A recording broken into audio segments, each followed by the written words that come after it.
Family, drop your jaws. The WhiteMoonlight, kicked the male lead into the pool. The system went haywire. I was originally an orphan who turned into a sickly beauty, tasked with playing the male lead's WhiteMoonlight and then betraying him fiercely. I completely disrupted this plot with my actions. Come and listen. Let me tell you, at that moment, I kicked the male lead right into the water. Yes, you heard it right. It was me, the so-called WhiteMoonlight, more fragile than glass, who kicked him into the pool. The system in my head exploded on the spot, and that scream nearly burst my eardrums. Oh, don't rush, I have to start from the beginning. Let me tell you, when I first came here, I was utterly confused. 1 second, I was Lin Qiushi, an orphan who died tragically in the snow, and the next second, bam, I became Lin Qiushi, the sickly beauty in this book. Heart disease, out of breath after just 2 steps, I was all about being fragile and delicate. And then there was a system in my head, constantly chanting in my ear that my task now was to be the WhiteMoonlight of the male lead, Gu Jingyu. Today was the key plot point, as the second son of the Gu family, Gu Zhengrong, was throwing a birthday party. It was quite the scene, with elegant people everywhere, when suddenly there was a splash, someone fell into the water. A trendy guy nearby, with a cigarette in his mouth, laughed mockingly. Gu idiot fell into the water. Family, who understands? This Gu idiot is the male lead, Gu Jingyu. When he was 7, someone pushed him down the stairs, causing him to become a fool. For 13 years in the Gu family, he lived worse than a dog. His Gu brother, Gu Zhengrong, the host of today's party, saw it was him and didn't even bother to save him, just let him float in the water to reflect. A crowd of people watched the fun. Not one of them went to help. The system in my head was so anxious it was practically sparking. Host, hurry, your shining moment is here. Save him. Warm him up. I, however, leisurely finished the last sip of juice, placed the cup on a server's tray, and smiled at them before slowly walking over. Let me tell you, my appearance is indeed top-notch as a sickly beauty. When I smile, it's enough to turn heads.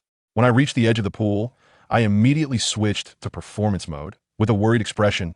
Oh no, how could someone fall into the water? Saying this, I was about to jump in. But then Gu Zhengrong, that brat, pulled me back looking pained. Qiushi, your health is not good. Don't go in. He quickly called 2 bodyguards to pull Gu Jingyu out. I knew very well that the male lead would regain his sanity after this fall into the water. But he could endure pretending to be a fool for 3 more years, ultimately bringing down the entire Gu family. He was ruthless, and I, Lin Qiushi, was the only one who had ever given him warmth during his foolish period. My task was to be good to him for the next 3 years, taking care of him meticulously, and once he gained power, I would betray him fiercely, using my malice to highlight the goodness of another male lead, Su Zhangquan. And finally, due to a heart attack, I perfectly conclude my role. This script is extraordinary. Gu Jingyu was pulled out, soaked to the skin, looking like a drowned rat. But I have to say this guy's foundation is really good, standing at 189 meters tall, with wet clothes clinging to his body, revealing those abs and long legs. Wow.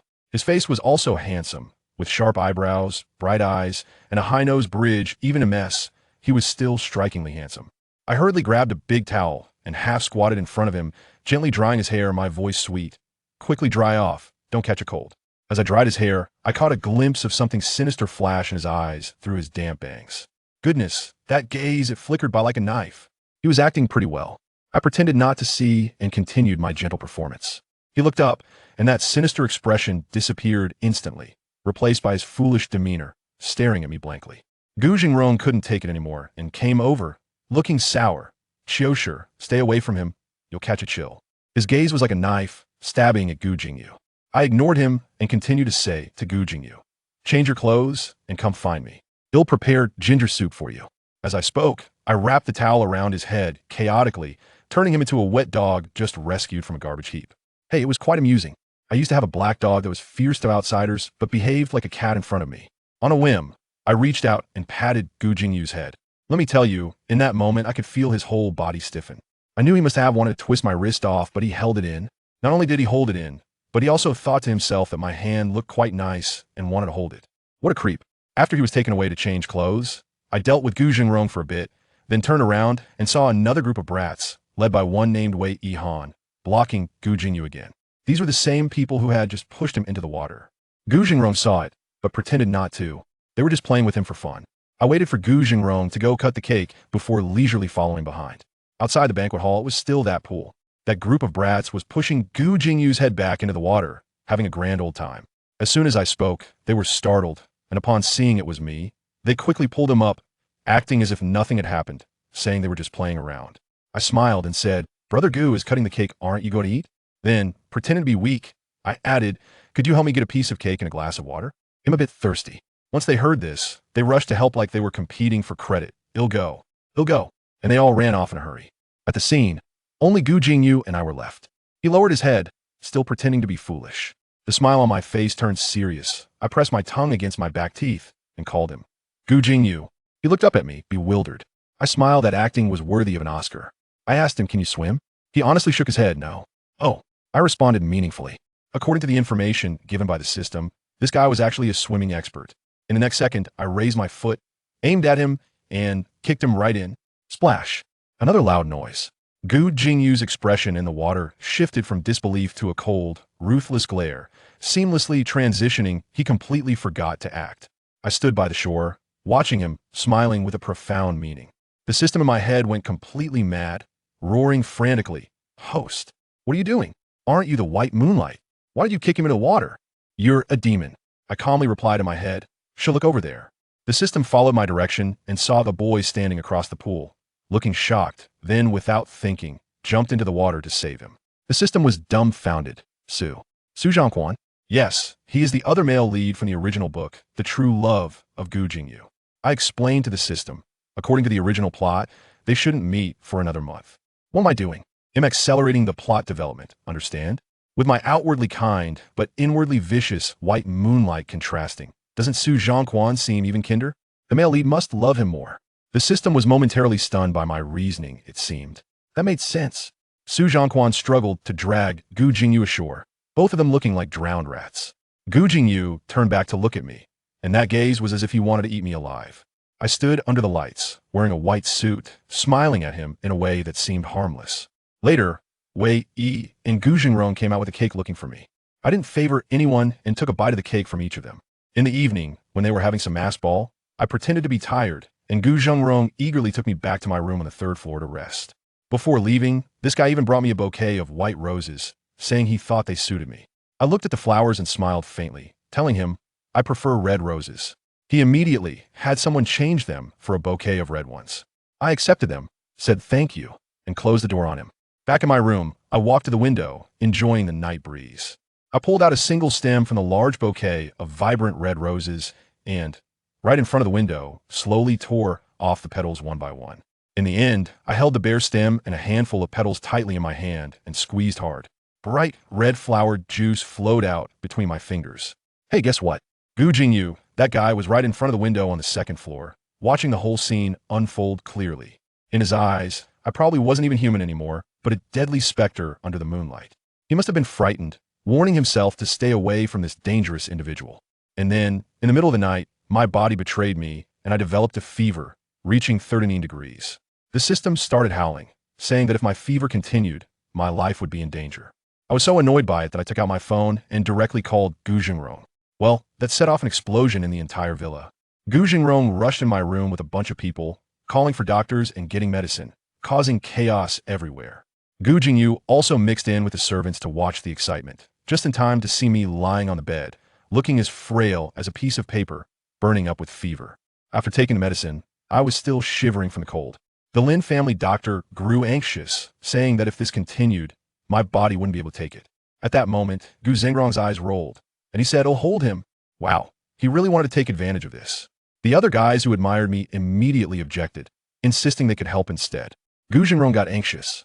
He shouted at them to stop arguing, then took off his jacket and tried to climb onto my bed. Just as he lifted the blanket and was about to touch me, I opened my eyes and stared at him intently. Then I extended my finger to point at him and wave my hand, making my meaning very clear.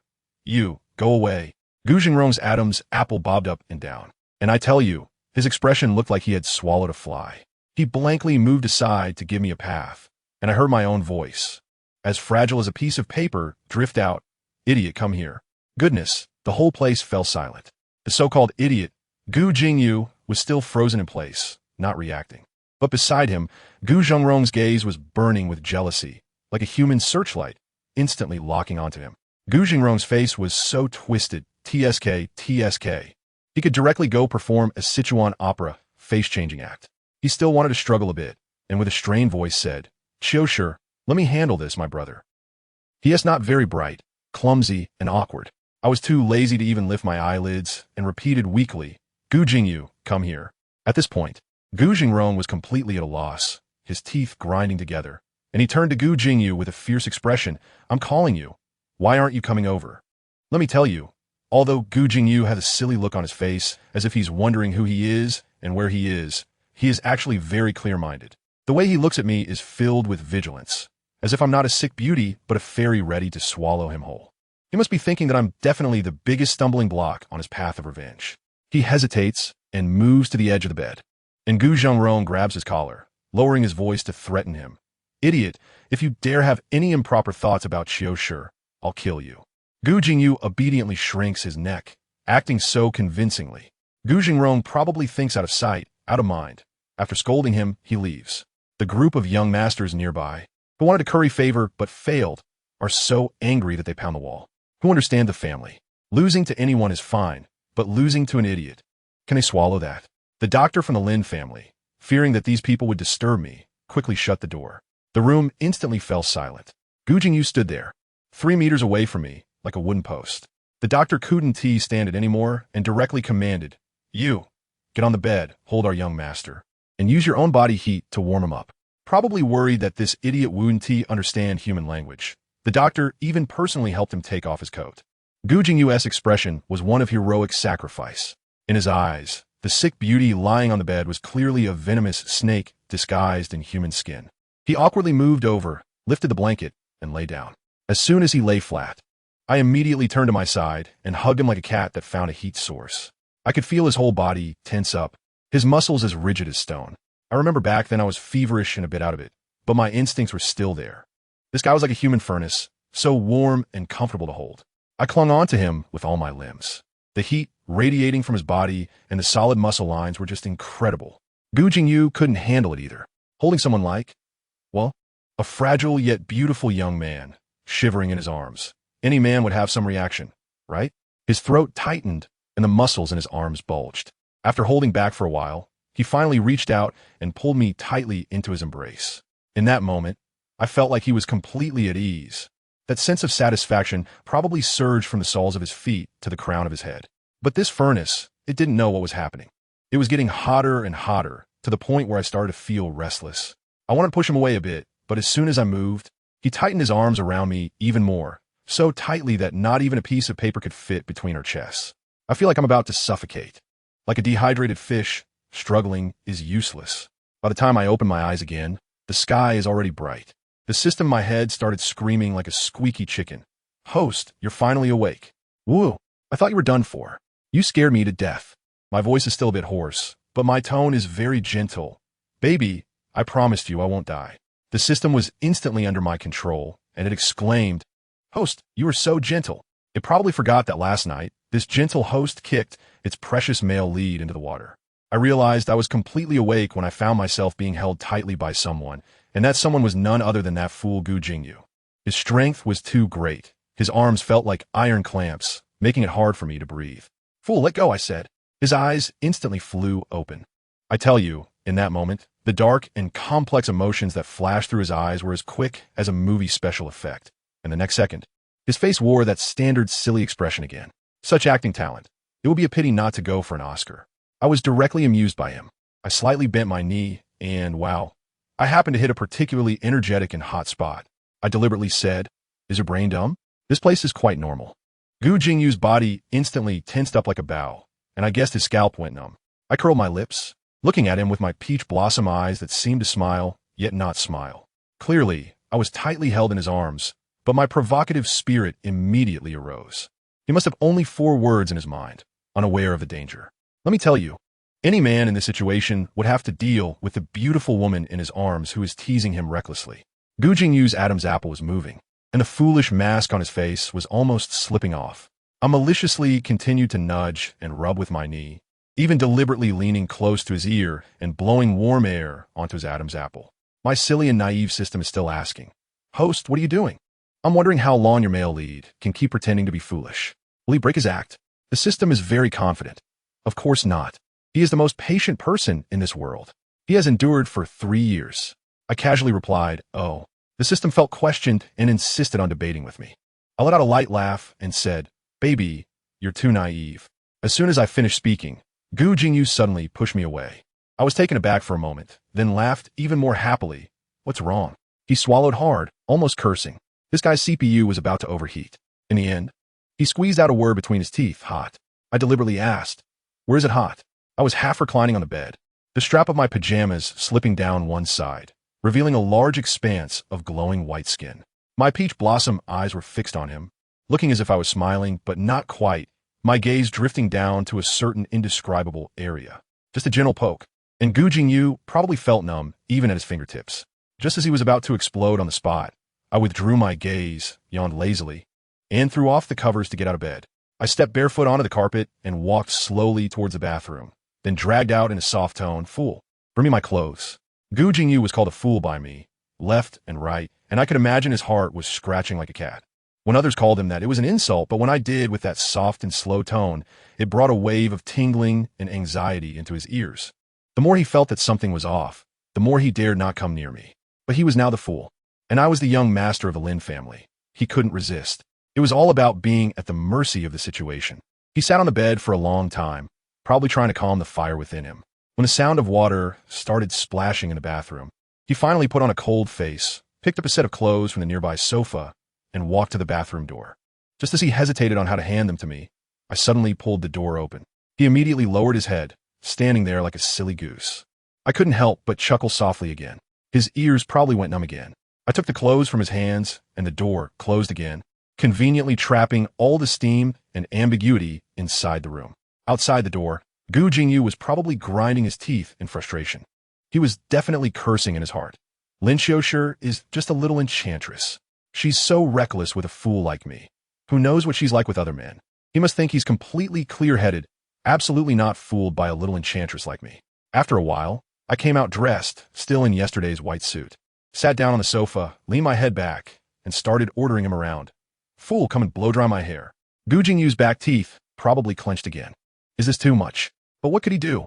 He could only silently walk in the bathroom, take out the hairdryer, and stand behind me. Let me tell you, when he was blow-drying my hair, the feeling of his fingers passing through my strands was definitely something special. The buzzing warm wind blew, and his big hands were playing with my hair. That scene, wow. After I enjoyed the full service, I finally opened my eyes and smiled, complimenting him. Not bad. He still had that silly expression. I chuckled and stood up, just as someone knocked on the door. Gu Zhengrong and the doctor came in, and the room suddenly became lively. Gu Zhengrong was all about asking how I was doing, and I just maintained a gentle smile, politely responding to him. He asked me not to call him Young Master Gu, but to call him Zhengrong. I followed his lead and called out with a smile, and his ears turned red immediately. Later, I followed Gu Zhengrong home, and that silly guy naturally had no one to care for him. It was still that kind-hearted Su Zhongquan who said he would take him back. Gu Zhengrong took me back to the Lin family and even specially apologized to my parents for not taking good care of me. My parents were quite flattered. After all, the Gu family was much more powerful than ours. Then my mom warmly invited him to stay for lunch. During lunch, it was quite awkward. The table was full of dishes, most of which I couldn't eat. They forgot everything while entertaining their guest. Finally, my mom remembered and looked apologetic. But I said it was fine, I wasn't hungry. Once Gu Zhengrong left, I said I wanted to return to my own Qingshan villa. My mom wanted to keep me, say my younger brother missed me. I glanced at my younger brother's expectant gaze and said, "No, I'm sick," and it would scare him if I had an episode at home. With that one sentence, the atmosphere in the room dropped to freezing point. Sitting in the car back to the villa, my system started to get sentimental again. "Host, weren't you an orphan before? Isn't it good to have family now?" I leaned against the car window and smiled, saying, "Is it good? Maybe. I'm just not suited for having a family." The system responded in confusion. "Why? Aren't humans all made up of families?" I patiently taught it, "Baby, you only understand half of it. Family is the best ruling unit for the rulers. So the whole society uses words like affection, warmth, and love, which sound beautiful, to trap you in. However, I'm someone who doesn't need these things. So I should be the one abandoned by society." I stayed comfortably for more than a month at the Qingshan Villa, a luxurious sanatorium built just for me. Then, Gu Zhengrong's call came. After checking on my health, he invited me to go out and have some fun. Where to? Being in competition venue. As soon as I heard it, I became interested. My mind instantly jumped. The plot of the Hidden South competition. This is the place. It's where Gu Jingyu developed feelings for Su Zhongquan.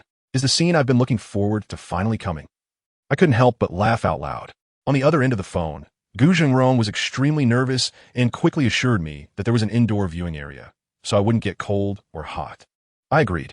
At 6 in the evening, Gu Jingrong came to pick me up in a flashy blue convertible, bragging that if I liked it, he would give it to me. Then he realized that I had a heart condition and couldn't drive. So he quickly added that he would take me out in this car every day in the future. When we arrived at the venue, it was bustling with noise. Gu Jingrong first took me out for a meal, then led me to a villa next to the racecourse, which was equipped with surveillance, doctors, and nurses. But how could his little tricks possibly hold me back? I glanced at the surveillance screen and directly said, I want to go outside. Of course, he disagreed, saying that there were too many people outside, it was noisy, and he was afraid I would catch a cold from the wind. I just stared at him, my peach blossom eyes slightly lowered, long eyelashes fluttering, and then I called him in a particularly soft voice.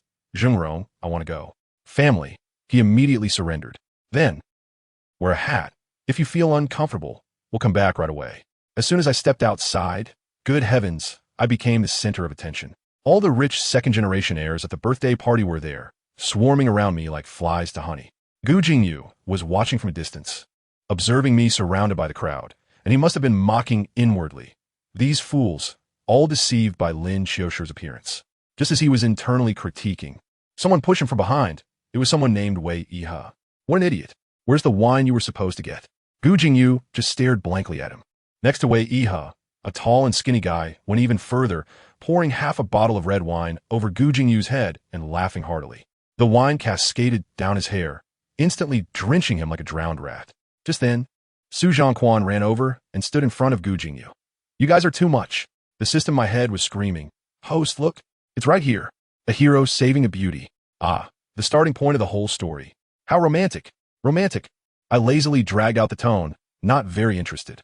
But at that moment, Gu Jingyu suddenly lifted his head, his wet hair sticking to his face, and his gaze cut through the crowd, locking directly onto my eyes. I suddenly became interested, sat up straight, and smiled as I asked the system, Baby, don't you think Gu Jingyu looks pretty good like this? Just like a wet, homeless dog. Maybe if I had a leash, I could take him home. The system was confused. Host, what are you talking about? The male lead is so pitiful. How can he be good-looking? Over there, Wei Yi, in order to humiliate Su Zhongquan, poured the wine from his cup over Gu Jingyu's head. In the end, Su Zhongquan had no choice but to endure it and drag Gu Jingyu away. By the time they returned, Gu Jingrong was already ready to compete. He shouted at me, Qiushi, look at me, I'll bring you back a first place.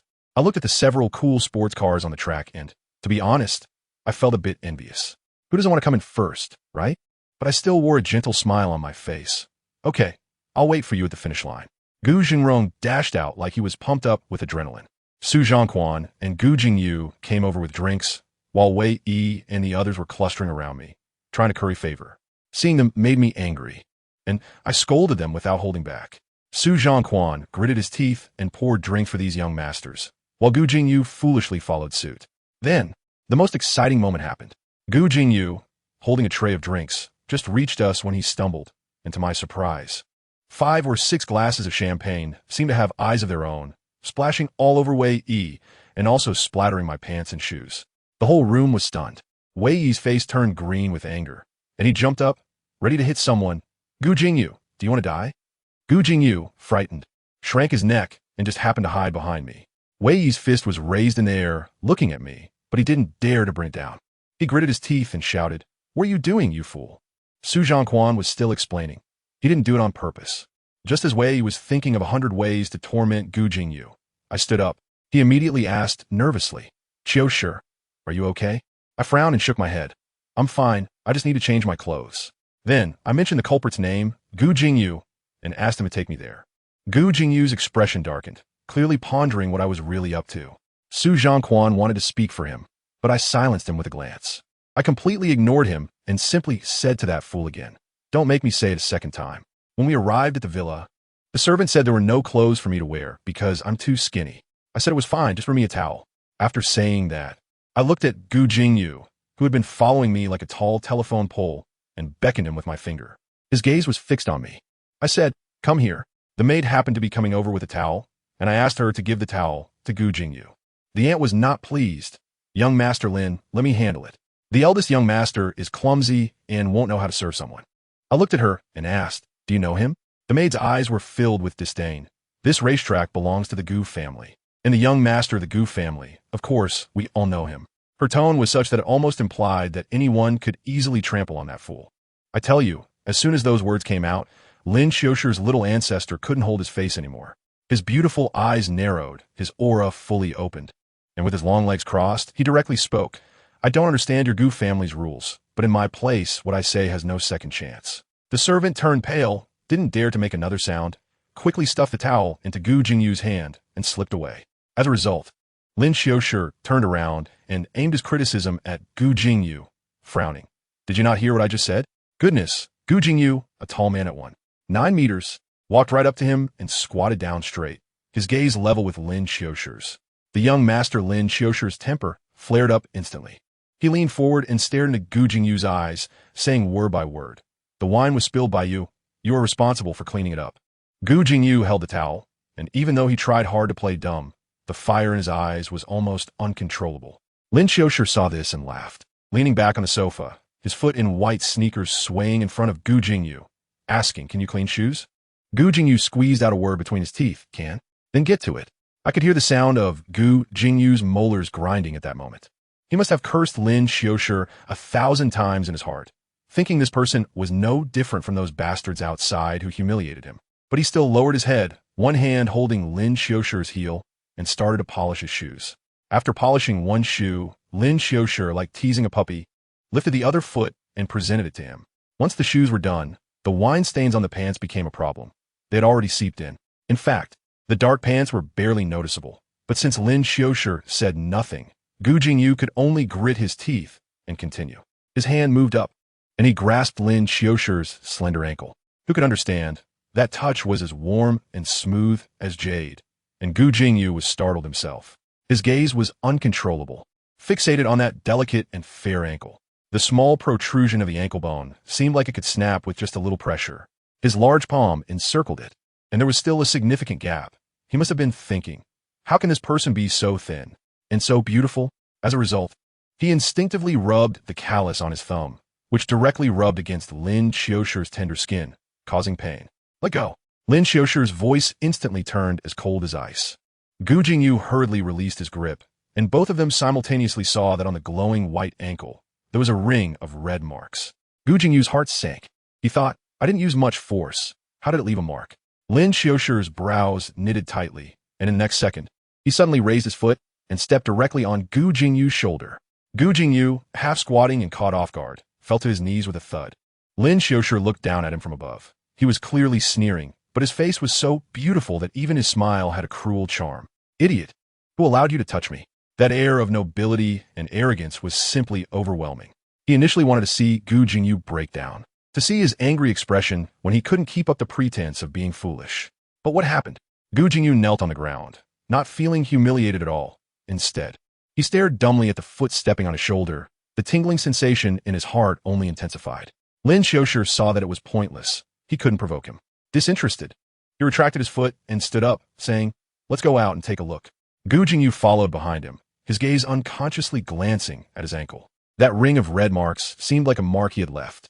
When they returned to the racetrack, Gu Jingrong had just finished first and was looking for people everywhere. Upon seeing Lin Qiushi, he immediately ran over, not forgetting to glare fiercely at Gu Jingyu.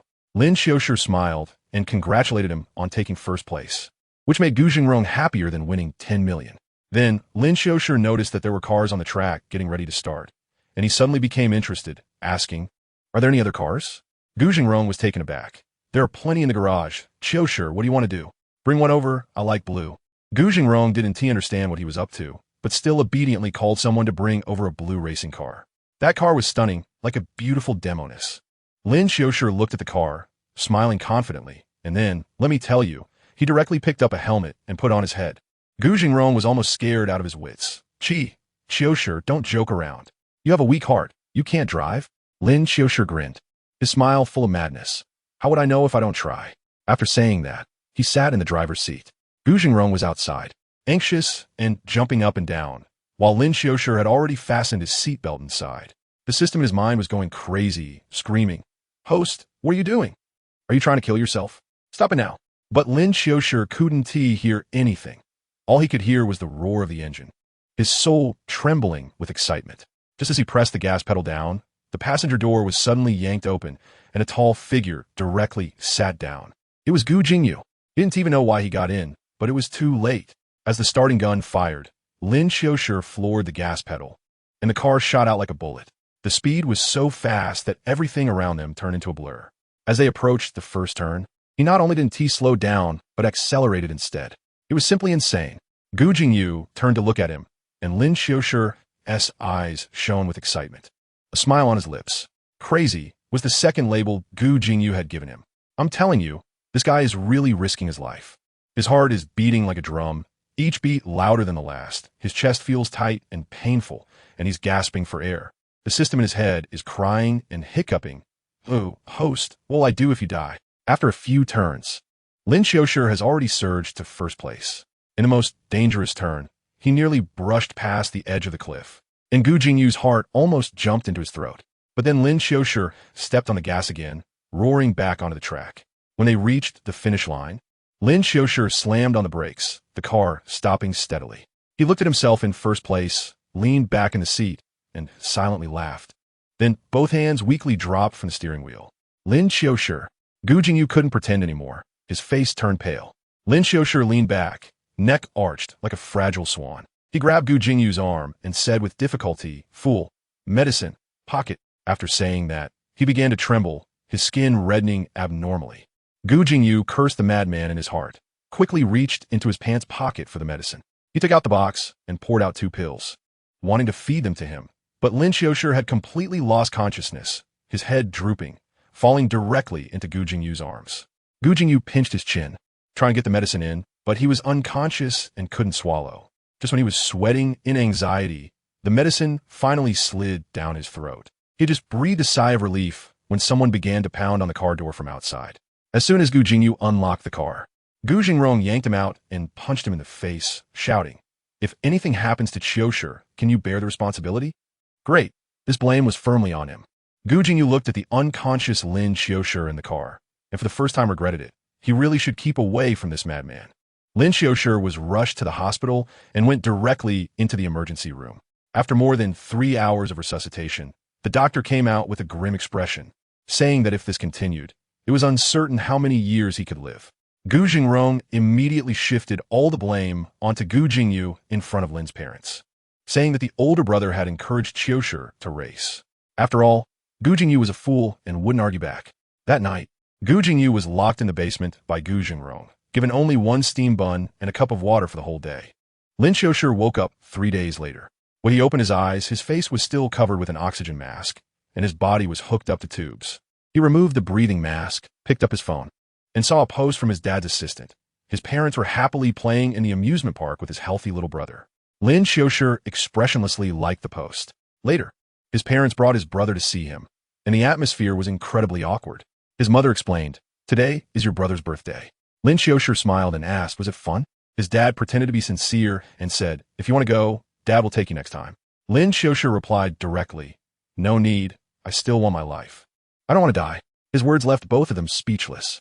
Just after they left, the system suddenly blared alarms in his head. Host, it's bad. The male lead is going to die. His vital signs are declining. Where? In the Gu family. Without saying a word, Lin Qiushi yanked out the needle from his hand and ran outside. The doctor behind him was so angry he was jumping up and down, but Lin Qiushi ignored him. When he arrived at the Gu family, the butler said the master wasn't home. Lin Qiushi got straight to the point. "I'm here to find Gu Jingyu." The butler's expression changed and said the young master wasn't there either. Lin Qiushi smiled. "Oh, I'm here to settle the score with him." The butler thought he was there to vent his anger and quickly said, "Mr. Gu has already punished him. He's been locked in the basement for 3 days." Locked in the basement? Lin Qiushi's eyes instantly became meaningful. "Take me to see him." The basement door clicked open and a beam of light shot in. Gu Jingyu, who had been in the endless darkness for 3 days, suddenly opened his eyes and saw the extraordinarily beautiful youth standing at the door. Lin Qiushi was backlit, smiling, and leisurely said, "Ah, so pitiful." Gu Jingyu stared at him intently, unable to understand why he had come. The next second, Lin Qiushi's words almost made him explode with anger. "Looks like a dog." He extended his finger and beckoned to Gu Jingyu, asking how he ended up locked in there. The posture and tone were just like teasing a dog. Gu Jingyu clenched his fists but still stood up and walked to the door. Lin Qiushi looked at his 1.9-meter frame and frowned. Too tall, lower your head. Gu Jingyu lowered his head. Lin Qiushi reached out with satisfaction and touched his ear. Just then, Gu Jingrong rushed back, looking extremely nervous at the sight of Lin Qiushi. Lin Qiushi directly said, I'm taking him away. Gu Jingrong was stunned. Qiushi, what do you want him for? His mind isn't right. No need, Lin Qiushi smiled gently, but his words sent chills down their spines. I want the most obedient dog. Gu Jingyu is a fool. Isn't he just right? Upon hearing this, Gu Jingrong thought Lin Qiushi also wanted to find something to humiliate, and immediately nodded and bowed. Okay. It's an honor for him to follow you. If he doesn't behave, just tell me. I'll take care of him. Just like that, Lin Qiushi took him away. As soon as they stepped out, the sun hit Lin Qiushi, and he felt dizzy. His body, just after surgery, couldn't hold up. He frowned at Gu Jingyu. Come here. Squat down. Gu Jingyu silently squatted in front of him. Lin Qiushi directly leaned on him, closed his eyes, and said, Take me back to the hospital. When he woke up again, he was indeed in the hospital room. Dr. Chow was glaring at him, scolding him fiercely. Lin Qiushi blinked his innocent big eyes, acting cute and clever, which somehow made the doctor hold back his anger. Before leaving, the doctor warned that someone would have to watch him 24 hours a day. Lin Qiushi immediately pointed to Gu Jingyu by the window, smiling. Got it, Dr. Chow, look, someone is already watching me. Once the doctor left, Lin Qiushi's obedient expression instantly vanished, and he beckoned to Gu Jingyu. Fool, come here. Gu Jingyu walked over, and Lin Qiushi made him lower his head, then reached out to touch his chin, and then his buzz cut, showing a face of disgust. Really prickly. He appraised the handsome face, thinking about how this person would dominate the world in 3 years as described in the book, and suddenly laughed, instructing matter-of-factly, wipe my body.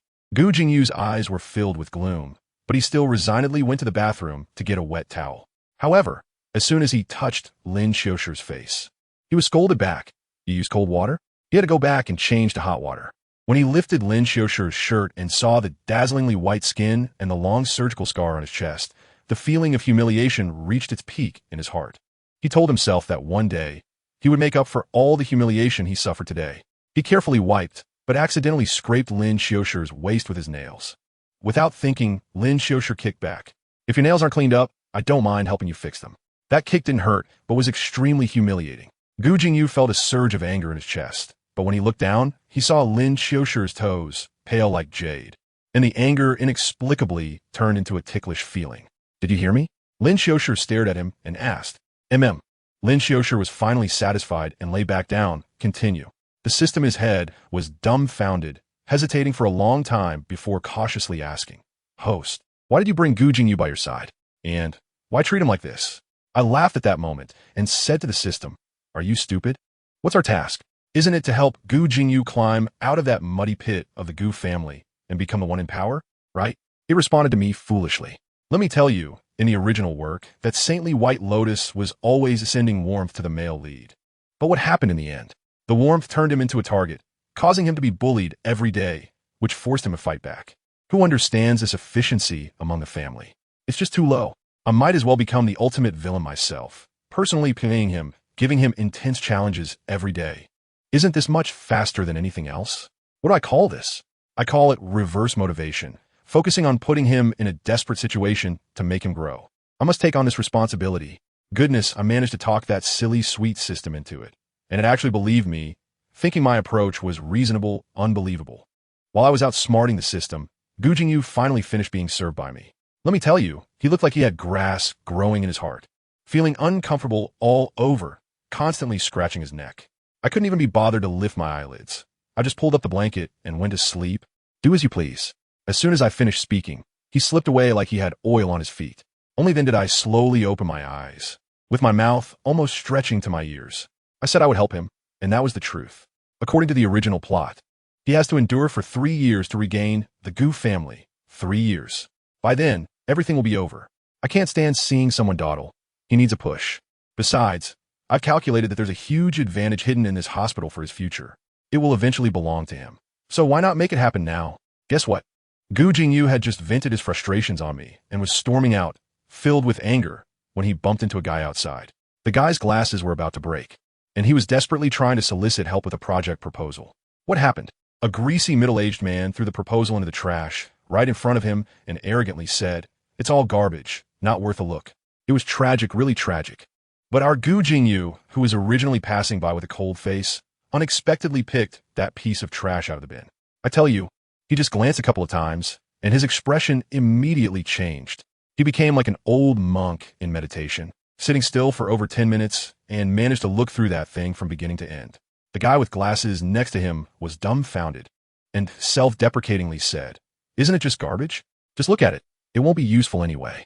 As a result, Gu Jingyu finished looking, raised his head, and his eyes were shining brightly as he seriously told him, "This project is not garbage." The glasses guy was almost in tears, saying that if he had heard this 6 months ago, he would have been overjoyed, but now he had run around so much and not a single investor was interested. Gu Jingyu directly went big, saying, "Well, the project is not mature, I will help you improve it. For investment, I will think of ways with you. This project, I want to do it with you." Wow. Just with these few sentences, the future business myth was hastily established right next to the trash can at the hospital entrance. I woke up from my sleep, stretched, and found that Gu Jingyu was gone. I knew right away what was going on. So I directly asked the system, "Have you seen Zhong Weishu?" That guy with glasses is Zhong Weishu. The system in my head was nodding frantically, "Yes, yes." The male lead has already gotten the project plan. After it said that it realized that in the original plot, these two wouldn't meet for another 6 months. But now they're teaming up at lightning speed. It instantly became my die-hard fan, thinking my move was simply brilliant. I laughed. On my first day here, I exposed the flaws of this silly system with just a few words. Since then, how the tasks are done is all up to me. I casually asked it, "I see other systems are controlling networks and using hacking techniques. What can you do?" The system froze and weakly said, I can't do anything yet." "So what can you actually do?" It struggled for a long time, couldn't list anything, and suddenly realized it was useless, dropping the electronic chips in its hand. I even kindly helped it summarize. It can predict the plot in advance, can monitor the male lead's movements, and that's it. It can't connect to the internet, has no advanced technology, and is purely an electronic ornament. The system directly shut down, curled up, and said pitifully, "I'm still at the beginner level. I can only upgrade after completing this task." "Oh," I said casually, "so that means when you upgrade, only your next host can enjoy the benefits?" "Boo," it really cried. I immediately switched to a gentle tone and comforted it. "Baby, don't be afraid. I won't despise you." Let me tell you, the voice I had back then gave me goosebumps. It was as gentle as water. Sure enough, the silly system was instantly moved, feeling that encountering such a good host like me was its blessing from 8 lifetimes. After dealing with the system, I quickly made a call to my buddy abroad, who is also a wealthy young man. "I have 50 million, help me invest it." On the other end of the line, Liang Chun was lounging by the pool, joking, "You want to invest? Don't cry if you lose. Not looking for you." I replied with a smile. He was taken aback and said, "Qiushi, why do you sound like a fairy now? You used to be a sick beauty, and now there's a hook in your laughter." I couldn't be bothered to waste words with him, so I said directly, 50 million, to be given in batches to someone named Zhong Weishu. Remember, don't expose me. Give me an overseas identity so he will never know I'm his angel investor. Liang Chun jumped up from the pool, shouting that he wanted to go back to the country right away to see what tricks I was playing. After hanging up the phone, I slipped over to the window, and wow, I just saw Gu Jingyu standing in the garden downstairs with another man. The system in my head exclaimed, "Wow, the two protagonists have met." I squinted my eyes and looked at the man named Su Zhongquan, who was just like the real little son in the book. He looked clean and handsome, and he was so enthusiastic towards Gu Jingyu, smiling like a blooming flower. Let me tell you, Su Zhongquan is quite a character. He's so friendly right from the start, and he immediately pulls Gu Jingyu into a conversation. "Gu Jingyu, why are you in hospital?" "Oh, I heard about it. You were taken away by Lin Qiushi, right? Everyone says Lin Qiushi is kind-hearted, but he's just deliberately bullying you." "Has he bullied you?" Throughout this, Gu Jingyu maintained a single expression. "Who am I? Where am I?" Seeing that Gu Jingyu wasn't responding, Su Zhongquan got even more excited and switched to life coach mode. "You must be 20 now, right? The Gu family doesn't let you go to school? People need to rely on education to change their fate. Come to our school. We at Wangqing University are among the best in the country." I was upstairs watching and couldn't help but laugh. This guy was simply a walking embodiment of righteousness. But little did he know that the fool in his eyes had already begun to plan how to leverage the professor of that brain-computer interaction program at their school to improve the project with Zhong Weishu. The two of them were talking back and forth, and when they finally parted ways, Su Zhongquan even added with a sense of justice, If Lin Qiushi keeps humiliating you, you should resist. Why should you let others bully you? Gu Jingyu's eyes deepened at those words. I bet he was thinking that if he resisted, he would definitely grab my foot that kicked him and torment me until I couldn't even cry. Just thinking about that made his throat itch again, like ants were crawling. At that moment, he suddenly looked up, and our eyes met perfectly. I smiled at him from a distance and even beckoned him with my finger, calling him back. Gu Jingyu's jaw instantly tensed up, and his expression was so dark it seemed like it could drip water. But he only froze for a few seconds before obediently coming back. Seeing his restrained demeanor made me want to laugh. Did you have fun outside? He pursed his lips and didn't say anything. My gaze turned cold. If you can't speak, then what's the use of having a tongue? Only then did he manage to squeeze out 2 words. Happy. I walked past him and reached the bedside, casually saying, next time I'll take you out to play. After saying that, I added with a half smile, looks like I need to put a leash on you. I clearly saw that his fists were clenched tight. He really thinks I'm a dog, doesn't he? Just wait. There will come a day when you'll be begging me in tears. During this month in the hospital, I've basically been a walking medicine cabinet, spending more time awake than asleep. But as long as I'm awake, Gu Jingyu can forget about relaxing. I had him running around, serving tea and water, helping me put on shoes and wipe my feet. He slept on that ridiculously narrow sofa at night, a tall guy over 1.8 meters had to curl up, unable to stretch his legs. I enjoyed watching him suffer in silence. One day, Gu Jingrong and his group of rich kids came to visit me again, each one trying to curry favor. Gu Jingrong even pretended to ask, Qiushi, did my brother cause you any trouble? I intentionally prolonged my tone. There's no trouble. He immediately got anxious. Is he not listening to you anymore? I couldn't help but laugh. He was quite well-behaved and very obedient. Gu Jingrong's expression instantly turned sour. He thought, why should this fool Gu Jingyu receive a compliment from me? His gaze shot daggers at Gu Jingyu. They didn't stay long before I got tired and sent them all away. I slept straight through to the evening, and when I woke up, I found that Gu Jingyu was missing again. I sneered to myself.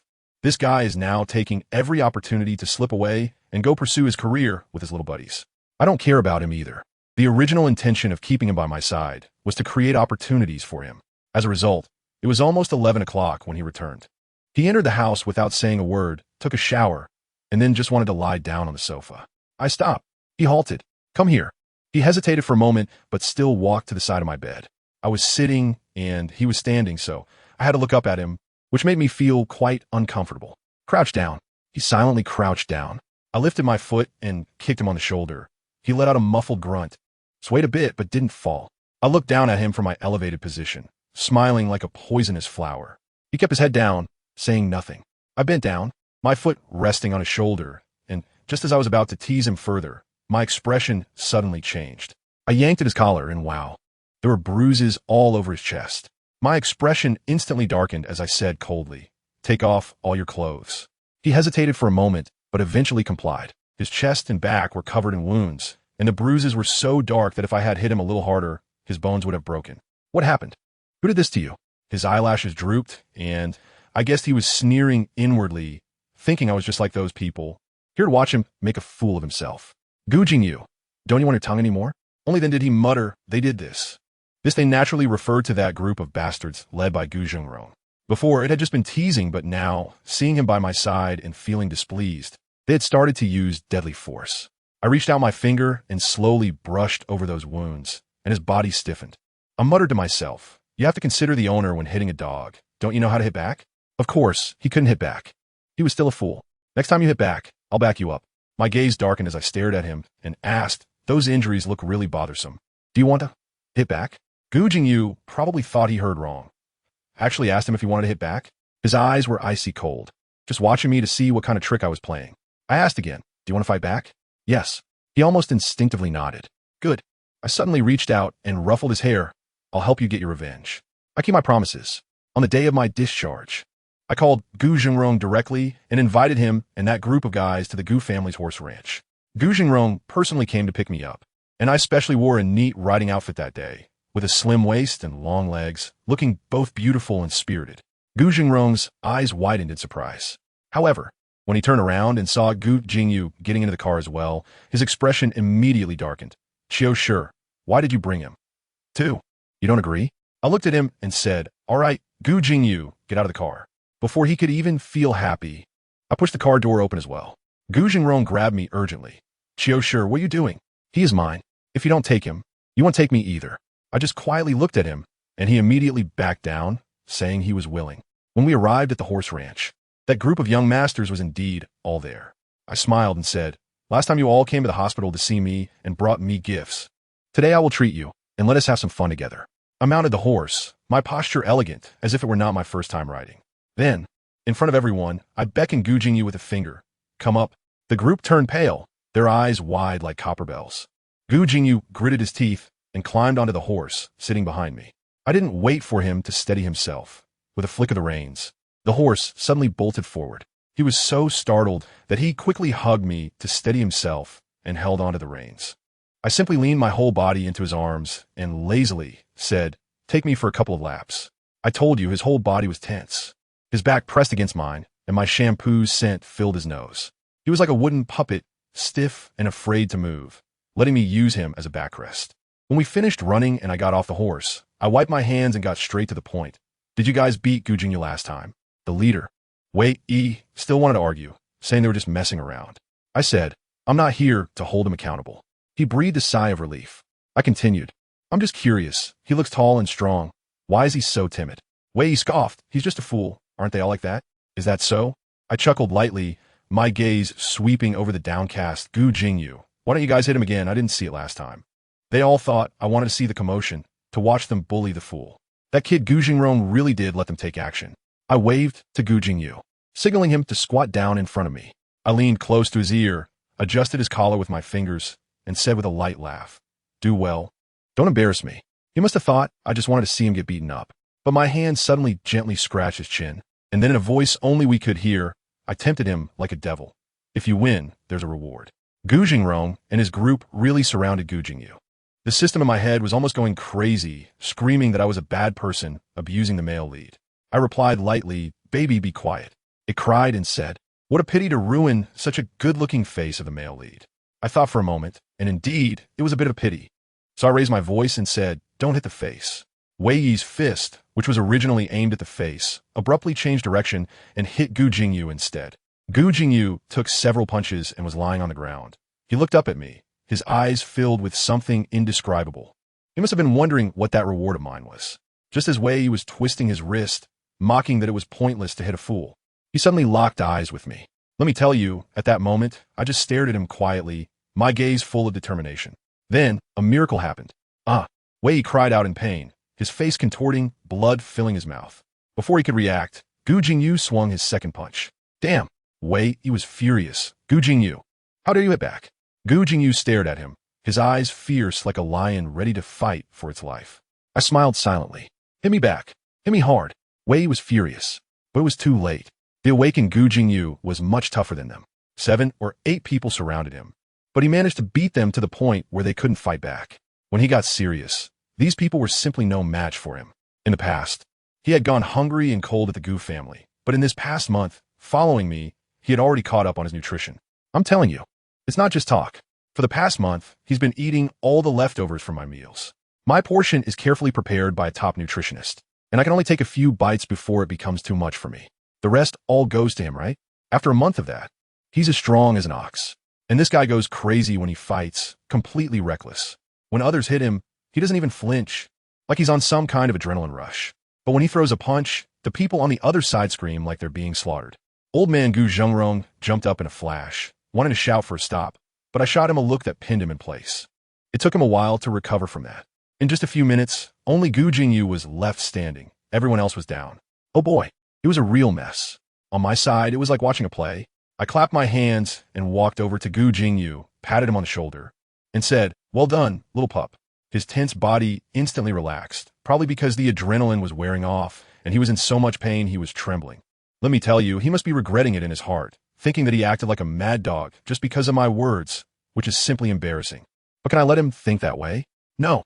In the next moment, I channeled my inner Oscar-winning actor, turned around, and squatted down to help Wei Yi. My voice incredibly gentle, with my eyelashes fluttering and a face full of guilt. "Yi, I'm really sorry. I just wanted to see how tough he was. But I didn't expect to hurt you like this." Wei Yi, who was initially fuming, immediately felt embarrassed after my coaxing and even comforted me, saying it wasn't my fault. It was all Gu Jingyu's fault. He even asked if I needed a bodyguard and offered to introduce one to me. I laughed at that moment and said, I'm not used to having too many people around me. It's just nice to have this clueless fool here, who understand the family dynamics. Wei Yi and Ting looked at Gu Jingyu with eyes that were almost green with jealousy after hearing this. With just a few words from me, I had these young masters eating out of my hand, each thinking I was kind and gentle.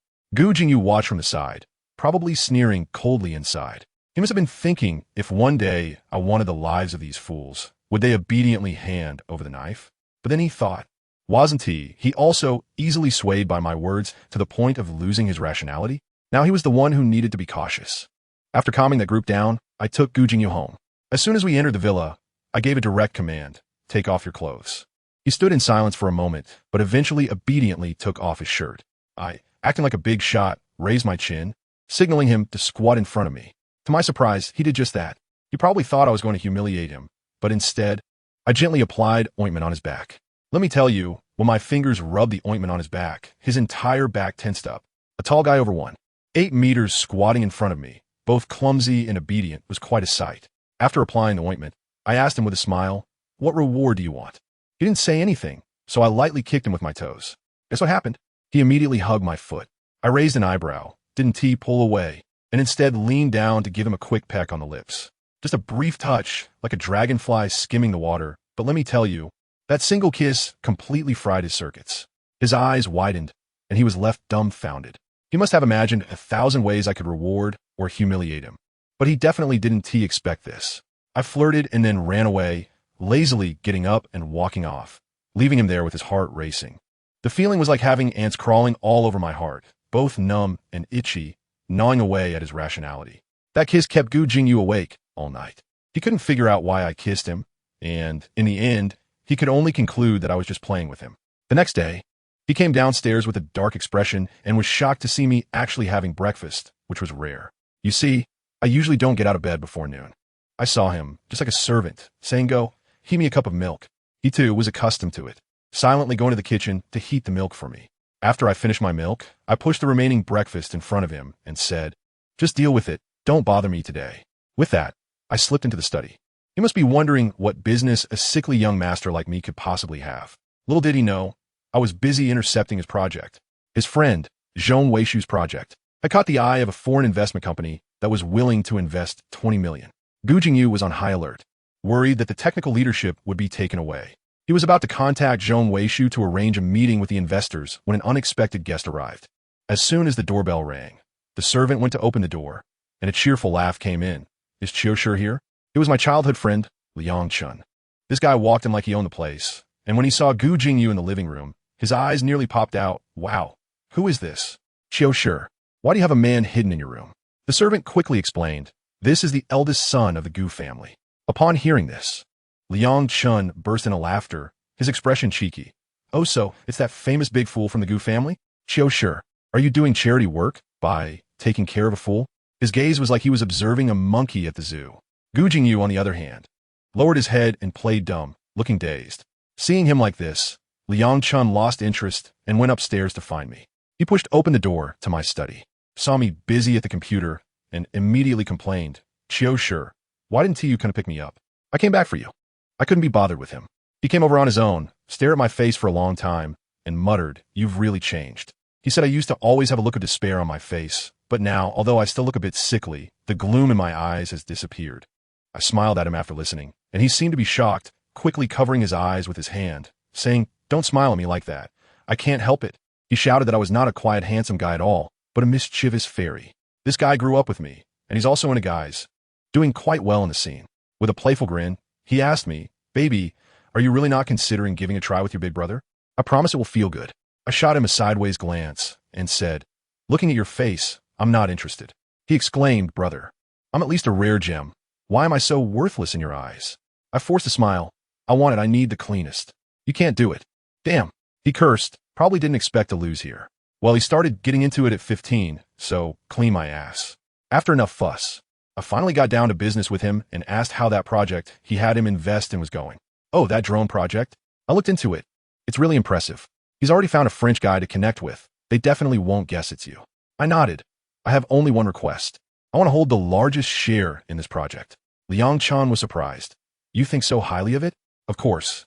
This is the starting point of the male lead's future business empire. How could I not seize the opportunity?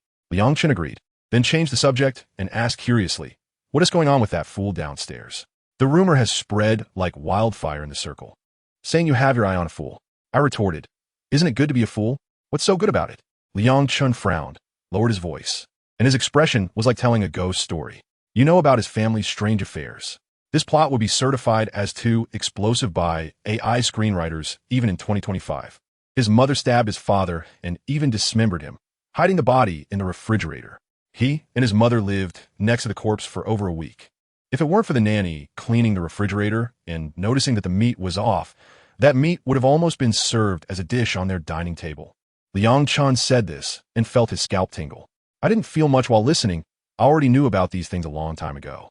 The book clearly states that Gu Jingyu not only saw it at that time, but also knew that his dad was in the fridge for the whole week afterward. Yet, like his mom, he acted as if nothing happened. With such a strong inner strength since childhood, let me tell you, if he's not the protagonist, then who is? I came down from upstairs with Liang Chen and happened to see Gu Jingyu standing by the window, talking on the phone. The sunlight cast a golden edge around him. And with those broad shoulders, narrow waist, and long legs, wow, just looking at his back was stunning. Liang Chen was so mesmerized. Is this really that big fool? I curl my lips. Absolutely genuine.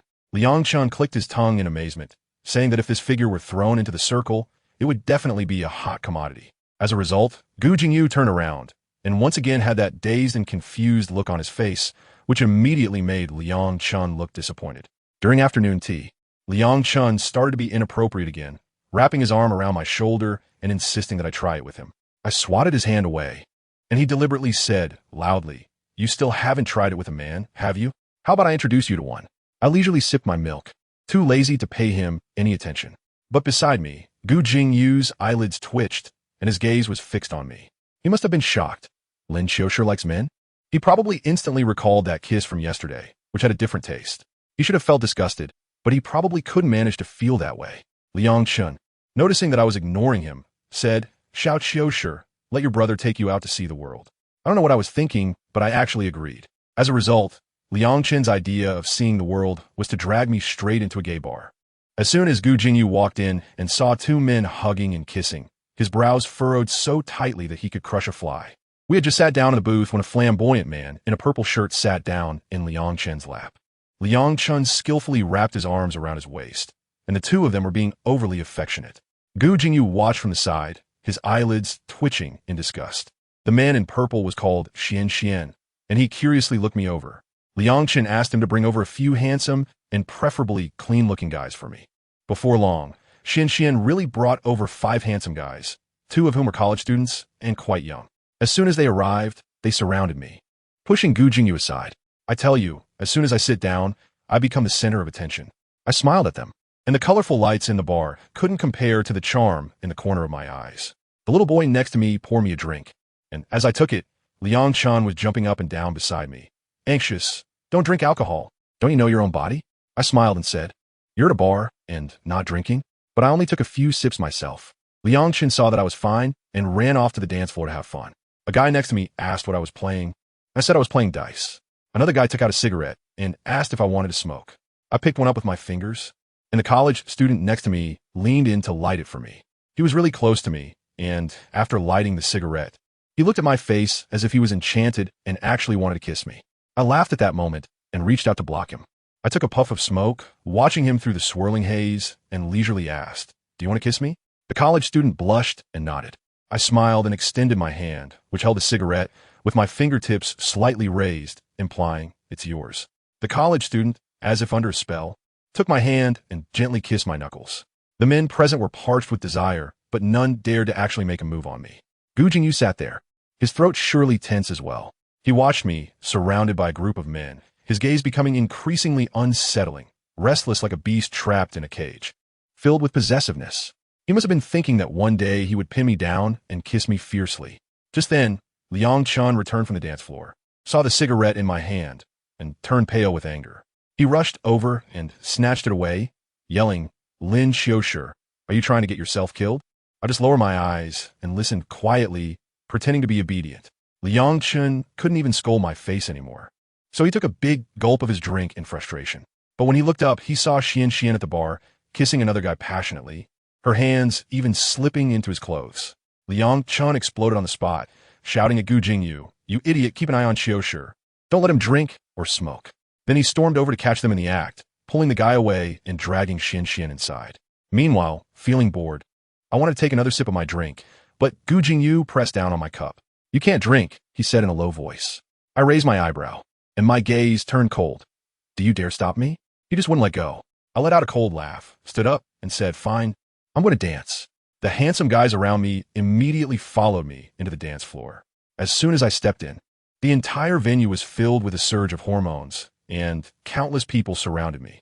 I swayed my body to the music, feeling an incredible sense of freedom. Someone wrapped their arms around my waist and danced closely with me, making me smile even more joyfully. I watched as Gu Jingyu sat in the booth, downing drink after drink, his eyes locked onto me like a searchlight that gazed TK as if he wanted to devour me. He found this place disgusting, thought men with men were repulsive, yet his eyes couldn't leave me. When he saw me dancing more provocatively with someone else, he suddenly stood up, the alcohol getting to his head, his mind buzzing. He strode into the dance floor, pushing everyone aside, squeezing his way to my side, and grabbed my wrist. Just at the most explosive moment of the music, I lunged into his arms and went straight for his lips. This time, it wasn't just a light peck. It was a torrential storm. He was momentarily stunned, then let out a muffled groan from his throat, immediately taking charge, pulling me tightly into his embrace, lowering his head, and kissing me fiercely as if he wanted to swallow me whole. Everything around us disappeared, leaving only the frantic heartbeat and entangled lips and tongues. I don't know how long it lasted. When the music stopped, I pushed him away and instantly regained my composure. He was still there, dazed, his gaze unfocused. I turned to leave, and he blankly followed behind. But after just 2 steps, I stopped, following my line of sight. I saw a refined and elegant man leaning against the bar. Gu Jingyu noticed too, and when he looked back at me, his heart skipped a beat, because he had never seen such a serious and focused expression on my face before. I had always acted nonchalant, but now, all my playfulness had vanished. I can only think of one thing. Shuasong, how could he be here? I immediately asked the system and found out that I wasn't in any parallel universe at all. This is just my original world. I tell you, at that moment my mind was blown. After coming to this world, I never thought about my past life, but Shuasong is different. He is the only person I can consider a relative from my previous life. We came from the same orphanage. He is 5 years older than me, and he has protected me since we were young, treating me so well that I once thought he liked me. I was in turmoil, and I walked towards the bar. After taking 2 steps, I stopped and coldly said to Gu Jingyu, "Don't follow me." Then I watched as he clenched his fists, staring at me with wide eyes. Stepping closer to that man, I sat down directly at the bar and ordered a drink. The guy next to me, Shuasong, also noticed me. After all, since I sat down, all eyes in the room had turned towards me. As soon as he saw me, his eyes widened like copper bells, and he shouted, "Xiao Ci?" I turned my head and lazily glanced at him. He went crazy, his heart pounding like a drum, rushing over to hug me while muttering, "Xiao Ci? Is it really you? You're not dead? That's great." Tears came out of nowhere. His acting was just too much. I tell you, I was annoyed at that moment, tapping my fingers on the bar twice, and before he could hug me, I pushed him away. His face was frozen in that ecstatic expression, and I laughed. I say, "Sir, if you want to hit on me, can you find a fresher excuse? Mistaken identity with an old acquaintance?" This routine would be considered a cultural relic by 2025. The bartender next to us burst out laughing and added, "Exactly. Who would T want to know our young Master Lin? Are they all friends of young Master Lin?" Young Master Lin? Shuasong was completely stunned. The bartender lifted his chin, looking proud. "Before trying to hit on someone, shouldn't you do your homework? The young master of the Lin family in Wangsheng. What kind of porcelain is someone like you supposed to touch?" Shuasong's face instantly turned pale, and in just a second, his gaze shifted from ecstasy to horror. He hurriedly bowed and apologized. I'm sorry. I mistook you for someone. You look just like a friend of mine." "A friend?" I raised my glass, grinning wider from how desperate you looked just now. "I thought you were mourning your deceased, WhiteMoonlight." His expression changed, and his eyes were filled with pain. "He is my brother." I sneered inwardly but pressed on. "Oh, so he is dead?" "Dead." His hands were clenched tightly, still unwilling to give up looking for his brother's shadow on my face. But I understood. He would find it. The Lin Qiushi in his memory was gloomy and reclusive, like a child with autism. How could he possibly come to a place like this? And me? Sitting here, I was the center of attention, flamboyant and dazzling, not caring at all about how others viewed me. The light in his eyes dimmed little by little. Well, his brother Lin Qiushi, wasn't he the one who died at his hands? I sipped my strong drink, replaying that good show in my mind. It was also a snowy day when Song, that good brother, invited me to his house for dinner, saying I ate irregularly and was worried about my health. He prepared a whole table of my favorite dishes, peeling shrimp and picking fish bones, even serving me soup. After dinner, he wouldn't let me touch the bowls, and he brought the cut fruit right in front of me. He treated me so well that everyone around joked if he liked me. He always laughed it off and said, I have Xiao Ci. Let me tell you, that sentence was so misleading. So on that snow-laden day, the past Lin Ci, was moved. I directly said, Songgu, let us give it a try. You can be my boyfriend, or I can be yours. Who would understand, right? The look in his eyes when he looked at me was like he was seeing some monster, shock mixed with disgust. Xiao Ci, are you gay? At that time, I foolishly nodded. He exploded, angrily scolding me. How disgusting is being gay? How could you like men? I've always wanted to help you get on the right path. How could you still be so degenerate? Just like those people in the orphanage said, you're born a bad seed, you can't be taught. You just have to go play with men.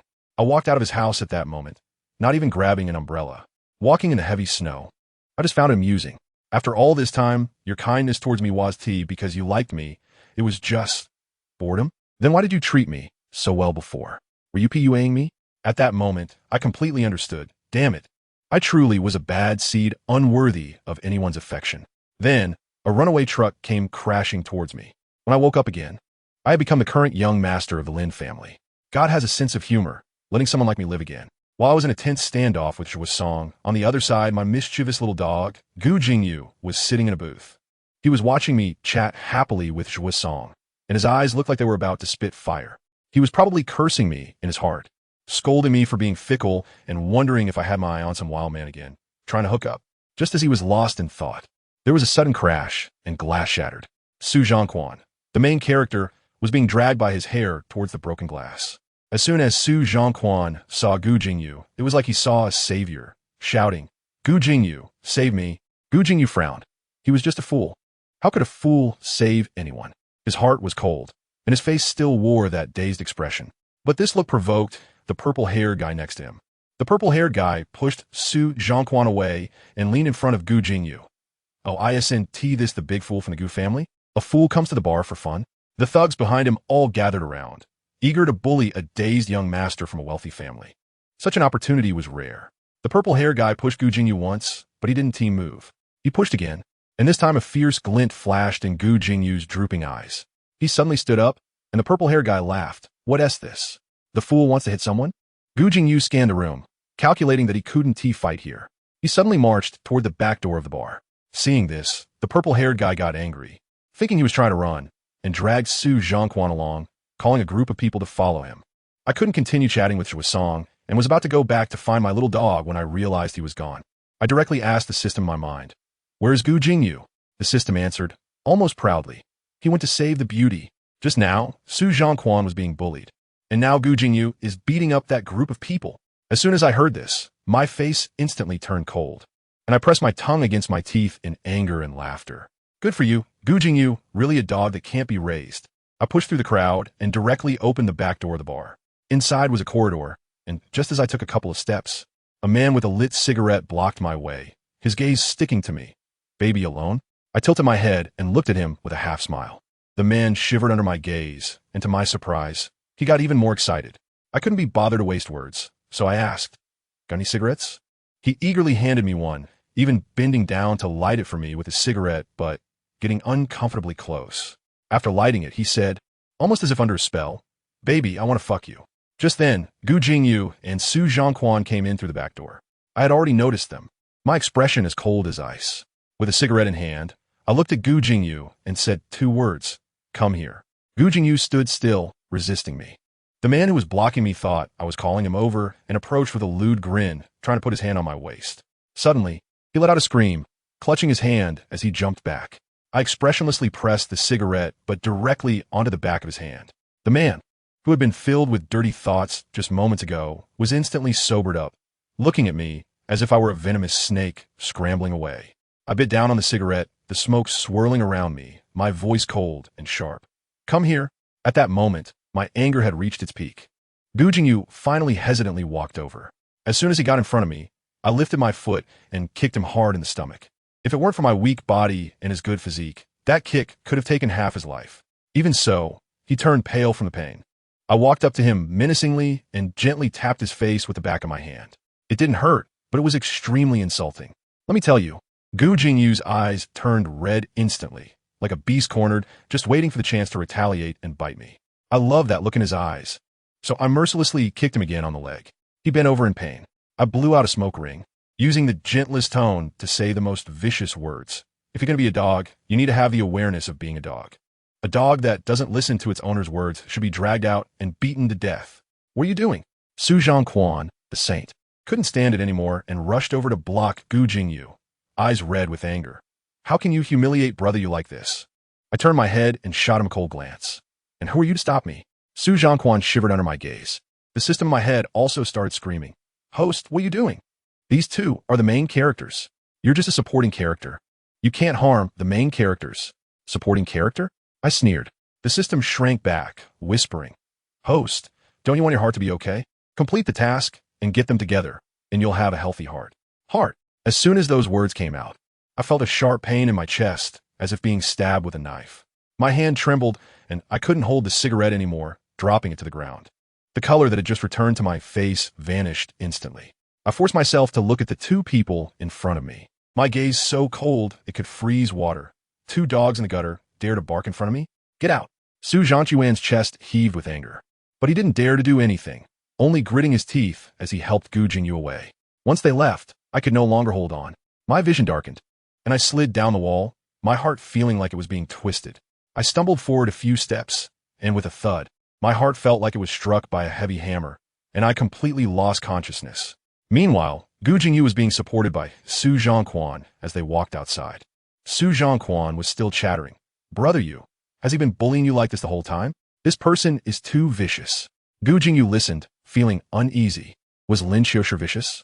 Yes, but what flashed in his mind was the image of me, weak and sick, frowning as I took medicine. Suddenly, he remembered. When I told him to get lost earlier, my face was as white as a ghost. Oh no! He suddenly shook off Su Zhongquan and ran back like crazy. He rushed back to the corridor, finding no one. He dashed to the back alley, still no one.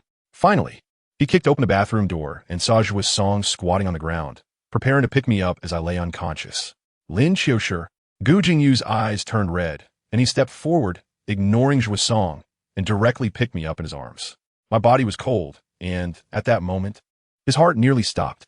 He frantically pulled out a handful of medicine from his pocket, all given to him by his aunt before he left. Zhuo Song handed him a bottle of water, and he pried my mouth open, feeding me the pills one by one, carefully giving me water. After a long time, my body slowly started to warm up. Gu Jingyu's heart, which had been hanging in the air, finally settled. He looked at the unconscious me in his arms. His expression extremely complicated. He was probably thinking about how this person could be a deadly demon one moment and a fragile glass doll the next. So bad, yet so pitiful. Simply a contradiction, making people both hate and feel soft-hearted. He picked me up, and Zhuo Song still wanted to ask, where are you taking Xiao Ci? As soon as Gu Jingyu heard the name Xiao Ci, his gaze instantly turned fierce, coldly staring at him. Stay away from him. That expression was like a wolf king guarding its prey, scaring Zhuo Song into not daring to move. Only watching as he carried me away. Gu Jingyu took a taxi to take me home, and halfway there, I woke up. As soon as I opened my eyes, I found myself in a man's arms, and I slapped his hand off my waist and sat up straight. I had just had an episode, feeling terrible all over. My mood was explosive, and I shouted at the driver, "Stop." The driver pulled over, and I opened the car door and got out, not even looking back. A car screeched to a halt, nearly hitting me. The driver stuck his head out and cursed, but I shot him a glare, and he instantly shrank back, cursing as he drove away. Gu Jingyu paid and followed me silently. The night wind blew against me, making me feel a little better. I turned back to him and raised my chin. Go, buy me a pack of cigarettes. His brows immediately furrowed. You can't smoke. My voice was icy. Gu Jingyu, what right do you have to control me? Yes, what right did he have to control me? But as soon as he thought of how I had fainted just now, he felt rooted to the spot, not moving. I was so amused by his demeanor that I lifted my foot to kick him. I kicked once, and he took a step back, still silent, refusing to buy cigarettes. Fine, you have some guts. I stopped kicking, looking at this man who was a head taller than me, and commanded, turn around and squat down. He thought I was going to kick him again, so he silently complied, preparing to be kicked away. Instead, I directly climbed onto his back and whispered in his ear, "Carry me back." Let me tell you, Gu Jingyu's ears turned red at that moment, and his whole body stiffened. He resigned himself to carrying me, walking in a daze. I lay on his shoulder, feeling bored. So I pulled out his phone from his pocket and called my plastic friend, Liang Chun. It rang for a long time before he picked up, his voice breathless and hoarse. "Baby, why are you calling at this time?" I deliberately said, "You left me at the bar. Where are you?" Before he could reply, a woman's giggle came through the phone. "Which baby is this?" Then there was a moment of chaos. Liang Chun cursed, "Damn it, don't move, you're going to crush me." The following conversation was quite vivid and colorful, with comments like "You really twisted your waist hard," and "How come I've never seen you so wild before?" It was practically a live broadcast. I deliberately held my phone close to Gu Jingyu's ear so he could hear it clearly. I could clearly feel his ears and neck turning red, and beads of sweat forming on the back of his neck. After the call ended, I felt a mischievous urge. I reached out and touched his hot ear. He stiffened all over, and his back tightened against my hand. I wrapped my arms around his neck, tilted my head, opened my mouth, and gently bit his earlobe. I could feel his Adam's apple roll suddenly, and his breath stopped. I slowly grazed the thin layer of soft flesh on his ear with my teeth, teasingly licking it with my tongue, then giggled softly in his ear with a sticky and mischievous voice. "Gu Jingyu, are you hard?" He looked as if he had been struck by lightning, his CPU completely overheating. I didn't let up, my fingers gliding down his cheek, tracing over his Adam's apple. I was about to slip my hand into his collar. He finally couldn't hold back anymore, grabbing my hand and abruptly setting me down, pulling me into a dark alley nearby, slamming me against the wall. "Lin Qiushi," he said, gripping my chin, gritting his teeth, and asking, "What exactly are you playing at?" I looked at him on the verge of losing control, and instead of being scared, I laughed. I wrapped my arms around his neck, half lifted my leg, and intentionally nudged a certain part of his body with my knee, feigning ignorance. "Gu Jingyu, really hard." The string in his mind snapped with a loud pop. The next second, he lowered his head and fiercely kissed my lips. It wasn't a kiss. It was more like he was devouring me, as if he wanted to swallow me whole. He pinned both of my hands firmly to my head, kissing me to the point of almost suffocating me. The world fell silent, with only our entangled breaths filling the air. I don't know how long it lasted, but he finally stopped, lowering his head and breathing heavily. My eyes were red from his kisses, filled with physiological tears, my chest heaving violently, and I felt completely dazed. He looked at my dazed appearance, and surprisingly, his gaze softened as he leaned down to kiss my swollen lips again. I instantly snapped back to reality and lifted my leg to give him another kick. He reacted quickly, pinning me firmly against the wall, using his height advantage to keep me immobilized. I squinted at him provocatively. "Gu Jingyu, do you want to get on top of me?" His body pressed against mine, desire barely concealed. But the way I looked at him was like I was regarding a pet that I found somewhat pleasing. That gaze instantly chilled him from head to toe, all of his desire retreating. He realized I saw him as a dog, but being reminded so bluntly still made his heart cold. Seeing him calm down, I suddenly lost interest and yawned. "Carry me back." He silently squatted in front of me, and I climbed onto his back. The journey was silent. Back at the villa, I took a shower and collapsed in a bed, feeling delightful. Poor little dog of mine, tossing and turning all night, probably filled with thoughts of me, as if he had been cursed. He really didn't sleep a wink, tossing and turning like a pancake. Let me tell you, I only disappeared for a few days, and his career was soaring, securing an investment from a Frenchman, 20 million in hand. And the contract was signed beautifully. But what about him? Is he worthless? I ignored him for half a month, and he actually felt unwell, empty inside, uncomfortable all over. Even started to miss the days when I kicked him a couple of times. Who understands this? It's practically late-stage workplace PUA symptoms. Then one ordinary afternoon, after a meeting with his partner in the city center, he unexpectedly ran into me. At that moment, I was with his younger brother, Gu Jingrong, who had just run off to a flower shop to buy me a bouquet of red roses, trying to be sweet. Holding the roses, just as I was about to say something, I looked up, and like I had activated radar, I spotted Gu Jingyu across the street. I couldn't help but laugh at that moment and beckon to him with my finger. That exclusive gesture for calling a puppy. He was back again. Let me tell you, just a second ago, he was cursing himself for being pathetic, and the next second, his legs were faster than his brain, and he came over all bouncy, almost wagging his tail for me. His cheap little brother turned green in the face and asked how he ended up here. I couldn't be bothered to explain and directly shoved a rose into his hand. "Hold this." He accepted it like a wronged little wife. Then I took the two of them, and we headed off to an auction in grand style. The auction was so boring that I almost ascended to heaven on the spot. Gu Jingrong kept asking me which one I liked, saying he would bid on all of them for me. I was being perfunctory until a painting was brought up on stage, and it was breathtaking, with a galaxy of stars, dazzling beyond belief.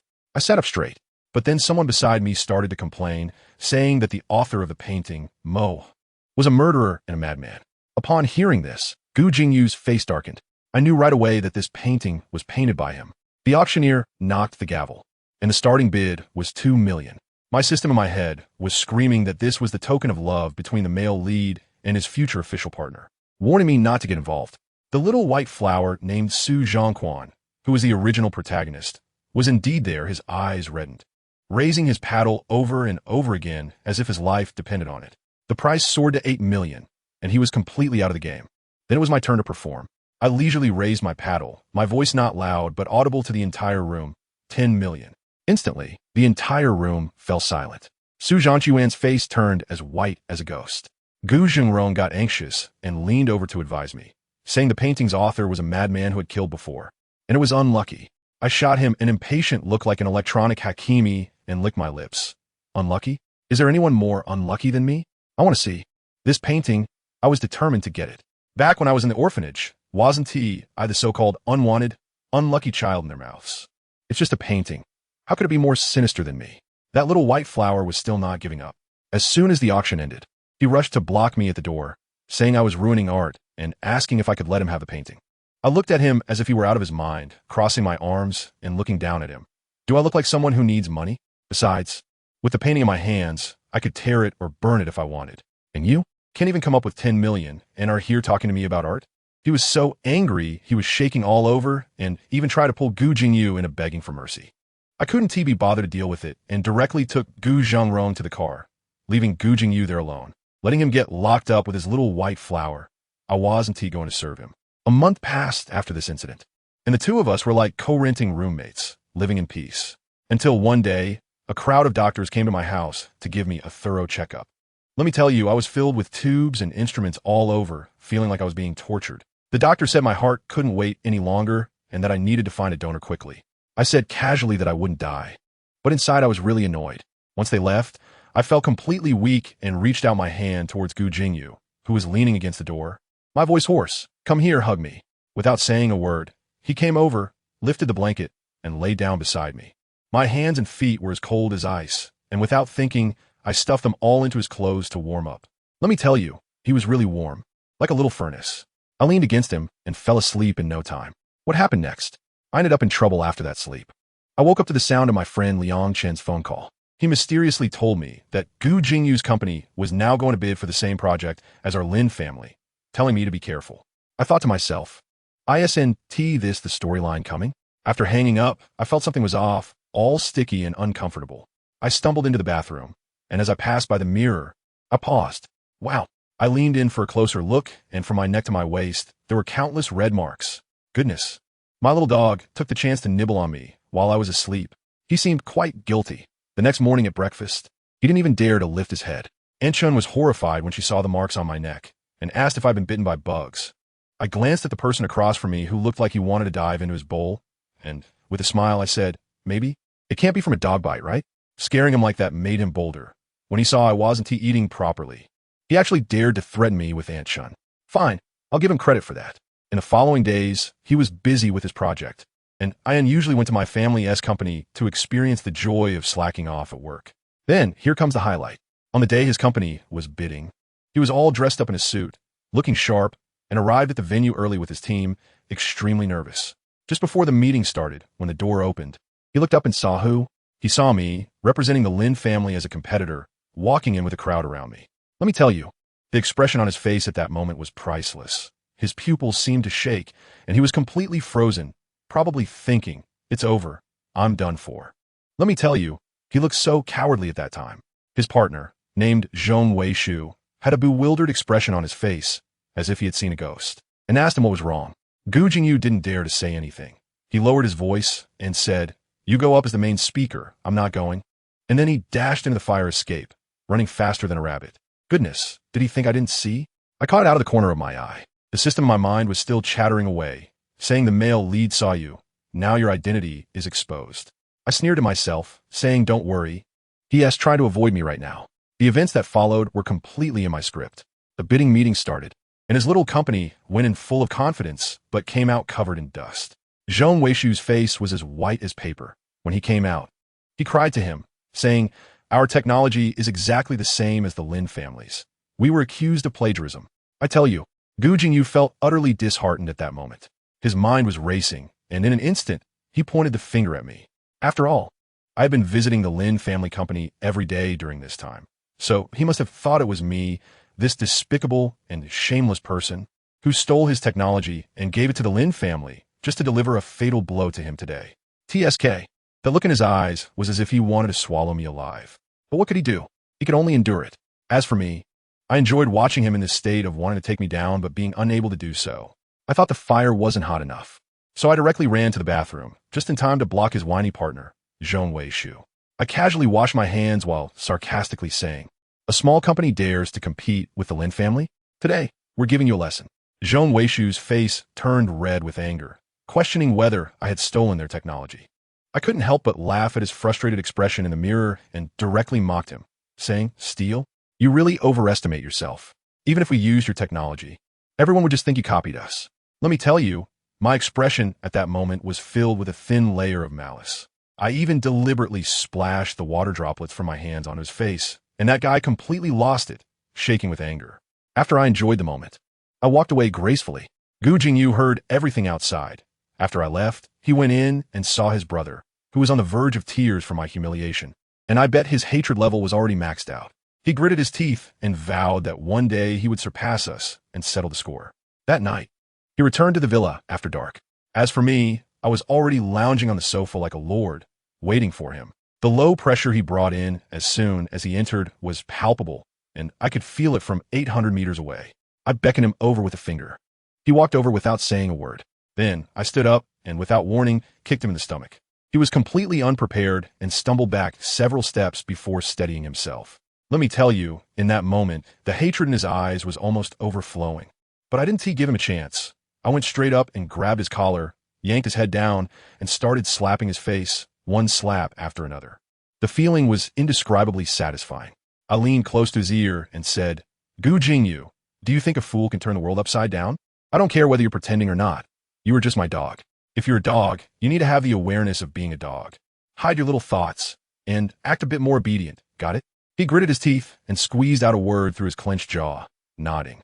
I smiled with satisfaction, ruffled his hair like I would a puppy, then let go of my hand, shaking it off in disgust as if I had touched something dirty. I told him that today was just a lesson. How could a dog like him dare to snatch what the Lin family wanted? If they're essay next time, I'll make sure he stays a dog forever and never stands up again. Who understands what family is about? Seeing him humiliated and angry, yet having to endure it, was really too amusing. Of course, just puing him wasn't enough. I had to add some intensity to help him fast forward the plot. I called my good buddy Liangshun and asked him to dig up all the tax evasion and financial fraud scandals of the Lin family, then package the evidence and send it anonymously to Gu Jingyu. Liangshun was shocked and asked if I was crazy. Wanted to target my own family and hand over the knife to a rival. I didn't explain much, just told him to do it. This was handled quickly. In about a month, all the dirt on the Lin family landed in Gu Jingyu's hands. Oh, by the way, during that time, the project was rebid due to problems with another company, and Gu Jingyu successfully turned the tables with a different proposal. For the past 6 months, Gu Jingyu had been exceptionally obedient in front of me. He did whatever I asked, serving me better than a nanny, coming home every evening at 6 to cook for me, and only returning to his room to work all night after I finished eating. He was simply a model servant. Then, that fool Gu Zhangrong came to stir up trouble again. He threw a pool party and insisted I bring Gu Jingyu along. As soon as I heard this, I knew this kid had bad intentions and was definitely going to try Gu Jingyu in front of me. Sure enough, when we got there, Wei Yi and his gang made an excuse that a watch had fallen into the water and pushed Gu Jingyu into the pool, surrounding the edge and not letting him come up, mocking him in various ways. I swayed as I walked over, and they were still a bit afraid of me. As a result, I curled my lips and said, "It's okay. You all continue, don't mind me." I tell you, when Gu Jingyu heard this sentence in the water, his entire aura changed. It was a kind of coldness that seeped from his bones. At that moment, He probably fully understood that I was in the same league as these scumbags. He must have been thinking, it's over. He had a glimmer of hope for Lin Qiushi before, but now it seems he must be made to suffer endlessly. He must be made to cry and beg me. When those people saw my attitude, they became bolder and started pouring wine over Gu Jingyu's head. There was even a fool who pulled out a dog collar from who knows where, shouting that he wanted to put it on Gu Jingyu. I couldn't help but laugh at that moment. I walked over, picked up the collar, weighed it in my hand, and then smiled at Gu Jingyu in the water, saying, "Gu Jingyu, come here." He suppressed the fire in his heart and walked step by step to stand in front of me. I squatted by the edge of the pool, first patting his wet hair like I would a dog, and then, with a snap, I personally put the collar around his neck. I admired his utterly humiliating demeanor and said with satisfaction, "It's just right." The people around began to jeer, asking to hear my dog bark a couple of times. I tugged on the chain of the collar and looked at him. He closed his eyes, and when he opened them again, he was so calm. And then he really spoke. Woof, woof, woof. Laughter erupted around us. I too laughed, genuinely happy. When they had their fill of noise, I calmly remarked, "My dog only listens to me. Are you all disregarding me?" With that one sentence, the entire place fell silent. Of course, I don't really want to protect him. I'm just tired of playing. I had a waiter secretly call Su Zhongquan over. As soon as I left, Su Zhongquan rushed out like a righteous angel, pulled Gu Jingyu up from the water, and held him tightly, scolding us fiercely. You see, this is perfect, right? The hero saving the beauty has to be played by the main character himself. I'm just the villain handing out knives. Later, I was on the balcony on the second floor, enjoying the breeze when Wei Yi and that guy got drunk and came to confess to me. They stuttered, their faces as red as a monkey's, but after listening, I gently told him, I know. However, I prefer someone a bit well-behaved. Upon hearing this, his eyes lit up, and he was about to say he could be well-behaved. I leaned close to his ear, gently blew a breath, and laughed, saying, just kidding, I actually like the naughty ones. I tell you, that young masterway across from me just froze up, standing there like a wooden post, with his eyes all red and pitiful. He probably never figured out until death whether I liked the obedient or the rebellious. But I didn't have time to care about him. I directly asked him for a cigarette, lit it up, took a deep puff, and the atmosphere was instantly filled with smoke. Then I leisurely said, don't like me. Don't like anyone if you can't help it. Otherwise, it will end badly.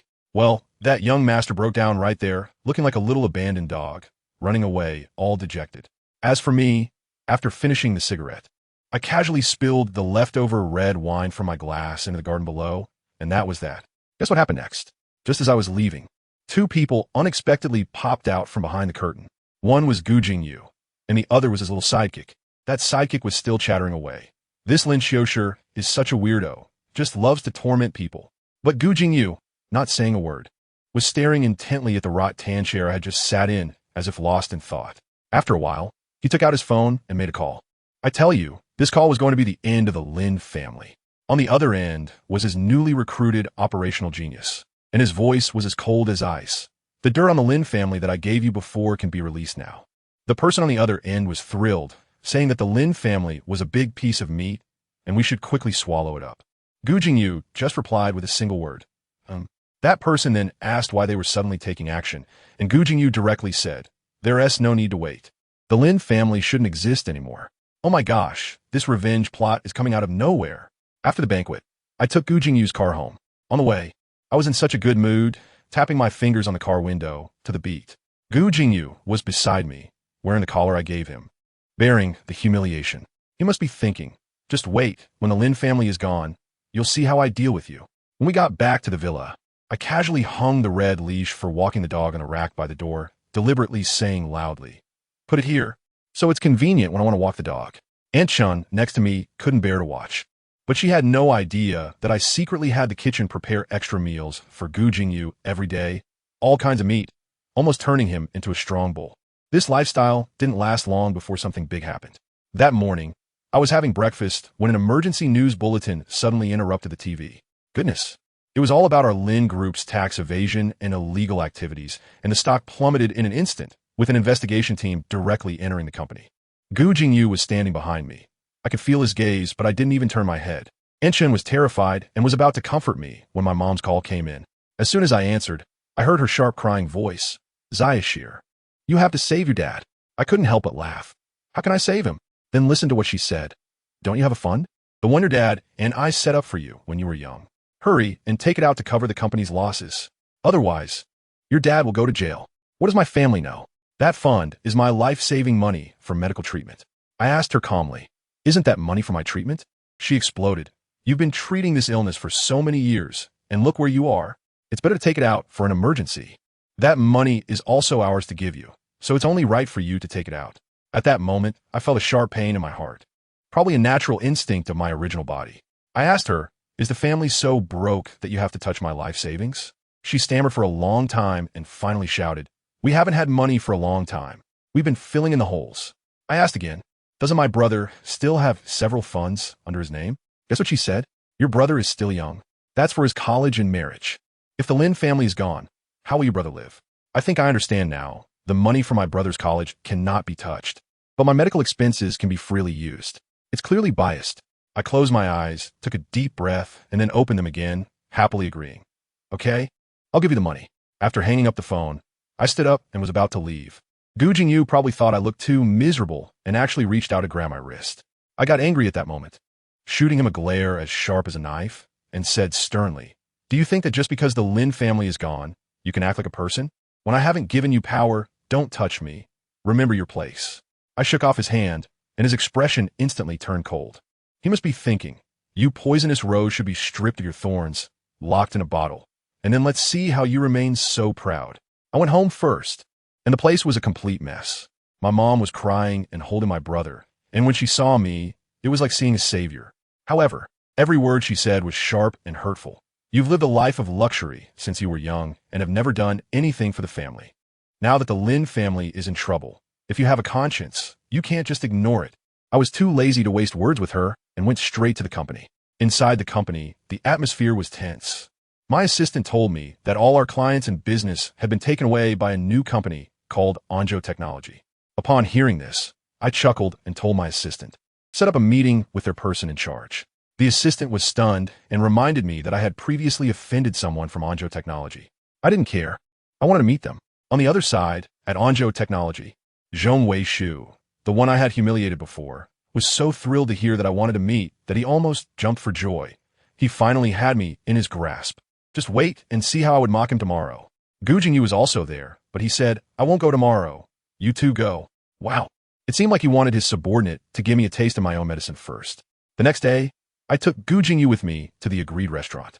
When Zhong Weishu and someone named Tao Hun saw Gu Jingyu pulling out my chair like a servant, their eyes almost popped out in surprise. Zhong Weishu sarcastically said, young Master Lin, if you're here to plead, this attitude won't do. Can you light a cigarette or pour a drink? Assistant, he was so angry that his face turned pale, while Gu Jingyu remained expressionless, but his gaze was terrifyingly deep. I stood up, walked over to Zhong Weishu, picked up the lighter, and with a snap, lit his cigarette. He was feeling proud and deliberately blew a smoke ring in my face. At that moment, my eyes turned red, and my fists were clenched tightly, looking as if I had suffered a great injustice. See me like this. Zhong Weishu was thrilled and continued to make things difficult for me. I lowered my head, my voice tinged with tears. Please, have mercy and give the Lin family a way out. The two of them chimed in, saying that they couldn't make the decision and would have to consult their true boss above them. I made an excuse to go to the bathroom and adjusted my emotions inside. Actually, I was venting to the system. This performance is so convincing that I almost believe it myself. It's meant to make Gu Jingyu think he's won for sure. While I've been driven to a dead end, as soon as I stepped out, I saw Gu Jingyu smoking in the hallway. I immediately switched back to my spoiled young master mode and shouted at him, who let you come out? Go back. He suddenly smiled, a particularly wicked smile, and his gaze changed. He was no longer the patient person he used to be. He extinguished his cigarette, closed the distance between us, and said, Lin Qiushi, instead of asking others, you might as well ask me. I was furious at that moment. Gu Jingyu, what do you think you are? A dog dares to talk to me like that? As soon as I finished speaking, he grabbed my hand that was about to swing and forcefully pinned me against the wall. He leaned close to my ear and said word by word, the Lin family is gone, and now you can only beg me to be saved. I was so angry that I was trembling all over, just about to curse when Zhong Weishu and the others came out upon hearing the commotion. Tao Hun glanced at the situation and coldly said, young Master Lin, the dog you are cursing is our general manager Gu from Herointo Technology. If you want Herointo Technology to show mercy, it needs to be approved by our general manager. I tell you, at that moment, Lin Qiushi's CPU almost burned out. He stared at Gu Jingyu in disbelief. Gu Jingyu shook off my hand. mimicking my previous demeanor, and maliciously curled his lips. Lin Qiushi, it's your turn to beg me now. And guess what happened? That kid Lin Qiushi didn't flinch for even a second. He actually smiled at Gu Jingyu, his peach blossom eyes narrowing, still maintaining that aloof demeanor, as if to say, what do you think you are? Want me to beg you? He scoffed, Gu Jingyu. Maybe in your next life. After saying that, he turned around and left, looking incredibly carefree. Goodness, Gu Jingyu's face instantly turned as dark as the bottom of a pot. My little assistant, He Zhu, and I quickly slipped away, and only when we got into the car did I dare to take a deep breath. From the rearview mirror, I could see the red mark on Lin Qiushi's neck where Gu Jingyu had gripped him. Shocking to behold. Family, who understands? A fool raised for 3 years suddenly transformed into the domineering CEO of the rival company. This plot would be considered too kitsch in a short drama set in 2025. But it happened just like that.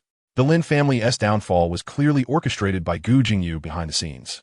When Lin Qiushi returned to his villa in Qingshan, his first words were, "Go back to the villa." Once inside, he slumped down, his face as white as paper, clutching his chest, curled up in pain on the bed. His fragile body couldn't handle excitement. And after today's ordeal, it was a miracle he hadn't died on the spot. The system in his mind whispered, "Host, just wait until the task is completed." Lin Qiushi was sweating profusely, a manic smile hanging on his lips. Soon, I tell you, he claims he doesn't seek anything. But the big hole in the Lin family really needs to be filled. Lin Qiushi has sold everything that can be sold, pouring all the money into the company. But it's still a drop in the bucket. He wants to touch the family's real estate, but his weird mother starts causing trouble again. Wailing at the doorframe. "You can't sell? Where will me and your brother live if you sell the house?" It's ridiculous, even when the fire is at their feet. She's still thinking about her own comfort. Lin Qiushi said nothing, quietly turned around, and sold his residence, the Qingshan villa, along with all the top-notch medical equipment inside. His private doctor, Dr. Chow, was almost going crazy. What will happen to your health without this equipment? Indeed, his life had been built up with money. Now that the Lin family has fallen, with no money, no medicine, and no equipment, how many days can he survive?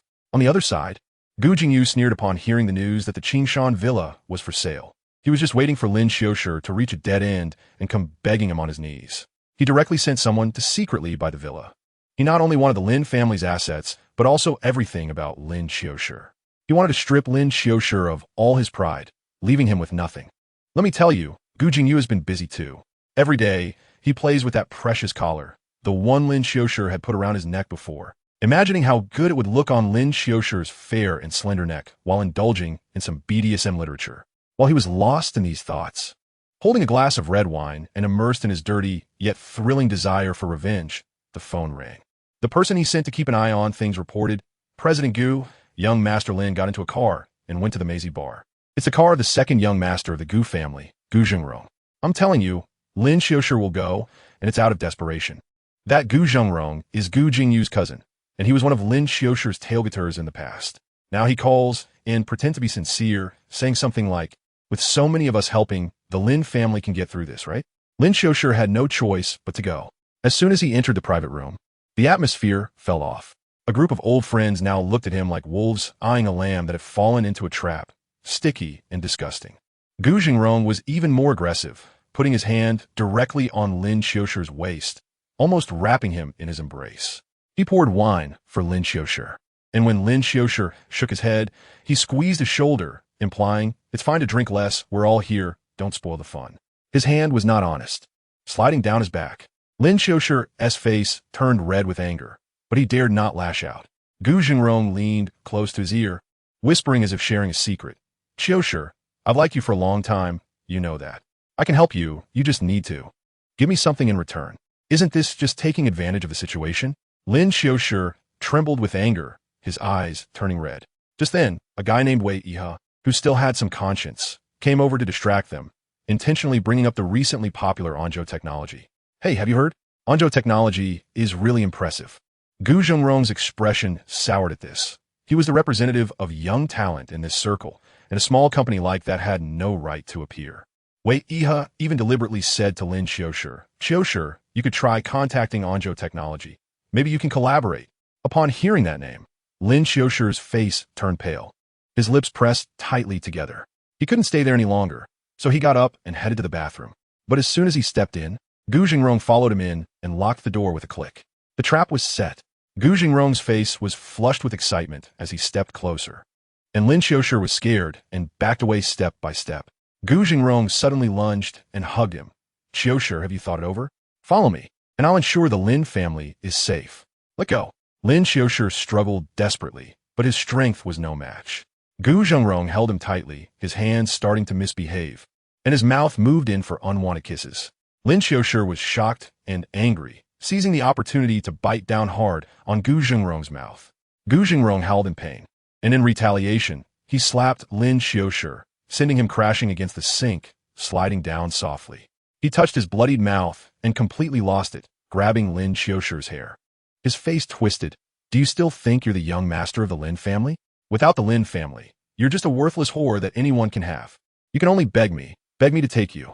At this critical moment, there was a loud bang, and the bathroom door was kicked open from the outside.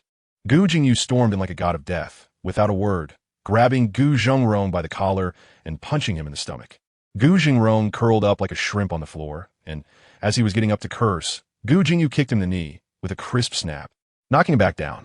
After dealing with the trash, Gu Jingyu turned to Lin Qiushi, whose disheveled appearance was met with his cold gaze, a cruel smile creeping onto his lips.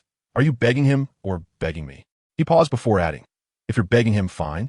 I'll leave now and let Gu Jingrong have his way with you." Lin Qiushi's eyes were still filled with tears, his whole body trembling. He looked at the howling Gu Jingrong on the floor and then at Gu Jingyu, his voice trembling. "I beg you." Gu Jingyu smiled. He pulled out a black leather collar from his pocket and walked up to Lin Qiushi, forcing it around his neck. "I think this collar suits you better." He pulled Lin Qiushi in front of the mirror, making him look at himself. The black leather collar tightly encircled his pale, slender neck, and the feeling of humiliation surged. A tear fell, like a pearl breaking off its string. Without a word, Gu Jingyu dragged him out and took him directly back to the Qingshan villa. Lin Qiushi's mind was in a daze. I already sold this villa. Upon entering, he understood. All the servants had changed, and upon seeing Gu Jingyu, they respectfully called him Mr. Gu. Gu Jingyu had bought this place. He loosened his tie and sat on the sofa, coldly raising his chin at Lin Qiushi. "Can you serve me?" Lin Qiushi had always been served, so he didn't know how to do that. He shook his head. Gu Jingyu sneered. "If you can't, then learn. Otherwise, what do I need you for?" He made Lin Qiushi serve him soup, and Lin Qiushi, clumsily, brought over a bowl of scalding hot soup, burning his fingers badly. Indeed, a beautiful waste. Gu Jingyu scoffed disdainfully. That night, Gu Jingyu arranged for him to stay in the servants' room on the first floor while he occupied the master bedroom. Lin Qiushi's eyes turned red with anger, and as he turned to leave, Gu Jingyu yanked the collar around his neck, pulling him close. "I like those who are obedient. Got it?" He dragged Lin Qiushi upstairs, into the master bedroom's bathroom, stripped off his clothes, and sat in the bathtub, commanding, "Massage my head." Lin Qiushi was holding back his anger, squatting by the edge of the tub, extending his hands to massage. "Haven't you eaten? Is this all the strength you have?" Gu Jingyu closed his eyes, his tone full of commands. Lin Qiushi increased the pressure, but Gu Jingyu complained again that he didn't know how to do it. "I'm telling you, what kind of person is our young master Lin? Enduring humiliation? Not a chance." He was all about getting revenge on the spot. With a fierce look in his eyes, he grabbed Gu Jingyu's hair and, with a splash, shoved his head underwater. Good heavens!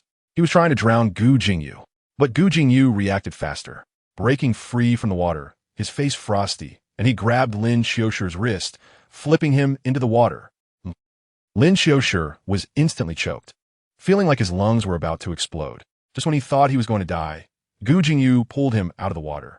Cough, cough, cough. Lin Qiushi coughed violently, and Gu Jingyu held his face, his voice as cold as ice. "Lin Qiushi, you really can't learn to be obedient." He stepped out of the bathtub, only to return shortly after with a red rope in hand.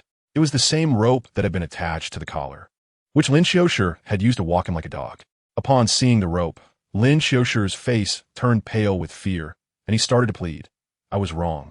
Gu Jingyu, I was wrong, let me go."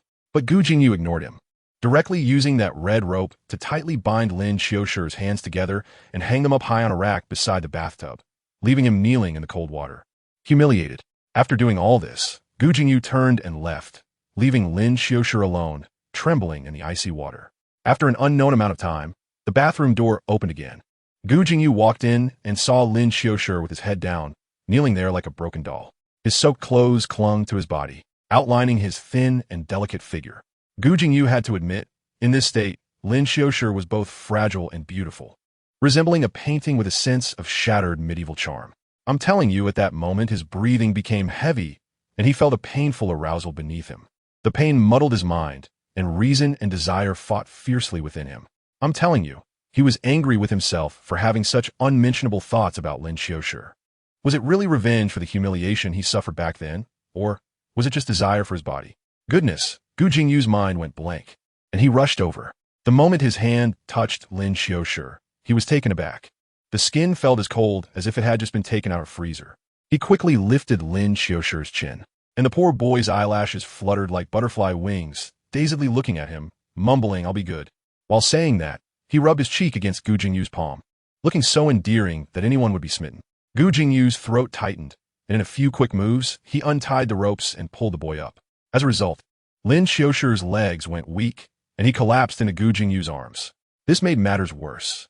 Gu Jingyu decided to go all in and swiftly tore off the little ragged cloth on him. The boy's pale skin glowed under the dim light, but the bruises on his wrists and knees were shocking. Lin Qiushi seemed to be frozen, desperately burrowing into his embrace like a small animal seeking warmth. Gu Jingyu's anger fizzled out in an instant.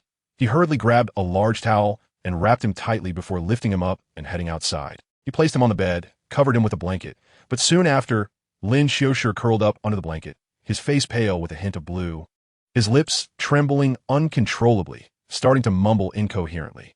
Gu Jingyu stood by the bed like a guardian for a long time, and in the end, he didn't know what came over him. He lifted the blanket and laid down beside Lin Qiushi, pulling the icy boy into his arms. As soon as they made contact, Lin Qiushi shivered as if he had been burned. Gu Jingyu didn't care. He was determined to be a human heating pad for him, but as he warmed him up, he lost control again. He suddenly lifted Lin Qiushi's chin and kissed those cold lips. "I told you, that's not affection at all. It's practically gnawing. It's as if he wants to swallow the person whole, driving straight in, not gentle at all, just full of possession and punishment." Lin Qiushi was already coughing so hard it felt like his lungs were in pain, and now his breath was taken away, making him feel miserable, crying out softly, his brows tightly furrowed. He suddenly opened his eyes, his tear-filled eyes looking pitiful. Only then did Gu Jingyu let him go, and Lin Qiushi immediately hunched over, coughing so hard that the world turned dark, his face turning red. But instead of feeling sorry, Gu Jingyu grabbed his hair, forcing him to look up at him. His gaze icy. "Lin Qiushi, today is just a lesson. If you can't learn to behave, I have plenty of ways to deal with you in the future. Just see if you can handle it." Lin Qiushi was burning up so much he could barely lift his eyelids, but that pride still remained. He stubbornly held his eyelids open to glare at him, the corners of his eyes red like a rabbit. Gu Jingyu's anger flared up again. Thinking he still hadn't had enough, daring to glare at him, just as he was about to be harsher, a tear rolled down from the corner of Lin Qiushi's eye. His voice small like a little kitten. "Gu Jingyu, you bastard." That expression was a complex mix of grievance, hatred, and fear. At that moment, Gu Jingyu's anger, for some reason, deflated like a pop balloon. He didn't hit him again, just watched Lin Qiushi cry for a while, and, eventually, he fell into a deep sleep while crying. He reached out to touch Lin Qiushi's forehead, and good grief, it was hot enough to fry an egg. Gu Jingyu panicked, quickly getting up to call Dr. Chow. After hanging up the phone, he turned back to look at the feverish, dazed person on the bed, feeling a mix of emotions. Yes, he was truly angry, but that damn desire was also life-threatening. He had originally come back for revenge. But how did this kid keep softening his heart time and again? No, he couldn't let it be like this. So, he steeled his heart and drove out in the middle of the night.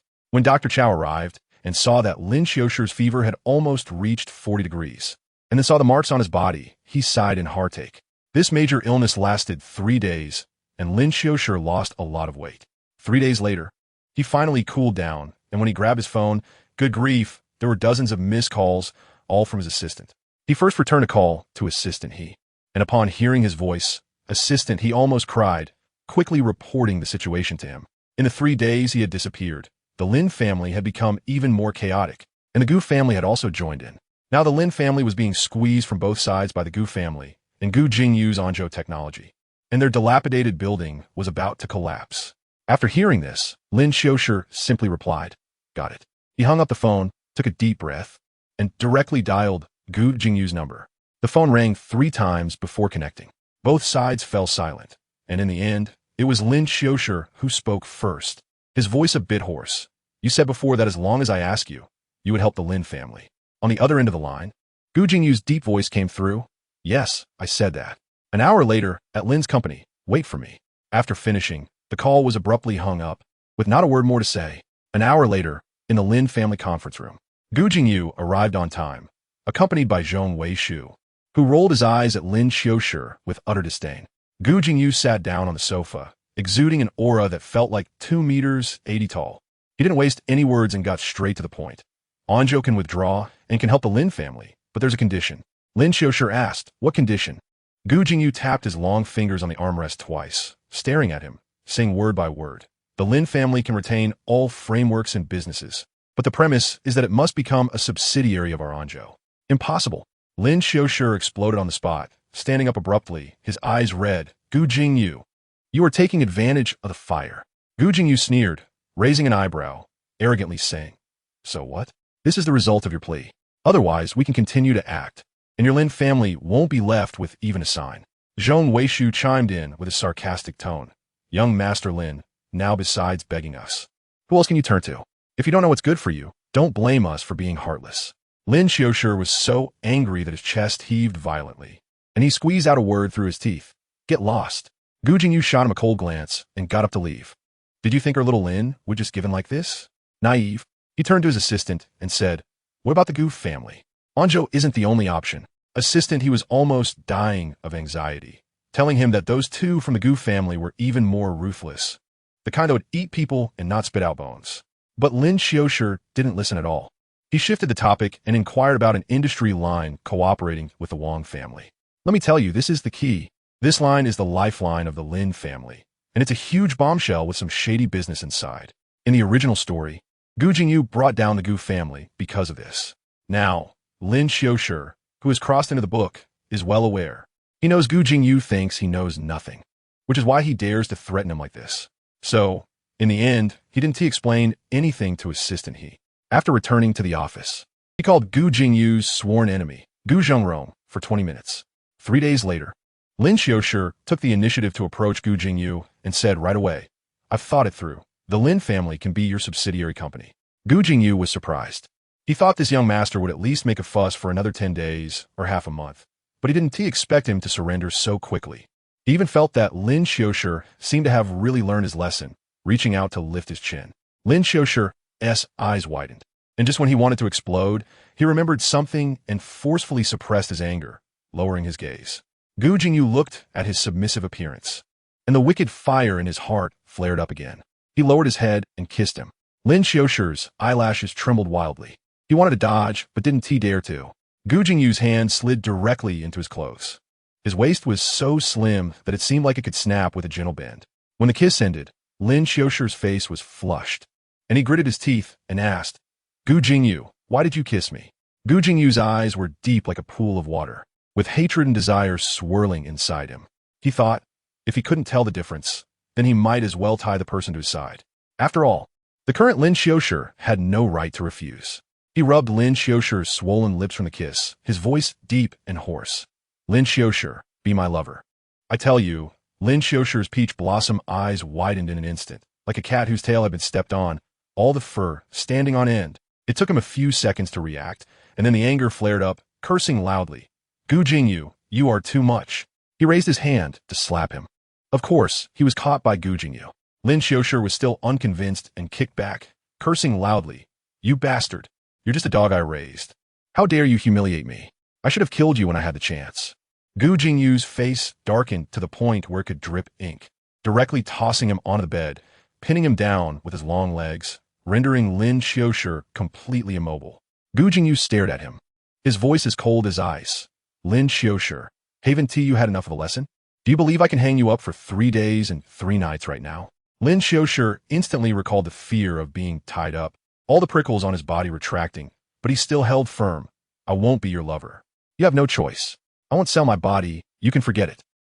Gu Jingyu, what are you doing? Get your hand off. Lin Qiushi suddenly screamed in terror because Gu Jingyu's hand had already slipped into his waistband.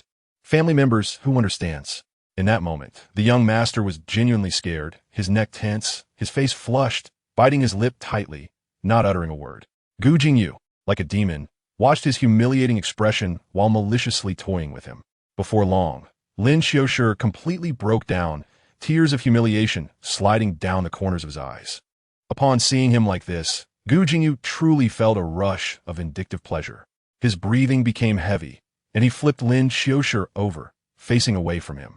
Lin Qiushi was terrified and struggled desperately, but as Gu Jingyu pressed lightly on his waist, he became utterly immobile. The sound of clothes rustling came from behind, and Lin Qiushi was so scared that his hair stood on end, crying out for mercy. Gu Jingyu, don't go too far. You can take your revenge however you want, but you can't. The rest of his words were cut off. It was a chaotic and exhilarating plunder, and when it ended, Lin Qiushi lay motionless on the bed, lacking even the strength to curse. Gu Jingyu, however, felt no regret at all. He tugged at Lin Qiushi's hair and whispered in his ear, Lin Qiushi, I've taken over the Lin family. I'll take good care of your mother and brother. As for you, as long as you behave, once I've finished my revenge, you can leave. He dressed and transformed back into that well-groomed elite, and before leaving, he even touched Lin Qiushi's ear, sneering coldly before turning to go. As soon as the door closed, Lin Qiushi immediately opened his eyes. He propped himself up to head to the bathroom, but as soon as he moved, he winced in pain. His skills are too poor. The system in his mind was shocked, screaming wildly, Host, how did you sleep with the male lead? The plot has collapsed. As a result, Lin Qiushi walked slowly to the bathroom while leisurely saying, How has it collapsed? Didn't you hear him say he wants me to be his lover? Besides, he forced himself on me. It's not like I went to sleep with him. There was a strange smile in his voice. I even cried while refusing. Didn't you see my eyes are all swollen? System. Well, that does seem to be the case. Good heavens, it turns out he has a system. He is not the original Lin Qiushi at all. Everything just now was an act. This guy is simply a hidden gem of the 2025 entertainment industry. Lin Qiushi stood under the shower, looking at the two clear bite marks on his waist in the mirror, curling the corners of his mouth in a half-smile. Indeed, a wild dog. Days passed like this, with Lin Qiushi hidden away in the Qingshan villa. On Gu Jingyu's side, after the company swallowed the Lin family, he was fighting fiercely with the Gu family. But then, out of the blue, the Gu family suddenly stopped, with no news at all, leaving him confused. That night, Gu Jingyu returned home close to midnight, and as soon as he entered, he asked the servant, Where is he? The servant replied, Young Master Lin should be asleep. Wake him up. Lin Qiushi was dragged out of bed, sleepily walking to Gu Jingyu's side, still a bit grumpy from just waking up. But as soon as Gu Jingyu shot him a glance, he immediately sobered up and stood obediently beside him. Gu Jingyu caught a whiff of the faint medicinal scent on him, and the tension he had felt all day relaxed. Suddenly, he pulled Lin Qiushi into his arms, burying his head in his neck to sniff, his hands unceremoniously slipping inside his sleepwear to roam. Lin Qiushi gritted his teeth, wanted to push him away but didn't dare to, his face turning red from the frustration. Gu Jingyu became more passionate, directly attempting to lift his sleepwear. Lin Qiushi suddenly grabbed his clothes, shamefully and angrily shouting, Gu Jingyu! Gu Jingyu looked up at him, and only then did he lower his voice and say, Not here. Just then, the servant came in carrying a bowl of noodles, witnessed the scene, and pretended not to see. Gu Jingyu chuckled and let him go. Come eat something with me. However, even eating noodles was restless. Gu Jingyu found Lin Qiushi eating too slowly and just picked him up, feeding him. After 2 bites, Lin Qiushi said he couldn't eat anymore, and only then did Gu Jingyu put down the bowl, wrapping his arms around Lin Qiushi's waist and asking, Did you take your medicine today? I did. Lin Qiushi lied without batting an eye. Gu Jingyu directly carried him upstairs, opening the drawer to find all the medicine untouched. His face instantly darkened, and Lin Qiushi's heart sank. This was bad. Gu Jingyu began to scold him. Don't you know what your body is like? You can't stop taking the medicine for even a moment. Do you think it's just background noise? Lin Qiushi said softly. I forgot. It wasn't on purpose. Lin Qiushi. Gu Jingyu pinched his face, his gaze frighteningly serious. You just learned to behave for a couple of days, and you can't hold it in anymore? I thought you could pretend a bit longer. Lin Qiushi shuddered in fear, instinctively wanting to retreat. But retreat? Let me tell you, at that moment, I only had one thought in my mind. Run? But the problem was, would I dare to run? If I tried to escape, Gu Jingyu would have 1,000 reasons to catch me back and deal with me harshly. But if I didn't run and just stood there like a fool, well, that would be like washing my neck clean, waiting for him to come and join me, right? Family members, who understands? That feeling of neither running nor staying. like a lamb waiting to be slaughtered, was simply unbearable. When Gu Jingyu came out of the bathroom, he saw me still standing there like a wooden post. He casually wrapped a towel around his body, and that figure, that outline, I hurriedly averted my eyes, my heart pounding like a drum. He even smiled, walking over to me and saying, "Good boy. You didn't run away. I told you." I almost bit my lips off. Not a word could I say. And then? Well, there was nothing after that. Anyway, the dignity of a young master shattered all over the place. My broken body really is useless. He didn't even do much, and I just blacked out right in front of him, completely crashing. When I regained consciousness, I found myself in the bathroom, all cleaned up in his arms. I looked at him in a daze. This guy was exhausting me, while his CPU was almost overheating. He was talking about revenge, but the look in his eyes was so complicated, it seemed like he didn't even know what to do with me. The next day, I felt like I had fallen apart. My iron buddy Liang Chun called and immediately laughed at me, asking if I had ruined Lin's company just to support the Onjo technology one invested in. I could only laugh awkwardly and begged him to keep it secret. After hanging up, I thought I'd better take my medicine quickly. Otherwise, when Gu Jingyu came back at night to check, he would definitely find fault. As a result, I was sleeping soundly in the afternoon when Gu Jingyu's call came in. I was really angry when I got up and answered, "You better have something big to say." He could tell I was upset and asked why I was still sleeping. I scoffed. "If you hadn't kept me up last night, would I be sleeping all day?" Guess what? He didn't get angry. He just casually said, "Only twice." I had the expression of an old man on the subway, looking at his phone. Then he switched gears, and that domineering vibe came back. "Lin Qiushi now. Immediately, get up and get ready. I'm taking you out for dinner tonight." After saying that, he hung up without any hesitation. I got up in a fit of anger, wondering what was going on this time. As a result, the car took me directly to a very high-end private restaurant. When I pushed the door open, I was shocked to see it was a banquet. Gu Jingyu and several executives from his company were all there. One of them, named Zhong Weishu, looked at me with a venomous gaze and immediately started attacking me, sarcastically saying that the Lin family was bankrupt and how I still had the face to come out for a meal. As for Gu Jingyu, he pretended to stop me for a moment, then pulled me into his arms, pinching my chin and saying in front of everyone, compared to revenge, "I prefer the face of young Master Lin." Then he leaned in and kissed me. I was completely emo at that moment. Wasn't this pure, domineering CEO literature come alive? The most cliché kind. Zhong Weishu was still there fanning the flames, saying that if I sold my face, I could definitely fetch a good price. I was so angry my eyes turned red, and just as I was about to explode, the door to the private room was suddenly kicked open.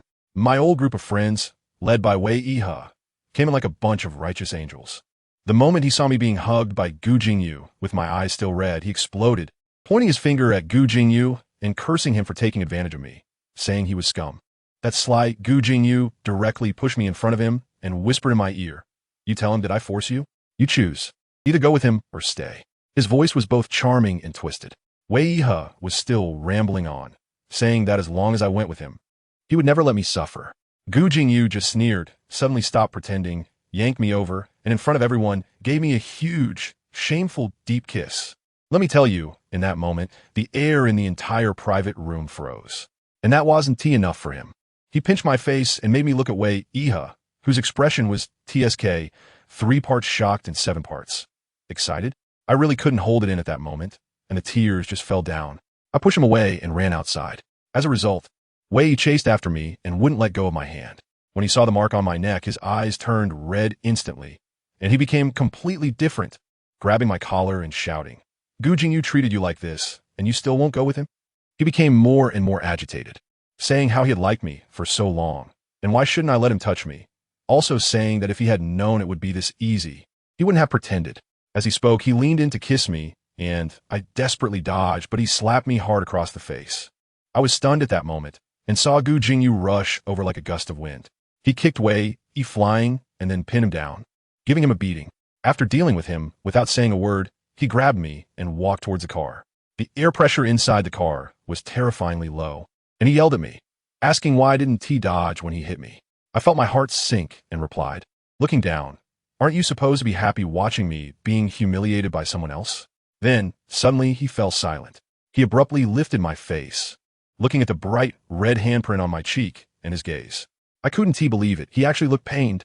His voice softened instantly as he cupped my face and gently kissed the corner of my mouth where I was hurt, saying, "Next time, I won't let anyone touch you." family. At that moment, I felt something had truly changed. He comforted me while kissing me, so gently, as if I were a rare treasure. From that day on, Gu Jingyu seemed like a different person. There was a time when he wanted to tease me again, and I lost my temper and kicked him in the face. I thought I was done for. But guess what? He actually grabbed my ankle, first retaliating by biting me, and then gently kissing along the bite mark. Later, when I cried out in pain, he really stopped and went to the bathroom to take care of himself. The most absurd thing was, just a few days later, he filled the entire villa garden with red roses. It was a sea of them, burning like fire under the sunset. He held me in his arms, picked a big bunch, and gave it to me, saying, "Don't accept flowers from others anymore. You have your own patch now. Don't act like you've never seen the world." As for me, I was bored and started plucking the petals one by one. But then Gu Jingyu looked at me with an increasingly strange gaze. It was a kind of look that wanted to swallow me whole, yet also wanted to kneel down and lick the tips of my shoes. Incredibly contradictory and intensely passionate. Then he suddenly pulled me over, hugging me and rushing into the house, rose petals falling everywhere. Finally, he threw me onto the bed, and instead of doing anything else, he held my hand and began to kiss each of my fingers one by one, with a reverent intensity, as if he were kissing a miracle. I told you my neck was craned back, and my whole body went soft. My other hand instinctively reached into his hair, grabbing it but not daring to use too much force. Goodness, what's wrong with this guy? Even kissing my fingertip could be so sensual. It felt like I was drenched in his affection. Over half a month passed, and I basically didn't go out at all. On one hand, it was getting cold, and my fragile body couldn't handle it. On the other hand, that dog, Gu Jingyu, was like a prison guard, not even letting me visit my own company. Every night, he held me while sleeping, claiming it was the duty of a lover. At first, I was quite obedient, but later I realized he seemed to be a bit indulgent with me, so I had to take advantage of that. I directly performed a show of being spoiled. When he came back at night, where was I? I went to sleep on the first floor, not serving him anymore. Even Aunt Wang's advice fell on deaf ears. As a result, in the middle of the night, I felt myself being lifted. Goodness, Gu Jingyu directly carried me from the first floor back to the second floor. I was so grumpy upon waking up that I grabbed a pillow and threw it at his face. He just laughed and dodged, then pinned me down and started kissing me.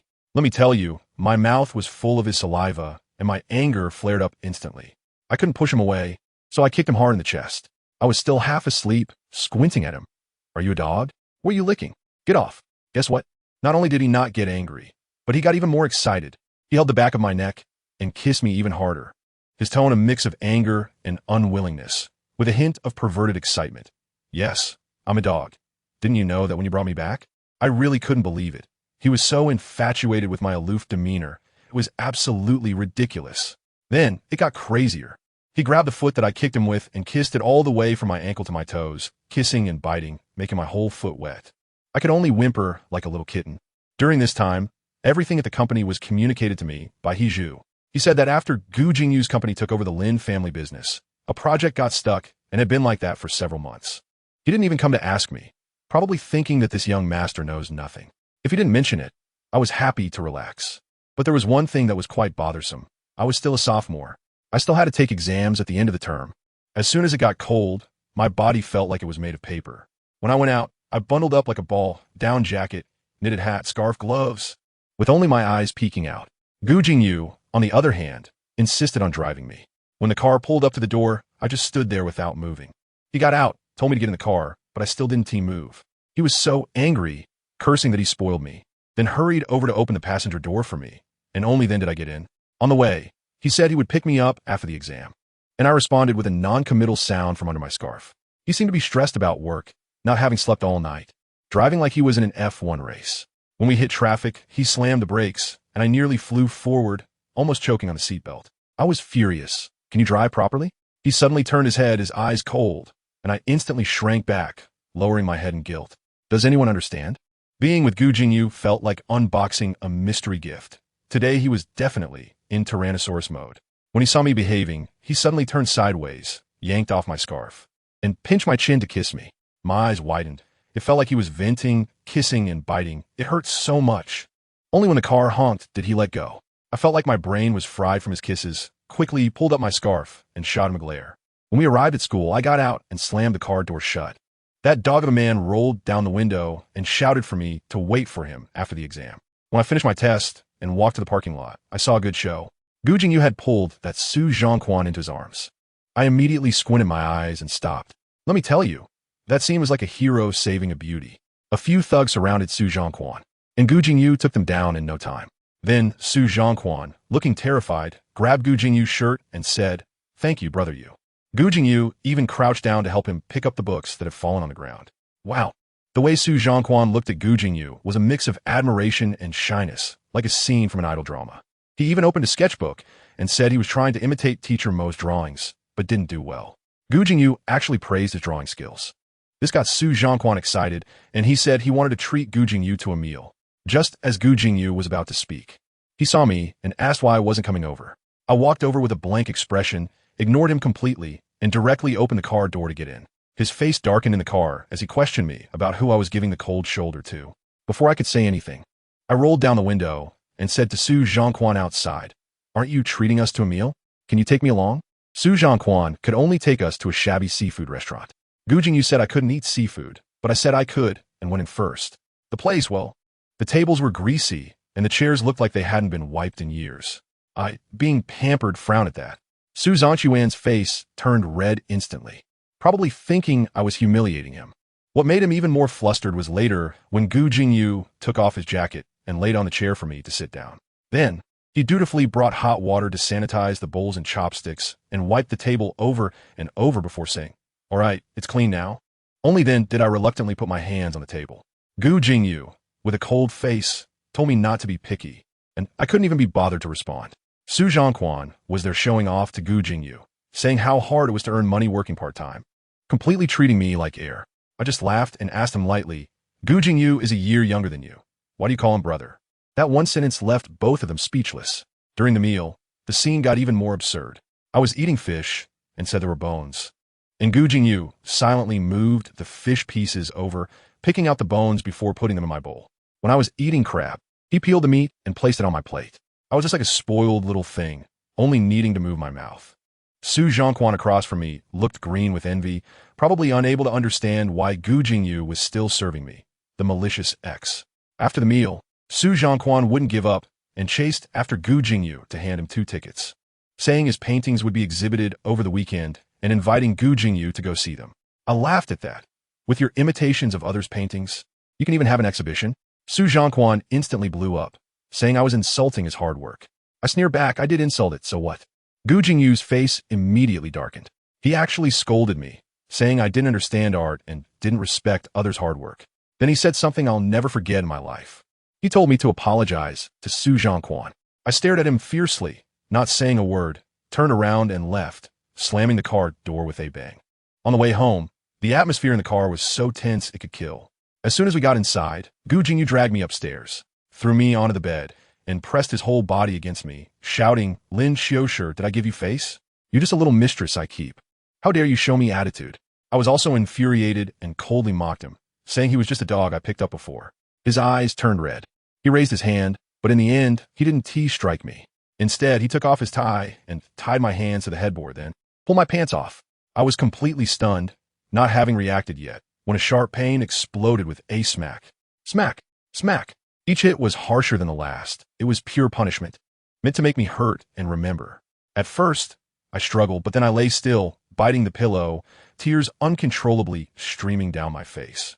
In that moment, I felt like I was back in that damp, dark orphanage. They did the same, pinning me to a bench in front of everyone, whipping me with a switch, forcing me to admit my mistakes. The words "yes, just a little thief, an unwanted orphan," so stubborn echoed in my ears again. I had never cried when I was beaten unconscious as a child, but today, after being hit by Gu Jingyu, I couldn't stop the tears.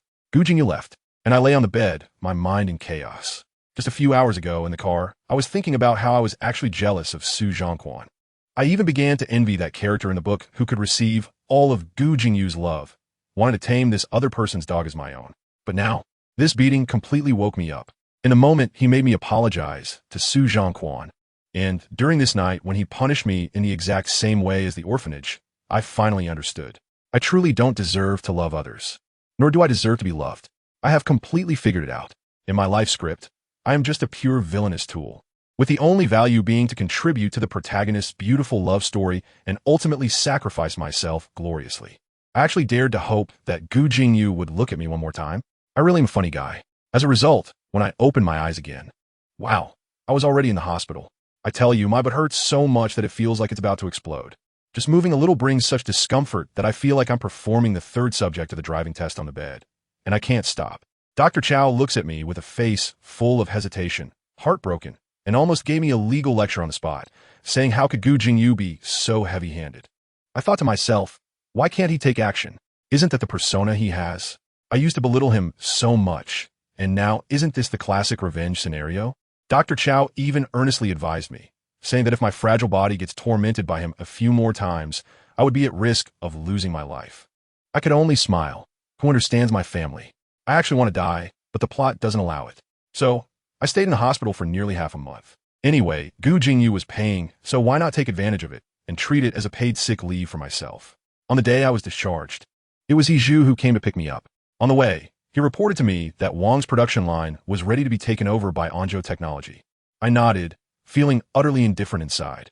Zhu glanced at me through the rearview mirror, probably thinking that the company had already spread rumors, saying that the young master of the Lin family, was spineless, running off to be someone's little lover after losing the company. What a joke, what do they know? This is called enduring humiliation for a greater burden. All right, I can't keep this up. I really am spineless. As soon as I entered the villa, I was stunned in place. Wow, there's a big meeting in the living room? All the familiar faces were there. Gu Jingyu was chatting with Tao Hun and the others, and Su Zhongquan was sitting next to him, sitting up straight like an honored model student. As soon as they saw me come in, the entire room fell silent. That little brat, Zhong Weishu, almost rolled his eyes to the sky. Gu Jingyu frowned at me and said, "What are you doing standing at the door?" "Gumin." I lowered my head and walked over with small steps, standing next to him in a very obedient manner. I tell you, since I got sick, I've lost so much weight that I barely recognize myself, and instead, I have a kind of sickly, fragmented feeling. That arrogance has completely disappeared, and anyone who sees me would be taken aback. Tao Hun couldn't help but say, "Young Master Lin is different from before." I immediately seized the opportunity and gave him a 90-degree bow. I was immature before and caused trouble for everyone. As a result, Gu Jingyu exploded again. "Pulling me upright. What are you doing? Why are you apologizing to them? I really want to thank you. What exactly do you want me to do, big brother? When I'm tough, you hit me. When I'm soft, you scold me. Do you just dislike me?" Zhong Weishu sarcastically remarked from the side. "Oh, is this an apology for humiliating us in Anzhou before? You don't think that just by apologizing, we can forgive you, do you? What can I say? I can only say, I'm sorry. You're just a little toy raised by Jingyu now." The more he talks, the more excited he becomes. "Without Jingyu, with your sickly body, I'm afraid you wouldn't even be able to survive, right?" Every word pierces the heart. Every sentence strikes deep. My face turned pale, and Gu Jingyu finally couldn't take it anymore. He shouted, "Enough," then waved his hand at me irritably. "If there's nothing wrong, don't stand there and be an eyesore. Can't you see the cup is empty? Go get some water." "Fine, you're my boss. You have the final say." I turned around and entered the kitchen, and just as I stepped in, Su Zhongquan followed me in. Wow, the main character has come to assert his dominance. He stood behind me, righteous and indignant. "Lin Qiushi, I really didn't expect you to be so shameless, selling your body for wealth and power. Do you know why Jingyu is keeping you around? He's getting back at you. Do you really think you would like someone as cruel and despicable as you?" He paused for a moment, probably feeling that his attack wasn't strong enough, and added, "Guess who was by Jingyu's side last night? It was me. I'm the one who is most suitable for him. Once he's done with his revenge, he'll kick you aside." I listened, feeling numb and wanted to laugh. You see, isn't this just right? The plot is finally returning to the right track. As a malicious supporting character, it's time for me to exit. When the water boiled, I took a few cups of tea outside. I first served Gu Jingyu, who couldn't even be bothered to look at me. Then I distributed them one by one, and when I got to Su Zhongquan, just as I let go, he exclaimed, and the whole cup of hot water tipped over.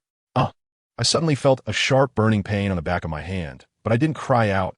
He did. Zhong Weishu jumped up immediately, pushing me away, and my knee hit the corner of the coffee table, causing me to nearly kneel down in pain. He pointed at my nose and yelled, "Lin Qiushi, what are you doing? Was it intentional? Are you trying to scald him?" Gu Jingyu rushed over and grabbed me, his eyes filled with ice. "Even if you look down on him, you don't have to throw hot water on him, right? He's an artist. You're trying to take his life." I didn't. I really couldn't argue. "You didn't?" He sneered, the disappointment and disgust in his eyes like knives.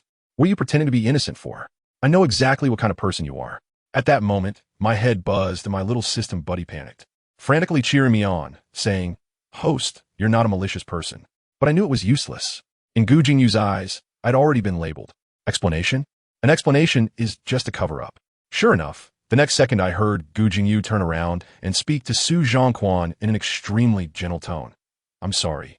I didn't take care of him well, and you got hurt." On Su Zhongquan's side, Dr. Chow rushed over, applying ice and medicine, with a group of people surrounding him. Gu Jingyu watched the whole process, then turned back to me, staring coldly. "Aren't you going to apologize?" I said, "I didn't do it. Why should I apologize?" Zhong Weishu started to argue. "Who else could it be if not you? Would he joke about his own hands to frame you?" I looked at Gu Jingyu, hoping to find even a hint of trust on his face, but all I saw was deeper anger. His voice was so deep it seemed to drip with water. "Apologize? Lin Qiushi, stop throwing your young master tantrums. No one will indulge you." I bit my lip tightly and refused to speak. "Then, I said to you, that's it." He grabbed my collar, held my left hand, picked up another cup of boiling water from the table, and said, "If you don't apologize, you'll know what it's like to be scalded by hot water." My right hand, which had already been burned, was aching painfully in my sleeve. I looked at him, at the fury in his eyes, and suddenly smiled. I raised my gaze, looking at him with a provocative look that he hated the most. "Go ahead. My hand doesn't need to draw anyway. If you fall, I want to come looking for you." Lin Qiushi. He was so angry that his chest was heaving violently, and the cup of water in his hand shook, making everyone think he was about to spill it. Instead, he suddenly shoved me away and slammed the cup back onto the table, splashing water everywhere. He tugged at his tie, his eyes filled with cold disdain. "I won't be as malicious as you. Get lost. I don't want to see you right now." He told me to get lost. "Fine." I said nothing, turned around, and went back to my room, and I happened to hear him tell the servant, "Don't bring him any food tonight. Let him go hungry for a while, so he remembers." "Well, so you want to starve me, huh? Fine, you're something else." I went straight to bed and slept until after 1 in the afternoon the next day. When I woke up, I felt dizzy and lightheaded, as if my soul was about to float away. Looking down at my hand, wow, the place that got burned yesterday was swollen like a white steamed bun, and there was a big, translucent blister on top of it. I was thinking of going downstairs to find some medicine, but as soon as I entered the kitchen, the housekeeper came over with a troubled expression and said, "Mr. Lin, President Gu instructed that if you don't admit your mistake, you won't be allowed to eat." I couldn't help but laugh at that moment, my face probably as pale as paper. I raised my hand to show her, "Annie, I won't eat. I just want to take care of my wound." The aunt was startled and asked if she should call a doctor. I thought to myself, call a doctor? Gu Jingyu is in a bad mood right now. It would be surprising if you let a doctor in. I smiled and said it was fine, asking her to find me a needle. As soon as I got the needle, I didn't even blink and just pierced the blister with a pop. Then directly ran it under cold water at the sink. My family wouldn't understand. This little injury really isn't anything to me. Back in the orphanage, those kids used to scald me with boiling water in all sorts of ways every day. I'm a veteran at this by now and have long gotten used to it. After taking care of the wound, I staggered back to my room to lie down. I was so hungry that I was seeing stars, and just as I was about to ascend, Gu Zhongrong called, asking if I had time and inviting me to dinner. I tell you, when I heard the words dinner, my eyes turned green. I didn't care who it was. I immediately agreed. The place was set at the Maisie Bar, and I didn't mind. I took a taxi there, and the first thing I did upon sitting down was to ask Guzheng Orong to order me something to eat. He was quite attentive and quickly got me a dessert. I sat there in the booth, buried in my meal. That guy saw me eating hurriedly and moved from across the table to sit next to me, starting to touch me. His mouth was dirty as he said things like Gu Jingyu didn't care about me, and if I went with him, he would definitely treat me like a treasure. At that moment, I only had one thought in my mind: don't delay my meal. But he became more and more excessive, his hand directly reaching for my waist. Just then, I felt a tightness at the back of my collar, and my whole body was yanked up from my seat by a tremendous force. I turned around and, good heavens, Gu Jingyu's face, dark enough to drip ink, was right in front of me. He was gripping my wrist tightly, the force so strong that it felt like my bones were about to break. He and Gu Zhengrong were staring each other down like fighting roosters, the air thick with tension. Gu Jingyu directly launched into an accusation, questioning why I had come out to flirt with Gu Zhengrong behind his back. I'm really about to be angered to laughter by him. "Big brother, it's you who didn't give me food and force me out like this. So I won't take the blame. Do you think this is the end? There's even more explosive stuff coming." He yanked me over, pressed me down on his thigh, and in front of Gu Zhengrong, pinched my face, saying something about letting me tell my good little brother how I serve him in bed usually. I was completely stunned at that moment. This guy definitely had some issues. Right after that, a fierce and aggressive kiss landed on me. I was almost out of breath from his kiss, but just as I caught a glimpse out of the corner of my eye, who did I see? Su Zhangquan, standing behind Gu Jingyu. He was there, and his face was so twisted with jealousy, it was almost unrecognizable. Hey, isn't this the opportunity I've been waiting for? I immediately turned into a drama queen, wrapping my arms around Gu Jingyu's neck and pretending to be completely conquered by him, looking weak and unable to take care of myself. Sure enough, men fall for this kind of act. Gu Jingyu's movements instantly became less rough. When he finally let go of me after enough kissing, I began my performance. I clung to his neck and used a soft and tender voice to whine, "I'm hungry. I haven't eaten all day. I only came because second young Master Gu said he would treat me to a meal." You see, the furious anger in him instantly diminished by half. He pulled me and walked out, while Su Zhangquan, still not giving up, chased after us wanting to talk to him alone, saying he was afraid I would deceive him. Gu Jingyu simply dismissed him with "I know what I'm doing," which was incredibly satisfying. He took me to a private dining restaurant he often frequented and ordered a table full of my favorite dishes. When I had eaten most of it, he pulled my hand, and that is when I realized something was wrong. When he saw the bloody and mangled wound on the back of my hand, he froze completely. In his eyes, there was shock, anger, and even a hint of, "Am I seeing this right? Heartache?" Of course, I had to seize this opportunity, and I casually said, "Didn't you say before that you wanted me to try what it feels like to get burned?" Well, he exploded right there, grabbing my wrist and gritting his teeth as he shouted, "Lin Qiushi, I think you're insane. It hurts." I immediately let out a hum of discomfort.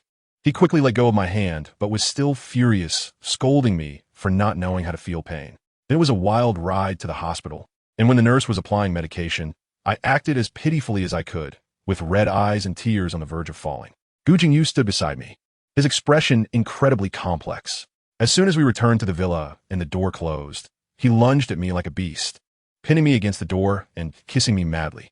The intensity was as if he wanted to swallow me whole. He roughly pulled up my clothes and, in a hoarse voice, coaxed me to hold on to him. What followed was a chaotic and tumultuous session. I felt like my bones were about to be dismantled. He was quite considerate, though, and to avoid hurting my injured left hand, he specially used a towel to loosely tie it to the headboard. The next morning when I woke up, I felt like my waist was no longer mine. Gu Jingyu had already gone to work, but it wasn't long before his call came in, asking if I was awake, instructing the housekeeper to make me soup, and saying he would send a doctor over in the afternoon to change my dressing. I lie on the bed, sneering in my heart. What's the use of just talking without taking action? I deliberately spoke in a nasally voice, as if just waking up. "Gu Jingyu, I want to eat dessert." He paused for a moment and said to let the ant buy some. I immediately replied, "I want to eat at the place next to the Meizi bar. Gu Jingrong treated me to it last night, and I thought it was especially delicious." There was a moment of silence on the other end of the phone, and then his voice turned serious. "Lin Qiushi, don't push your luck." "Oh, never mind then." I pretended to sound disappointed. He hung up the phone with a snap. I put down my phone, and before long, Gu Jingrong's call came in again, urging me in a sarcastic tone not to forget our agreement and to quickly team up to bring Gu Jingyu down. I perfunctorily told him that everything he wanted would come after the spring festival. After hanging up the phone, I was still pondering when I heard the sound of a car coming from the yard. I hurried downstairs, and just as I reached the door, Gu Jingyu pushed the door open and walked in. He frowned when he saw me. "What are you doing standing here? Aren't you cold?" "Not cold. I'm waiting for you to come back," I replied obediently. His expression softened, and then he handed me a box he was carrying. "I bought this on the way." I opened it, and my eyes lit up. "Family members, who understands? It's the dessert that I specifically asked for." He pretended to refuse, but his body was more honest than anyone else.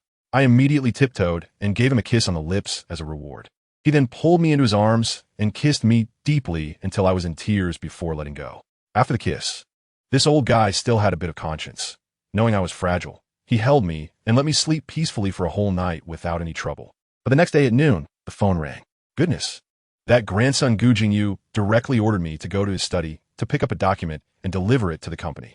I told you, the alarm in my head went off at that moment. Isn't this just the classic plot from the original work where Su Zhangquan is framed? But I didn't take any action. I'm just curious if the plot can continue as usual.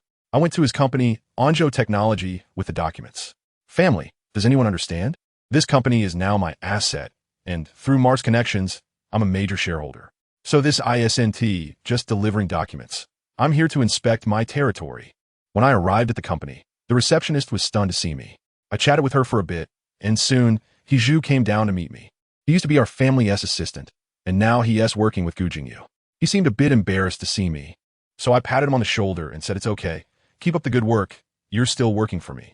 When I reached the 5th floor and pushed open the door to Gu Jingyu's office, wow, quite a few people were there. Su Zhongquan and Zhong Weishu were both present.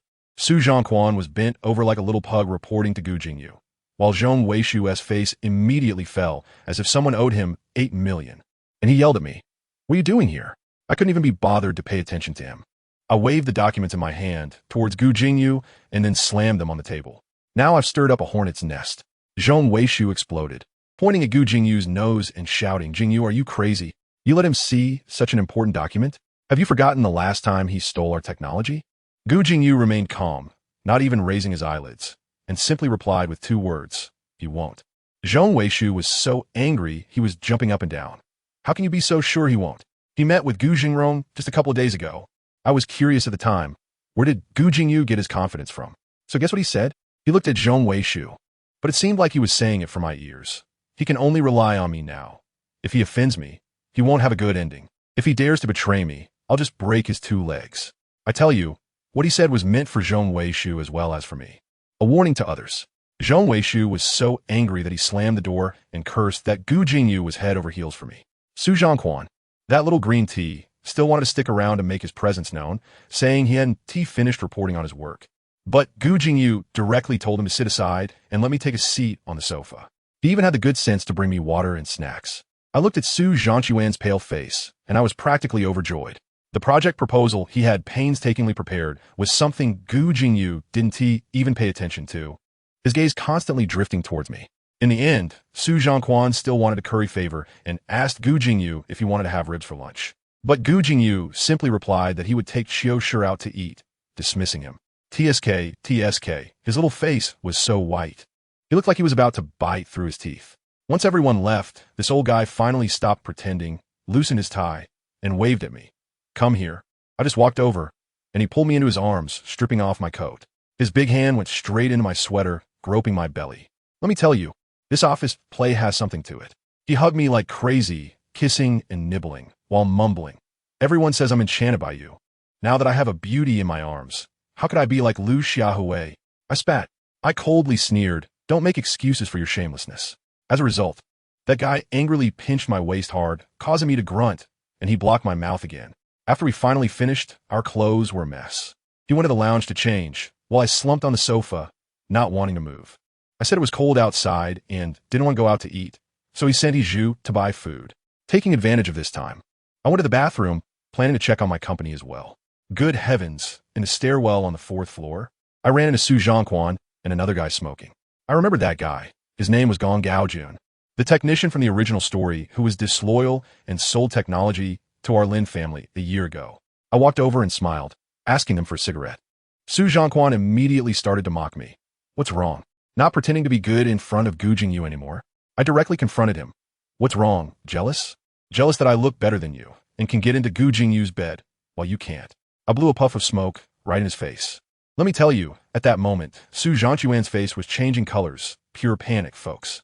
He brought up the last time I apologized to stab at me, saying that Gu Jingyu didn't trust me at all. I couldn't be bothered to respond, so I turned to tease that Gong Gaojun. This kid has decent skills, but he's timid. He blushed as soon as I looked at him. I was just praising his skills, asking how much Gu Jingyu was paying him, when Su Zhongquan got anxious again and shouted at me not to pull any tricks. I flicked the ash and deliberately hit his face, squinting my eyes and said, "Do you believe I'll make you roll out of Anzhou?" I turned my cigarette, and was about to hit him on the back of his hand to leave a mark. Suddenly, I heard Lin Qiushi's voice behind me. Damn, it's Gu Jingyu. Family, who understands? Just a second ago, I was feeling all tough. And the next second, I dropped my cigarette with a snap and jumped straight into Gu Jingyu's arms, starting to whine. "I'm hungry. Did you bring back the food?" Gu Jingyu grabbed my wrist, his gaze as dark as ink, glanced at Su Zhongquan and Gong Gaojun, then silently dragged me away. Once we got back to the office, his face was as stormy as if it were about to pour rain. He first kicked Hiju out, then started questioning me about smoking and asked if I knew Gong Gaojun. I said I didn't know him, and he sneered. "How can you chat so passionately if you don't know each other?" At that time, I still had cream on my lips. I rolled my tongue and licked it clean, then threw him a flirtatious glance. He's not as good looking, far worse than you. This made him feel a bit better, but then he seemed to think of something else. His expression darkened again. He pinched my chin and asked, as long as he is good looking, you'll go for him? Great, he's jealous again. I directly tugged at his tie and leaned over the table to give him a kiss, teasingly saying, who could be as good looking as our General Gu? He cursed, calling me a fairy, then pulled me over for another passionate kiss. A few days passed, and I got lazy about going to the office. Then, surprisingly, Gu Jingyu sent a stern-faced enforcer to fetch me, saying if I didn't come, he'd have me tied up and brought over. Fine, a banquet of Hongmen, huh? I'm in. But as soon as I arrived at the company, I was taken straight into the conference room. Once I walked in, it was packed with people, Gu Jingyu, Zhong Weishu, Su Zhongquan, and a bunch of technicians, all waiting to interrogate me. Zhong Weishu was the first to fire, directly accusing me of selling the core technology of that billion-dollar project to the Gu family. I laughed at that moment. I said, where's the evidence? If you can't provide it, stop slandering people with empty words. I turned the tables on them and thoroughly humiliated the security and crisis management capabilities of their Anzhou technology. I said, since you are so useless, why not just call the police and let them investigate? My tough attitude directly silenced them. As a result, they brought up my meeting with Gu Jingrong again. I looked at Gu Jingyu, and the most heart-wrenching moment came. He looked at me and asked word by word, Lin Qiushi, if it was you? Now is the best opportunity to admit it. I scoffed, what if I don't? His voice was terrifyingly deep. Who are you not to? I told you. I was laughing so hard that I was almost in tears. He told me to stop laughing, suddenly stood up, and said that until he figured things out, I wasn't allowed to go anywhere. He walked up to me, gritted his teeth, and said, I trusted you so much before, and this is how you repay me? I smiled back at him and said, if Mr. Gu doesn't tighten the technical safeguards, there will be a next time for this kind of thing. He was so angry that he pushed me away and said fiercely, I trusted you wrongly. Do you think someone like you deserves even a bit of trust from others? I looked at him, my eyes devoid of any emotion, and simply said, I don't deserve it. Gu Jingyu, remember that. With a bang, he slammed the door shut and locked it from the outside. The empty conference room was left with just me. Let me tell you, that coldness and sense of grievance surged up. I even had a nightmare, dreaming back to my childhood in the orphanage being wrongfully accused of stealing, with everyone calling me a filthy thief. The voices of those children in the dream eventually all turned into Gu Jingyu's words. I trusted you wrongly. I suddenly woke up, drenched in cold sweat, my heart racing violently, struggling to breathe. I walked to the window, feeling the cold wind, and immediately made a call to Liang Chun. Liang Chun on the other end was still joking around, asking if I missed him. I said, I miss you. Help me contact Mark and let him find a way to get Su Zhongquan fired from the company. Liang Chun readily agreed, but then noticed something off in my voice and asked if something had happened. He even advised me not to get involved with Gu Jingyu. I casually made up a few excuses, saying Gu Jingyu has a good physique, great skills, and money. As a result, Liang Chun, being quite perceptive, suddenly asked me, don't lie to me. Do you have a crush on Gu Jingyu? I was holding the phone with a stiff hand, smiling as I asked him, is it that obvious? On the other end, my buddy Liang Chun immediately responded, of course. Do you think I'm blind? Your family is down, but the money you have abroad is enough for you to live comfortably for 8 lifetimes. Why would you hang yourself on Gu Jingyu's tree? Besides your feelings for him, what else is there? Well, I guess I've accepted it. Sort of. Liang Chun was furious, shouting, if he dares to bully you, just tell me. I'll take care of him. I felt a warmth in my heart and thought fine, it's settled then. But as soon as I hung up the phone, the smile on my face immediately faded. Let me tell you, even Liang Chun noticed how hard it was for me to hide my feelings. It was my first crush, and I was trying too hard, almost like I had carved the words, I have a crush on you on my forehead. But doesn't he matter, anyway? Gu Jingyu has his own white moonlight, and my little feelings mean nothing. Just then, an alarm went off in my head. Host, stop daydreaming. Your broken body can't take it anymore. I nodded and just moved 2 steps away from the window when suddenly, my heart felt like it had been pierced by a needle. A sharp pain surged through me. I instantly knelt down, clutching my chest, my mouth wide open, but I couldn't catch my breath. I trembled as I reached for my phone and dialed Gu Jingyu's number. It rang 3 times before he answered. His voice as sharp as an ice blade. Lin Qiushi, do you know your mistake? I clutched my chest, unable to speak from the pain. Gu Jingyu.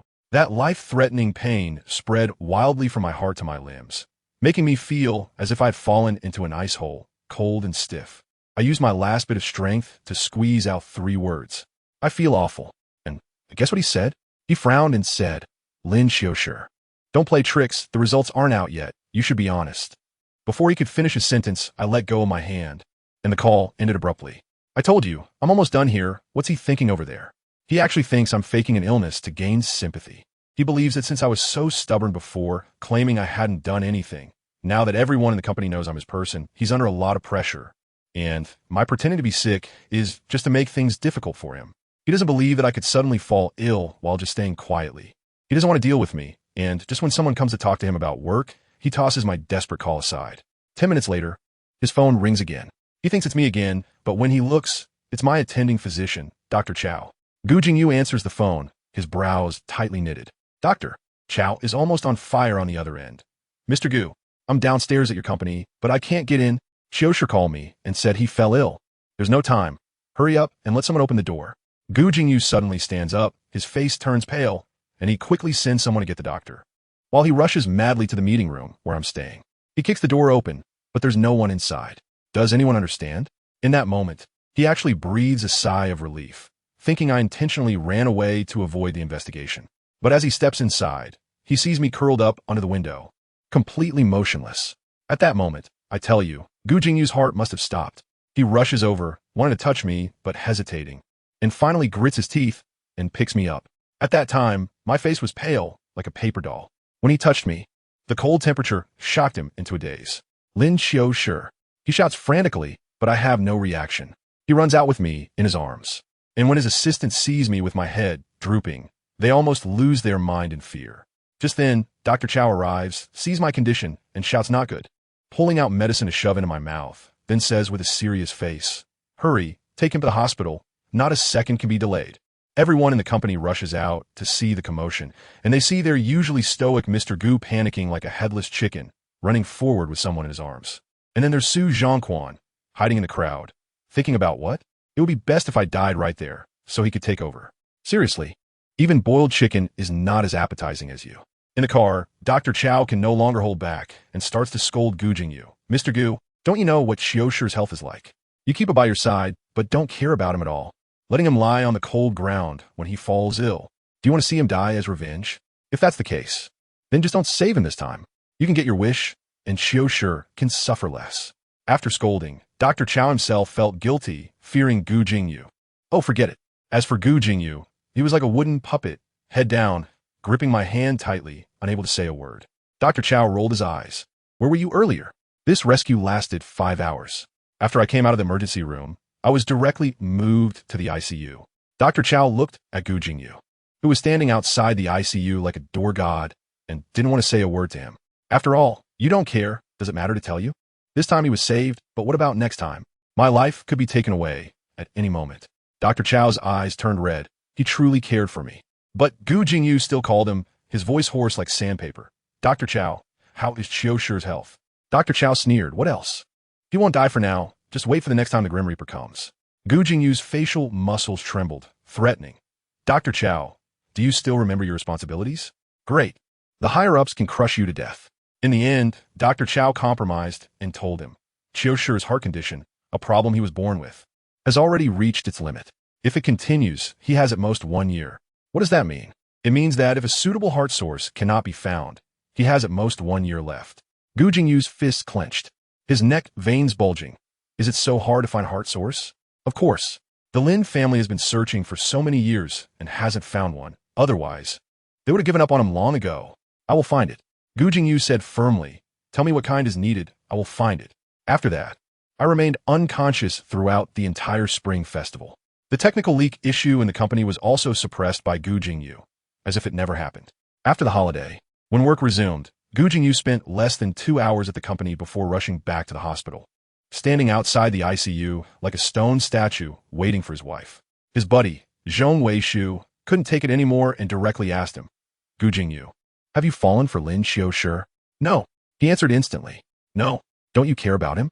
Aren't you searching everywhere for a heart for him? Aren't you spending the entire spring festival at the hospital? I said no. Gu Jingyu exploded like a cat whose tail was stepped on. Zhong Weishu sneered. Then what are you doing here? Putting on a show for whom? Gu Jingyu fell silent, looking at me lying behind the glass, his expression complicated. He was confused. Does this count as liking? All he knew was that he wanted to keep me by his side. He was angry that I deceived him, angry that I lied to him. He wanted me to be serious with him. He wanted me to like him too. In that instant, his heart skipped a beat, as if he suddenly understood. Just as he was about to have an epiphany, Zhong Weishu said, "By the way, Investor Mark is coming to the company today. He caught Su Zhongquan making a small mistake and is about to fire him. You better hurry back and manage it." Upon hearing this, Gu Jingyu had to return to the company first. In the office, Mark simply said, "This person is slacking off and has a foul mouth, fired." Gu Jingyu thought this reason was absurd, but he couldn't offend the investor. Just as he was tangled up in thought, Su Zhongquan burst in, crying, "Jingyu, are you going to fire me too?" He immediately shifted the blame. "It's Lin Qiushi's doing. He doesn't want me to stay in the company." Gu Jingyu frowned. "What are you talking about?" "It's him." Su Zhongquan pointed at Mark, frantically slandering, "I don't know how he got close to Mark. He always pretends. Climbing into Mark's bed is nothing strange." "Shut up." Gu Jingyu's face darkened. "Lin Qiushi has been lying in the hospital. How could you tell me he did all this?" Su Zhongquan saw Gu Jingyu still protecting me and started to cry. "He arranged everything long ago. He told me personally that he wants me to get out of the company. Family, this skill of slandering is simply learned from the Mariana Trench, deep and dark." Gu Jingyu was too lazy to waste time with him, directly tugged his tie, and told Su Zhongquan, "You are fired. Pack your things and get out today." Su Zhongquan was petrified on the spot, tears welling in his eyes, but Gu Jingyu's gaze was as cold as ice. He could only run away crying. Standing at the company entrance, he couldn't understand why Gu Jingyu didn't believe him. He maliciously thought, why isn't Lin Qiushi dead yet? Once he dies, Gu Jingyu will be his. Just as his resentment was soaring, suddenly, it felt like his brain was pricked. Countless unfamiliar images flooded in. In those images, he and Gu Jingyu were in love, and this malicious male supporting character, kept causing trouble, ultimately being taken down by them together, dying early from illness. He instantly understood. Reality was different from the script. It was Lin Qiushi who took everything from him. Almost at the same time, Gu Jingyu in the office felt a buzzing in his head, painful enough to darken his vision. After coming to, he felt like he had forgotten something, but couldn't remember. He forgot that he was originally going back to the hospital to see me. In my hospital room, suddenly my brain system heard a crackling sound, and it got so scared that it hugged itself and cried, "Wah, I'm broken. I'm going to crash." The next second, a line of cold text appeared in front of it. "Main storyline has been corrected. Please assist the host in completing the plot tasks. Otherwise, the host's soul will be erased." By the time I opened my eyes again, it was already the third day in a regular hospital room. I had been lying there for a whole month. The system showed me that line of text, and I was stunned for a long time. The main storyline has been repaired. What does that mean? The system explained that because I had not been following the script, the relationship between Gu Jingyu and Su Zhongquan had stagnated, and now the main system had intervened forcefully to redirect the plot. I thought for a while before I understood, so no matter what I do, Gu Jingyu will ultimately fall in love with Su Zhongquan? Yes. I looked at the ceiling and suddenly laughed. The system cautiously asked me what was wrong, and I said, "It's nothing, baby. I'm just happy because I thought the task was almost over." I closed my eyes and rubbed the moisture from the corners of my eyes onto the pillow, pretending that nothing had happened. Dr. Chow came to see me, sighing and lamenting, saying that Gu Jingyu didn't know what had gotten into him. He used to come every day, but now it's good, I can't even see him. I just smiled. After lying in the hospital for another half month, I was discharged. Back at the villa, I hadn't seen Gu Jingyu for several days. So, I took the initiative to call his archenemy, Uncle Gu Zhengrong, and helped him set up a meeting with the Wang family to finalize that project. This was something that would have happened in the original plot. I just gave a little push. Once the cooperation was confirmed, Gu Zhengrong was overjoyed and insisted on pulling me along, grabbing my hand and leaning in with a mouth full of alcohol. "Why haven't we hung out together? I still want to thank you properly." His gaze was quite lewd as he said, "Is Gu Jingyu not wanting you anymore? The media has captured him going out every day with a college student. You didn't know?" My heart sank, and I said coldly, "Let go." The more he spoke, the more enthusiastic he became. "If you stay with me, I promise to treat you well." As he said that, he leaned in to kiss me. I slapped him backhandedly. As a result, he was jolted awake, his expression darkened, and he retaliated with a hard slap, cursing, "You think you're special, huh? Acting innocent with something that everyone else has already used." My ears are buzzing, and my mouth is filled with blood. I wiped it away and looked at the bloodstains on my hand, laughing. "You say I'm worn out? Do you know who played with me? Gu Jingyu. He doesn't want it, but you do." These words directly triggered him. He grabbed my hair, dragged me into an empty room nearby, pressed me onto the sofa, and pinched my face. After being with him so many times, what's the difference if I have you just once? I scoffed. No, I feel nauseous. He had completely lost his mind, bowing his head to bite down. He was choking me by the neck, and my stomach was churning violently. I reached for the vase on the nearby table, and with all my strength, I smashed it down on the back of his head. There was a loud crash, and shards flew everywhere. He covered his bleeding head, looking at me in disbelief. I quickly grabbed a piece of the broken porcelain from the sofa, gripping it tightly in my hand. It hurt like hell, but I didn't care. I held the shard against his neck, saying, "Come any closer, and the one bleeding will be you." I shouted angrily, "Get away from me." He was frightened by me and staggered back. I propped myself up to stand, my face and body covered in blood, with a bruise around my neck, and my eyes fierce like a wolf. He didn't dare to move. I stumbled out, feeling so nauseous that I wanted to vomit. I wanted to find a restroom to wash the marks off my face. Just as I reached the corner of the staircase on the second floor, my footsteps suddenly stopped. I saw two people chatting and laughing in the elegant seating area on the first floor. One is Gu Jingyu, and the other is Su Zhongquan. I touched my throat, and a wave of nausea surged from the depths of my heart, churning violently. I want to vomit. Su Zhongquan was annoyingly asking, "Jingyu, is it good?" Gu Jingyu nodded, but his gaze seemed a bit distracted. Su Zhongquan didn't notice and continued to brag. "I searched for a long time to find this place for you." After talking for a while, he realized that Gu Jingyu was not paying attention. Gu Jingyu pressed his temples and said he was busy with work. Su Zhongquan started to act pitifully. "Jingyu, can I still go back to the company? It's all that Lin Qiushi's fault. Don't mention him." Gu Jingyu suddenly shouted angrily, and his head hurt even more. Su Zhongquan immediately fell silent. During this time, Gu Jingyu had almost granted all his requests, and just the day before, he had agreed to his confession. He knew everything had returned to normal. After finishing the meal, Gu Jingyu went to pay the bill, and Su Zhongquan suddenly saw me coming down from upstairs. He immediately grabbed Gu Jingyu's arm as if he had seen a ghost. But I didn't look at him at all. I leaned against the front desk, just watching Gu Jingyu. When he turned his head and saw me, his pupils suddenly constricted. I smiled with a smirk. "Are you coming for dinner, Gu Jingyu? Don't you not eat fish? This place specializes in a full fish banquet, and you're coming too?" Su Zhongquan was surprised. "Jingyu, you don't eat fish?" "I didn't know." "I eat." I said, "Don't listen to him." After calming Su Zhongquan, Gu Jingyu looked at me with that cold, piercing gaze. "When did my matters become your concern? Lin Qiushi, remember your identity." The smile at the corners of my mouth can no longer be held back. I understand now. This is what is called plot correction. My heart beats slowly and painfully, one beat at a time. Seeing this, Su Zhongquan said defiantly, "Jingyu is my boyfriend now, so stop pestering him." "Is that so? Then I should congratulate you both," I said softly. However, Gu Jingyu replied, "I don't need your congratulations. Stay out of Zhang Chuan's way, or if I find out you're bothering him again, I won't be polite to you." I scoffed and said, "President Gu, the newcomer really surpasses the old." Su Zhangquan's thorn was picked again. He hated that I had climbed into Gu Jingyu's bed and immediately said, "You have nothing to do with Jingyu anymore. Stay away from him." Gu Jingyu looked at my embarrassed state, stayed silent for a moment, and then said the harshest words, "Lin Qiushi, you should move out of Qingshan Villa as soon as possible. I don't want to see you again." "Huh?" I laughed. "Gu Jingyu, you really have your ways." I turned around and left. As soon as I walked away, Gu Jingyu's head began to throb again, causing him to break out in a cold sweat, and he was taken to the hospital by Su Zhongquan.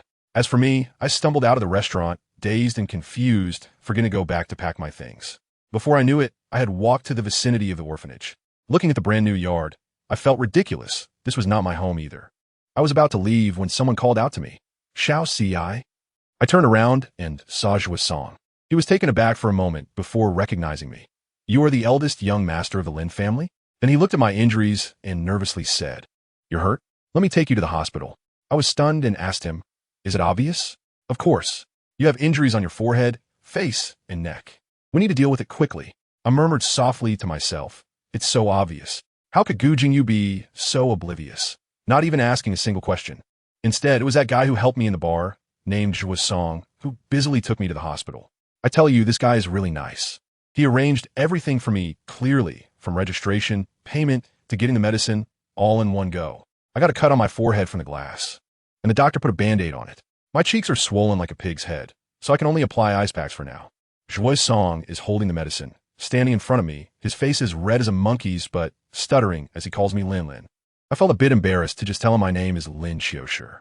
Only then did he seem to relax a bit, and said that the doctor advised him to avoid spicy food recently. I looked up at him and thought, wow, this guy's eyes were darting around. Clearly something was up. I was also exhausted and a bit dazed at the time, so I blurted out, "Are you free?" He was taken aback for a moment, then nodded. I still had some color on my face, but I couldn't hold back any longer. My eyes curved playfully as I straightforwardly asked, "Do you like guys?" Oh my gosh, this sentence scared this guy so much that he jumped in place, took several steps back, turned pale, and frantically waved his hands. No, I don't like guys. I laughed at that moment. If you don't like guys, why are you hanging out with them? He got anxious and quickly explained that he was just accompanying a client, no choice. I understood everything clearly and smiled meaningfully, saying, "All right, got it. Help me move in the afternoon." Seeing that I wasn't probing further, he visibly sighed in relief. But who understands the family dynamics? What a narrow road for enemies. As soon as we stepped out of the hospital, we bumped into Gu Jingyu and Su Zhangquan, that pair of dog boyfriends. Su Zhangquan was clinging to Gu Jingyu's arm, sweet-talking. "Jingyu, you're feeling so bad. Why can't the doctor find anything? Should we switch to another hospital?" Gu Jingyu looked impatient. "No need. I'm fine now." As soon as he looked up, our eyes met. Su Zhangquan's face instantly fell, as if he had seen something disgusting, as if I were the lingering ghost. Gu Jingyu also frowned, looking like his head was starting to hurt again. At that moment, I had no strength left and didn't want to say a word to them, just wanted to leave quickly. But they wouldn't let me off. Su Zhangquan directly started to scold. "Lin Qiushi, didn't I tell you? Stop bothering Jingyu. He's my boyfriend now. Please have some sense." I couldn't even be bothered to lift my eyelids and coldly replied to him, "Don't worry. No one is competing with you for this trash. Take it home and take good care of it." This remark instantly darkened Gu Jingyu's face. Su Zhangquan probably thought I was being sarcastic, glancing back and forth between me and Zhuosong, and said with a mocking tone, "Oh, it hasn't been long, and you've already found someone new?" Zhuosong stood awkwardly beside me, so embarrassed that he could probably dig a 3-bedroom apartment with his toes. He had never seen such a scene and could only weakly greet Gu Jingyu. "Mr. Gu." Gu Jingyu's gaze was like a knife, slicing through the air. "Who are you?" Zhuosong was even more awkward, introducing his company name and mentioning that they had met at the entrepreneur conference before.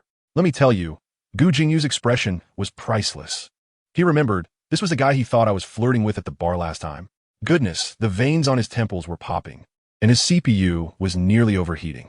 He pointed at me and shouted, "Just rolled off my bed and couldn't wait to find your old flame? I should have let you two roll off together at the bar last time. Lin Qiushi, how can you be so cheap? As soon as the Lin family goes bankrupt, you're out there flirting with men, huh?" He went on like a madman, listing all the names I knew, and the things he said were as hurtful as they could be. I was so angry that I was trembling all over, my fingernails nearly digging into my flesh, and my eyes were red. But suddenly I laughed. I looked at him and said word by word, "You forgot, you're one of them too." Gu Jingyu's face changed in an instant. He probably remembered how he had demeaned himself and even wanted me to be his mistress. The way he looked at me now was as if even touching me would make him feel dirty. I'm too lazy to look at him anymore. So I said directly, "If Mr. Gu has nothing else, we'll be leaving first. We still have to go back and move." "That's just perfect," he said through clenched teeth. "I don't want to see you again when I get back tonight." Without looking back, I walked away, and Zhuosong hurried to catch up. Just as I had taken a few steps, I heard Gu Jingyu's ominous voice behind me. "We're going back too. I want to see if he has cleaned up all that junk of his." I sat in the Zhuosong car, not saying a word. When I arrived at that so-called home, the Qingshan villa, I went in and started packing my things. In fact, there wasn't much to pack. I didn't want anything in this house anymore. I just took a few changes of clothes and the remaining medicine I had. Just as I was about to leave with my bag, Gu Jingyu and Su Zhangquan came in. I looked at him and said, "As for the remaining things, Mr. Gu, if you find them unsightly, just throw them all away." He looked like he'd taken some gunpowder. "That would be best. They're an eyesore. I really have no regrets at all," and just left. Just as I reached the bottom of the steps, I heard Gu Jing commanding someone, "Pull out all those roses in the flower room. I don't want to see a single rose in this house anymore." I paused for a moment, just for a moment, then left that cursed place without looking back. Zhuosong drove me back to the Lin family's old house. Before getting out of the car, we chatted for a few more minutes. This guy insisted on giving me his phone number, saying I looked like his younger brother. I was annoyed at the time and directly interrupted him. "I like men, so if you're homophobic, stay away from me." Guess what happened next? He was stunned for a long time and actually said, "I'm not homophobic. It's perfectly normal for you to like men, and it doesn't affect our friendship." I was completely confused at the time, thinking, what kind of holy father is this? But I couldn't be bothered, so I just said whatever and went in. As a result, family members, The more explosive part was yet to come. The one who opened the door was a new aunt who didn't know me. My brother Lin Qiushi was quite happy to see me. But my so-called mother, as soon as she saw me, the first thing she said was, "Why are you suddenly back? Didn't Gu Jingyu ask you to stay at the Qingshan villa?" I let out a cold laugh. "It's someone else's house, and they kicked me out. I have nowhere to go." She became anxious upon hearing this. "How could he kick you out? Did you offend him? Didn't he say that as long as you behave, he would take care of you forever?" I'm really laughing in anger. How am I not obedient enough? Isn't it enough? Mom, teach me. How can I be more obedient? As soon as I said this, her face turned pale. She probably thought it was embarrassing for her son to be someone else's lover. But she still tried to cover it up. "I'm not worried about you not having a place to stay. I'm worried about what you will do with the medication you're taking." Then, she suddenly changed her tone and actually said, "Why don't you rent a room outside? There's not much space left at home." At that moment, my worldview was truly shattered. I looked at her and asked slowly, "Are you afraid I'll die at home and bring bad luck?" Her face turned extremely ugly. It was my brother who stepped in to ease the tension, pulling me upstairs and saying he would tidy up my room. But when we opened the door, my room was filled with clutter. It had long since turned into a storage room. My younger brother quickly asked the aunt to clean up. Once it was tidy, I lay down on the bed, too tired to move a finger.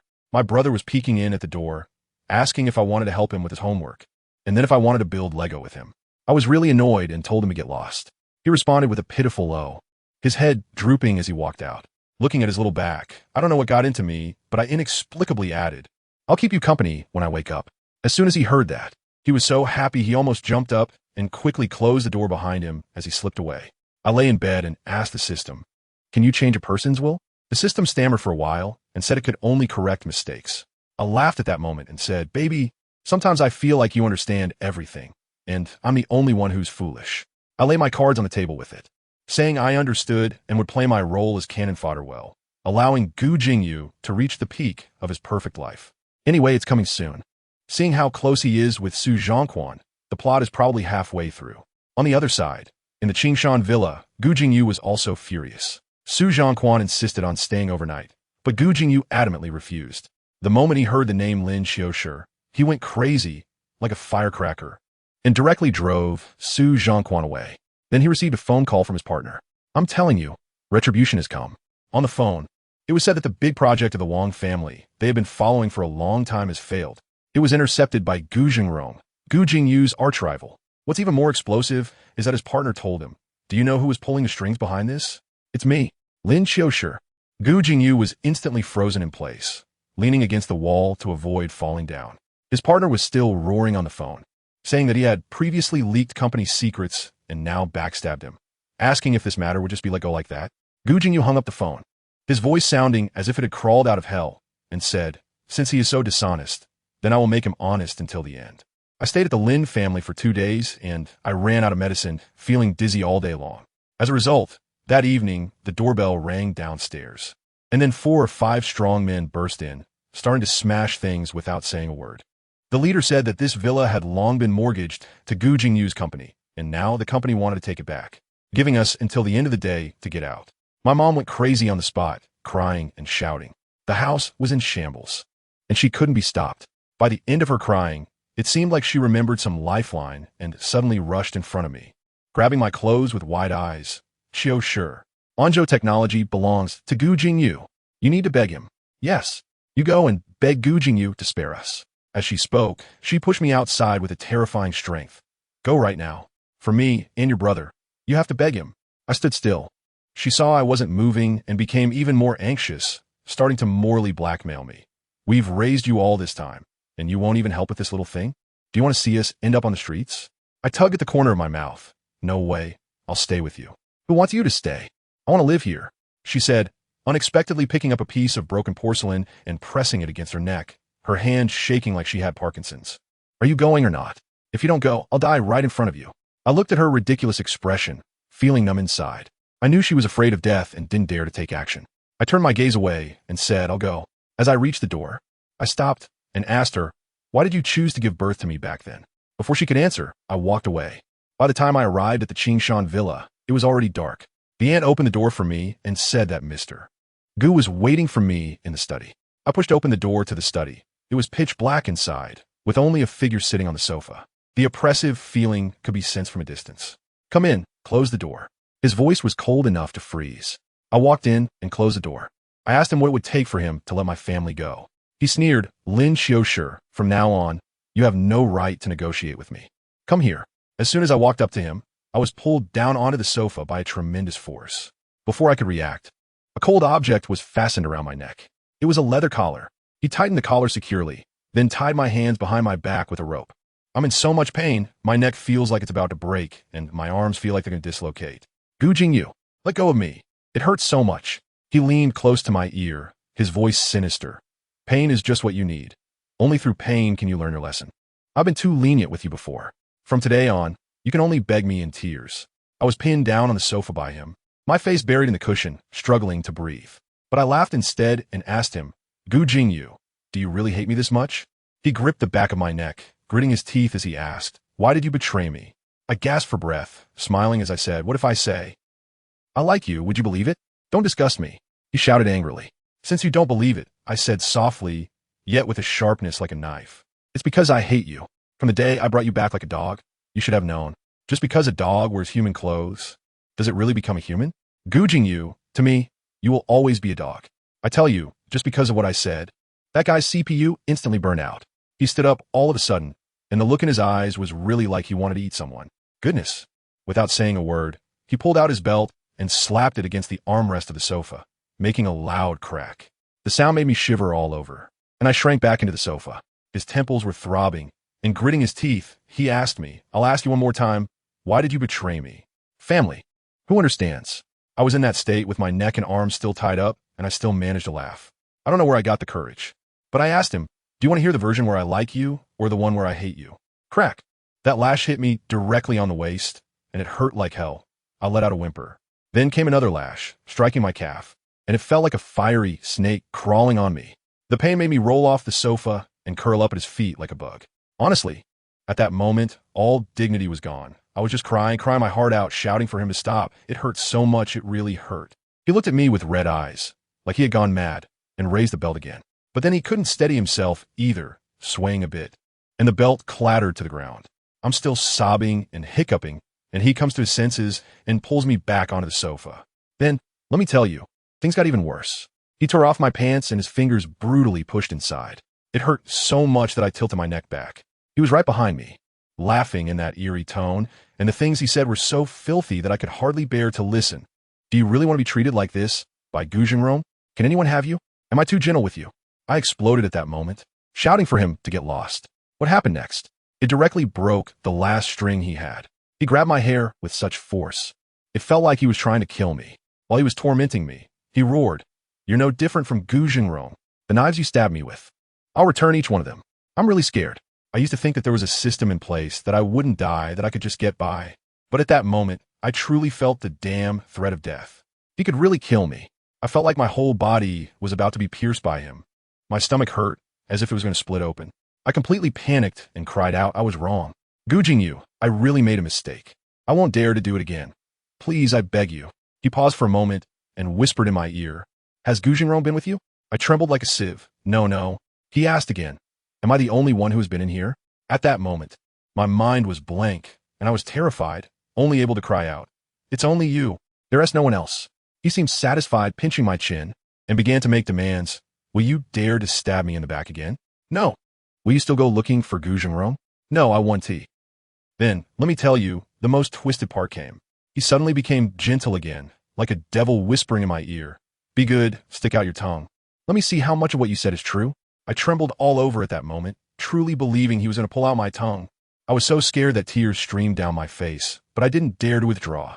I shakily stuck out the tip of my tongue, and his eyes darkened as he suddenly kissed me. It wasn't a kiss, it was a bite. He tore and bit, and at the same time, the force beneath me became even stronger. I felt like my soul was about to be knocked out. That night, I was completely subdued, both fearful and obedient, letting him shape me however he wanted, not daring to let out a single sound. I don't even know how long I was unconscious. When I woke up, I was still in that villa's master bedroom. The system's voice was hoarse, saying I had been asleep for 2 days. At that moment, I had only one feeling. I thought I was done for. Really, it was scarier than the time I was hit by a car. That kind of near-death fear still makes my heart race when I think about it now. My whole body felt like it had been run over by a car. with whip marks all over my back and legs, painful and itchy. Dr. Chow came to see me, his eyes red with concern, scolding Gu Jingyu for being inhuman. I didn't even have the strength to cry. I could only smile and say, "Dr. Chow, please scold him a few more times for me." To be honest, I was genuinely a bit scared this time. In the past, as long as I made a few noises, Gu Jingyu would soften, no matter how angry he was. But this time was different. This version of Gu Jingyu, who was back on track, only felt hatred towards me. Even if I writhed in pain in front of him, he wouldn't even blink. Since that day, Gu Jingyu hadn't returned to the villa. As for me, I was directly placed under house arrest. My phone was confiscated, and 2 bodyguards stood at the door 24 hours a day like door gods. The nanny also wouldn't talk to me. She would just deliver my meals and leave. This went on for over half a month, and when I was almost healed, the bodyguard suddenly came in and said, "Mr. Gu is taking you out tonight, get ready." I was puzzled at the time, and the car drove straight to a private restaurant that I used to love. A thought crossed my mind. Does he still remember that I like this? But what happened? I was brought to a private room on the top floor, and when the door was pushed open, my face turned pale. Sitting inside, besides Gu Jingyu, were his arch-rival brother Gu Zhengrong and someone with the surname Wang. My heart sank. It felt like a banquet of betrayal. Gu Jingyu asked me to sit next to him, and with his arm resting on the back of my chair, I felt extremely uncomfortable. Ever since that night, it seemed like my body had developed a stress response. Whenever he got close, the scars that hadn't fully healed would start to ache. Gu Zhengrong was there making sarcastic comments, saying something about how we had a great time last time. The person surnamed Wang chimed in, saying we didn't drink enough last time and that we should drink a couple of glasses today. Then, Gu Jingyu spoke up. He directly shoved a full glass of baijiu in front of me and coldly said, "Since Mr. Wang has spoken, you should toast him with 2 glasses." I stared at the glass of wine, feeling dazed, and looked up at him intently. "I can't drink."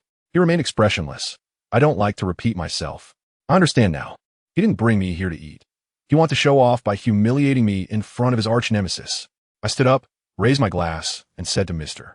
Wang, I toast to you. Then I tilted my head back and down the whole glass.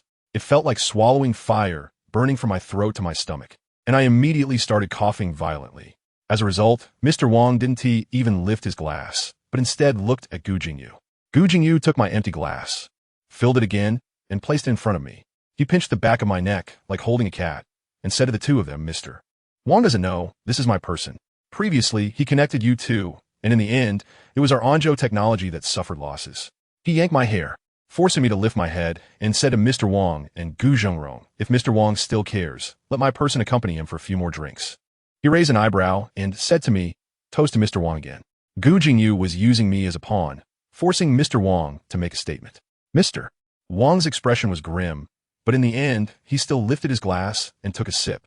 As for me, I numbly raised my glass and downed another drink. Goodness, this time it felt no different from swallowing a knife. My stomach instantly started cramping, and the pain made my bones tremble. My ears were buzzing, and I couldn't hear anything clearly. In a daze, it seemed like someone was calling me. I looked up and realized it was Gu Jingyu. He was holding a cup in his hand, and I instinctively said, "I don't want to drink." He looked at me strangely and said, "My second brother wants you to have a drink with him. Don't you want to?" I'm feeling so miserable that I could go insane. My stomach is churning, and my throat is dry and painful. Suddenly, I grabbed his hand, looked at him with teary eyes, and asked, "Is it okay if I don't drink anymore?" He chuckled lightly and turned to Gu Zhengrong, saying, "You see, he doesn't want to drink with you. Let me tell you, this is not PUA at all. This is simply physical manipulation." After 2 drinks, I was already feeling dizzy, just sitting there. Gu Jingyu even leaned over and asked me, "Don't you like drinking? Today I'll let you drink to your heart's content. Shouldn't you thank me?" I don't know what went wrong with me, but I actually laughed and said, "It's just 2 cups of wine." Gu Jingyu, you don't know me. I can drink 1,000 cups without getting drunk. His face instantly darkened, and his eyes turned cold. "It's only been a few days since your injury healed, and you've already forgotten the pain?" I shivered all over, instantly recalling the memory of those 3 lashes, and quickly admitted my fault. I was wrong. Really, I used to disdain pleasing anyone, but now, in front of Gu Jingyu, I don't know how many times I've admitted my mistakes. I really couldn't sit still anymore and said I needed to go to the restroom. He nodded. I rushed into the bathroom and hugged the toilet, throwing up until the world spun around me. Even bile came out. Who understands my family? I just lay on the ground, tears streaming down my face uncontrollably. At that moment, I truly admitted that liking someone is so painful. It can really take half your life away. When I finally composed myself and returned to the private room, I found out they were actually about to leave. What's worse, Su Zhongquan had arrived. He was supporting Gu Jingyu, who seemed to be drunk, looking both heartbroken and resentful. I was instantly frozen. The two of them standing together felt like a spell, clearly telling me, "Stop dreaming. You're just a passerby." Su Zhongquan supported Gu Jingyu as they walked out. And Gu Jingyu called out to me, "Why aren't you leaving? What are you standing there for? What can I do? I can only keep up." When I arrived at the villa, I was just about to head back to my room on the first floor when Gu Jingyu called out to me, "Don't forget what your identity is now. Go make me some hangover soup." Su Zhongquan was so pleased, smiling as he said, "Sorry to trouble you. I need to go take care of Jingyu. I really want to thank you. I can barely stand in the kitchen, and after finally managing to cook the soup, I have to carry it myself." Just as I reached the door of the master bedroom, I saw Su Zhongquan bending down to kiss Gu Jingyu. A wave of nausea hit me, and I turned to leave. Gu Jingyu called out to me again, "Where's the hangover soup?" I handed the soup over, and Su Zhongquan smiled and said, "Thank you. You can go out now. Jingyu will be taken care of by me." As soon as I left, I heard Gu Jingyu complaining about a terrible headache and getting angry. Later, Su Zhongquan turned off the lights, took off his clothes, and climbed into Gu Jingyu's bed, hugging him from behind. The next morning, I woke up thirsty, and as I stepped out of my room, I saw Su Zhongquan walking out of the master bedroom, wearing Gu Jingyu's pajamas. In that moment, I felt my mental state becoming unstable and rushed back to my room, throwing up uncontrollably. When I was called out for breakfast, Su Zhongquan had already changed back into his own clothes and was acting all authoritative. "Come sit down for breakfast. I wonder if it suits your taste." I wanted to laugh at that moment. Every dish on the table was made to my taste, wasn't it? I had no appetite at all, and I lowered my head to drink porridge, which tasted bitter in my mouth, while my stomach twisted in discomfort. But I showed no expression on my face, just sipping it bite by bite. The restaurant was too quiet. Su Zhongquan rolled his eyes and suddenly said, "Qiushi, can I borrow the painting star River by Teacher Mo that you bought before?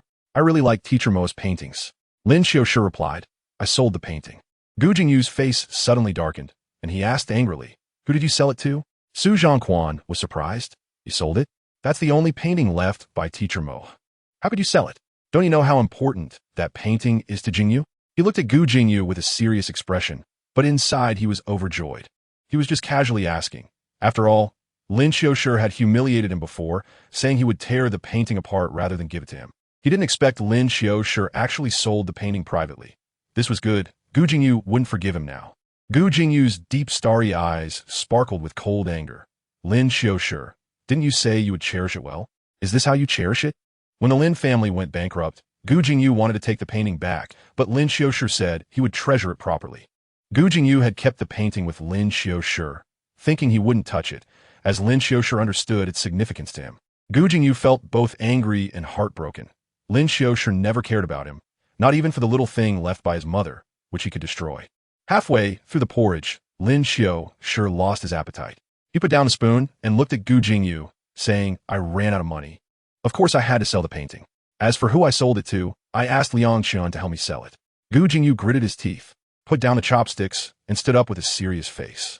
Su Zhongquan angrily said, "Lin Qiushi, if you wanted to sell the painting, why couldn't you just tell Jingyu? If you need money, why not sell it to Jingyu?" Lin Qiushi replied, "Do I need your permission to sell my painting?" Su Zhongquan shouted angrily, "You know very well that doing this." "Enough!" Gu Jingyu shouted angrily. He closed his eyes, opened them again, and said to Su Zhongquan, "Have you finished eating? I'll take you back to school. As for Teacher Mo's painting, I will buy it back." Gu Jingyu said. Su Zhongquan glanced at Gu Jingyu's ugly expression, nodded, feeling secretly pleased. Lin Qiushi's actions would only make Gu Jingyu hate him more. Su Zhongquan picked up his coat and was about to leave when his phone suddenly rang. He answered the call, and his face turned pale. Okay, I'll come to the hospital right away." After hanging up, he looked at Gu Jingyu in fear and panic. "Jingyu, my aunt is in the hospital. She was diagnosed with heart disease." Gu Jingyu calmly said, "Don't worry, I'll take you to the hospital." Su Zhongquan gratefully replied, "Thank you, Jingyu. My aunt raised me, and I'm really scared that something happened to her. Without you, I wouldn't know what to do." Gu Jingyu said, "Let's go to the hospital and see what's going on first." The two quickly left. Lin Qiushi returned to his room and vomited out the half bowl of porridge he had eaten in the morning. He lay down on the bed and pulled the quilt over himself. The system said, "Host, we are approaching the final plot point. As long as Su Zhongquan's aunt receives a compatible heart, you can complete the task." Lin Qiushi replied. He pressed his hand against his stomach, closed his eyes, and smiled. What can't be said?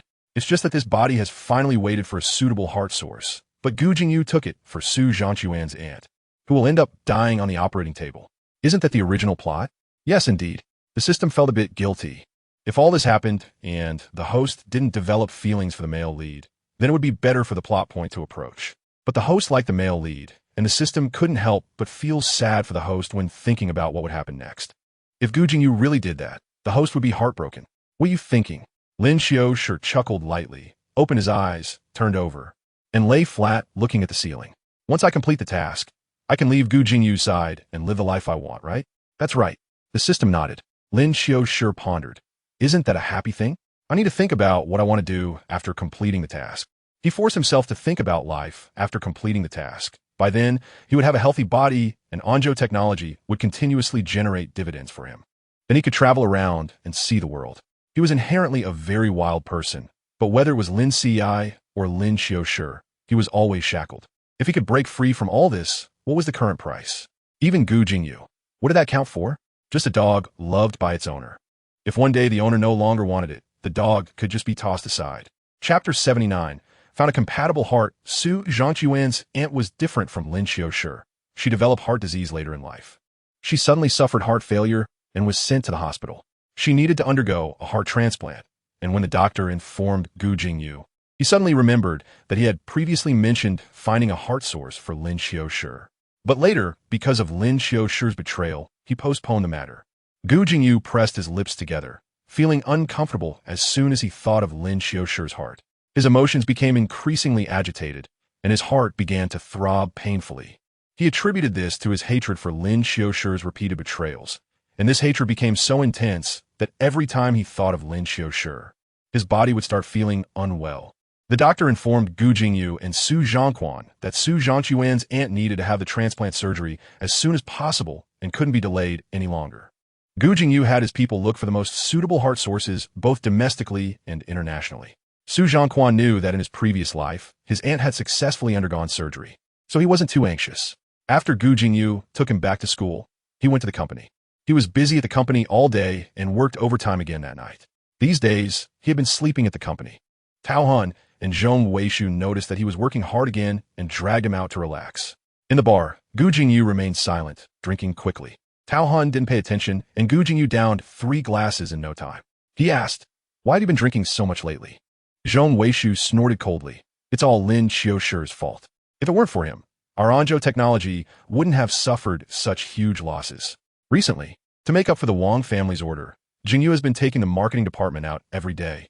Who caused all this? It's that Lin Qiushi." Zhong Weishu complained. "We've had our technology stolen by him twice, and he ruined the Wang family business. He's deliberately making things difficult for us. How can such a malicious person compare to Xiao Quan?" Zhong Weishu's voice was loud, as if he was intentionally saying it for Gu Jingyu to hear. Gu Jingyu remained silent for a long time. By the time they finished, Gu Jingyu was drunk again. But this time, Zhong Weishu also got drunk, so no one called Su Zhangquan. Gu Jingyu was driven back to the Qingshan villa by the driver, staggering inside. The housekeeper saw him and hurriedly asked with concern, "Mr. Gu, you've had so much to drink. Do you want me to make some hangover soup?" Gu Jingyu was taken aback for a moment before nodding. "Make some." He didn't go upstairs but sat down on the sofa. When the hangover soup was ready, he took a couple of sips. Last night, he was so angry that he hadn't paid attention to the taste of the hangover soup that Lin Qiushi had made. He suddenly asked, "Is he asleep?" The aunt replied, "Qiushi has been sleeping all day today, just came out to eat a little at night, and then went back to sleep." Gu Jingyu looked at the tightly closed door of Lin Qiushi's room, his eyes dark and deep, not knowing what he was thinking. He waved his hand to let the aunt go back to rest, but he himself didn't want to move. The alcohol slowed his thoughts and allowed certain repressed emotions to slowly surface. Suddenly, he stood up and walked towards Lin Qiushi's room. He didn't knock, but directly pushed the door open. Inside, a small lamp was lit, and Lin Qiushi, like him, didn't like to sleep with the lights off. The bed was slightly raised, and the bedside lamp blurred everything, making Gu Jingyu instinctively slow down his steps. He closed the door and walked to the bedside, his tall figure blocking the light, casting a long shadow over the bed. Lin Qiushi was shrouded in his shadow, a slender figure, as if he could be swallowed at any moment. Lin Qiushi seemed to sense something and squirmed slightly under the blanket. His delicate white neck and slender collarbone peeked out from the covers. Gu Jingyu's breath hitched, a tingling itch spreading in his chest. Suddenly, he pounced, pulling the blanket aside, and kissed Lin Qiushi's lips heavily, his breath rough. The throbbing headache that had been plaguing him suddenly quieted down. He had never felt so refreshed during this time. Lin Qiushi's lips were still so soft that when he pressed his tongue against them, he easily parted his pearly white teeth. Gu Jingyu's kisses became heavier, sucking and biting at Lin Qiushi's soft, red lips. Gradually, he began to feel unsatisfied, kissing down from the lips to the chin, his wet tongue licking the delicate white skin, teeth gently nibbling at the soft earlobe. Lin Qiushi gradually reacted, letting out small whimpers from his throat. The sound ignited Gu Jingyu's desire, and he tore open Lin Qiushi's clothes, capturing the pink pearl with his tongue. Sucking and biting, it wasn't long before the pearl stood out, glistening. At this moment, Lin Qiushi also woke up, his eyes hazy as he took a while to realize it was Gu Jingyu who was touching him. The image of Su Zhongquan kissing Gu Jingyu flashed through his mind, and his eyes widened, a wave of nausea hitting his stomach. Get off! Lin Qiushi pushed back, his brows tightly knit. Gu Jingyu snapped out of his lust, and seeing Lin Qiushi's disgusted expression, he became furious. He forcefully pried Lin Qiushi's legs apart, suppressing his resistance, and thrust in hard. Lin Qiushi bit his lip, his expression pained. Gu Jingyu growled, "You don't want it now? Dream on." He thrust wildly, causing Lin Qiushi to bounce up and down, his whole body sweating as if he had been drenched. His slender legs swayed against Gu Jingyu's waist. This silent act of sex was long and intense. And in the end, Lin Qiushi's eyes widened as he gripped Gu Jingyu's arm tightly, his body convulsing, thrashing about. Gu Jingyu, filled with the scent of alcohol, sought Lin Qiushi's lips and tongue, and no matter how much Lin Qiushi hated it, he couldn't refuse. He lay limply, mouth agape, like a shameless person. Gu Jingyu buried himself in Lin Qiushi's body, momentarily not wanting to move. After the release, the effects of the alcohol washed over him. While kissing Lin Qiushi's cheek, he said, "Lin Qiushi, you're a liar." Lin Qiushi closed his eyes, pretending not to hear. Gu Jingyu bit his earlobe, and when he drew blood, he said, "Since we met, have you ever told me a single truth?" "I have." Lin Qiushi suddenly opened his eyes, staring at the ceiling, and said, "I like you." "Liar." Gu Jingyu angrily bit him again. Lin Qiushi weakly closed his eyes and repeated, "I haven't told a single truth. I've always been lying to you." Gu Jingyu fell silent, randomly kissing Lin Qiushi's neck. He didn't want to think about anything, even if Lin Qiushi was a liar. He let himself indulge in this drunken night, where all actions could be explained by drunkenness. But when he woke up, he would forget everything. After that night of losing control, Gu Jingyu did not return to the Qingshan villa. A month later, Gu Jingyu received a phone call. "We have found a suitable heart match." Chapter 80 After the surgery. I'll tell you a secret. A suitable heart match has been found. Early in the morning, Dr. Chow called Lin Qiushi, his voice so excited that he seemed about to jump up. After searching for so many years without success, he didn't expect to find it at such a critical moment. "With this heart, Qiushi, you can have a surgery. In the future, you'll be a healthy person and won't have to suffer from illness anymore." Lin Qiushi listened and could only smile along. "Okay." Dr. Chow's voice was joyful. "Pack your things and come to the hospital. Once all your physical indicators are suitable for surgery, I'll perform the surgery immediately." Lin Qiushi nodded again, and Dr. Chow couldn't help but say, "This Gu Jingyu is very unreliable in other aspects, but considering he found a suitable heart match for you, let's forgive him for the past." "Okay, forgive him." Lin Qiushi echoed Dr. Chow's words, suddenly thinking that if this body were to leave, Dr. Chow would probably be the saddest. Lin Qiushi had been treated under Dr. Chow's care since he was young. For so many years, Dr. Chow had truly regarded him as family.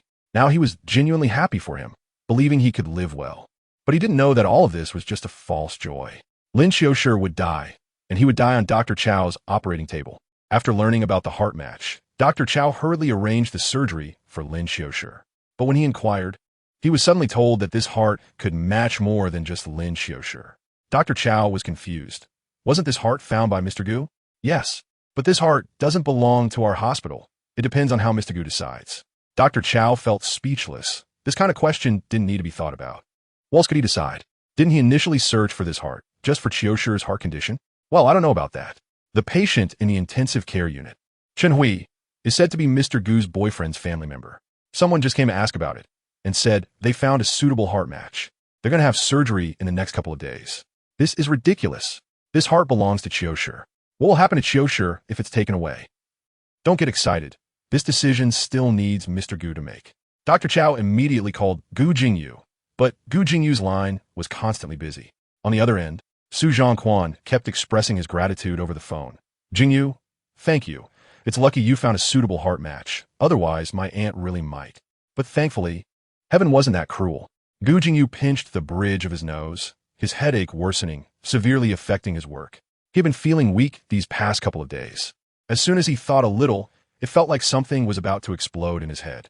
He didn't hear what Su Zhongquan said afterward, and he perfunctorily replied a few sentences before hanging up the phone. He wasn't in a good mental state and couldn't stay at the company. Suddenly, he remembered that night in Lin Qiushi's room. Holding Lin Qiushi made the persistent pain in his head ease. He craved that feeling of peace and tranquility, as if the wrinkles in his heart had been soothed. The more he thought about it, the more restless he became, leading him to leave the company immediately. He had the driver take him back to the Qingshan villa. Upon arriving, he saw Lin Qiushi holding a bag, seemingly about to go out. Gu Jingyu furrowed his brow tightly. Where are you going? Lin Qiushi turned around and broke into a big smile. Gu Jingyu was stunned. He had never seen Lin Qiushi smile so happily before. It was pure, like a child's laughter. Gu Jingyu. Lin Qiushi laughed and jumped up, wrapping his arms around his waist. Gu Jingyu was taken aback and couldn't react at all. However, the pain that had been clamoring in his mind suddenly disappeared upon touching Lin Qiushi. Thank you. Lin Qiushi looked up in his arms. His peach blossom eyes curved in a smile, bright and sparkling with pure joy and gratitude. Thank you for helping me find a suitable heart source. Gu Jingyu's mind buzzed. His lips moved, but no sound came out. He remembered what he had forgotten. This heart was originally meant for Lin Qiushi. His throat felt dry and tight. A sense of inexplicable panic seized him. Lin Qiushi stood on his toes and kissed him on the lips. Finding a suitable matching heart makes me really happy. He hummed an unknown tune and picked up his bag. Dr. Chow asked me to stay in the hospital first. Once all my tests are done, I can have a surgery.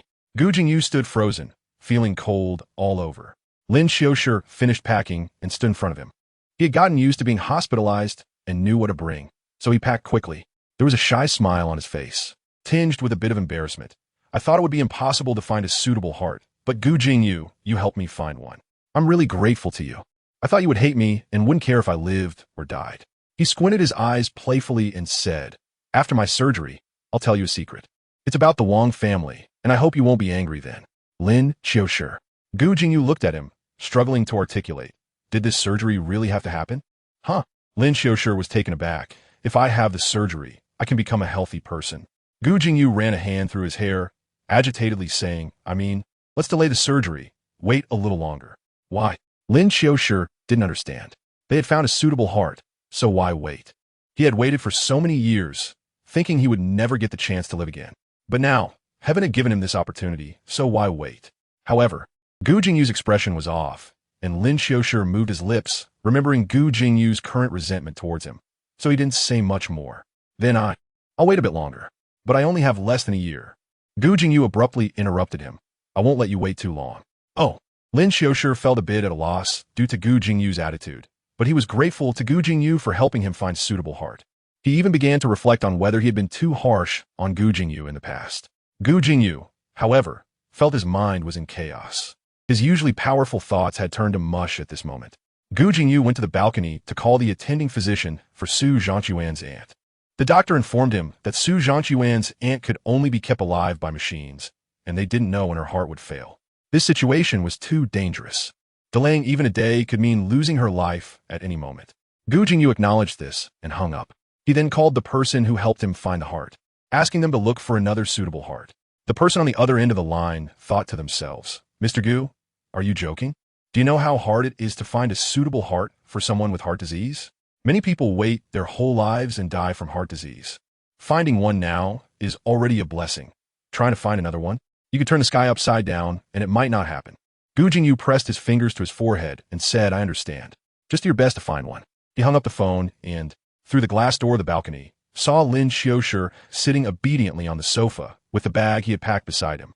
Lin Qiushi was genuinely happy. Even though he had said to wait a bit longer, the smile on his face couldn't be contained. Gu Jingyu's heart ached. He didn't understand why things had developed this way. Su Zhongquan was his nominal boyfriend, and theoretically, This heart should be used for Su Zhangquan's aunt without hesitation. But Lin Qiushi had betrayed him and had even stabbed him. How could he harden his heart against such a person and even feel sorry for Lin Qiushi? Chapter 81. Anyway, you won't die now. Gu Jingyu walked in from the balcony, and Lin Qiushi stood up. Facing Gu Jingyu's cold demeanor, Lin Qiushi wasn't angry. He said, Gu Jingyu, I need to tell you something. The 2 incidents of technical leakage at Anzhou Technology weren't actually done by me. Gu Jingyu looked at him with a heavy gaze. What do you want to say? Lin Qiushi said, don't doubt me. It was Gong Gaojun from your company who leaked it. The first time, he gave her technology to our Lin family, and the second time, although I have no evidence, it must have been him. Gu Jingyu narrowed his eyes. Gong Gaojun has shares in Anzhou and is responsible for more core technology than what leaked. If he leaked technology, why not leak something more important? I don't know. Lin Qiushi stammered, not understanding the technical issues within the company. Gu Jingyu sneered. Lin Qiushi, are you lying again for a heart? I'm not. Lin Qiushi quickly denied it, saying earnestly, I'm serious this time. I'm not lying. I promise you I wouldn't lie to you again. That night, Lin Qiushi had promised Gu Jingyu not to lie to him again. Do you think I would still believe you? If you want to know why I didn't say anything before, now that I've found the heart, you're eager to tell me about the technical leak. Are you afraid I won't give you the heart? The more Gu Jingyu spoke, the angrier he became, eventually shouting. Lin Qiushi desperately tried to explain. I'm not. Enough. Gu Jingyu was furious. Lin Qiushi, I know what kind of person you are, right? Selfish, despicable. Full of lies. Now that your life is at stake, you're willing to use any means necessary. Lin Qiushi's face turned pale, his eyes dull and devoid of light. He forced a smile and said softly, I know you don't believe me. Once the Wang family situation stabilizes, I'll tell you everything. When the inspection team finds out what the Wang family has been doing in secret all these years, I can tell you the truth. By then, Gu Jingyu would believe him, knowing he wasn't intentionally lying. You still have the nerve to mention the Wang family? Gu Jingyu's forehead throbbed with anger. His expression almost twisted in fury. What if I tell you that you can't use this heart? Would you still lie to me? What do you mean? Lin Qiushi's lips parted, his eyes anxiously staring at Gu Jingyu. Gu Jingyu met those eyes, and the words that were on the tip of his tongue suddenly failed him. You should say that he promised to give this heart to Su Zhangquan's aunt. Ridiculously, the 2 of them actually matched with this heart. On one hand, he maliciously thought that if he revealed it, Lin Qiushi would definitely be disappointed, and then he could take revenge on him. But on the other hand, a voice told him that if he really did that, he would lose something very important. He turned to go upstairs, but the doorbell of the villa suddenly rang. The aunt went to open the door, and Su Zhangquan came in. As soon as Su Zhangquan entered, he smiled and ran to Gu Jingyu's side, saying, Jingyu, why are you home? I called you, but you didn't answer. I went to the company to find you, and Shu Gu said you were back. Su Zhangquan said this while looking at Lin Qiushi, a hint of dark joy flashing in his eyes. In the last life, it was after his aunt had the surgery that Lin Qiushi died. He didn't have to wait much longer to see Lin Qiushi completely disappear from his sight. Gu Jingyu frowned. Why are you here? Su Zhangquan replied, I wanted to thank you in person. If it weren't for you finding a suitable heart for my aunt, I wouldn't have her anymore. Lin Qiushi turned his head in a daze, looking at Su Zhangquan. Gu Jingyu sternly reprimanded. Stop talking. What's wrong? Su Zhangquan said aggrievedly. Did I say something wrong? Gu Jingyu felt a splitting headache, and that extremely irritating and anxious emotion reappeared. He pinched the web of his hand and saw Lin Qiushi looking at him with wide eyes, as if seeking an answer. Gu Jingyu suddenly said coldly, what he said is correct. This heart is the one I found for Zhangquan's aunt. In an instant, Lin Qiushi's face turned as white as a sheet. He opened his lips and said, is there some mistake? How could it? How could it be such a coincidence? Su Zhangquan, realizing it late, said, do you match with this heart too? But my aunt is already in the ICU. You should be able to wait a little longer. It wasn't said like that. I've waited for so many years, and the Lin family has looked for me before, but didn't find anything. It was hard to. Lin Qiushi couldn't continue, because even if it was hard to find, Gu Jingyu wasn't doing it for him. He suddenly understood why Gu Jingyu had told him to wait, because he had been overly sentimental, thinking that this heart was found for him by Gu Jingyu. Lin Qiushi laughed, tears streaming from the corners of his eyes. I understand now. I will wait a little longer. He had already waited so many years. He was prepared for the possibility of dying at any moment, wasn't he? Heaven wouldn't favor him. Living for so many years was enough. From stubbornly wanting to fight for it, to suddenly realizing the truth, then to hopelessly crying and laughing. All of this happened in an instant. Gu Jingyu's brows were tightly knitted, and he felt very uncomfortable looking at Lin Qiushi's expression. Gu Jingyu coldly said, I told you to wait a little longer. Anyway, you won't die now, will you? Lin Qiushi's expression shook, almost unable to stand. He choked out, Gu Jingyu, are you doing this on purpose, to take revenge on me? You stabbed me in the back, and I still have to rush to find you a heart source? Am I that cheap? Lin Qiushi couldn't say anything. Gu Jingyu hated him, wishing he would die quickly. How could he think that Gu Jingyu was doing it for him? I won't be overly sentimental anymore, you. Lin Qiushi paused, then looked at Su Zhongquan, suddenly feeling a sharp pain in his chest. Gu Jingyu said, stop pretending. If you perform a heart attack now, I still won't give you this heart. Lin Qiushi's face was pale as he straightened his back. He didn't want Gu Jingyu to see that he was in excruciating pain. That's good. After Gu Jingyu finished speaking, he took the car keys and left, and Su Zhongquan followed him out. Lin Qiushi hurried back to his room, closed the door, found his medication, and swallowed it with trembling hands. After a long time, that intense heart pain and the feeling of numbness in his limbs finally subsided. He covered his heart and thought Gu Jingyu wasn't wrong. Anyway, he wouldn't die now. He often experienced this near-death pain, but he had never actually died, so it wasn't worth feeling sorry for. Chapter 82. He was afraid Lin Qiushi would die. Dr. Chow finally got through to Gu Jingyu on the phone, anxiously asking, Mr. Gu, the heart you found isn't for Qiushi, is it? Why is it going to be used for someone else now? When did I ever say it was for him? Gu Jingyu's voice was cold on the phone. No, how could it not be for Qiushi? Back then, outside the operating room, you said it was all up to you. Now that there's hope, are you really going to give up? Qiushi will be heartbroken if he finds out. He already knows, Gu Jingyu wanted to say, but his head started to throb violently, a certain image flashing through his mind quickly, and he couldn't grasp it at all. It seemed he had said such words, but he couldn't remember the feelings he had when he said them. Mr. Gu, I don't know what happened between you and Qiushi, but Qiushi has less than a year to live. If he misses this opportunity, he won't have another. Dr. Chow's voice choked up as he spoke. Gu Jingyu froze. The fact that Lin Qiushi was dying struck him like a bolt of lightning.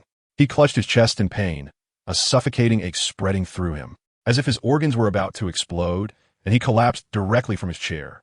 On the phone, Dr. Chow waited for his voice for a long time, but in disappointment he hung up. Gu Jingyu curled up onto the desk, his ears ringing, a cacophony of voices mixing together, the suffocating pain constricting his throat, making it hard for him to breathe. He didn't know how long it had been, or if it was because he had reached the limit of pain, but the feeling that had just caused him so much agony suddenly disappeared. He supported himself on the table to stand up, not even understanding why he had been in so much pain just now. He pressed his brow and wearily sat back down to continue working. That afternoon, Su Zhongquan called him, sounding very excited on the phone. Jingyu, the doctor said my aunt can have surgery tomorrow. That's great. Once the surgery is done, my aunt will recover. Gu Jingyu pressed down on his suddenly racing heart. Su Zhongquan asked, can you come accompany me tomorrow, Jingyu? I don't want to wait outside the operating room alone. Gu Jingyu replied, I'll try to find time to come. Su Zhongquan, come on, Jingyu, you my boyfriend. You can't just leave me alone for such a big thing with my aunt. Can you? The Su family would definitely be there tomorrow, and he didn't want to be alone with them. Plus, he wanted to bring Gu Jingyu over for them to see, with Gu Jingyu's current status. Even the Su family wouldn't dare to overlook him. Gu Jingyu was his boyfriend, and once the Su family knew this news, they wouldn't dare to treat him poorly in the future. Su Zhongquan also wanted to show off a bit in front of them, so having Gu Jingyu there was very important to him. More importantly, if the surgery was successful tomorrow, it would also be the day Lin Qiushi would die. He wanted Gu Jingyu to be by his side during such an important moment. Gu Jingyu said, I understand, I'll find time to come. After hanging up the phone, he sat there in a daze. He frowned in thought, wondering if he had forgotten something very important. Otherwise, why would his heart feel so anxious? He sat in the office, restless, but when it was time to leave, he didn't want to go back. Tao Hun came and knocked on the door. Jingyu, you're not planning to sleep in the office, are you? You should leave us some room to breathe. The company is on the verge of collapse because of you. Gu Jingyu replied, you all leave when it's time. You don't need to worry about me. Then we'll go first. Hey Gao Jun, why are you here? Tao Hun suddenly saw Gong Gao Yun approaching. Gong Gao Jun hesitated and said, I'm looking for Manager Gu to, talk. Tao Hun's sharp gaze swept over Gong Gao Jun, but he didn't say anything and turned to leave. Gu Jingyu asked in a deep voice, what do you want to say? Gong Gao Jun closed the office door, walked up to Gu Jingyu, hesitated for a moment, and then said, Manager Gu, I am very grateful for the company's support over the past 2 years. I have learned a lot in the company, and you, Tao, and Zhong have all helped me greatly. But I have been under a lot of pressure recently, and I want to take a break. Gu Jingyu furrowed his brow. I've said that in the company, you don't have to bear everything alone. We are a team. If you're facing a technical problem, bring it out and let us discuss it together. That's not the issue, Manager Gu. Gong Gao Jun gritted his teeth and said, Manager Gu, I want to resign. Gu Jingyu looked at him solemnly. Give me a reason. I think I'm not suited for Anzhou. I want to take a break, and my mother has been ill recently. I want to go back home to take care of her. Gu Jingyu stared quietly at Gong Gao Jun. A fleeting thought crossed his mind, but quickly vanished. And he couldn't grasp it. He shook off the doubt and said, I agree. You can go to HR tomorrow to hand over your work. Thank you, Manager Gu. Thank you. Gong Gao Jun sighed with relief and left. Gu Jingyu was too troubled to think about him. He was suffering from a headache. He stood up, wanting to return to the Qingshan villa, but suddenly realized that if he went back now, all he would face was Lin Qiushi's resentful expression. Lin Qiushi would surely resent him for giving his heart to someone else. Gu Jingyu didn't want to see Lin Qiushi's resentful face or his disappointed face. Once this matter was resolved, Lin Qiushi should be able to calm down. If Lin Qiushi could behave a little better, he would find him a compatible heart. He didn't want Lin Qiushi to die. He hadn't gotten his revenge yet. After coming to this conclusion, he stayed in the office break room, and despite his splitting headache, he didn't want to go back. Late at night, his phone suddenly rang. The harsh ringtone intensified the pain in his already suffering nerves. He picked up the phone and answered. Manager. It was Dr. Chow's crying voice. Manager, hurry to the hospital. Qiushi has collapsed and has been taken into the emergency room. Gu Jingyu abruptly sat up in bed, the sudden movement making his vision darken. He clenched his teeth, put on his shoes, and threw on his clothes. I'm coming right away. After saying that, his jaws trembled and fear showed on his face. He hurriedly got in his car and started the engine. The car sped out like a roaring lightning bolt on the dark street. Gu Jingyu's eyes were fixed ahead, his eyes almost bleeding with rage. Lin Qiushi wouldn't be in trouble. He wouldn't be in trouble. There was still a heart that could be used. Remembering this, he quickly fumbled for his phone, trembling hands dialing Dr. Chow's number. Dr. Chow, arrange a heart transplant surgery for Lin Qiushi. Do it now. I've given you the heart. You have to save him. Gu Jingyu's voice was almost a roar, desperately shouting his fear and panic in the silent car. He was afraid Lin Qiushi would die. Lin Qiushi couldn't die. He couldn't die. Chapter 83. Collaborating to deceive me, Gu Jingyu parked the car at the hospital entrance and stumbled towards the hospital. His face was pale, and everyone he encountered looked at him as if they had seen a ghost. Gu Jingyu was oblivious. When he saw Dr. Chow, he almost collapsed. Doctor. Chow hurriedly supported him, and Gu Jingyu grabbed Dr. Chow's arm, urgently asking, Where is he? Did you save him? Dr. Chow looked a bit awkward. Qiushi has woken up. The surgery hasn't been done yet, but he is already in a ward. That's good, that's good. Gu Jingyu only heard one piece of good news and snapped out of his panic. I want to see him, Gu Jingyu said with a pale face. Doctor. Chow found Gu Jingyu's pale complexion strange. It didn't look like someone who didn't care about Qiushi. As soon as he heard that Qiushi had collapsed, Gu Jingyu rushed over. There must be some misunderstanding between these two, Dr. Chow thought. He wanted to take Gu Jingyu to see Lin Qiushi to help them clear up their misunderstanding. But he was stopped halfway by a patient and just told Gu Jingyu where Lin Qiushi's ward was. Gu Jingyu walked alone to find Lin Qiushi's ward. However, he didn't expect to see a scene that made his eyes burn with anger from the window of the ward. Lin Qiushi was lying in a man's arms, being gently placed on the bed by that person. Gu Jingyu recognized that man. He was the old acquaintance Lin Qiushi mentioned when they first went to the Mei bar, Zhuisong. Gu Jingyu slammed the ward door open. The sound of the door shaking brought both of them back to their senses. Gu Jingyu's gaze was dark as he looked at Lin Qiushi. Lin Qiushi was surprised to see Gu Jingyu. What are you doing here? Gu Jingyu coldly replied. What am I doing here? Didn't you have Dr. Chow call me to trick me into thinking you were dying? How come you're fine now and cozying up with your old lover? Zhuisong immediately said, You misunderstood. I was just here to visit Qiushi. Visiting at this time of night? What a good spirit. Gu Jingyu, standing by the bed, grabbed Lin Qiushi's hand that was still getting fluids and said darkly, You used this trick to deceive him? Made him come here in the middle of the night to visit you? Just like you tricked him. Didn't he also get tricked here? Like a fool. Gu Jingyu, what nonsense are you talking? Lin Qiushi glared at him angrily. Zhuisong wanted to explain, but when he saw the needle mark on Lin Qiushi's hand starting to bleed, he quickly said, Manager Gu, please let go. The needle mark is bleeding. You're hurting Qiushi like this. Gu Jingyu maliciously replied, Don't be fooled by his pitiful look. He is good at feigning weakness, pretending to be innocent, but in reality, he is very malicious. Gu Jingyu. Lin Qiushi's eyes turned red with anger, and he struggled to pull his hand back. Seeing the needle mark bleeding, he directly pulled out the 4. He looked at Gu Jingyu and said, "What right do you have to say that about me? Am I wrong?" Gu Jingyu grabbed his chin, forcing him to look up. "I said you're malicious. You've stabbed me in the back time and again. I said you pretend to be innocent." Gu Jingyu chuckled lightly, seemingly recalling something. "When you were under me, weren't you just like this?" Lin Qiushi's eyes suddenly turned red, and his nose soured. He bit his lip tightly and trembled as he said, "Gu Jingyu, are you deliberately trying to humiliate me? I don't even know what the hell I'm doing here." Gu Jingyu thought about how he came rushing over like a madman, fearing something had happened to Lin Qiushi. But what did he see? Lin Qiushi was fine, not only fine, but also hugging another man. If he had arrived a little earlier, would he have been the one who fell into the trap? "You teamed up with Dr. Chow to deceive me, telling me that you were in the emergency room and that you were on the verge of death, urgently needing a heart." Gu Jingyu's chest heaved violently. His eyes were filled with a hatred so intense, it seemed they could bleed. To deceive for this heart, what malicious tricks would you not resort to? After listening for a long time, Zhuosong finally understood the situation and hurried to explain. "Mr. Gu, it's not like you think I—" "Zhuosong." Lin Qiushi interrupted him loudly, a strange smile slowly spreading across his lips. Gu Jingyu and Zhuosong were shocked by his smile, and Lin Qiushi's laughter grew louder. When Lin Qiushi realized that tomorrow would be his last day, he still held a glimmer of hope. Could Gu Jingyu really watch him die?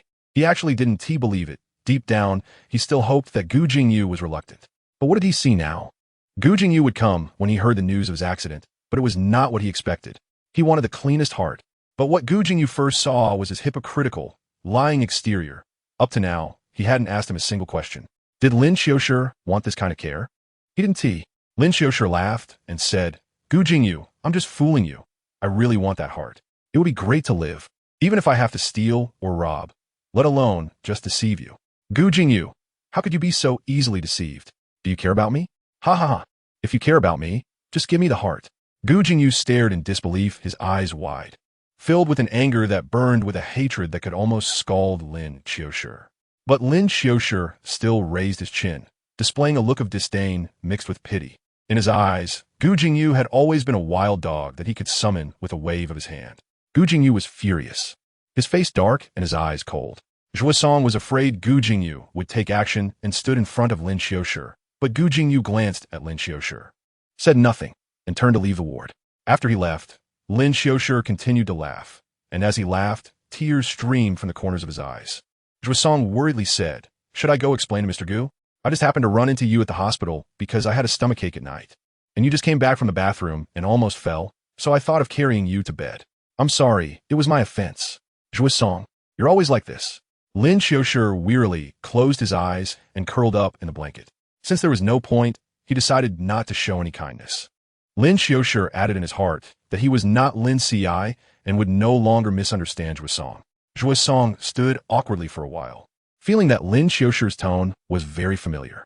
But Lin Qiushi seemed unwilling to talk to him anymore, so he had no choice but to turn and close the door. Lin Qiushi curled up in the blanket, turned over, and covered his chest, which hurt so much he was almost out of breath, shrinking deeper into the covers. Only one last day was left. Once tomorrow was over, everything would end. He couldn't wait for this day to come. Chapter 84. Really hating Gu Jingyu came out of the hospital and sat in the car. He and T left all night, and had T close his eyes. The headache was getting worse, and he felt increasingly exhausted. It seemed that the argument with Lin Qiushi had drained all his strength. His head was pounding, and all his thoughts were a chaotic mess, making it impossible to make sense of anything. After dawn, he planned to drive back to the company. Suddenly, Su Zhangquan called him, asking him to accompany him. It was then that he remembered today was the day Su Zhangquan's aunt was undergoing surgery. His heart raced with anxiety, as if something was about to happen. He got out of the car with a grim expression and went to the intensive care unit where Su Zhangquan's aunt was. The surgery was scheduled for 8 o'clock, and the Su family head and his 2 sons were all present. Su Zhangquan's aunt had married into the Su family, and the Su family, apart from the head, did not like Su Zhangquan and his aunt. They had come today only because of the family head, but when they saw Gu Jingyu approaching to chat amiably, their attitude towards Su Zhangquan changed immediately upon learning he was Gu Jingyu's boyfriend. Even the family head spoke up, asking Su Zhangquan to bring Gu Jingyu home for dinner in the future. Su Zhangquan smiled and agreed while linking his arm with Gu Jingyu's, looking very happy. Suddenly, Gu Jingyu frowned and asked, "Aren't you worried about your aunt's surgery today?" Su Zhangquan's smile froze on his face. Could he say he knew the outcome? Not only would his aunt be fine today, but Lin Qiushi would also be dying in the operating room. How could he be happy? Su Zhangquan tried to explain, but Gu Jingyu didn't want to listen. As 8 o'clock approached, doctors and nurses came to push Su Zhangquan's aunt into the operating room. They followed closely behind until they reached the operating room door. The two young masters of the Su family wanted to chat with Gu Jingyu. But Gu Jingyu's face was extremely grim, his brows furrowed, causing them to hesitate to approach. Su Zhangquan was worried that Gu Jingyu would receive a call from Lin Qiushi, so he asked indirectly, "Is there nothing going on at the company today? Will anyone call you later?" "No," Gu Jingyu replied. A surge of restless frustration building up in his chest as his heart raced in sync with Su Zhangquan's aunt being pushed into the operating room. "I'm going to smoke." After saying that, Gu Jingyu strode away. Su Zhangquan wanted to stop him, but realized that the situation was already set in stone. His aunt had entered the operating room, and soon the heart would be placed in her chest. At this moment, even if the King of Heaven came, Lin Qiushi would undoubtedly die. Gu Jingyu walked to a small balcony at the end of the corridor, pulled out a cigarette, and lit it, but his hands were shaking. He tried lighting it several times without success and angrily threw down the lighter. He didn't understand what was happening to him. His hands trembled inexplicably, and his heart raced, leaving him flustered and unable to do anything, not even light a cigarette. Suddenly, his phone rang, and he irritably took it out, seeing it was Dr. Chow calling. He stared at it quietly before answering. If Lin Qiushi apologized and admitted he shouldn't have lied to him, he would forgive him once more. But on the phone, Dr. Chow was crying. "Mr. Gu, please come quickly. Qiushi is about to die." Gu Jingyu forcefully broke the unlit cigarette in his fingers. He was going back into the emergency room. Dr. Chow was immersed in his own sorrow and didn't notice his tone. Qiushi's heart condition had worsened. This time he might not survive. "Mr. Gu, just give him the heart, or he will die. Can't you use other methods?" Gu Jingyu roared in anger, pacing back and forth. "Was this the only trick you had? Did you think I was that easy to deceive?" "Mr. Gu." Dr. Chow was incredulous. "Why would I deceive you? Don't you know what Qiushi's condition is? He really can't hold on any longer." Gu Jingyu coldly replied, "You say this every time. How many times has he been hospitalized?" "Isn't fine?" Dr. Chow hurriedly explained, "Mr. Gu, this time it's really different. Qiushi's heart failure level." "Another excuse?" 7 hours ago, I saw him in good spirits, still laughing and chatting with others." Gu Jingyu's breathing became heavy as he recalled the scene he had seen in the ward early that morning, and his anger exploded even more. That person was still by his side, right? What would I go for? To see how he skillfully played both men? "Mr. Gu," Dr. Chow angrily said, "are you that heartless? Even if Qiushi dies, you don't care, do you? Let us wait until he is really dead." Gu Jingyu forcefully hung up the phone. He was furious. If Lin Qiushi could die so easily, he would have already tortured himself to death. Back then, Lin Qiushi raced cars, drank alcohol, and even learned to smoke. Each of those was deadly to his heart. But he was still alive and well, wasn't he? If Lin Qiushi thought he could use this to trick him, he wouldn't be foolish enough to fall for it again. In the hospital ward, Dr. Chow hung up the phone, tears filling his eyes. He had just called Lin's mother again, and she surprisingly told him to do his best to save her son. Just let her know when he was out. Lin's mother was used to Lin Qiushi often being in the emergency room, and now she didn't even come to see him once. Gu Jingyu didn't believe Lin Qiushi would have any problems. He even thought Lin Qiushi was lying to him. At this moment, Lin Qiushi was already on a respirator, his small face covered by the machine, with weak breaths only leaving a thin layer of mist on the breathing mask. Dr. Chow had already performed 1 round of resuscitation, but without a compatible heart. It was useless. Moreover, this time, for some unknown reason, all of Lin Qiushi's heart functions had failed, leaving only a last breath sustaining his bodily functions. At this point, there wasn't even a single person to visit Lin Qiushi. Dr. Chow felt heartbroken, and the more he thought about it, the more tears welled up in his eyes. He even thought it might be better if Lin Qiushi left this world, so he wouldn't have to suffer anymore. But then he suddenly saw Lin Qiushi raise his hand slightly, and he hurriedly wiped his eyes and went to the bedside. "What's wrong, doctor?" Chow bent down to ask. Lin Qiushi raised his hand and suddenly yanked off the breathing mask. Dr. Chow was shocked, nearly losing his mind. "This thing can't be moved, you. It's fine, I won't die yet." Lin Qiushi weakly exhaled, his face pale and ashen. "How could this be? Without the respirator, your heart simply can't bear your body." "You, Dr. Chow, can you let me be quiet for a moment?" Lin Qiushi said helplessly. Doctor. Chow wanted to scold him, but looking at Lin Qiushi's face, which was as white as paper, he couldn't say anything. Lin Qiushi closed his eyes, gasping in pain, wishing to end it all immediately. He didn't expect that at the last moment, he still had to endure such suffering. Over there, Aunt Su Zhangquan's surgery hadn't finished, so he couldn't die yet. Not only could he not die, but he also had to endure the excruciating pain like having his heart ripped out. Host, hold on a little longer, there's just a little time left. The system saw Lin Qiushi covered in cold sweat, his nails digging into his chest, and felt pain for the host. Lin Qiushi was in so much pain that he wished he could peel his own heart open. He couldn't imagine having to endure such torment for 4 more hours. Lin Qiushi gritted his teeth, mustering the last bit of rationality to ask Dr. Chow to go out and buy him something to eat. Chow left the ward. He suddenly grabbed the apple peeler on the bedside table and plunged it into his heart. Host! The system shouted, but it was too late. The knife had already pierced his chest.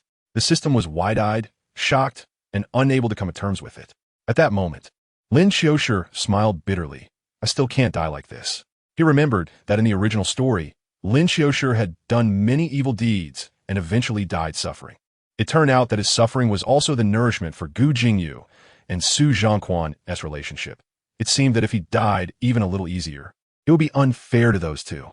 At that moment, Lin Qiushi truly hated Gu Jingyu. Once he realized how much he liked Gu Jingyu, now he hated him just as much. Chapter 85. Mission completed. Lin Qiushi forcefully pulled the knife out of his chest, blood splattering everywhere. On the white hospital bed, the white walls, and the floor, all stained with dripping blood. Lin Qiushi painfully fell off the bed, his fingers digging into the wound on his chest, mindlessly banging his head against the floor. Host, sob. The system was so scared it cried out. It never expected Lin Qiushi would be in so much pain. What should we do? Until the surgery is over, Lin Qiushi's task isn't finished. At that moment, the system really hated being a novice system, knowing nothing and completely unable to help the host. Lin Qiushi curled up on the floor. The ripping pain in his chest was nothing compared to the pain spreading from his heart to his whole body. It felt like someone was using a knife to slowly cut his soul into pieces.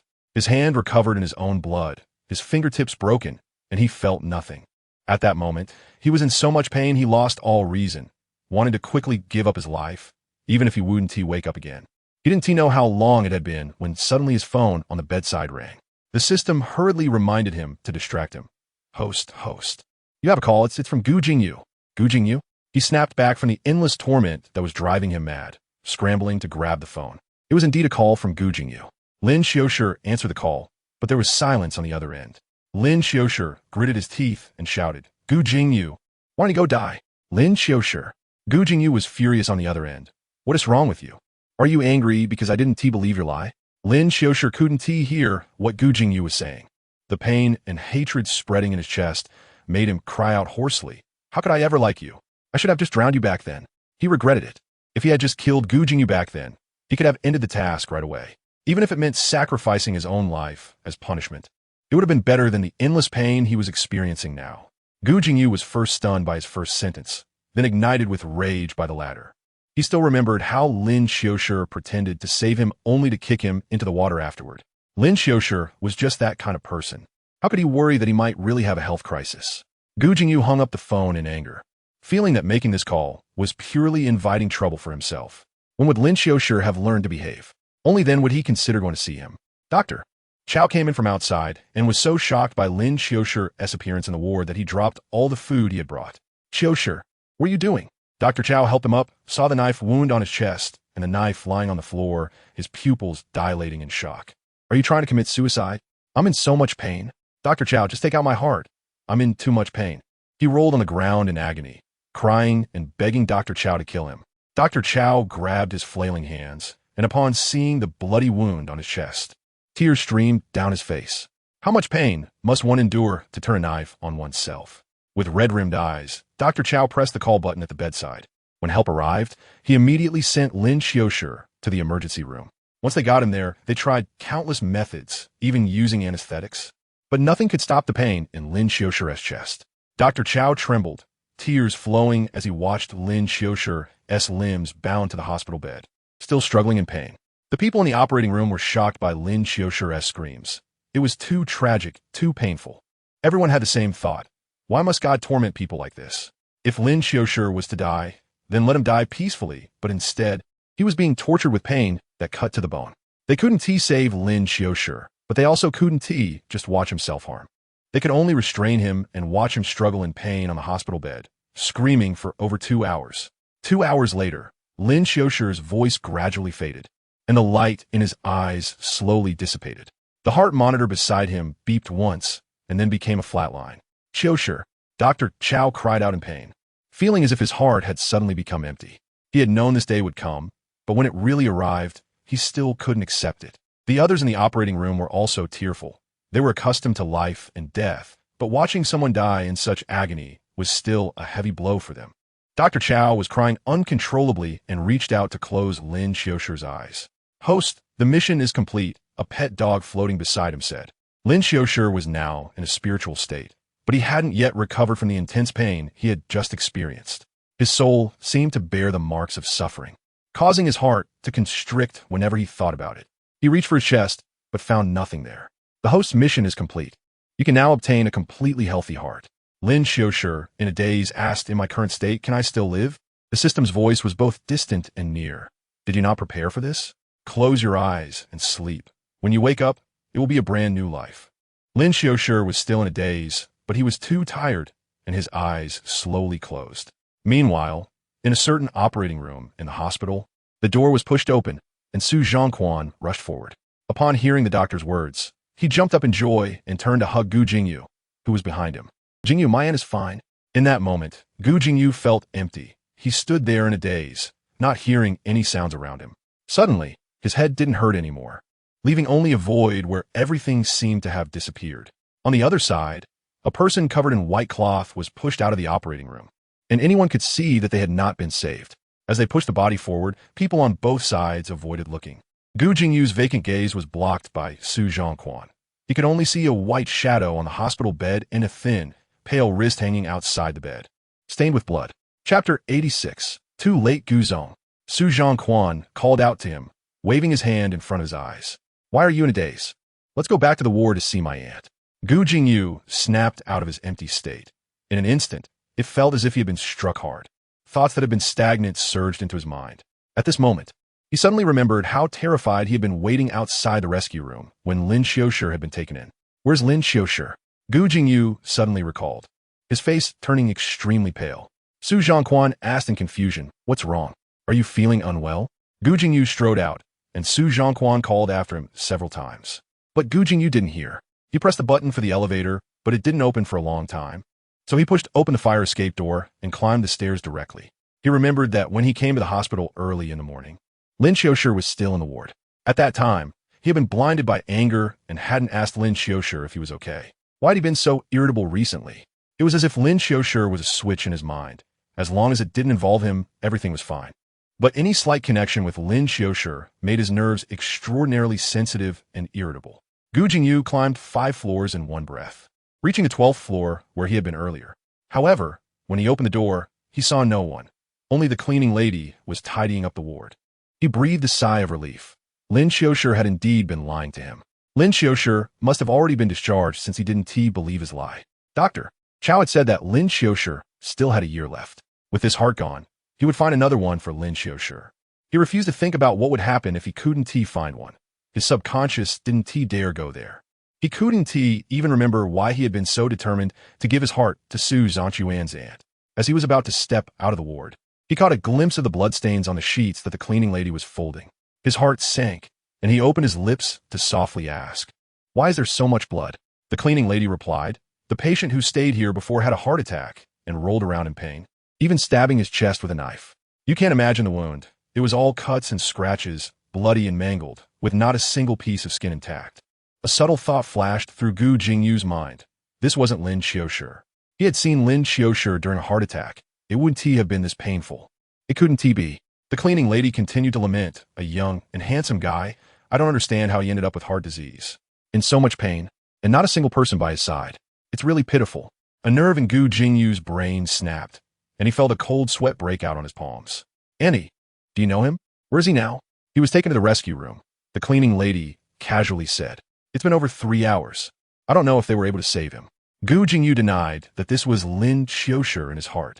But another voice told him that it was indeed Lin Qiushi. Young, good-looking with a heart condition and staying in this ward. Gu Jingyu hurriedly pulled out his phone to call Dr. Chow, his hands trembling, his brow tightly furrowed, and black dots appearing in front of his eyes. But Dr. Chow didn't answer his call. Gu Jingyu then called Lin Qiushi, but he also didn't answer. He looked for many reasons to explain, but when the cleaning lady pushed a small cart past him, the blood-stained sheets stabbed at his eyes. He gritted his teeth and called the maid at the Qingshan villa. Did Lin Qiushi come back this morning? The maid replied, no, he went to the hospital last night because of a heart attack. Right? Last night? When did he have a heart attack? Gu Jingyu shouted sharply. Around 11 o'clock. Fortunately, Dr. Chow came to see him. Otherwise, I wouldn't have known what to do. Gu Jingyu shouted, why didn't you call me when he had a heart attack? The maid was frightened by his shout. Guzong, didn't you dislike Qiushi? Earlier, your boyfriend came to warn me not to disturb you with Lin Qiushi's matters. Gu Jingyu felt a lump in his throat. An intense pain surged in his chest. The world around him spun, and he could barely stand, needing to lean against the hospital wall for support. He did dislike Lin Qiushi, but he would never be indifferent to his body. And Su Zhongquan. When did Su Zhongquan have the right to interfere in his matters? Gu Jingyu's chest hurt violently as he belatedly realized that Lin Qiushi had indeed fallen ill last night. He hadn't been lying to him. What had he done? He had scolded Lin Qiushi in anger, berated him, mocked him for lying and flirting with men. He had humiliated him in front of others, not saying a single word of concern. Was Lin Qiushi particularly heartbroken to hear that? Had he called Dr. Chow to call him because he was afraid to call him himself? But he didn't believe him. Gu Jingyu stiffly called Dr. Chow again, and after a long time, Dr. Chow finally answered the phone. Where's Qiushi? Gu Jingyu's trembling voice revealed a hint of fear. Where's he? Guzong. Dr. Chow's voice was weary and cold. What do you need him for? Do you want to humiliate him in front of him again? Dr. Chow has already heard from the nurse that in the early morning, Gu Jingyu came to the ward and did not care about Lin Qiushi, but instead humiliated him. I won't. I'll apologize to him. Where's Qiushi? Let him answer the phone. I want to apologize to him. It's too late, Mr. Gu. He can't hear you. Dr. Gao Mokget? He probably didn't want to hear it anyway. What do you mean? Where's Lin Qiushi? Gu Jingyu shouted sharply, his breathing becoming rapid and difficult, his pupils unconsciously widening. A certain unspoken fact was swirling in his mind. Mr. Gu, how do you plan to apologize to him? Go to the underworld to apologize to him. Dr. Chow harbored resentment towards Gu Jingyu. When he called Gu Jingyu, he wanted him to come see Lin Qiushi. If Gu Jingyu had cared at all about Lin Qiushi, he wouldn't have directly mocked him. Dr. Chow couldn't suppress his hatred, now that Qiushi was dead. Is this what you wanted, Mr. Gu? Gu Jingyu froze, as if overwhelmed by a strong, indescribable, profound despair. His lips trembled, and his eyes were red as if they were about to bleed. Gu Jingyu angrily said, didn't you say there's still a year left? Does the Grim Reaper wait for people? Mr. Gu, can you make the Grim Reaper wait a little longer? Dr. Chow's voice grew louder when Qiushi died. It was so painful. He stabbed his own heart with a knife, wanted me to dig it out. I'm a doctor. I saw a heart that could save him. But you didn't agree. If I had that heart, I could have saved him. Gu Jingyu trembled all over. Each word from Dr. Chow seemed to strip him bare. He opened his mouth, but the words stuck in his throat. He couldn't utter a single word. He slid down against the wall to the ground, his face pale, and a layer of cold sweat formed on his forehead. People in the hospital corridor looked at him strangely, and a nurse rushed over upon seeing his unusual state. Gu Jingyu, with a hoarse voice, trembled. Let me see him, please let me see him. Chapter 87. Wasn't it disdain for his affection? Gu Jingyu stumbled out of the car at the entrance of Wangqing Funeral Home, running inside in a panic. Dr. Chow had told him that Lin Qiushi's body was collected by Liang Chun and had now been sent to the funeral home. Gu Jingyu couldn't believe it. He hadn't even had a chance to see Lin Qiushi. When he rushed into the funeral home, he only saw Liang Chun standing in front of a window. He rushed over, grabbing Liang Chun by the collar, his eyes bloodshot as he asked, where is he? Liang Chun, give it back to me. Mr. Gu? Liang Chun's expression was indifferent, and the two bodyguards behind him stepped forward to pull Gu Jingyu's hand away. Gu Jingyu held onto Liang Chun tightly. The bodyguards pressed hard on his elbows, and Gu Jingyu's arms went numb, forcing him to let go. The two bodyguards restrained Gu Jingyu, and Liang Chun straightened his collar, sneering, who is Mr. Gu looking for? There is no treasure here for you. Gu Jingyu struggled desperately, Where is Lin Qiushi? What have you done with him? Aren't you accompanying your boyfriend? Why are you suddenly concerned about Qiushi? Please, tell me where he is. I want to see him. Liangchun, I'm begging you. Gu Jingyu screamed in agony, and after being punched in the stomach by Liang Chen's bodyguard, he finally quieted down. Liang Chen said disdainfully, Gu Jingyu, what are you doing? When Qiushi was alive, you would have wished for him to die. Now that he's dead, who are you putting on this act for? I didn't want him dead. I didn't know. Liang Chen questioned, what didn't you know? When he had a heart attack and called you, what did you say? Gu Jingyu's expression changed, and something in his eyes shattered. He had said to wait until he died to talk. He had also said that Lin Qiushi would do anything to survive. He recalled the words he had said, and the pain made him gasp for breath. Liang Chen, seeing him like this, punched him hard in the face. Gu Jingyu stood still, allowing the hit. Liang Chen, filled with anger, had tears in his eyes. Qiushi is dead, and you're here putting on a show. Let me tell you, you will never see him again. Liang Chen, Gu Jingyu shouted angrily, give him back to me. Gu Jingyu struggled fiercely, and the two bodyguards couldn't hold him down. Gu Jingyu like a madman at that moment. A staff member from the funeral home came out and handed a box to Liang Chen. Gu Jingyu stared blankly at the box, his eyes wide open. At that moment, his entire world disappeared, leaving only that square box. He didn't dare to think about what was inside. But Liang Chen's posture told him that it was the person he was looking for. Liang Chen didn't even glance at him as he turned to leave with the box. Liang Chen. Liang Chen. Gu Jingyu struggled free and chased after Liang Chen. He was like a madman, snatching the urn from Liang Chen's hands. Liang Chen was furious and reached out to grab it back. The two bodyguards also came forward to catch Gu Jingyu. Gu Jingyu held on tightly, and the three of them struggled, causing the urn to slip from Gu Jingyu's grasp. Gu Jingyu's eyes widened in shock as he reached out to catch it, but Liang Chen punched him hard in the face. The urn fell to the ground, and the gray-white ashes scattered everywhere. Liang Chen was momentarily stunned, then looked at Gu Jingyu with disgust. Are you satisfied now? He is dead, and you still have to disgust him. Gu Jingyu was stunned, sliding to the ground, reaching out with trembling hands, completely at a loss. Is this Lin Qiushi? How could this be Lin Qiushi? How could someone so cunning die so easily? In just a few hours, he had turned into a pile of ashes that couldn't even be held. No, he won't die. Gu Jingyu shook his head, suddenly grabbing Liang Chen. Liang Chen cursed under his breath and fought back. While fighting, he angrily said, Gu Jingyu, Lin Qiushi is dead. When he died, you were with your boyfriend. Don't you remember? The heart that could have saved him was given to your boyfriend. You gave up on him. Liang Chen's eyes were filled with tears. He was rolling on the ground in pain, wishing he could dig out his own heart. Where were you, Gu Jingyu? When he was tied up in the operating room, struggling for more than 2 hours. Where were you? Gu Jingyu, didn't you say you didn't like him? Didn't you hate him to death? Weren't you disdainful of your feelings for him? When Gu Jingyu heard the last sentence, he felt as if he had been electrocuted, shaking violently. He likes me? Lin Qiushi never told you? Liang Chen asked. He. Gu Jingyu suddenly remembered Lin Qiushi had said he liked him several times. Initially, in a teasing tone. When he was furious, it seemed like Lin Qiushi was intentionally provoking him. Later at night, when he held Lin Qiushi and asked if he had ever spoken the truth, Lin Qiushi had also said he liked him. But at that time, Gu Jingyu only thought Lin Qiushi was teasing him and didn't take his words seriously. How could Lin Qiushi like him? If Qiushi didn't like you, would he care about your life or death?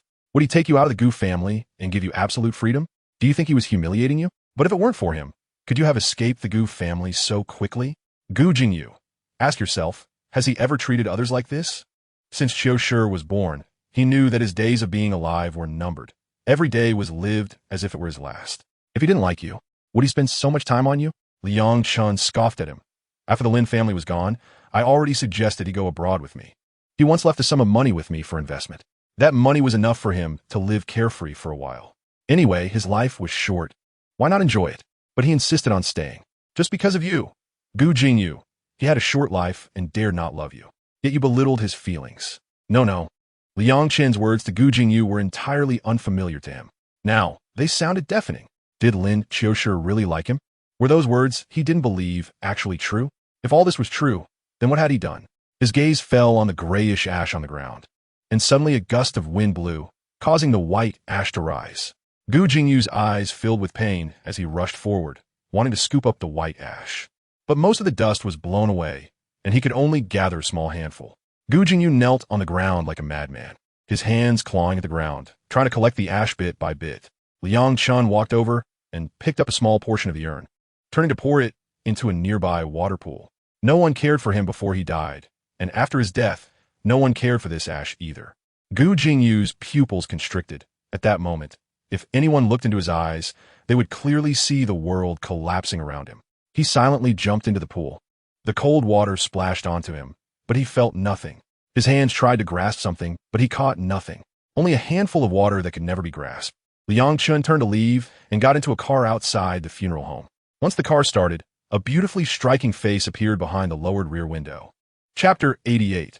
Funeral. Lin Qiushi's funeral was arranged by Liang Chun 3 days later. Lin's mother showed up with Lin Qiushi only on this day. Her frail figure with a few tears in her eyes, a layer of sadness on her face. But apart from that, there were no more emotions. Since Lin Qiushi was little, Lin's mother had been prepared for his death. Now, seeing Lin Qiushi's tombstone, she felt sad, but she couldn't feel any deeper sorrow. Lin Qiushi, on the other hand, had puffy eyes from crying, and Lin's mother focused all her energy on comforting him. When Dr. Chow arrived, he saw Liang Chun, Lin's mother, and a few young men who used to be closer to Lin Qiushi, like Wei Yi, were also present. Dr. Chow still felt unreal. From the moment Lin Qiushi passed away in the operating room to Liang Chun taking over the arrangements, it wasn't long before he learned that Liang Chun had quickly arranged for Lin Qiushi's cremation. This whole series of events happened too quickly, too fast for the sadness to settle, and he couldn't see Lin Qiushi one last time. Moreover, Dr. Chow had heard that Lin Qiushi's ashes were scattered during a dispute between Gu Jingyu and Liang Chun. Now, what lay buried in the cemetery were just Lin Qiushi's usual belongings. Even the medicine he took daily was placed inside. In the end, Lin Qiushi's 23 years of life left behind not even a handful of ashes. Dr. Chow couldn't help but feel a sting in his eyes as he looked at Lin Qiushi's black and white photo on the tombstone, unable to suppress his sadness. Suddenly, he heard heavy footsteps behind him and turned to see Gu Jingyu. He was taken aback. How had Gu Jingyu changed so much in just a few days? He walked over with heavy steps, still wearing the same clothes from 3 days ago. His face looked haggard and exhausted, his eyes bloodshot.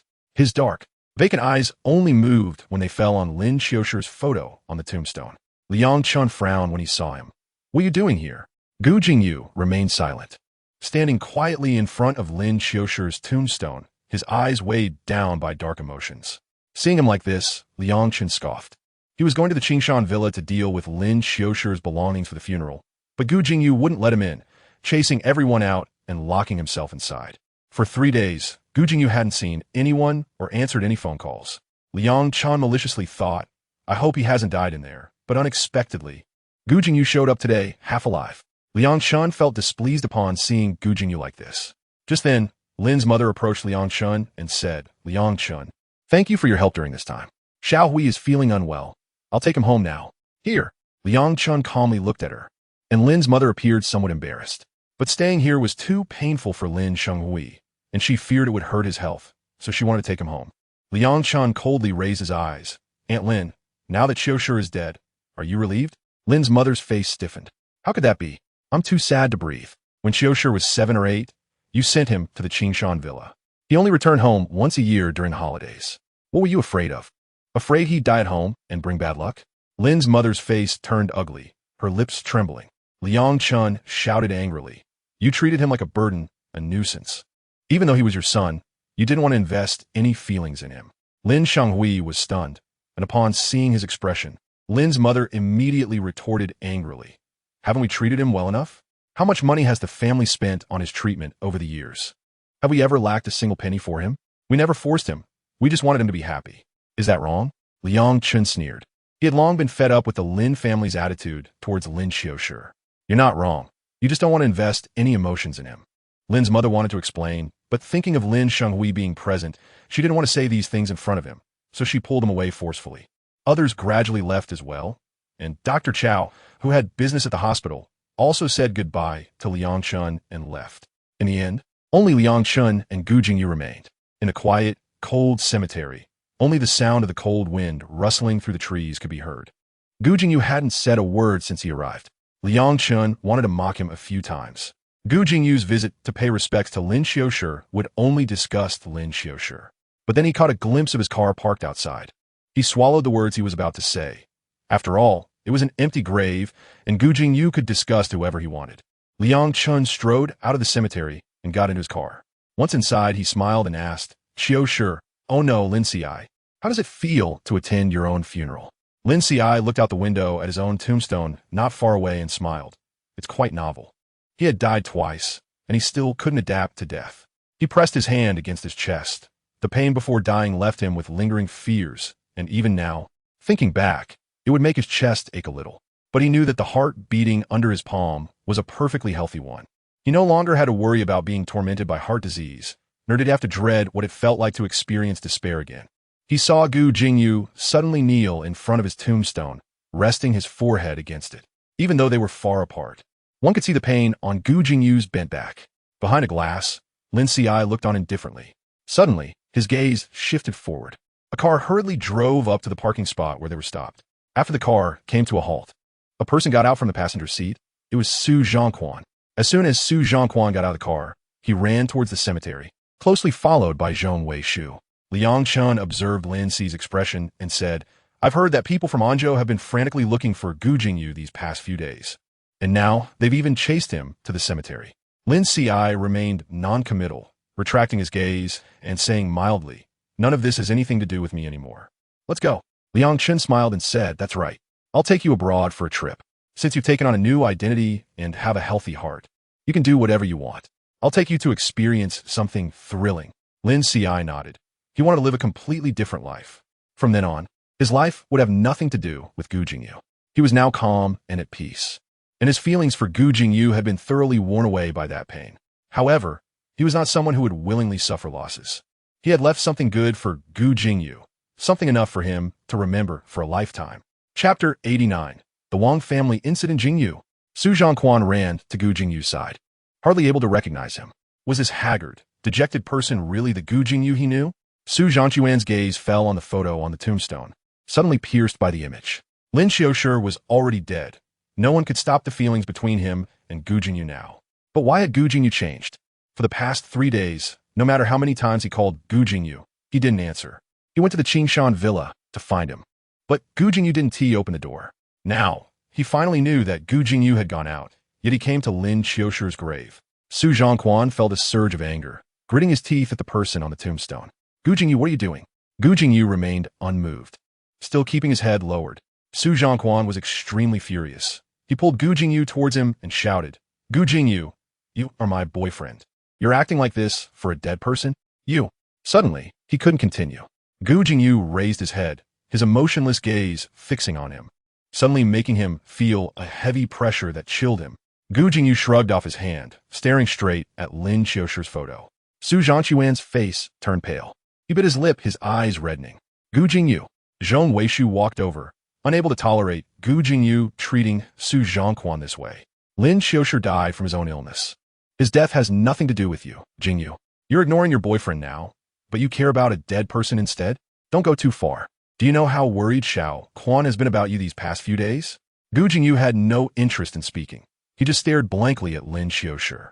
He hadn't done anything for the past 2 days. He had been in Lin Qiushi's room, his mind completely empty. He still couldn't accept the fact that Lin Qiushi was dead. Lin Qiushi had fallen ill so many times, and each time he had been saved. Why, just this once? When he didn't believe his words, was Lin Qiushi gone? He hadn't seen Lin Qiushi for the last time. All he saw was a blood-soaked bedsheet and a handful of ashes blown away by the wind. How could he believe that Lin Qiushi was really dead? Now kneeling at Lin Qiushi's grave, he wanted to beg for Lin Qiushi's forgiveness like a dog. He lowered his head, offering his life to Lin Qiushi. He would be very obedient, and be Lin Qiushi's dog, as long as Lin Qiushi could come back. Even if Lin Qiushi kicked him or humiliated him again, he would be willing. Gu Jingyu felt despair and pain, but he couldn't express this pain. His heart felt hollow, filled with a growing dark liquid of suffering. Zhong Weishu angrily said, Don't you remember how Lin Qiushi treated you before? He repeatedly stole our technology. Even when we absorbed the Lin family, he never truly handed it over to us. Instead, he stabbed us in the back. What is there to remember about such a person? Gu Jingyu couldn't say anything. He didn't care about that anymore. No matter what kind of person Lin Qiushi was, as long as he could continue to deceive him, even if it meant continuing to stab him, he would be willing. Seeing Gu Jingyu like this, Zhong Weishu couldn't help but curse. At that moment, Gu Jingyu's phone suddenly rang. He didn't answer, letting it ring on.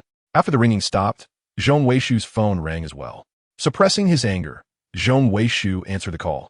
Tao Han asked, "Is Jingyu with you?" Zhong Weishu glanced at Gu Jingyu and nodded yes. Tao Han said, "Then let Jingyu answer the phone." Knowing that Gu Jingyu wouldn't answer the phone after seeing how indifferent he was to the ringing, he put the phone on speaker and said, "Just say what you need to. Jingyu is listening." On the other end, Tao Han's voice was serious. "The Wang family has had an incident. The inspection team has come to our company to investigate. Jingyu, you're the person in charge. You need to come back quickly." The Wang family has had an incident? Zhong Weishu was taken aback. What could happen with the Wang family? Moreover, why was the inspection team here to investigate Anzhou? They hadn't done anything illegal. Looking at Gu Jingyu, he saw that Gu Jingyu remained unmoved and his expression darkened. At that moment, Tao Han suddenly mentioned another matter on the phone. "Jingyu, there's one more thing. The email that previously sent us evidence of the Lin family's illegal activities has sent new information over. You should come take a look. I think it might have Lin Qiushi's handwriting." Gu Jingyu's stiff eyes moved. He looked at Zhong Weishu's phone. Tao Han, who had seen the email's content, spoke with a complex tone. "Jingyu, you should come back and take a look quickly." Gu Jingyu followed Zhong Weishu's car to the company. Su Zhongquan stood downstairs. Gu Jingyu suddenly glanced at him. Non-employees are not allowed to enter the company. Su Zhongquan stared in disbelief. "Jingyu, I'm your boyfriend." "Not anymore," Gu Jingyu said, striding towards the company.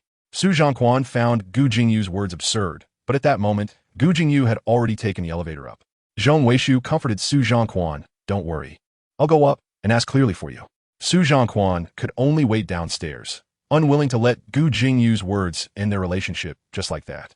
They had loved each other for so long in their past life, and this life had just begun. After Gu Jingyu and the others returned to the company, they encountered the inspection team. Gu Jingyu forced himself to maintain his energy to deal with them. It turned out that someone had reported the Wang family for illegal activities, prompting the inspection team to come down for an investigation. They had already collected a lot of illegal evidence regarding the Wang family, and related personnel had been arrested. They came to Anzhou Technology because the Lin family had deep business ties with the Wang family, and most of the Lin family's business had been taken over by Anzhou, which is why they were investigating Anzhou Technology. However, after reviewing the Lin family's business, the inspection team found that the businesses handled by Anzhou Technology were all very clean. The inspection team said, "The parts of the business you've taken over from the Lin family are the cleanest. Luckily, you haven't dealt with anything related to the Wang family. Once you get involved in those businesses, you can't escape today, Anzhou." Tao Han and Zhong Weishu were both taken aback. They suddenly remembered that if it weren't for Lin Qiushi stabbing them in the back, they would have already signed the contract with the Wang family. Gu Jingyu's eyes were deep, hiding a pain within. He asked softly, "The production line that the Lin family is collaborating on with the Wang family, is there a problem with it?" "That's something we can't conveniently tell you, but we can inform you that it's not just the Wang family. The Lin family was also involved earlier. We will interrogate General Lin to clarify the truth." Once the inspection team left, Gu Jingyu called He Zhu over. His voice was hoarse, as if he was holding something back. "Do you know what the production line that the Lin family had with the Wang family was specifically for?" He Zhu shook his head. "When General Lin was around, I was not aware of any communications with the Wang family. General Lin had several assistants, and I was just one of them." Gu Jingyu switched to another question. When the Lin family faced issues, did Lin Qiushi ever go to see the production line with the Wang family? He Zhu thought for a moment and said, "Young Master Lin came to the company once and specifically learned about the Wang family's affairs. However, he didn't tell me and didn't allow me to contact anyone from the Wang family." Gu Jingyu understood everything. He closed his eyes in pain. The depths of his gaze filled with an overwhelming crimson. Chapter 90. He doesn't need you like this. What does Jingyu mean by this? Zhong Weishu seemed to understand, yet also seemed confused. What did Lin Qiushi do in all of this? What could a useless young master of the Lin family possibly do? Tao Han's expression was strange as he said, "I received an email." He turned his computer around and opened an email. This email was sent by a private detective, someone the three at Anzhou Technology were very familiar with. Gu Jingyu suddenly fixed his gaze on the email content on the screen, and Zhong Weishu also shifted his attention. "I remember this private detective named Mu. He previously provided us with evidence of the Lin family's illegal activities. What has he sent this time?" But before he could speak, he saw the content of the email. He was stunned, unable to speak for a long time. The email contained details about the Lin family's business, with their operations divided into two categories. One category was related to the Wang family, and the other was taken over by Anzhou. They were familiar with several businesses taken over by Anzhou, but the one related to the Wang family was not secured earlier because the Wang family refused to sign a contract with them. However, now in this email, it was revealed that the reason these businesses were accepted by the Lin family was through illegal means obtained privately. There were numerous instances of the Wang family intervening, bribing competitors, destroying the opposing family's business, and forcing them into desperate situations. The origins, processes, and handlers of each business were all noted in the email. Such a detailed email that nearly dissected all of the Lin family's industries would only be known by the Lin family itself. Zhu found it unbelievable, this detailed information. Besides General Lin, no one else would know. No, there was one other person. When Lin Qiushi fell from the Lin family, he took over the Lin family's business. He had the permissions granted by General Lin, and he could view all of the Lin family's operations. But at that time, everyone thought the young master wouldn't understand these matters. Even though Lin Qiushi sat in the office every day, they merely thought he was passing time. Tao Hun shared the same thought as Zhu, speaking with a strange tone. Such detailed information we didn't receive when we were taking over the Lin family. Lin Qiushi never provided it to us. With such an email, no wonder the higher-ups sent people to investigate the Wang family. Gu Jingyu felt parched, his throat dry, and he struggled to say, "I want to meet this detective." When Amu was found, he was surprised to learn that the recipient of his email was actually from Anzhou Technology. He came to Anzhou Technology in person, admiring such a large company and observing everything. After sitting in the office, he still couldn't believe it.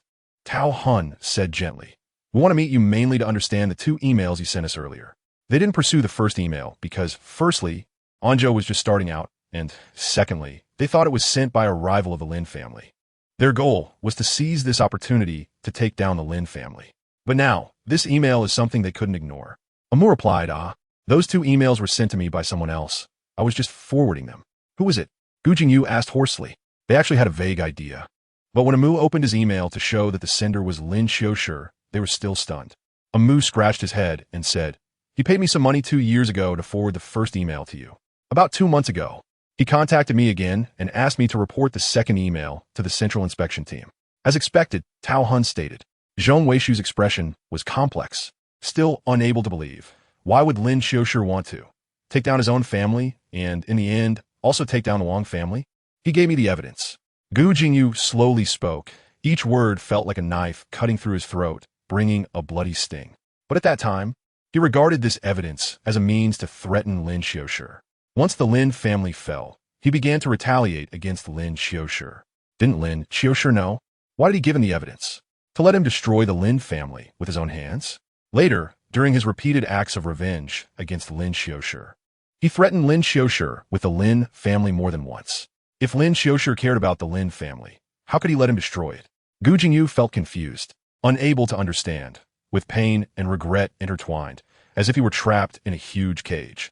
This cage had long been set by Lin Qiushi, and now that the truth was revealed, it was just waiting for him to plunge in. Tao Hun said, "So he prevented the Wang family from collaborating with us, and turned around to introduce the Wang family to the Gu family because he didn't want us to be implicated by the Wang family?" Now, the Gu family was not just implicated. The inspection team had their sights on them. They not only investigated their business dealings with the Wang family, but also dragged out the Gu family's past unsavory tactics. It was as if Lin Qiushi helped them avoid a major trouble while pulling the Gu family into murky waters. With Anzhou taking advantage of the major setback of both the Wang and Gu families and having such detailed business information, if they could swallow such a large business, it would truly elevate Anzhou to a new level. But all of this was brought about by Lin Qiushi. Tao Hun found it unbelievable that everything Lin Qiushi did was for Anzhou Technology. Or rather, for Gu Jingyu. Tao Hun looked at Gu Jingyu, who seemed to be in a tremendous state of collapse. Anyone receiving such information suddenly wouldn't necessarily be able to accept it. They thought Lin Qiushi was stabbing them in the back, but it was all false. In reality, Lin Qiushi had planned all of this for their Anzhou. Tao Hun recalled how furious they were when they discovered that the Wang family had turned around to sign a contract with the Gu family, even humiliating Lin Qiushi. He remembered how Gu Jingyu forced Lin Qiushi to toast to the Wang family at the dinner table. At that time, Lin Qiushi was clearly in pain with tears in his eyes, but Gu Jingyu forced him. They watched coldly, believing Lin Qiushi deserved it. But Tao Hun couldn't figure out one thing. Why didn't Lin Qiushi say anything? He had mentioned it. Gu Jingyu suddenly spoke up. his voice hoarse, and deep within his pupils, it seemed like he was suppressing pain. He had brought it up to me, but I didn't believe him. Lin Qiushi probably didn't believe him either, until he found that heart, and Lin Qiushi thought it was meant for him. Lin Qiushi had once happily told him that he would reveal a secret about the Wang family after the surgery. Gu Jingyu was trembling all over, and suddenly thought of something. He raised his head abruptly and gritted his teeth, saying, "Gong Gaojun." Both instances of technical leaks were done by Gaojun. Impossible, Zhong Weishu denied. Although he was no longer with the company now, he had worked diligently while he was there, and he had no reason to betray us. What if there were greater benefits? Gu Jingyu said coldly. We would know right away. Did he really leave Anzhou because of too much pressure? After hearing Gu Jingyu's words, Tao Hun contacted a well-known headhunter in Wangcheng who understood the talent flow in the industry best. Sure enough, as soon as Tao Hun inquired, he found out where Gong Gaojun was. Tao Hun hung up the phone and said Gong Gaojun didn't go back to his hometown. Instead, he joined the Gu family. And the project he is currently responsible for is the one that was leaked from Anzhou and taken over by the Gu family. What is there not to understand? Both times it was Gong Gaojun. It was just that the first time, Gong Gaojun sold it to the Lin family. And Lin Qiushi knew but deliberately used it to humiliate them, because at that time, Lin Qiushi didn't care how they viewed him. But later, when Lin Qiushi tried to explain, no one believed him. In the large conference room, everyone was blaming Lin Qiushi, including him. Gu Jingyu felt a stabbing pain in his chest, causing him to bend over involuntarily. He gasped for air, thinking about what Liang Chun had said, that he had always been belittling Lin Qiushi's feelings. He had never believed him once, accusing Lin Qiushi of being a selfish and malicious person, simply because Lin Qiushi had brought him back and shown malice in front of him. But Lin Qiushi had never truly harmed him. Even when those rich kids caused him trouble, Lin Qiushi had helped him take revenge. Why had he overlooked all this? Was it because of his ridiculous pride? Or just because of those few times Lin Qiushi had teased him? But every time Lin Qiushi kissed him, wasn't his heart trembling too? Why did he forget that feeling later and instead want to humiliate him more? Want to see him suffer? Why, when he was so happy to be alive, could he cruelly shatter that hope and let him die painfully on the operating table? He recalled the last phone call with Lin Qiushi, where Lin Qiushi said he regretted it, that he should have killed him directly back then. When Lin Qiushi died, he was filled with hatred towards him. What had Gu Jingyu done? He had trampled Lin Qiushi's feelings for him to the ground, not believing him, joining others to humiliate him. He was arrogant, stubborn, blind to himself, and avoided everything. He dared not admit he liked Lin Qiushi, nor did he believe Lin Qiushi liked him. He took the evidence Lin Qiushi handed him and stabbed it back into Lin Qiushi's heart. How many times had Lin Qiushi cried out in pain to him, begged him in tears, while he ignored him, hit him, hurt him, humiliated him? How could Lin Qiushi not hate him? What kind of person was he to be deserving of Lin Qiushi's affection? Gu Jingyu, in a daze, left Anzhou Technology and went to the cemetery. He knelt before Lin Qiushi's grave, silently parting his lips. So when Lin Qiushi left, he left nothing behind for him. He painfully embraced the gravestone, feeling like a soulless shell in the silent cemetery. Su Zhongquan couldn't reach Gu Jingyu, so he had to contact Zhong Weishu. Zhong Weishu felt very complicated, but thinking about Lin Qiushi and Gu Jingyu's matters, it had nothing to do with Su Zhongquan. Su Zhongquan was innocent. Now Gu Jingyu wanted to break up with Su Zhongquan because of Lin Qiushi, so Zhong Weishu had to comfort Su Zhongquan. However, when Su Zhongquan heard Zhong Weishu talk about the misunderstandings regarding Lin Qiushi, he secretly ground his teeth in frustration. Lin Qiushi was already dead. Why still seek a sense of presence? They even said they misunderstood Lin Qiushi, that he was such a malicious person. He had experienced it in his previous life. How could they think they misunderstood Lin Qiushi just because of a few emails? This was all Lin Qiushi's scheme. Su Zhongquan wouldn't believe it. He needed to explain things clearly to Gu Jingyu. Wasn't Gu Jingyu's greatest hatred the humiliation Lin Qiushi had inflicted on him back then? Even without these, did Lin Qiushi's humiliation towards him not exist? But Su Zhongquan couldn't contact Gu Jingyu. Gu Jingyu hadn't been to the company for quite some time. Zhong Weishu couldn't find him either, and Su Zhongquan was unwilling to give up, blocking the entrance of Qingshan Villa. He had been blocking it for 3 days. But Gu Jingyu still didn't come out. Zhong Weishu and Tao Hun also started to worry, fearing something had happened to Gu Jingyu. So that night, they finally couldn't help but pry open the door of Qingshan Villa. To their surprise, once they entered, the smell of alcohol hit them. The living room was filled with empty bottles, and there were many cigarette butts on the floor. They almost choked on the smell as they entered. Their face is not looking good. With so many bottles and butts, what had Gu Jingyu been doing these days? Jingyu? They didn't see anyone upon entering, so they searched further inside. Su Zhongquan had a premonition in his heart, and he suddenly pushed open the door to the room where Lin Qiushi had once lived on the first floor. Contrary to their expectations, the room was very clean. Not a single bottle was thrown around, and they saw Gu Jingyu. Gu Jingyu was lying on the bed, holding a nightgown in his arms. Gu Jingyu. Su Zhongquan was so shocked by this scene that his eyes turned red. He had seen Lin Qiushi wear this nightgown before. Gu Jingyu actually, he walked over, wanted to pull the nightgown from Gu Jingyu's arms, but Gu Jingyu suddenly opened his eyes and fiercely grabbed his hand, his bloodshot eyes staring at him. Su Zhongquan said aggrievedly, Jingyu, what are you doing? You're holding Lin Qiushi's nightgown. Have you gone crazy? Gu Jingyu shook off his hand and sat up coldly. They then noticed that Gu Jingyu was also wearing a leather collar around his neck, with a red string hanging from it. What are you doing here? His voice was very hoarse, as if he hadn't spoken for a long time. With a kind of sluggish stiffness, Zhong Weishu frowned and said, You haven't been answering your phone, and we've been very worried about you. How much alcohol have you drunk these past 2 days? And how many cigarettes have you smoked? Are you trying to kill yourself? Gu Jingyu frowned and said hoarsely, Get out. Gu Jingyu, Lin Qiushi is dead. Su Zhongquan suddenly shouted unwillingly, his eyes fixed on the nightgown in Gu Jingyu's arms. He died on the operating table. Once a person is dead, there's nothing left. Aren't you the one who hated him the most? He humiliated you. All those private detectives, all those emails, they were all his tricks. Don't let him deceive you. Shut up. Gu Jingyu suddenly looked up and stared at him fiercely. As if the next moment Su Zhongquan said another word, he would rush over and choke him. Su Zhongquan was stunned by the malice in his eyes. And then an endless sense of grievance surged up.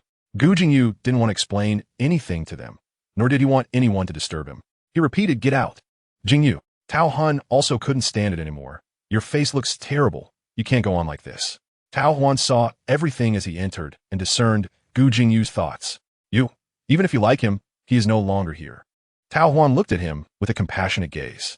Lin Qiushi was gone, and he might not even need you like this.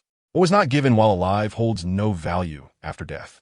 Gu Jingyu's feelings would become very ridiculous after Lin Qiushi's death. Tao Han didn't believe Gu Jingyu was unaware of this, yet Gu Jingyu still immersed himself in it. I know. Gu Jingyu seemed to have been struck by the most painful thing, clutching his pajamas tightly, curling up. He muttered nervously, He hates me. He was in so much pain before he died. He must hate me to death. It's all my fault. He was gripping something in his hand, pounding his chest again and again. At first, they didn't notice, but when the smell of blood hit them, Tao Han suddenly reacted, grabbing Gu Jingyu's wrist. He tore off Gu Jingyu's black shirt and saw his chest, mangled and bloody, some wounds already scabbed over. The layers of injuries looked as if they had been sliced open by something sharp, with bright red blood soaking into the black shirt, thick like the dark night. Zhong Weishu rushed over, shocked. Gu Jingyu, what are you doing? Gu Jingyu snapped out his trance, his face pale as he brushed Tao Huan's hand away. He seemed oblivious to the pain, expressionless as he pulled his clothes back. He carefully held onto his pajamas, ensuring not a drop of blood touched them. He lay back down, eyes closed, coldly saying, Get out. Gu Jingyu had gone mad. This was the only thought everyone had. Chapter 91. 3 years later. In a mountainous area in southern France, a slender figure glided through the wind on a mountain board. The speed made his white shirt billow, and as he turned, his long board slightly tilted. The young man, with gloved left hand, glided smoothly over the ground before standing up again. Going downhill, he held his hands behind his back, slightly bending forward, strolling leisurely as if enjoying the moment, riding the wind. When he reached the bottom of the mountain, amidst the crowd's cheers, the young man made a lateral move, abruptly stopping his board. The crowd cheered again, as only after he stopped did others begin to catch up. He lifted his half-helmet, brushing back his tousled bangs, revealing a delicate and handsome face. Xiao Ci. Liang Chun was the first to rush over and hug him. Lin Ci smiled at him, his brows and eyes shining even more beautifully under the golden sunlight. Liang Chun put his arm around his shoulder, smiling, but pushing him towards the exit. Hurry up, those people are going to catch up. Lin Ci had too many admirers. The crowd at the base of the mountain was all there to see him. Ever since Lin Ci started longboarding, who in this circle didn't he know about the Eastern beauty? Not only was he good-looking, but he also excelled at the sport. In just 2 years, in competitions for longboard downhill racing, This beautiful man had taken first place every time. Thus, the number of people coming to watch Lin Qi's races had grown, and if anyone walked too slowly at the end, they would be blocked by a large crowd. Fortunately, today they moved quickly, and Liang Chun was relieved they weren't stopped. But as they reached the car and saw a handsome man holding a bouquet of red roses waiting, Liang Chun's face fell. This young master, he really was like a sticky plaster, following him wherever he went. Xiao Xi, the tall and handsome man, approached with the roses, his bright smile and fervent gaze congratulating him. Congratulations on your first place again. Lin Qiu held his board in one hand and took the red roses with the other, smiling as he replied, "Thank you." Xiao Xi, he Xiaojin, pleased that Lin Qiu accepted the flowers, nervously asked, "Our family just opened a restaurant, with a chef brought over from Wangsheng. I heard you are from Wangsheng, so the flavor should suit your taste." Xiao Xi, I would like to invite you to dinner. TSK. Liang Chen asked, "You didn't open it just for Xiao Xi, did you?" He Xiaojin was very handsome, of Chinese descent, but with a quarter French blood. He had a high nose and deep-set eyes, with slightly blue irises. He was also the one who had pursued Lin Qiu the longest since he arrived in France. He Xiaojin smiled shyly at Lin Qiu. "I wonder if Xiao Xi would honor me with his presence?" Lin Qiu replied, "Not today. I have things to do and need to head back." He Xiaojin immediately showed a dejected expression, his 188-meter-tall figure bending his head in front of Lin Qiu, looking like a dog that hadn't received a pat. Liang Chun found it amusing to see the young master of the He family show this side in front of Lin Qiu. The He family and Liang family were on par with each other. Most of the He family's wealth was abroad, built up over several generations, making them quite wealthy. The young master of the He family was also held in high regard in their circle, yet in front of Lin Qiu, he became this way. Moreover, when Lin Qiu said something, he didn't dare retort and obediently stepped aside. After Liang Chun and Lin Qiu got into the car, Liang Chun said, "A few of my friends are planning to go skiing in Switzerland in a couple of days. They want to invite you along. Are you going?" "Not going. I want to take a break for a while," Lin Qiu said, looking out the window. In these 3 years, he had tried everything he had done before: downhill skiing, longboarding, wingsuit flying, surfing, racing. Lin Qiu played crazily, and in the extreme sports circle, he had become a well-known figure. Now, whenever anyone wanted to try something new, they loved to invite Lin Qiu. Liang Chen added, "By the way, Mark mentioned that people from Herointo Technology are coming to Paris for a tech conference. They previously expressed interest in meeting the investor behind Mark, and this time they brought it up again." Mark said he can't stop it. A year ago, due to Herointo Technology's IPO, the existence of Mark's investor had been revealed. The people from Herointo Technology had always maintained caution about this biggest mysterious shareholder, as they didn't know who he was and had never seen him. Now that Herointo Technology was growing larger, they had to be vigilant. "Want to meet me?" Lin Qiu chuckled lightly, casually glancing out the window. "Let them come back when they qualify to stand in front of me." Liang Chun didn't press further and switch topics. "Their SA dinner at Catherine's Vineyard in 3 days. I can't make it that day. Can you go for me?" Lin Qiu nodded indifferently. After coming to France, he and Liang Chun had established an angel capital investment company together. This was also Liang Chun's trust in Lin Qiu's abilities. Back when he was still Lin Qiushi, he had made a fortune on the projects he invested in abroad. Otherwise, he wouldn't have been able to provide money to invest in Herointo Technology. When Liang Chun initially mocked Gu Jingyu, he was still holding back. Lin Qiu's assets abroad were far more than just a little. Every project he chose had never failed to yield a return. Herointo Technology was just one of his many investments, although it had made him a good amount of money, as Lin Qiu said. He didn't regard that amount as significant anymore. If Herointo Technology couldn't find a way to reach Lin Qiu, he wouldn't meet them. 3 days later, at the dinner, Lin Qiu was the first to be spotted by He Xiaojin. "Xiao Xi." He Xiaojin happily approached. "You came too." Lin Qiu smiled faintly. Walking in beside him, He Xiaojin excitedly circled around Lin Qiu, taking a glass of wine from server and handing it to Lin Qiu, knowing that Lin Qiu liked to drink. After a while, He Xiaojin asked, "Xiao Xi, have you been busy these days? Do you have time tomorrow? I'd like to invite you out for dinner." Lin Qiu slowly savored the wine, smiling lightly as he replied, "Sure." He Xiaojin was very pleased and immediately called the restaurant to arrange their plans for tomorrow. Lin Qiu had already finished 2 glasses of wine. His face was slightly flushed, and his enchanting peach blossom eyes were slightly lowered, the hint of red at the corners revealing a seductive charm. He Xiaojin felt his heart flutter. From the first moment he saw Lin Qiu, he knew he had fallen in love with this man in front of him. But Lin Qiushi was like a wisp of wind, and he could never catch him. All he could do was stay by Lin Qiushi's side, continually enhancing Lin Qiushi's feelings for him. Now that Lin Qiushi had agreed to dinner, perhaps he would agree to other things next time. Xiaojin encouraged himself in his heart. Just then, the banquet hall suddenly became lively. Everyone looked towards the entrance, where the host, Ms. Catherine, arrived in a stunning gown. And what surprised everyone even more was that she was accompanied by a tall Eastern man. The young man wore a well-tailored suit, standing at about 191 meters tall, which made him particularly outstanding among the crowd of French people. With sharp eyebrows and bright eyes, his chiseled features stood out impressively in both height and demeanor. Catherine smiled and introduced, "This is Mr. Gu Jingyu from Huagua. You must have seen Mr. Gu's excellent technical presentation at the technology conference the other day." Lin Qiushi took another glass of wine from the server's tray, swirling the light golden liquid, and lightly asked, "Xiao, what do you think about the reunion trope?" "Huh?" Xiaojin was puzzled for a moment. Following Lin Qi's words, "Surprising? What if someone who died stood in front of you?" "Then that would be a shock," he replied. Lin Qiushi non-committally smiled wider. Chapter 92. Reunion. Most of the attendees had seen Gu Jingyu at the technology conference the day before and were amazed by his technical presentation.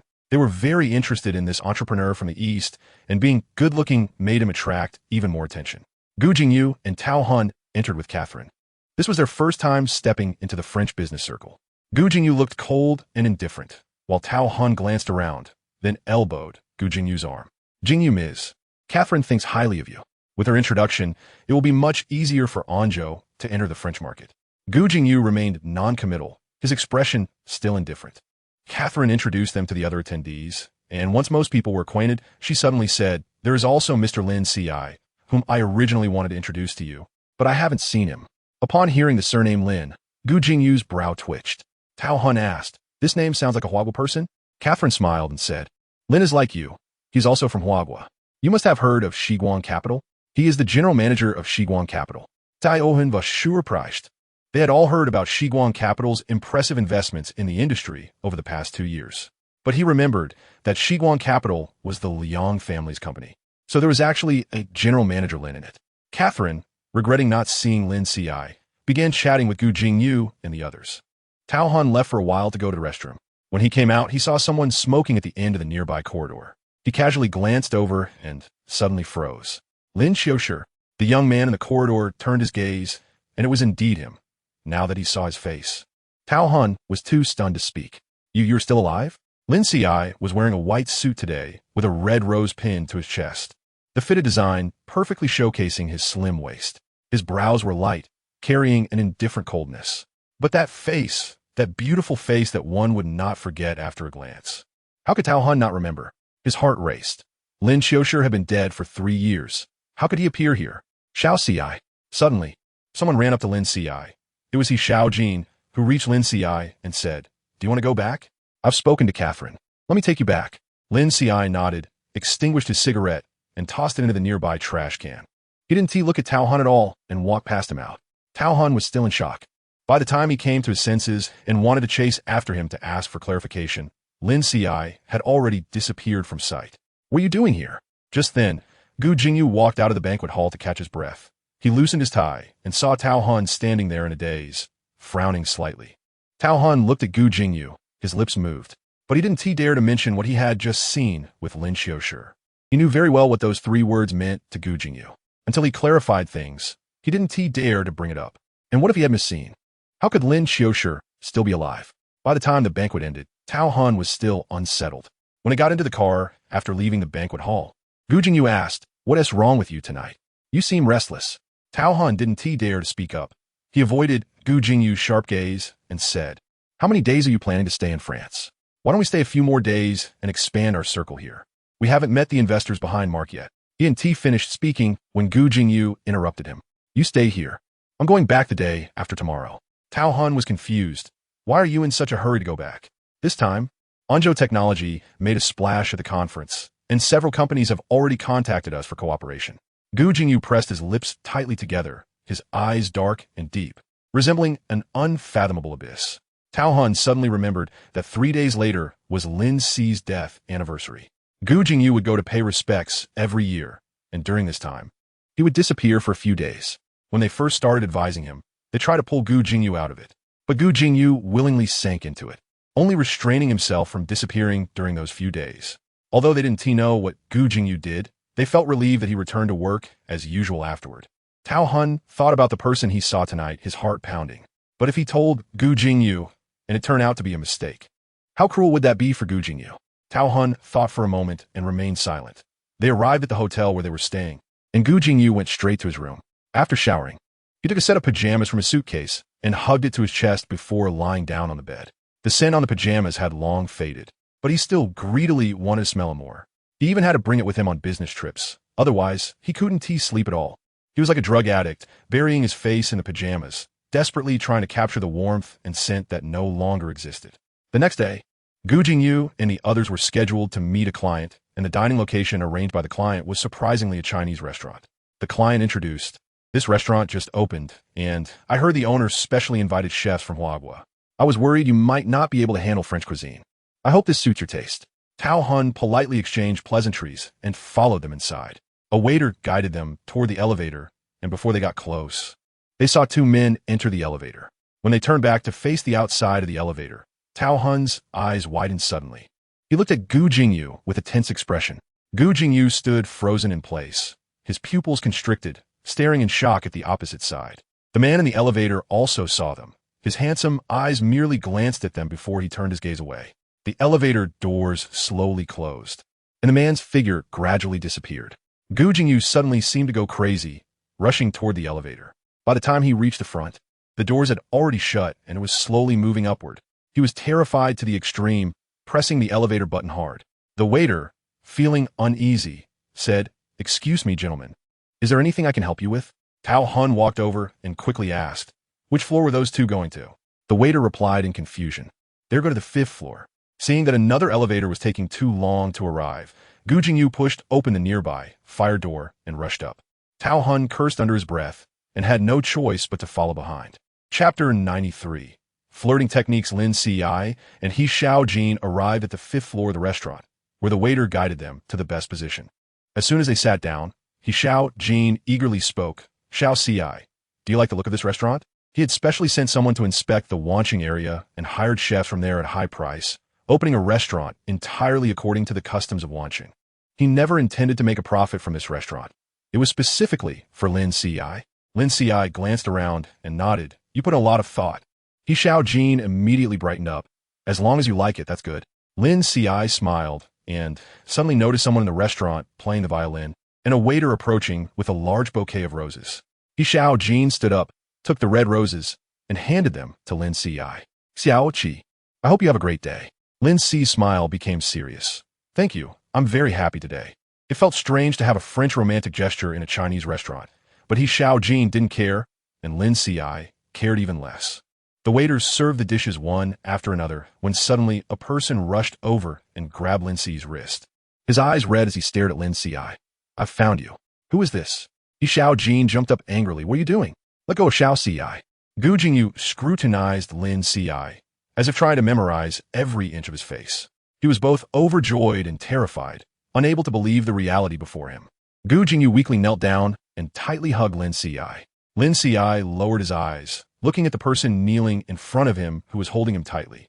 He could feel the man trembling, his arms around him both strong and cautious, his heartbeat almost bursting against Lin Qi's chest. Tao Hun came over, panting, and looked at Gu Jingyu and Lin Qiushi.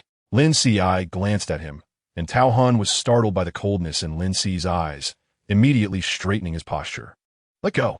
He Xiaojin shouted angrily, approaching to pull Gu Jingyu away. Seeing this, Tao Hun also came over to pull him, but Gu Jingyu roared angrily, holding on tightly. "Get away!"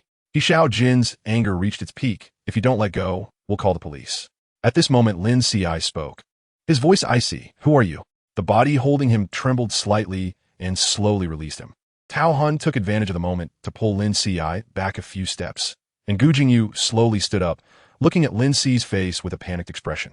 He was still trembling slightly, as if caught in a stress response, unable to escape it.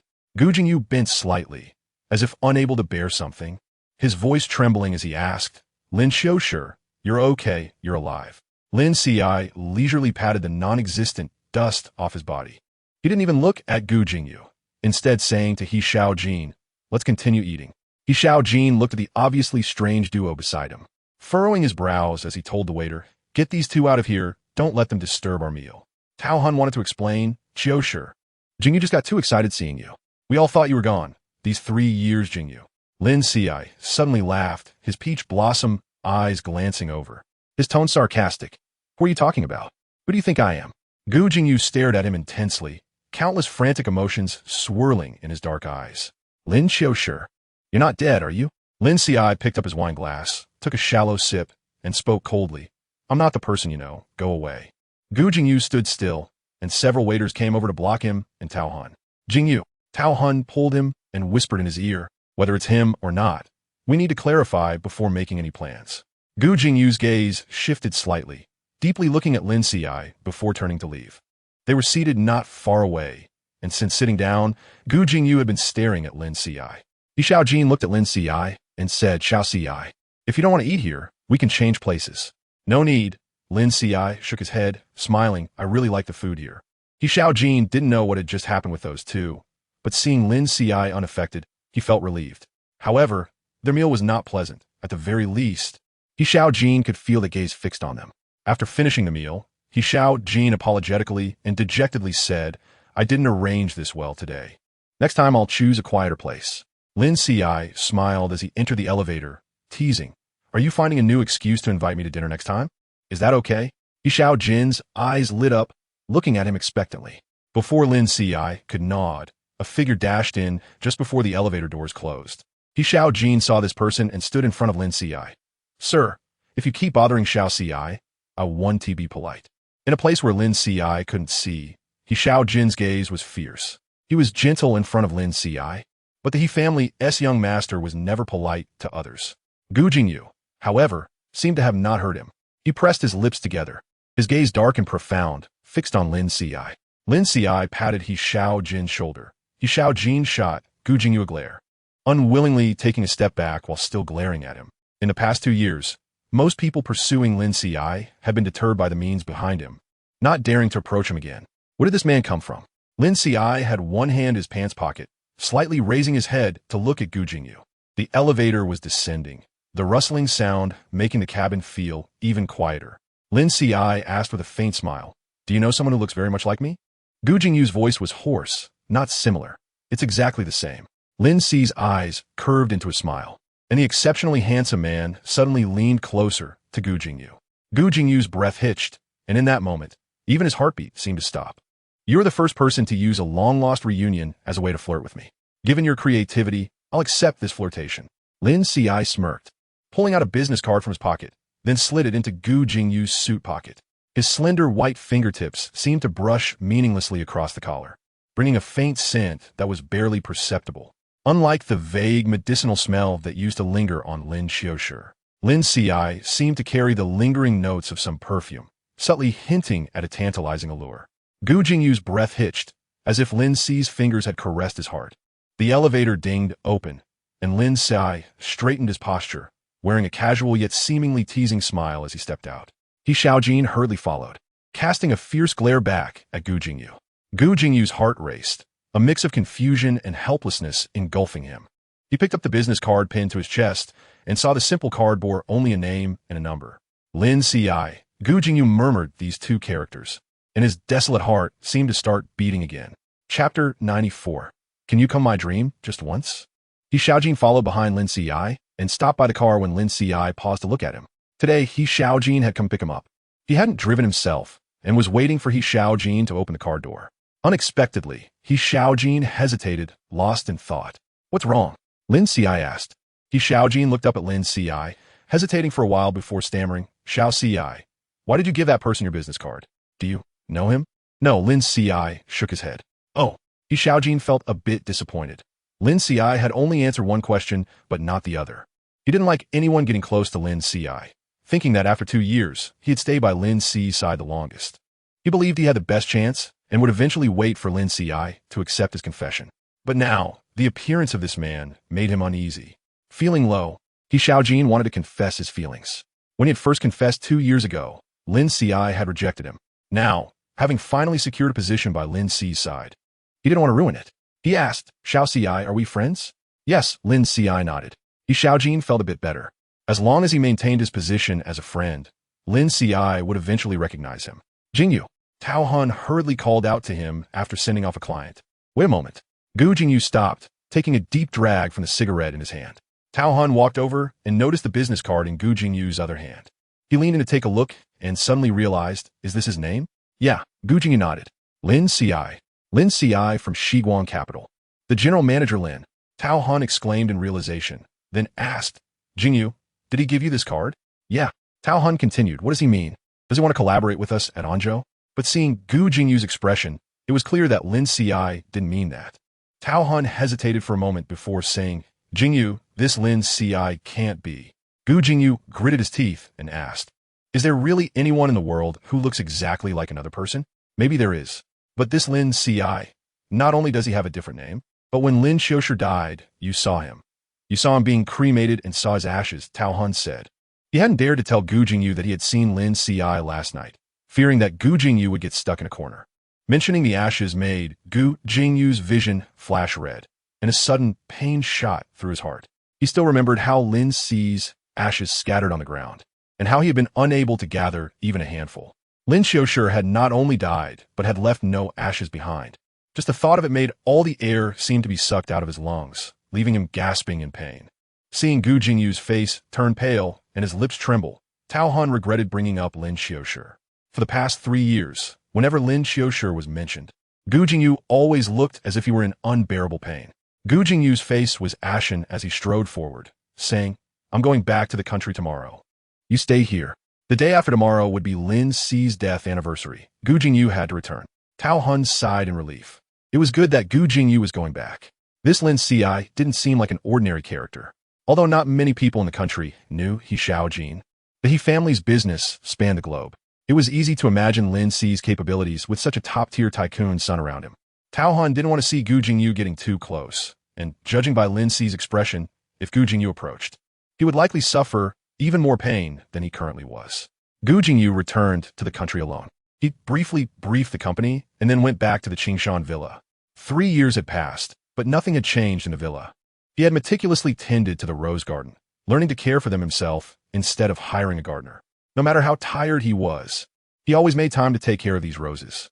On the day of Lin Qiushi's death anniversary, Gu Jingyu picked a bouquet of red roses from the garden early in the morning. He wrapped them up and drove to the cemetery, arriving very early, before the sun had risen. The cemetery was cold and carried an indescribable sadness. Gu Jingyu silently walked to Lin Qiushi's grave. He hadn't been there for a few days, and a few fallen leaves had blown onto the gravestone. He crouched down to clean up the area before placing a large bouquet of red roses in front of the gravestone. He stared blankly at the photo on the gravestone, his gaze numb. Every year, he found it hard to know what to say to Lin Qiushi. In his last moments, Lin Qiushi had hated him so much that he surely didn't want to see him. For 3 years, Lin Qiushi had never once come into his dreams. He truly hated him to the bone. Gu Jingyu felt a tightness in his chest, each breath becoming more difficult than the last. He reached his right hand into his shirt, gripping a pair of tweezers tightly. He repeatedly thought about how much pain Lin Qiushi must have felt before dying, mimicking his actions, as if this could earn Lin Qiushi's forgiveness just once. He prayed for him to come into his dreams. Yet even so, it could not alleviate his pain. Lin Qiushi would not forgive him for it. He was in agony. He pressed his forehead against the gravestone, murmuring in pain. Can you come in my dream just once? Just once I want to see you even if you come at me with a knife to kill me. Gu Jingyu knelt pitifully before Lin Qiushi's grave, like a humble, begging stray dog. The photo on the gravestone showed Lin Ci with a slight smile, looking at him with indifferent eyes. Gu Jingyu lifted his collar, revealing a leather collar around his neck. He held the rope attached to the collar up to the photo. Can you take me away too? Didn't you say you wanted to raise a dog? I could be your dog, okay? You hate me, but take me with you. Gu Jingyu had already lost his senses. No one responded to his murmurs. Lin Qiushi hated him. How could he respond? The cemetery was silent, and no one could hear his pitiful and humble voice. After an unknown amount of time, footsteps approached from behind. Gu Zong. Lin Mu came with Lin Shengwei. She saw Gu Jingyu with his head bowed against the gravestone and called out softly. Gu Jingyu slightly moved, raising his head. Gu Zong, are you okay? Lin Mu was startled, seeing that Gu Jingyu's hands were covered in blood. I'm fine. Gu Jingyu stood up and took 2 steps back. You guys should leave after paying your respects. Lin Mu had shown little concern for Lin Qiushi before his death, and after his passing, she only came on the anniversary and Qingming festival. But even so, Gu Jingyu didn't want Lin Mu to stay longer. Her presence would make Lin Qiushi unhappy. Lin Mu arranged a bouquet of chrysanthemums with Lin Shenghui, wanting to say something but ended up saying nothing at all.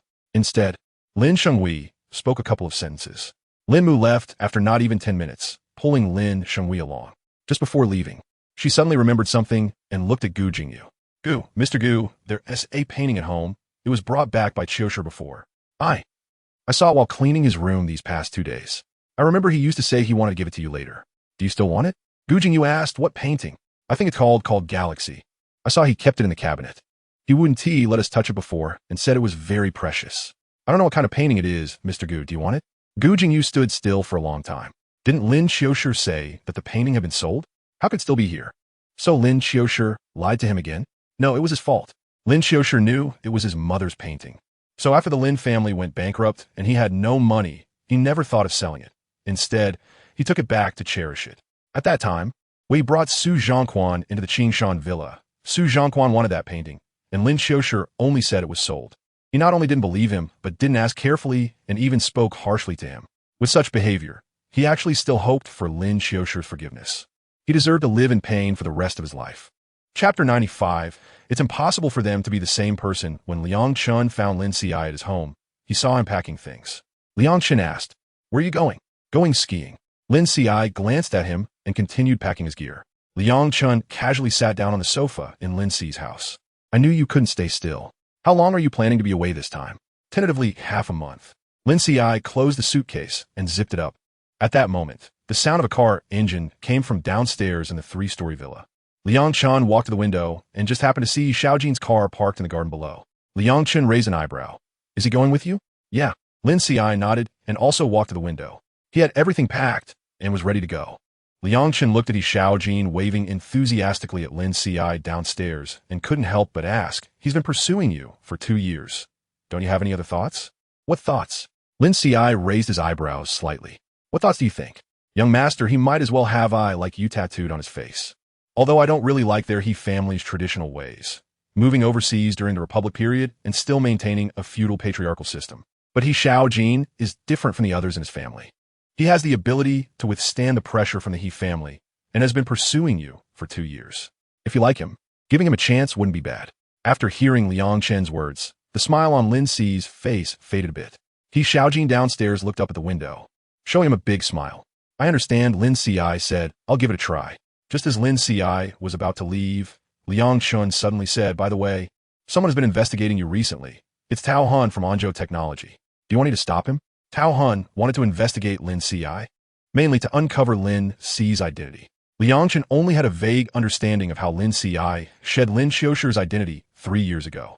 Back then, Lin Qiushi only asked him to help deal with the aftermath, clearing the way between the hospital and the funeral home, eventually obtaining a fabricated urn. But in reality, Lin Qiushi was fine. According to him, he had found a healthy heart elsewhere and had already undergone surgery. He didn't want to stay as Lin Qiushi any longer. He wanted to change his identity and live a different life. That was why 3 years ago, Liang Chun had no qualms about dumping Lin Qiushi's ashes because he knew they weren't Lin Qiushi's at all. No need. Lin Qiushi refused. Let him investigate. He won't find anything. Lin Qiushi didn't care because when he first took over Lin Qiushi's body, he had already created an identity for Lin Qiushi overseas. At that time, he was still Lin Qiushi, and Lin Qiushi was already active overseas. How could 2 people appear in the same time and space? Even if Tao Han had suspicions, he couldn't trace them back to him. On the other side, Tao Han was calling Gu Jingyu. He called several times, but Gu Jingyu didn't answer. It wasn't until close to evening that Gu Jingyu returned his call. What's the matter? Jingyu, where are you now? Gu Jingyu raised his eyes to look at the airport in Paris and said, I'm already in Paris. I knew it. You would definitely come back. Tao Han shoined. He had been calling for a long time, and since Gu Jingyu didn't answer, he guessed that Gu Jingyu was on a plane. If it weren't for Lin Qiushi's death anniversary, Gu Jingyu wouldn't have left after seeing someone here who looked exactly like Lin Qiushi. Tao Han said, I investigated this person named Lin Qiushi. He's also from Wangcheng, but he's an orphan. He came to France 5 years ago and met Liang Chun, and they started collaborating. Jingyu, the timelines don't match. When you met Lin Qiushi, he had just arrived in France. Tao Hun knew what Gu Jingyu was thinking, no matter how absurd it was. Gu Jingyu sought an answer, but Tao Hun's investigation made him realize that these two could not possibly be the same person. Gu Jingyu pressed his lips tightly together, looking at the business card in his hand. He remembered the handsome man in the elevator who had casually slipped the card into his pocket. If they weren't the same person, how could they look so alike? Gu Jingyu had kissed every inch of Lin Qiushi's skin. He clearly knew the contours of that face. He knew what he looked like when he smiled and what he looked like when he was stern. Every night, Gu Jingyu etched every expression Lin Qiushi had into his heart. When he saw Lin Ci, that inner voice told him, this is Lin Qiushi. Not similar, but exactly the same. Gu Jingyu stared intently at the name and number on the card, his mind swirling with countless thoughts. But the moment the call connected, all those thoughts settled down. Hello. Even the voice was identical. Gu Jingyu's heart raced, and the inexplicable urgency made his words come out stammering. Lin, Mr. Lin. I'm Gu Jingyu from Anzhou Technology. On the other end of the line, Lin Ci raised his eyebrows. He had given out his business card 5 days ago, and during this time, this person hadn't called. Now, he was calling. Xiao Ci, let's go skiing. He Xiaojin, with ski gear in hand, stood in front of him. Lin Ci immediately lost interest in continuing the phone conversation with Gu Jingyu. He directly said, if Mr. Gu has something to discuss, please contact Mr. Liang from Shiguang. I'm on vacation and not handling any company business. After saying that, he hung up the phone, leaving Gu Jingyu feeling as if a heavy stone had been placed on his chest, making it hard for him to breathe. He remembered the voice inviting Lin Ci to go skiing was from a young master of the He family. He Xiaojin tentatively asked Xiao Ci, who were you on the phone with? A client from the company. Lin Ci casually replied. He Xiaojin felt relieved and smiled. We'll ski here for half a month before heading back. I also know a new restaurant open nearby. Let's try it out tonight. Lin Ci nodded nonchalantly. He liked skiing because of the liberating feeling of rushing downhill. He loves all kinds of dangerous sports, enjoying the thrill of being on the brink of death. Yet, he has died twice and cherishes his life even more. Thus, he finds himself in a contradictory state, occasionally revealing a hint of madness. For instance, right now, as he speeds down from a high place, his mind is blank. At such high speed, the worries of the world cannot keep up. Lin Ci glided down a couple of times, and he was already feeling exhilarated. On the advanced slope, his graceful figure and superb skills drew everyone's attention. He Xiaojin followed closely behind Lin Ci, his gaze fervently tracking Lin Ci's figure. He had never seen anyone ski better than Lin Ci. He truly resembled a breeze in the mountains, gliding over the snow without leaving any trace. What he Xiaojin wanted was to keep up with Lin Ci's pace, hoping Lin Ci would pause for a moment for him. His heart raced as he focused on Lin Ci's back, when suddenly another figure leaped down from above. With equally impressive skills and speed, this person quickly caught up with Lin Ci. Chapter 96. Will you take me back? Lin Ci heard a voice beside him and turned his head to see a figure gliding alongside him. In the snow, everyone was dressed in ski suits and wearing goggles, so Lin Ci couldn't see his face. Having skied here for 2 days, Lin Ci had not seen this person on the advanced slope before. However, this person's technique provoked Lin Ci, and without hesitation, he executed a nimble move in the acceleration zone, shaking this person off. Yet before Lin Ci could feel pleased, the person caught up with him again. Lin Ci began to compete with him, and the moves became increasingly difficult. People on both sides of the slope began to cheer, seemingly rooting for them. When Lin Ci slowed down to a stop, he assumed the person wouldn't catch up, but he came to a steady stop just a step behind Lin Ci. Lin Ci raised an eyebrow. This person had intentionally lagged behind him. Lin Ci took off his goggles and looked at the person.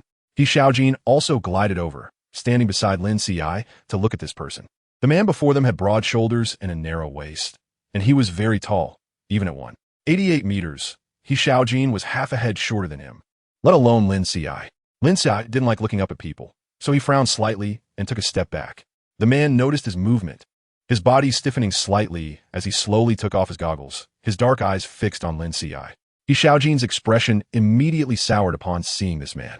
He stepped in front of Lin Ci and said coldly, "What does Mr. Gu want? Did he follow us here?" After leaving the restaurant that day, He Xiaojin had thoroughly investigated Gu Jingyu's background.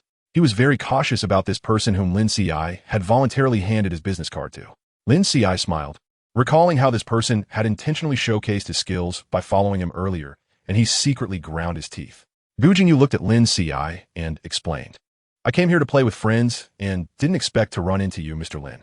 Lin Qiushi smiled ambiguously and replied, in that case, Mr. Gu, enjoy yourself. We won't keep you. After saying this, Lin Qiushi turned to leave, but Gu Jingyu hurriedly called out to him. Lin Qiushi. Lin Qiushi turned back and looked at him with an expressionless face. Gu Jingyu's heart sank. A mix of pain and indescribable joy intertwined, making his expression even more complex. Mr. Lin, may I invite you to dinner? Lin Qiushi replied coolly, doesn't Mr. Gu have friends? Gu Jingyu opened his mouth to explain, he is my friend, a partner from Anzhou Technology. I came with him to attend a tech conference in France. Mr. Gu, you don't need to explain to me. Lin Qiushi interrupted him. Hoping Mr. Gu had a pleasant meal with his friends, they wouldn't disturb him.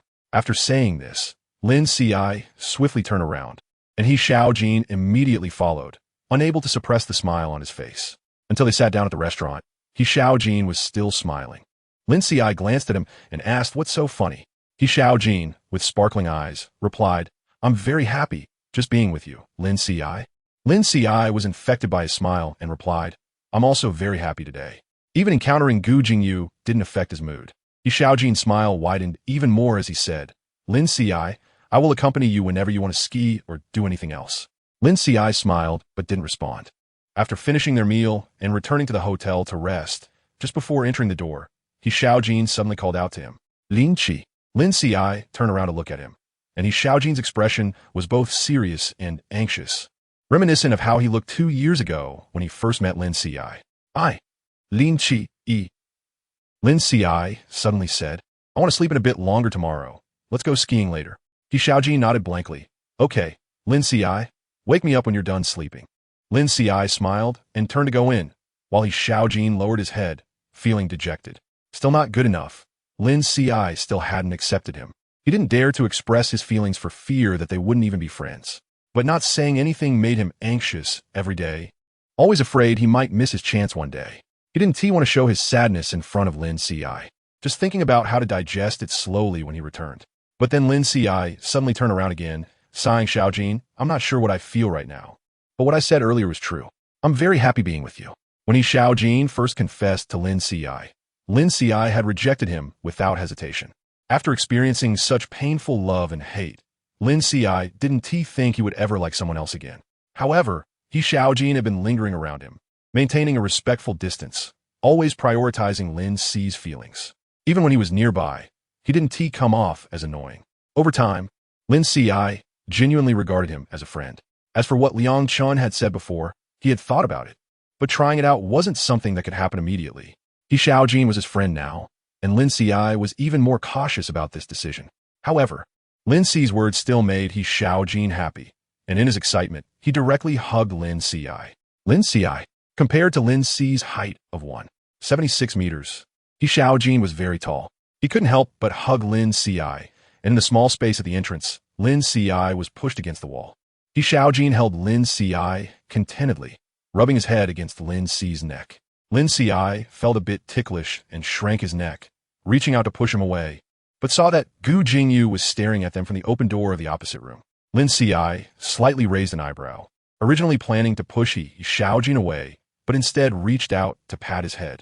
He Xiaojin shivered, rubbing his head against Lin Qi's hand, excitedly asking, Lin Qiushi, you have feelings for me too, right? MHM. Lin Qiushi averted his gaze, pretending not to see Gu Jingyu. Seizing the opportunity, He Xiaojin poured out his heart. Lin Qiushi, would you consider me? I will treat you well. If you tell me to go east, I will definitely not go west. Lin Qiushi tried to push him away, but He Xiaojin wouldn't let go. Lin Qiushi laughed. Are you a dog? Why are you being so clingy? I want to be Lin Qi's dog. Please take me back. Suddenly, Gu Jingyu stepped toward them, and Tao Han, who was behind him, couldn't even stop him. Gu Jingyu forcefully pulled He Xiaojin out of Lin Qi's arms and punched him hard. After He Xiaojin fell, Gu Jingyu remained silent and struck again with his fist. He Xiaojin immediately retaliated. He was not someone easy to deal with, and his punches were even fiercer than Gu Jingyu's. The two silently began to fight in the corridor, and Tao Han was scared, wanting to intervene but unable to. He looked at Lin Qiushi, who was watching them indifferently, and suddenly turned around and slammed the door shut. Both Gu Jingyu and He Xiaojin were taken aback and dared not move again. However, after they stopped, they still glared at each other with malice. Tao Hun quickly grabbed Gu Jingyu's arm and dragged him back into the room, closing the door. Jingyu, you're too impulsive. Do you want Lin Qiushi to dislike you? Gu Jingyu fell silent, and Tao Hun sighed. Later that night, there was a knock on Lin Qiu's room door. Lin Qiushi was half asleep, and when he heard the ringing, he momentarily looked confused before getting up to open the door. Outside stood the tall figure of Gu Jingyu, who hung his head looking at Lin Qiushi, his expression dejected and enveloped in a gloomy aura. Lin Qiushi woke up completely, coldly looking at him. What do you want? Gu Jingyu suddenly reached out, handing Lin Qiushi a black collar. He said carefully and pitifully, if you want a dog, can you take me back? Chapter 97. I just want to be your dog. Lin Qiushi raised an eyebrow slightly, his expression critical as he moved from the collar in Gu Jingyu's hand to his face. He crossed his arms, leaning against the door, and said coldly, does Mr. Who like to play this coercive game? But you've got the wrong person. I don't like to force others. I'm here voluntarily. Gu Jingyu wanted to hand the red rope to Lin Qiushi, but Lin Qiushi never raised his hand. Gradually, Gu Jingyu's eyes turned red, looking at Lin Qiushi with a sense of grievance. Lin Qiushi frowned. Have you been drinking? Gu Jingyu, with red-rimmed eyes, looked at Lin Qiushi and whispered, I only had a little. Lin Qiushi coldly replied, it's the middle of the night, I don't talk to drunks. After saying that, he forcefully shut the door, and Gu Jingyu's expression instantly fell. He had drunk alcohol, and only with that courage did he dare to seek out Lin Qiushi. But Lin Qiushi ignored him completely. He pressed his forehead against the door, looking pitiful like a dog abandoned by its owner. He didn't want to go back. He wanted to be closer to Lin Qiushi. He wanted to tell Lin Qiushi that if he wanted a dog, he was the one. Don't look for anyone else. His heart ached terribly, and the alcohol released countless painful memories within him. He put the leather collar around his neck, then stood there in a daze for a while holding the red rope, before suddenly tying it to the hotel room door handle. He obediently stood by the door, as if waiting for Lin Qiushi to open it and see him. Lin Qiushi went back to bed but didn't sleep well. In his dreams, scenes from the orphanage and Qingshan Villa kept appearing. In each scene, he seemed to be bound by an invisible force, watching absurd and tragic sights play out in front of him. He thought about the past for a long time. He deliberately avoided Gu Jingyu and the others. In his view, he had no relationship with them anymore. The mission was over, and he had regained his freedom. So when he saw Gu Jingyu again, he only thought of teasing him. When he left Wangsheng, he had used his own death to set Gu Jingyu up well. Now, Gu Jingyu treated him as Lin Qiushi and came looking for him again. It was really too funny. Lin Qi's sleep in the latter half of the night was restless, and when he woke up, he looked irritable. He found the air in the room too stuffy, so he decided to go directly to the ski resort to clear his mind. But as soon as he opened the door, he saw someone sitting at the entrance, with a red rope tied to the doorknob. He raised an eyebrow, glancing at Gu Jingyu, who was leaning against the wall with his eyes closed. Compared to 3 years ago, this person's facial features were sharper, his profile neat, and his handsome, wild face carried an inexplicable gloom. Lin Qiushi kicked him with his foot, and Gu Jingyu slowly opened his eyes. When he saw Lin Qiushi, he immediately stood up. What are you doing in front of my door? Gu Jingyu glanced at the red rope on the door and then cautiously looked at Lin Qiushi. He didn't dare to express his thoughts. It was only because he had drunk last night that he had the courage to approach Lin Qiushi. Lin Qiushi coldly said, if Mr. Gu has a habit of being someone else's dog, please find someone else. I have no interest in that, nor do I keep dogs. Gu Jingyu's expression immediately darkened, and he retracted the red rope, his fingers suddenly clenching tightly. He suddenly remembered how Lin Qiushi had tied him with that rope before, feeling unwilling and humiliated. Now, he tied himself up and brought himself to Lin Qiu's door, but Lin Qiushi wouldn't even give him a glance. Gu Jingyu lowered his head and said softly, I just want to be your dog. Lin Qiu's voice was cold. Move aside. Gu Jingyu shifted his foot aside, and Lin Qiushi walked past him. Gu Jingyu felt a wave of desolation wash over him, unable to suppress the increasing pain in his heart. But subconsciously, he lifted his foot to follow Lin Qiushi, quietly trailing behind him as they headed to the ski resort. Lin Qiushi ignored Gu Jingyu, and when he put on his board and leaped down from the high point of the ski resort, all his worries disappeared. After skiing for the whole morning, when he returned with his board, he not only saw Gu Jingyu, but also He Xiaojin. He Xiaojin approached and said, Xiao Qiushi, why didn't you call me when you went out? Didn't you say to sleep in a bit longer this morning? Sorry. Lin Qiushi had forgotten about it. He had gotten up early wanting to ski a couple of rounds, and didn't realize he had skied until now. It's fine, Xiao Qiushi. Just remember to call me next time. He Xiaojin smiled and said, come on, I'll take you to eat. Lin Qiushi nodded and walked back with him. while He Xiaojin chatted with him cheerfully. Lin Qiushi was infected by his laughter, and his mood completely brightened. Gu Jingyu silently followed behind. Watching Lin Qiushi smile so happily at He Xiaojin, his eyes filled with bitterness and pain. He couldn't suppress the malicious thoughts in his heart. He wanted to eliminate He Xiaojin and drag him away from Lin Qiushi. But he couldn't. He didn't even have a chance to talk to Lin Qiushi properly now. If he really did that, Lin Qiushi would hate him. And he couldn't bear Lin Qiushi's hatred. Before He Xiaojin entered the restaurant, he glanced back at the ever-following Gu Jingyu, a flash of hostility crossing his eyes. Lin Qiushi had stood up He Xiaojin earlier, feeling guilty, so he treated for this meal. To make up for it, he invited He Xiaojin to go to a nearby bar for drinks at night. He Xiaojin was overjoyed, his smile never fading. After dinner, He Xiaojin sent Lin Qiushi back to the Fong family home to rest. Once Lin Qi's door was closed, he turned around with a darkened expression. He returned to the restaurant but didn't enter. Instead, he walked around to the back door. In a corner of an alley, he found Gu Jingyu surrounded by people. Sure enough, it's you. Gu Jingyu's face was also grim when he saw him. Earlier, he had wanted to follow Lin Qiushi into the restaurant, but was blocked by 4 or 5 big men. Gu Jingyu was afraid Lin Qiushi would see, so he went along with these people to this place. As soon as he arrived here, those big men started to attack. Gu Jingyu didn't hold back either, taking on 5 by himself. But the number of people was too great, and they looked like professional thugs. So Gu Jingyu didn't gain any advantage and was now in pain all over. Seeing He Xiaojin come, Gu Jingyu was not surprised at all. He sneered, "You're quite good at acting in front of Lin Qiushi." He Xiaojin coldly said, "Same to you." The two men's icy gazes met, like swords clashing. And in the next moment, both swung their fists at each other. They were venting their frustrations, landing punches with full force, neither holding back. He Xiaojin hated this person for clinging to Lin Qiushi, unable to drive him away, even in secret. Gu Jingyu despised He Xiaojin for being able to openly stay by Lin Qi's side and receive her smiles. Both were consumed by jealousy, targeting each other's painful spots during the fight. In the dark alley, they seemed like 2 lone wolves fighting for territory, neither willing to back down, resulting in a bloody conflict. After an unknown amount of time, they simultaneously released their grips, exhausted. He Xiaojin leaned against the wall and stood up, sinisterly saying, "Get out of France, or I'll make sure you can't leave." Gu Jingyu wiped the blood from the corner of his mouth and glared back fiercely. "If you have the guts, come at me." He was too jealous of He Xiaojin and would never let go. Enraged, He Xiaojin ordered his men, "Teach him a good lesson again. It's fine to break his legs. Just leave him alive." These were all He family's thugs, so they naturally obeyed his orders. He Xiaojin sneered at Gu Jingyu. This was his territory, and Gu Jingyu wanted to take his person away from him here. It was impossible. Chapter 98. This person is also ruthless behind the scenes. In the afternoon, after Lin Qiushi had a good rest, she called He Xiaojin. She still wanted to go play a few rounds at the snowfield, but He Xiaojin hesitated, saying he wanted to sleep for a while.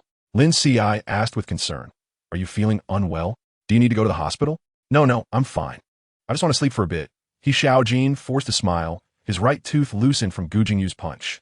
Earlier, in his anger, he forgot he was supposed to go out drinking with Lin Qiushi that night. He regretted it. He shouldn't have beaten Gu Jingyu here. He should have waited until they returned to France and then properly dealt with him. Now, with a swollen face, how could he meet Lin Qiushi? Yet He Xiaojin didn't want to cancel their date. In his view, this was Lin Qiushi inviting him out. Seeing he wanted to sleep, Lin Qiushi didn't disturb him. She took her board and went out to the snow field, and at the hotel entrance, she bumped into Tao Hun carrying a bag coming in from outside. Lin Qi's gaze swept over and found it was a pharmacy bag. Tao Hun saw Lin Qiushi, and his expression turned a bit strange, but he quickly concealed it. He smiled and greeted Lin Qiushi. "President Lin, are you going skiing again?" Lin Qiushi nodded, her gaze coldly passing over him as she walked forward. Tao Hun clicked his tongue and hurried back to his room. As soon as he entered, he saw Gu Jingyu coming out of the bathroom with a wet face. "Did I not tell you to wait? I bought the medicine. Were you injured? I'm here to apply it for you." Gu Jingyu walked to the edge of the bed and lifted his shirt, revealing a body covered in bruises. Tao Hun gasped, "I swear. If I hadn't gone out to find you and saw you surrounded and about to call the police, would you have gotten hurt even worse?" Gu Jingyu remained silent, his expression dark. Tao Hun's anger flared. "Why'd you have to fight? Those guys look muscular. How could you take them on alone? By the way, why do they want to beat you?" Gu Jingyu coldly replied, "They're He Xiaojin's people." Tao Hun was taken aback. "He Xiaojin? He couldn't stand you following Lin Qiushi, so he beat you up?" Gu Jingyu nodded, saying, "I didn't let him have it easy either. Tao Hun sighed. This person is also ruthless behind the scenes. Be careful in the future. Don't let him catch you off guard. But it's too late to say this now. Let's be cautious while we're abroad. The He family's influence here is deeper than we think. I know, Gu Jingyu muttered, and although Tao Hun's actions were as gentle as possible, he still frowned. By the time Tao Hun finished applying the medicine to Gu Jingyu, he was already sweating profusely. Tao Hun said, "You should take good care of your injuries these days and not go out." Gu Jingyu did not respond, lowering his eyes, suppressing his anxious feelings. With He Xiaojin as a threat next to Lin Qiushi, and Lin Qiushi having no defenses against him, he couldn't dare to leave. Once he left, it would give He Xiaojin an opportunity. Lin Qiushi returned to the hotel in the evening after skiing. She put her things away and prepared to call He Xiaojin to dinner. He Xiaojin sluggishly came out of his room, still wearing a mask that covered most of his face. But Lin Qiushi still noticed the injuries at the corners of his eyes and on his nose, her expression darkening as she guessed who had done this. "Did you two fight?" He Xiaojin said aggrievedly. "Xiao Qiushi, you don't know how hard he hit me. Look. He Xiaojin took off his mask to show Lin Qiushi the injuries on his face, seizing the chance to complain. Lin Qi's expression turned ugly. "I'll take you to the hospital." "No need, Xiao Qiushi. Just help me apply some medicine. It's nothing," He Xiaojin said, taking advantage of the moment. "Just a little external injury. No need for the hospital." Lin Qiushi nodded, and He Xiaojin happily said, "Then come to my room. I had the staff buy me some medicine, but I can't reach my back." In reality, he had already had someone apply it for him, but he just wanted Lin Qiushi to help him once. When they arrived at He Xiaojin's room, he obediently took off his shirt and lay on the bed. He didn't engage in any inappropriate behavior, afraid of scaring Lin Qiushi. Lin Qiushi sat on the edge of the bed with the ointment, suddenly recalling seeing Tao Hun at the hotel entrance, likely also buying medicine for Gu Jingyu. Lin Qiushi lowered her eyes, slowly rubbing the ointment. She was clear on why the two had fought, and it made her feel a bit annoyed. She wasn't ready to be responsible for anyone yet. Even for He Xiaojin, she wasn't prepared. When she wasn't ready, the two fought behind her back, and Lin Qiushi only felt angry. He Xiaojin seemed to sense her emotions. After applying the medicine, he sat up and put on his clothes. "Xiao Qiushi, this is between us. It has nothing to do with you. We did it willingly, and I just can't stand him, which is why we fought." He Xiaojin hurriedly explained. He had pursued Lin Qiushi for 2 years and knew how cold her personality was. No one could enter her heart. He could only keep trying, hoping that one day there would be a place for him in her heart, and he didn't want to put any burdens on her. Lin Qiushi said, "The medicine is applied. Take care of your injuries these days and don't go out." "That's not okay," He Xiaojin immediately said. "You promised me before tonight we would go out. Go drinking. You can still drink like this?" "Yes." He Xiaojin nodded. He insisted on going to the bar, so Lin Qiushi had no choice but to accompany him. The bar near the ski resort was a local-style bar, not noisy, but instead played soothing music quietly. They found a spot to sit, and He Xiaojin excitedly said, "Xiao Qiushi, this is your first time inviting me out." Lin Qiushi looked at He Xiaojin, whose eyes sparkled brightly. In the dim bar, it seemed like his eyes only held her. Facing such eyes, Lin Qiushi swallowed the words about just drinking that were about to come out. Lin Qiushi ordered a few drinks, and He Xiaojin, perhaps too happy, downed 2 glasses in succession. "Drink less, you still have injuries," Lin Qiushi said. "Xiao Qiushi is concerned about me." He Xiaojin chuckled foolishly at Lin Qiushi, who helplessly smiled back. He Xiaojin's happiness is so simple. As long as Lin Qiushi speaks a little more to him or smiles slightly, He Xiaojin can be happy for half a day. It is precisely because of He Xiaojin's personality that among so many people chasing after Lin Qiushi, only He Xiaojin can stay. They drank until nearly 11 o'clock, and by the end, He Xiaojin was drunk. At first, Lin Qiushi thought he was pretending to be drunk, but later realized he could barely stand. He was genuinely intoxicated. Lin Qiushi felt helpless, wondering how happy He Xiaojin had to be to drink like this. He stood helplessly by the table, contemplating how to get this person home. Just then, a figure walked over to him. Lin Qiushi looked over and was surprised to find it was Gu Jingyu. Gu Jingyu's injuries were much more severe than He Xiaojin's and looked like they hadn't been treated properly. Some areas were already turning black. Gu Jingyu lowered his head in front of Lin Qiushi and bitterly said, "If you can't move him, I'll take you both back." He had followed Lin Qiushi and the others into the bar, watching them from a corner all night, only daring to appear when Lin Qiushi needed help. Moreover, what he had to do was to help the person who had beaten him up during the day back. Just thinking about it made his heart tighten, and bitterness rose in his throat. Chapter 99. President Gu wants to use me as a stand-in. Lin Qiushi glanced at Gu Jingyu. his beautiful brows slightly raised in the charming little bar, smiling yet not smiling as he said, "You're following me." It was a definite tone, but Gu Jingyu couldn't figure out if Lin Ci was angry. His expression stiffened, and he quickly explained, I came out to drink with friends and happened to run into you." Tao Hun, who had just walked over, looked awkward. He thought this excuse was far-fetched. Clearly, Gu Jingyu had seen Lin Ci's car leave from the window and had immediately followed. After entering the bar, he didn't dare to approach. So he spent the whole night drinking alone in a corner. Tao Hun hurriedly said, "I'll help you, Xiao Jin. Jingyu, you take care of President Lin." Gu Jingyu's expression visibly brightened, but when he saw the coldness on Lin Ci's face, the joy in his brows quickly faded. Gu Jingyu looked at Lin Ci's expression, feeling anxious and sad. He whispered, "Can I take you home?" Lin Ci shot him a cold glance, sneering, "You want to drive after drinking?" Gu Jingyu was reprimanded by Lin Ci and lowered his head, looking like a puppy that had not been fed. Tao Hun smoothed things over, smiling, "I didn't drink tonight. I can drive. I'll take you both home." Lin Ci said flatly, "Then thank you, President Tao."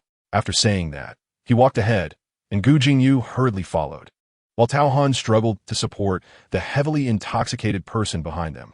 Tao Hun helped Xiao Jin into the passenger seat and left the back seat empty. However, Lin Ci stood by the car and didn't get in. Instead, he said, "You guys take him back. I'll go buy some hangover medicine." Gu Jingyu felt a pang of bitterness in his heart.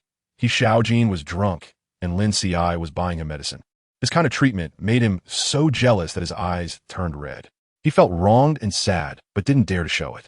"I'll go buy it," he said, not wanting Lin Ci and Xiao Jin to go back together. So he added, "I'll accompany you to buy it." Lin Ci's brow twitched harshly. He coldly glanced at Gu Jingyu. "As you wish." Lin Ci turned and walked towards the nearby street, where he had seen a pharmacy on his way. Gu Jingyu followed behind him, the tall man lowering his head, occasionally staring at Lin Ci's nape and then at the shadow of his feet. Lin Ci could feel the burning gaze behind him, as if it wanted to pierce through his nape. He ground his teeth and suddenly stopped. Gu Jingyu, caught off guard, bumped into him directly but instinctively caught Lin Ci to prevent him from falling. What he touched was an extremely soft body, and the slender waist fit perfectly in his grasp. Gu Jingyu was dazed, feeling that the size of this waist was exactly the same. How could it not be the same person? "Let go!" Lin Ci was furious and pushed him away forcefully. Anger tinged the corners of his eyes red as he coldly stared at Gu Jingyu. "Who do you think I am?" Gu Jingyu replied, "No one, you are him." Lin Ci sneered, stepping closer to Gu Jingyu and poking his finger at Gu Jingyu's chest, hard enough that Gu Jingyu felt his heart start to tingle. "Who am I? Am I the person in President Gu's heart? Since President Gu has someone he likes, why chase after that person instead of bothering me?" Gu Jingyu felt cold inside. He opened his lips, and after a long time, he said, "He is gone." "Oh, so he died? A dead person made you so infatuated. You must have loved him very much when he was alive, right?" Lin Ci spoke maliciously, unable to suppress the malice in his heart. Gu Jingyu's obsession was nothing more than regret. When he left a great gift for Gu Jingyu. Now seeing Gu Jingyu's expression, that gift must have been enough to break his heart. But Lin Ci suddenly thought that if Gu Jingyu felt miserable for a while and forgot him, he would feel a bit better. However, 3 years after his death, Gu Jingyu still showed such infatuation, which only made Lin Ci feel anger and disgust. When he was alive, Gu Jingyu didn't trust him. Now that he was dead, Gu Jingyu was chasing after someone who looked similar. What was this all about? Did Gu Jingyu think that if he really died, he would be moved by this deep affection from him up in heaven? Don't disgust him. Gu Jingyu's face instantly turned pale, and his breath seemed to freeze. Lin Ci's words stabbed him with pain from his heart to his lungs. His vision blurred. His throat stiffened, and he tasted a metallic bitterness in his mouth. "You are him." Gu Jingyu bent over in pain, but grabbed Lin Ci's arm, as if clutching at a last straw. His eyes were bloodshot, and his lips trembled violently. "You are him. I won't mistake you. President Gu has mistaken me." Lin Ci stared straight into his eyes, coldly mocking. "I am Lin Ci, not the person you love. Do we really look that much alike? So much so that President Gu wants to use me as a stand-in?" "No. No." Gu Jingyu shook his head, the pain in his chest suffocating him. He couldn't even speak. His limbs were numb, and he couldn't stand steadily. Lin Ci pushed him away forcefully, and Gu Jingyu staggered back 2 steps and collapsed onto the ground. "Don't follow me anymore. I'm not the person you're looking for." Lin Ci stood at the street corner, backlit, with only a shadow vaguely cast over his outline. But even the soft streetlight couldn't dispel the coldness emanating from him. which made Gu Jingyu shiver all over. He sat on the ground, unconsciously clutching his chest, looking utterly devastated and shattered. Lin Qiushi withdrew his gaze and turned to leave. Gu Jingyu had given up. If he followed him again, Lin Qiushi didn't know what he would do. Lin Qiushi took a breath, went to the pharmacy, and bought some hangover medicine. He was feeling uncomfortable from drinking too much himself, so he came out to buy some medicine, and he just wanted to buy a portion for Xiaojin as well. After coming out of the pharmacy, he planned to take a taxi back. But this time is too late, and it's just a small town where there are hardly any cars at night. Lin Qiushi felt annoyed, thinking it would only take half an hour to walk back, so he gritted his teeth and started walking back. However, as he stepped out of the bright street onto a side path, he saw several men standing crookedly in front of him. These men all had the typical appearance of locals, with deep-set features and tall statures, yet they wore short sleeves and shorts, with tattoos on their arms and legs. Upon seeing Lin Qiushi, one of the men whistled and said in heavily accented English, "Wow, what a beautiful Oriental beauty." Lin Qiushi cautiously took a step back, but just as he turned to run, the group quickly surrounded him. Lin Qiushi cursed silently. Even though he was healthy, he knew he could not compete against the obviously taller Westerners. 4 or 5 men surrounded him, the encirclement tightening, their eyes lecherously fixed on him. Lin Qiushi's body tensed. His hands hanging by his sides clenched tight enough that his knuckles turned white. "We're so lucky, catching a little rabbit this late." One of the men, whose arm was tattooed with a giant tiger, reached out to touch Lin Qiuhi's face, his gaze stripping Lin Qiushi bare. Chapter 100, I will never appear in front of you again. Lin Qiushi had nowhere to retreat, his face extremely ugly. But the more he reacted this way, the more excited the men became, their eyes flashing with delight. At midnight, an Oriental beauty appeared on the quiet streets of the small town, beautiful yet terrified, stunning beyond measure. The man reaching to touch Lin Qiuhi's face became increasingly mesmerized. But suddenly, he cried out in pain and quickly retracted his hand. A cut had opened on his palm. If Yin pulled back quickly, he could have lost his entire hand. The man clutched his hand, both pained and furious. "This is a biting rabbit. Everyone be careful." Lin Qiushi gripped the knife in his hand, his gaze fierce. "Try touching me." "My knife doesn't recognize people." The leading man spat, signaling to the 2 men behind Lin Qiushi, then lunged at him. Lin Qiuhi's heart hardened. Just as he was about to swing the knife recklessly, his wrist was suddenly grabbed, and the knife was snatched away. Before he could get angry, Gu Jingyu pulled him behind himself and started fighting those men. Gu Jingyu fought recklessly, wielding a knife and targeting non-lethal but very painful areas. In no time, the men couldn't withstand the assault and retreated, clutching their injuries. Gu Jingyu spat out a mouthful of blood, wiped the knife handle clean on himself, and cautiously handed it to Lin Qiushi. It wasn't worth getting blood on his hands for these scum.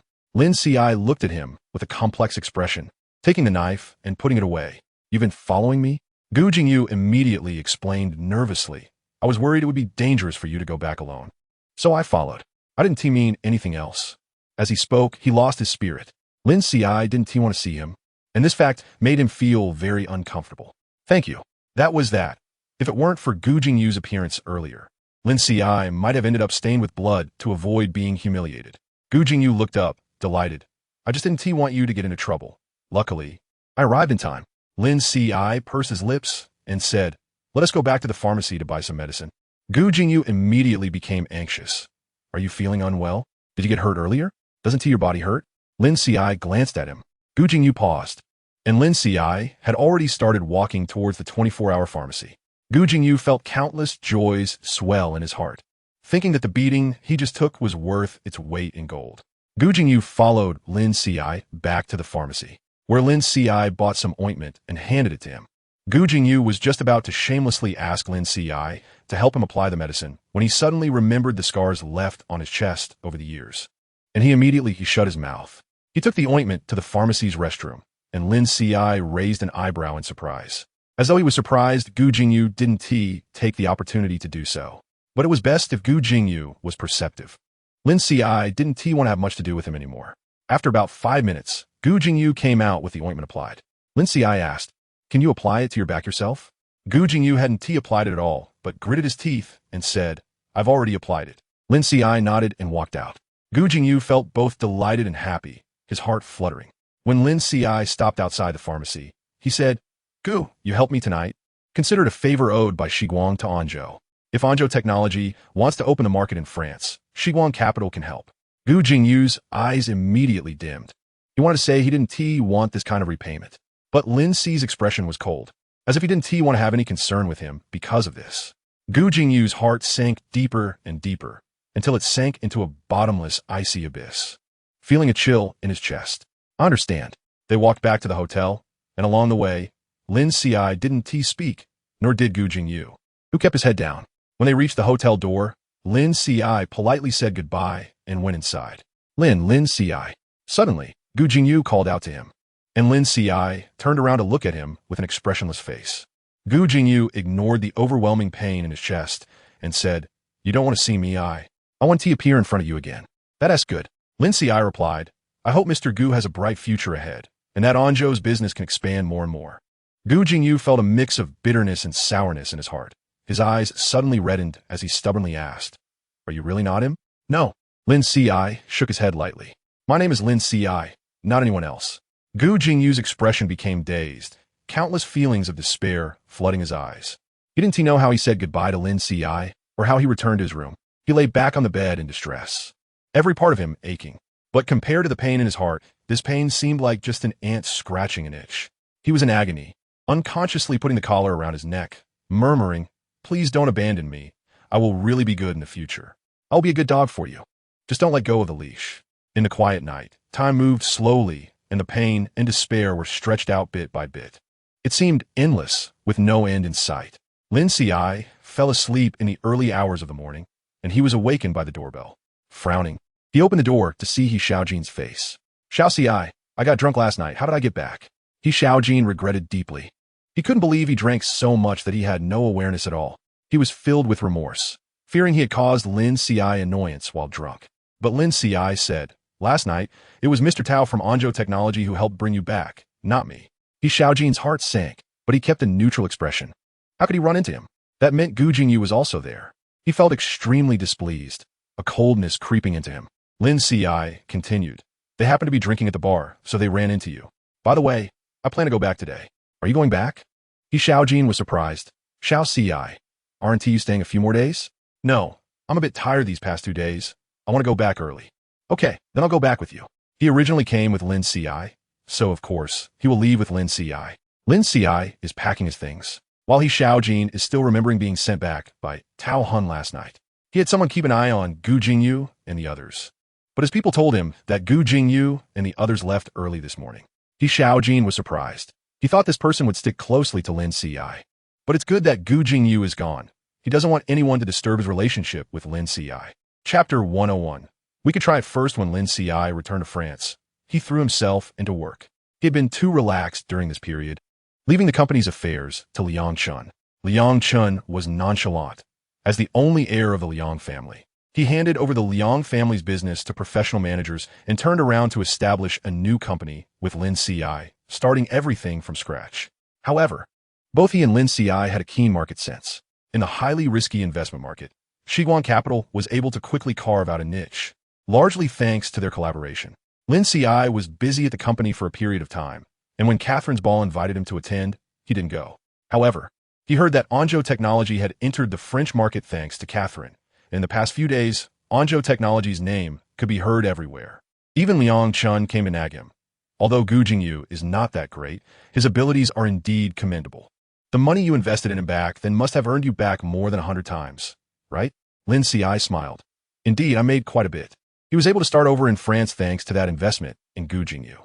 Using Mark's shell company, he could receive a large amount of dividends every year. With such a high return rate, if he mentioned it, it would add a bold stroke to his investment myth. Liang Chun said, "By the way, I'm going back to the country in a couple of days." Lin Qiushi glanced at Liang Chun and joked, "Are you going back to find that boss of Meizi?" Liang Chun said ambitiously, "There's no one Liang Dasha, can't conquer. I don't believe I can't catch up with this person." Lin Qiushi suddenly said, "How about I give you a tip?" Liang Chun looked at him with some distrust. And Lin Qiushi said, "Xianmu followed you in the early years. You didn't see his nature back then. Do you still not see it now? If you want to pursue someone, you must exchange sincerity for sincerity." Liang Chun shouted, "Back then he dumped me. It wasn't me who dumped him. This person pretended so well in front of me, looking like a good student. But behind my back he smokes, drinks, and goes to bars having more fun than I. This young master." He said this, feeling wronged, and angrily continued, "He just slept with me, and now he's ignoring me. Lin Qiushi didn't know much about Liang Chun and Xian Mu's situation, but seeing that Liang Chun often rushed back to the country over the past few years, it was obvious that he had something on his mind, yet he still stubbornly claimed he wanted to get back at him. Lin Qiushi reminded him that he was afraid Liang Chun would make things worse for the sake of face. But fortunately, although Liang Chun was a bit carefree, his character and way of doing things had no issues. After Liang Chun returned to the country, He Xiaojin came to find Lin Qiushi almost every day. It was either to invite him out for dinner or to take him to various exhibitions, and he even took him to some private clubs. Sometimes Lin Qiushi would agree, and sometimes he would refuse outright. But no matter how Lin Qiushi rejected him, He Xiaojin would still smile. Waiting downstairs at the company the next day after being turned down. One day, He Xiaojin came to pick up Lin Qiushi again. While driving, he asked, "What do you want to eat tonight? If you don't have anything in mind, I'll arrange it." "Just arrange it," Lin Qiushi said nonchalantly. He Xiaojin excitedly chose a French restaurant and chatted with Lin Qiushi all the way there. Lin Qiushi, who initially had no interest, was amused by him several times. Seeing Lin Qiushi smile, He Xiaojin became even more enthusiastic, sharing jokes he had gathered. When they entered the restaurant, Lin Qiu's smile faded, and he turned to look behind him. "What's wrong?" He Xiaojin asked in confusion. Lin Qiushi frowned. He felt a gaze on him just now, but when he turned around, he didn't see anyone. Lin Qiushi shook his head, thinking he might have been mistaken. During dinner, He Xiaojin continued to talk and laugh, waving his hands and feet as if he wanted to perform for Lin Qiushi. Lin Qiushi couldn't help but laugh, but when they got downstairs at home, He Xiaojin suddenly called out to him. Lin Qiushi paused, still smiling. He Xiaojin asked, "Are you happy today?" "Happy," Lin Qiushi nodded. He Xiaojin exuded a kind of vitality, as if he always had a lot of energy, and he indeed brought Lin Qiushi a lot of joy. "Then, can I make you happy every day from now on?" He Xiaojin asked nervously, his eyes looking expectantly at Lin Qiushi. Lin Qiushi hesitated, the smile on his face fading. He Xiaojin's expression became even more anxious as he whispered, "If you don't agree, then I'll ask again tomorrow." He was afraid of hearing a rejection, and also afraid that he couldn't even be friends with Lin Qiushi. "Xiaojin," Lin Qiushi said hesitantly, "I don't want to hurt you, but I really don't have feelings for you." He Xiaojin's heart sank, but he gritted his teeth and said, "It's okay, I can wait. I've waited for 3 years. What's another 3 years? Lin Qiu's heart softened, and he sighed, "But I don't have anyone else I like. You are indeed a very cherished friend to me." He Xiaojin blinked, looking at him in confusion. Lin Qiushi paused and said, "If you don't mind, we can try it first." "Really?" He Xiaojin jumped up, extremely happy. "Lin Qiushi, I'm so happy." Lin Qiushi held back his hand that was about to lunge at him and said seriously, "I'm not sure if I will like you. If it doesn't work, we will stop this relationship immediately. Also, if you think it's unfair, we can stop as well." He Xiaojin smiled and said, "Lin Qiushi, you don't have to worry. Having this opportunity makes me very happy. This is the chance he has waited for 3 years. How could he give it up?" Lin Qiushi didn't know that even without this opportunity, he wouldn't let go. He liked Lin Qiushi so much that even if he had to endure bitterness by staying by his side, he was willing. Lin Qiushi curved his eyes and smiled gently. Their relationship with He Xiaojin had to take a step forward or retreat directly to the point of being strangers. It couldn't continue like this any longer. Knowing He Xiaojin's feelings clearly, he couldn't pretend they didn't exist and accept his kindness. This is good. He should give He Xiaojin a chance, and give himself a chance as well. After Lin Qiushi and He Xiaojin had their talk, he turned and went upstairs. But less than half an hour later, there was a knock at the door. He opened the door to find He Xiaojin standing at his door with a huge bouquet of roses. "Lin Qiushi, today is the first day I'm pursuing you. How can there be no roses? I hope Lin Qiushi can be happy every day. It would be even better if he could love me back." The roses were bright and dripping, like He Xiaojin's bare and passionate love. Lin Qiu's heart stirred slightly as he accepted the roses. "Sweet dreams." He Xiaojin waved at him with a smile, entering the elevator while waving his hand, looking reluctant. Lin Qiushi helplessly closed the door only after the person had left. He went to the balcony to find a vase and began to arrange the roses one by one.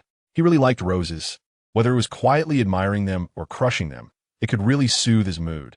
But thinking about how He Xiaojin would come over tomorrow, if he saw him stripping the flowers bare, he would probably show a pitiful expression again. Lin Qiushi suppressed the urge to crush the roses, and as he prepared to go back inside, he suddenly noticed a dark shadow under a tree downstairs. Chapter 102. Peeping the shadow stood under the tree, and normally Lin Qiushi wouldn't be able to see it clearly, but a faint starlight revealed its position. It was the cigarette held by that person. He didn't know how long he had been standing there, like a statue. If Lin Qiushi hadn't glanced down, he wouldn't have noticed that spot at all. Lin Qiushi narrowed his eyes slightly. His fingers gently brushed over the rose. Then he plucked one, carefully removing the petals and squeezing them in his palm. Red juice flowed from between his delicate white fingers, and Lin Qiushi appeared pleased as he slowly cleaned the crushed petals in his hand. Destroying beautiful things or staining beautiful objects is a human flaw, but Lin Qiushi particularly enjoyed it. His gaze swept past a certain spot downstairs before he went inside. Downstairs, Gu Jingyu's body stiffened slightly, then he suddenly slumped down. He had been standing here since it got dark. He had promised Lin Qiushi not to appear in front of him, but he couldn't help it. He had only been back in the country for a couple of days, and he couldn't resist sneaking back. But he only dared to follow Lin Qiushi secretly, watching him from a distance. The more he did this, the more he craved, as if he were possessed, wanting to get a little closer to Lin Qiushi. Until he heard Lin Qiushi say, "Try it to He Xiaojin," his heart jolted. As if struck heavily, all thoughts vanished, leaving only confusion and sadness. He knew he had no chance in front of Lin Qiushi, but seeing Lin Qiushi walk toward someone else made his heart ache even more. He couldn't control his sadness, nor could he control his malicious thoughts. He wanted He Xiaojin to disappear completely. He wanted Lin Qiushi to look at him a little more, even if it was just one more glance. But all the crazy thoughts remained in his mind. He didn't dare to act, fearing Lin Qiushi would despise him. Now, even his close presence was so disliked by Lin Qiushi, let alone doing anything else. He felt like a peeping pervert, only daring to spy on Lin Qiushi from the shadows. When he saw Lin Qiushi crush the rose with his fingers, his eyes widened in shock. He had once seen Lin Qiushi casually crush a rose, and under the midnight sky, he looked like a beautiful spirit, every movement captivating. Gu Jingyu's heart raced, an obvious fact that he had already confirmed, but upon realizing that the person in front of him was Lin Qiushi, a huge wave of emotion surged in his heart, almost drowning him. His mind was shaken with joy, his eyes felt hot and sore, and the burning tears could no longer be held back, sliding down from the corners of his eyes. Lin Qiushi was indeed alive. That's great. He was still alive. As long as he was alive, nothing else mattered. He didn't want to ask what had happened back then, or how Lin Qiushi had turned into Lin Qiushi. He only knew that the heavens had answered his prayers, keeping the person he loved most in this world. Gu Jingyu cried and laughed like a madman. Fortunately, this was a villa area with few people. Otherwise, anyone who saw him like this would think he had a mental breakdown. Gu Jingyu stood there all night. He went out once in between, but returned to continue standing. Until the dawn light brightened, his dim eyes slowly moved. He glanced at a window on the second floor, then reluctantly walked out. He couldn't let Lin Qiushi see him. But just as he was about to leave, a flashy car drove in. Gu Jingyu's expression tightened. It was He Xiaojin's car. Gu Jingyu gritted his teeth and clenched his fists. But he didn't dare to approach. He could only hide more carefully behind a tree. When He Xiaojin knocked on the door, Lin Qiushi had just woken up. He yawned as he opened the door, and He Xiaojin immediately beamed at the sight of Lin Qiushi. "Good morning, Xiao Qiushi." "MHM."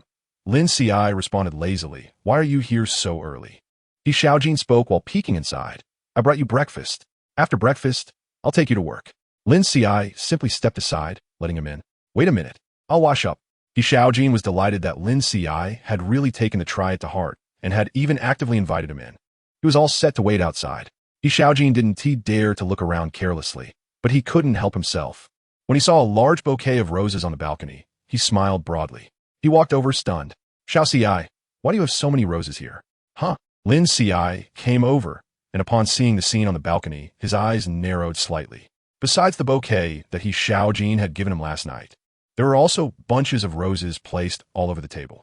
The entire balcony seemed to have turned into a rose garden, with roses everywhere, leaving no space to step. He Xiaojin couldn't help but be shocked. "Xiao Qiushi, do you like roses this much? Do you have so many at home?" Lin Qiushi remained silent and walked into the rose bushes. His gaze swept around the circle of roses, eventually reaching the balcony railing, where he looked down at the tree from last night. But now there was no shadow to be seen, as if it had all just been his imagination. But the roses scattered on the ground were indeed real. He Xiaojin suddenly said, "Xiao Qiushi, since you like roses so much, how about I raise an entire rose garden for you in the back?" Lin Qiushi was taken aback for a moment, then quickly came to his senses. "No need. I like roses, but that doesn't mean I like to raise them." He Xiaojin could only say, "All right, then I'll bring you some every day, so you can see them daily." "MHM." Lin Qiushi nodded. After he washed up, he Xiao Jin took him to breakfast and then sent him to the company. He entered the company and got busy with work, but when he stopped at noon, he suddenly thought of something. He dialed an internal phone line, asking his assistant to come over. Lin Qi's assistant was a Chinese-American with a proper appearance and efficient work style. After listening to Lin Qi's instructions, he asked, "How many cameras does President Lin need installed?" Lin Qiushi pondered, "Install them on all 4 walls of my house. Don't miss a single corner." The assistant looked at Lin Qiushi and hesitantly asked, "Has President Lin encountered some trouble?" Although this assistant was Lin Qi's work aide, Liang Chun had also instructed him to take care of Lin Qi's daily life. Hearing Lin Qi's instructions now, he had a bad guess. Lin Qiushi coldly replied, "Just to prevent thieves." The assistant showed a confused expression. How could there be thieves in such a high-end villa area where President Lin lived? This made his dream of working hard to become neighbors with President Lin suddenly fall apart. After Lin Qiushi finished giving instructions, he said, "I'll leave the company matters to you. I'm going back to the country for about 3 or 4 days." The assistant immediately became serious. President Lin had never returned to the country. It was Liang Chun who often traveled back. He nodded and said, "President Lin, don't worry. I will take care of the company matters." Chapter 103. Wasn't Lin Qiushi dead? Lin Qiushi called Liang Chun only after he got off the plane. Liang Chun knew he was in Wangcheng. His voice almost split with surprise. "How come you're back?" He thought Lin Qiushi would never return to Wangcheng. But hearing the news of Lin Qi's return shocked him enough to roll out of bed. Xian Mu, curled up in the blanket, was startled by his voice and kicked out a foot from the covers. Liang Chun, as if he had eyes in the back of his head, grabbed Xian Mu's ankle. "Baby, you keep sleeping. I won't disturb you anymore," Liang Chun whispered, covering him with the blanket again before tiptoeing to the balcony. Liang Chun said on the phone, "No, why are you back? Is there something I can't help you with?" Lin Qiushi, pulling a suitcase, replied as he walked outside, "I'm here to deal with the Yao family's affairs." Liang Chun paused. "Are you planning to take over the Yao family?" "Yes, I've assessed this project. The Yao family has been in foreign trade for many years and has a solid foundation. They're just constrained by capital now. If they're willing to make bold moves to eliminate the tumors within the group, this project can still yield profits." Liang Chun, confused after hearing this, responded, "You didn't need to come all the way here for that. Just tell me, and I'll contact them." Lin Qiushi looked up at the Wangcheng sky and said, "I'm just tired of being abroad and wanted to come back for some fresh air." Shiguang Capital's business related to the domestic market was all handled by Liang Chun, who had always avoided letting Lin Qiushi get involved in domestic affairs, fearing it would touch on his painful memories. However, Wangcheng had never been his painful place. When he decided to become a brand new Lin Qiushi, he had already cast the past aside. The next day, Lin Qiushi received an invitation from the Yao family. The Yao family's old man was celebrating his 80th birthday, and invitations were sent to everyone in the circle. Lin Qiushi was invited purely because someone from the Yao family wanted to leverage Shiguang Capital's strength. Lin Qiushi didn't want to do business with the Yao family, but that didn't mean he would be used by them. That was why he came to investigate in person. The Yao family's birthday banquet was held at the most luxurious hotel in Wangcheng. Even though the Yao family was in disarray internally, they still maintained a glamorous facade. Lin Qiushi entered, presented the invitation, and soon someone came to greet him. It was the Yao family's eldest young master, Yao Ian, who was now also in charge of the Yao family. Although he looked haggard, he still smiled brightly upon seeing Lin Qiushi. "Mr. Lin, this is our second meeting. It's an honor for me, Yao, to have you grace us with your presence." They had met once in France, and Lin Qiushi nodded, his demeanor not warm. "Mr. Yao is too polite." Yao Ian led Lin Qiushi inside. The banquet had not yet started. Meanwhile, Tao Han looked at Gu Jingyu, who was getting into the car, frowning. "Did you not rest well? You should go back and rest. I can handle things with Wei Shu at the Yao family." Gu Jingyu pursed his lips and didn't speak, but the person in the passenger seat, Zhong Wei Shu, spoke up. "Jingyu, why have you been silent? What were you doing in France? You've been frequently absent from the company. Are you not planning to manage it anymore?" Zhong Wei Shu complained, her tone not very good. Seeing the expressions on both of their faces, Tao Han quickly smoothed things over. Jingyu had some personal matters to deal with, which is why he stayed in France for a while. They hadn't told Zhong Wei Shu about the encounter with Lin Qiushi. Gu Jingyu felt it was unnecessary, while Tao Han thought it was still uncertain whether Lin Qiushi was really Lin Qiushi, and mentioning it would only cause more suspicion. Gu Jingyu ignored Zhong Wei Shu's comments and said, "The Yao family is at a critical moment now. Everyone is eyeing this big piece of meat. If Anzhou can swallow the Yao family's business, it would be the biggest deal we've done today." Tao Hun knew Gu Jingyu had this intention, but he was still surprised to hear him say so. Anzhou Technology's path was widening, and now they were also involved in the capital markets game. Gu Jingyu was ambitious, and in the past 2 years in the business world, he had been almost unstoppable. The projects he focused on were ones he could always conquer, and it seemed Anzhou was preparing to take over the Yao family. The sedan drove towards the hotel as the city's flow slowly moved forward. Gu Jingyu rolled down the car window, looking out with a gloomy expression. That morning, he had watched Li Xiaojin come to pick up Lin Qiushi, while he didn't even dare to show himself. Once they left, he returned to the country like a defeated wild dog, feeling miserable. He couldn't bear to stay any longer. He feared witnessing scenes he couldn't accept. But back in the country, he felt as if he was being roasted over fire, wishing he could throw everything aside and go see Lin Qiushi again. Gu Jingyu suppressed his dark gaze, thinking that after the Yao family's matters were settled, he would go back to France for another look. He needed to see him again. Otherwise, he felt he would be consumed by the burning flames of urgency. Anzhou was currently one of the top companies in Wanqing. As soon as they arrived, the Yao family members came to greet them. Yao Ian stood still, saying to Lin Qiushi, "My brother is eager to take the group from me and is willing to cooperate with Anzhou to do so. But he doesn't consider what kind of person Gu Jingyu is. He is a wolf. If he really gets involved in the Yao family's affairs, can the Yao family still survive?" Lin Qiushi swirled the golden liquid in his glass, looking down and ambiguously asked, "Does Mr. Yao mean that you trust me more now? Then I should thank Mr. Yao for his trust." Lin Qiushi raised his glass and lightly clinked it against Yao Ian's. Yao Ian drank half a glass and said, "At least you are not like Gu Jingyu, who would swallow the entire Yao family. My only thought is to preserve the Yao family, and you at Shiguang only provide capital without interfering in specific business operations, which is why I chose you." Lin Qiushi remained non-committal, clinking glasses with Yao Ian again. The Yao family's power holder was mild-mannered, ambitious yet lacking in means. Faced with a half-brother who eyed the family covetously, all he could do was seek help from outsiders to preserve the Yao family. But none of this was important. What Lin Qiushi wanted was for the Yao family to continue generating profits. The hotel entrance became noisy. Compared to Lin Qiushi's quiet arrival, once Anzhou Technology's people arrived, everyone at the gathering stirred. Who in Wanqing didn't know Anzhou Technology? 3 years ago, when the Gu family went into decline, most of their business was swallowed by Anzhou. They had a huge appetite, and many thought Anzhou couldn't digest it all, but unexpectedly, Anzhou firmly established itself in Wanqing. Those who had been in the business world for years couldn't help but admire Gu Jingyu. When Anzhou's people arrived, everyone eagerly approached to engage in conversation.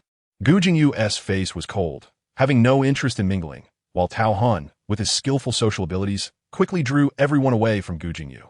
Yao Xiaojun, the second young master of the Yao family, stood in front of Gu Jingyu in a casual manner, smiling on the surface but with a glint of cunning in his eyes. "Mr. Gu, I invited you here today to support me, but my brother has also invited someone. Would you like to meet him?" Zhong Weishu snickered quietly beside them. It was just a ploy to use Anzhou's reputation to pressure his elder brother into retreating. Gu Jingyu nodded indifferently. He was here today to resolve matters with the Yao family. The sooner it was resolved, the better. Gu Jingyu followed Yao Xiaojun to a corner of the banquet hall, his gaze absent-mindedly lowered as he thought about going back to France. Suddenly, Zhong Weishu exclaimed, Lin Qiushi, how would he be here?" Gu Jingyu quickly raised his head, his gaze intense as he looked over. Chapter 104. Stealthily kissing his deity, Zhong Weishu was shocked and even felt a sense of fear. How could a dead person stand alive right here? He suddenly turned his head to look at Gu Jingyu, but from the corner of his eye, he saw Gu Jingyu striding forward. Gu Jingyu walked quickly, approaching Lin Qiushi, and exhaled slowly. His gaze scrutinized Lin Qiushi, his eyes unable to conceal his surprise. Lin Qiushi raised his eyes, his expression indifferent, allowing him to observe. "Mr. Gu." Yao Ian was the first to greet him. He already looked haggard, and upon seeing Yao Xiao bringing Gu Jingyu, his expression worsened. "Mr. Gu is so busy, yet he could come to my grandfather's birthday. It's an honor for our Yao family." "But Yao Xiao, how did you entertain the client? Mr. Gu is here. Why didn't you tell me?" "I didn't go to welcome him. Mr. Gu won't hold it against me, will he?" Yao Ian Eshton was gloomy, putting on the airs of the family head. Yao Xiao secretly rolled his eyes, not wanting to confront his older brother at that moment. After a long while, Gu Jingyu finally shifted his gaze to Yao Ian, maintaining his usual calm and composure in front of outsiders. Gu Jingyu said lightly, "Mr. Yao is too polite. For the old man Yao's birthday, Gu would come no matter what. After Gu Jingyu finished speaking, he looked at Lin Qiushi beside him. Yao Yan misunderstood his intention and introduced with a hint of pride. Mr. Gu might not know him. This is General Lin from Shiguan capital. General Lin just returned from France and came to our Yao family's birthday banquet upon invitation.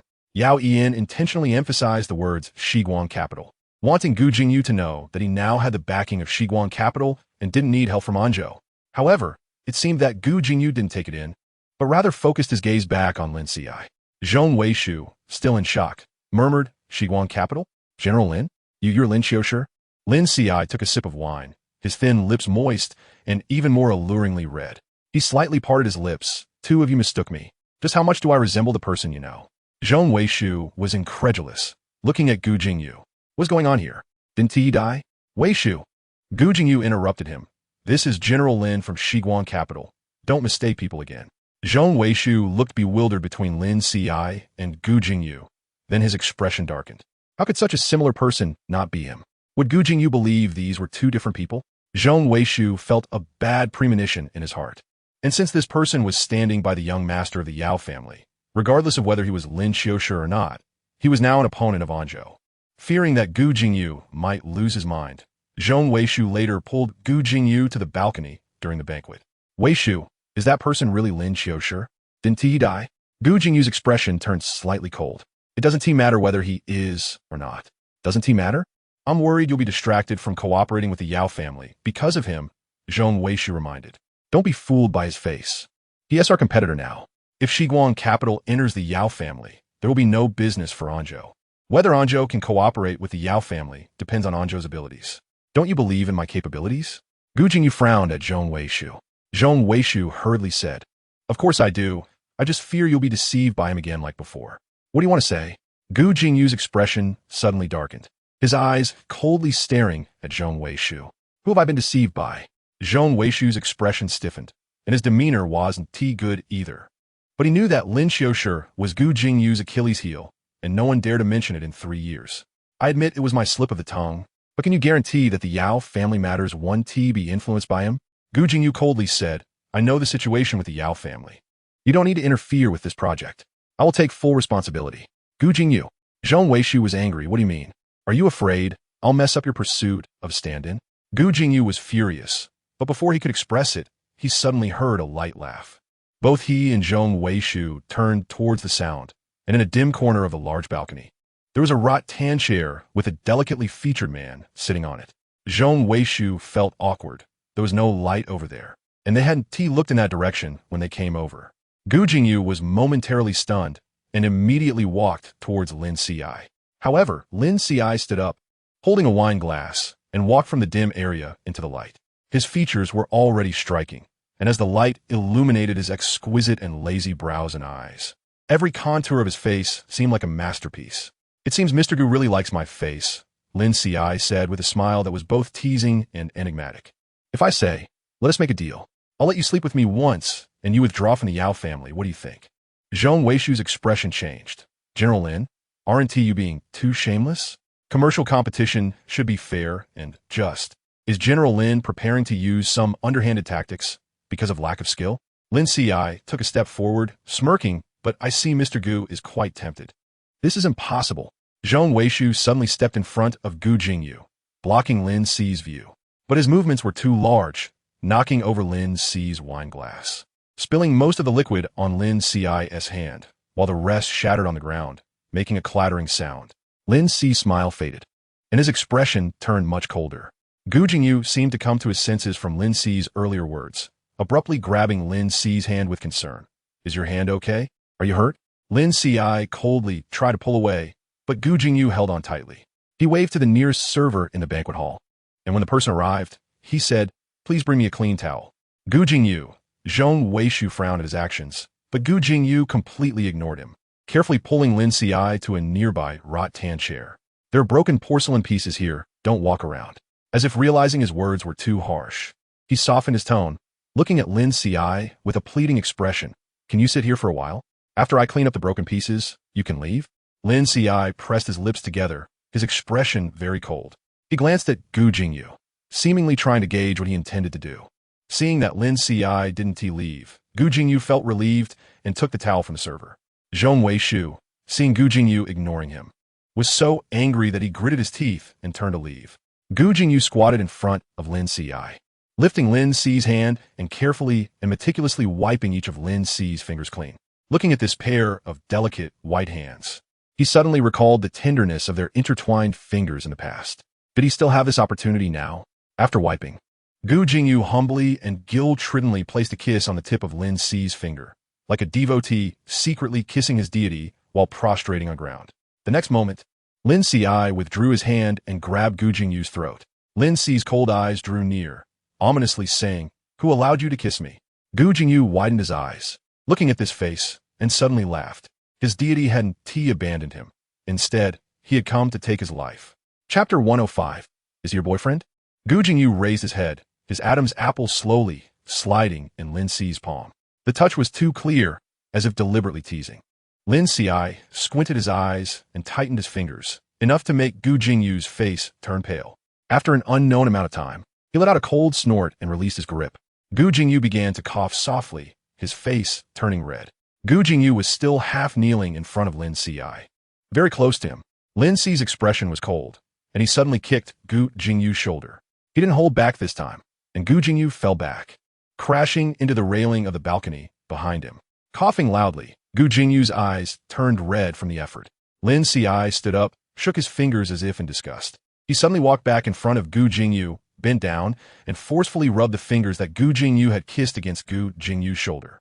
"If you dare treat me like someone else again, I'll kill you," Lin Qiushi said harshly in Gu Jingyu's ear, then stood up and left. Gu Jingyu took a breath, hurriedly got up. He touched the spot on his shoulder where Lin Qi's fingers had brushed against, and let out a bitter smile, immediately following Lin Qiushi. When they reached the banquet hall, Yao Ian hurriedly walked up to Lin Qiushi, his gaze directed towards Gu Jingyu, who was chasing after Lin Qiushi.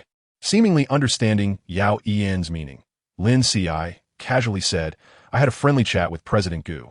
Yao Ian felt relieved. He didn't think Lin Qiushi would have anything good to talk about with Gu Jingyu, and guessed there was some unpleasantness between them. Lin Qiushi had no interest in staying any longer, and after telling Yao Ian he was leaving, Yao Ian eagerly offered to take Lin Qiushi back, but was refused. When Lin Qiushi reached his car, he suddenly remembered he had been drinking tonight and couldn't drive.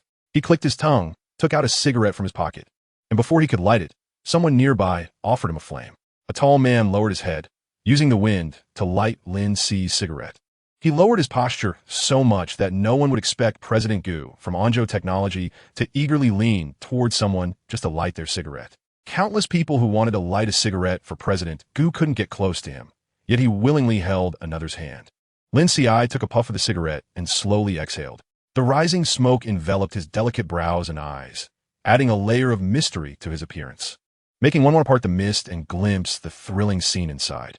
Gu Jingyu stood in front of him, wanting to speak but hesitating. He suddenly thought of Lin Qi's heart condition. Was he better now? Could he smoke? He worried in silence, but didn't dare to say anything. Now he had no standing to interfere in Lin Qi's matters. After finishing a cigarette, Lin Qiushi brushed back his hair and kicked Gu Jingyu's calf. "Take me back." Gu Jingyu's face visibly brightened with happiness. "Okay."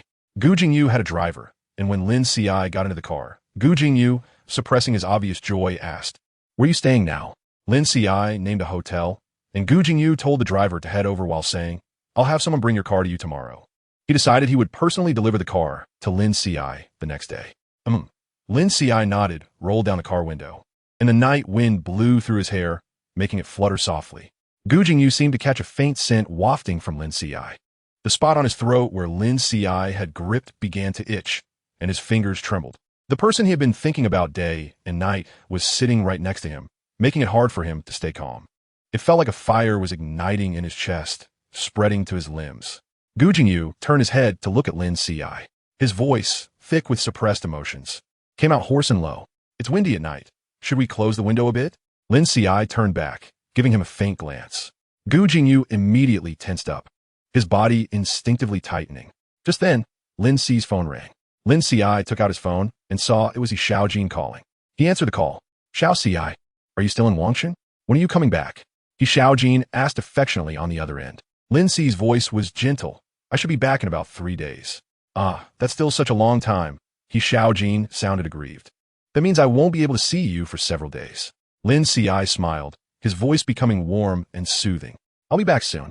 In the quiet car, He Xiaojin's aggrieved yet complaining voice was clear, not to mention Lin Ci's comforting tone was equally distinct. Gu Jingyu froze like a stone statue, his hands clenched into fists on his lap.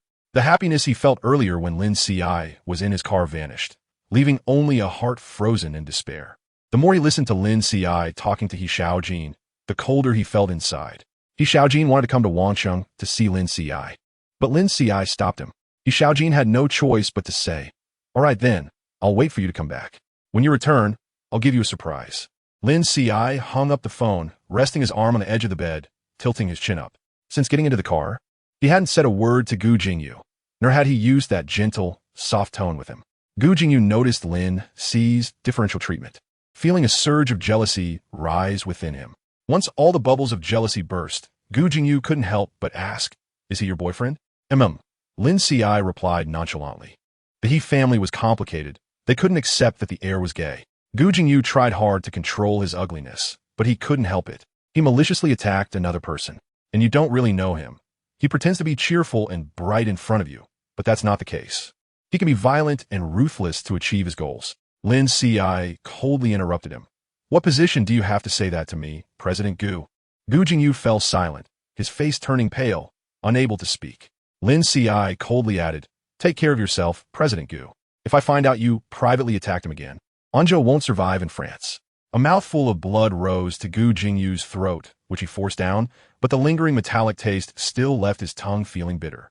His heart felt suffocated, and his eyes turned pained. But he didn't dare to show it at all. When they arrived at the hotel where Lin Ci was staying, Gu Jingyu silently opened the other side of the car door. Lin Ci got out, and Gu Jingyu watched him walk coldly into the hotel with a pained expression. As soon as Lin Ci left, Gu Jingyu suddenly found himself unable to stand, reaching out to support himself against the car door, his face looking extremely ugly. The driver, frightened, hurriedly got out to help him, and Gu Jingyu struggled to say, "Take me to Qingshan Villa." Once back at the villa, Gu Jingyu collapsed onto the bed where Lin Qiushi had slept. He curled up the set of pajamas that was by the bed and held it against his chest. The suffocating pain in his heart brought him back to his senses from the shock, and he picked up a small knife nearby, scraping at himself. This familiar pain was the only thing that could soothe him. For every cut he made, it felt as though Lin Ci would forgive him a little more. Chapter 106. The big hand on the lower back last night.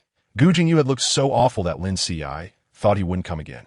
To his surprise, early in the morning, Gu Jingyu delivered the car to the hotel entrance and had the front desk call Lin Ci.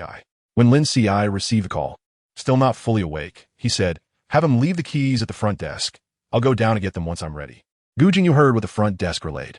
For the sake of customer privacy, the front desk wouldn't tell him which hotel Lin Ci was staying at. So Gu Jingyu had to wait in the lobby. Even though Lin Ci said such cold words last night, Gu Jingyu still couldn't help but want to see him. He thought that if Lin Ci said those words again, he could go back and hug the pajamas he wore, and that would be enough to feel better. Lin Ci slept until nearly 9 o'clock and received a call from Yao Yian, who invited him to visit the Yao family. Lin Ci agreed.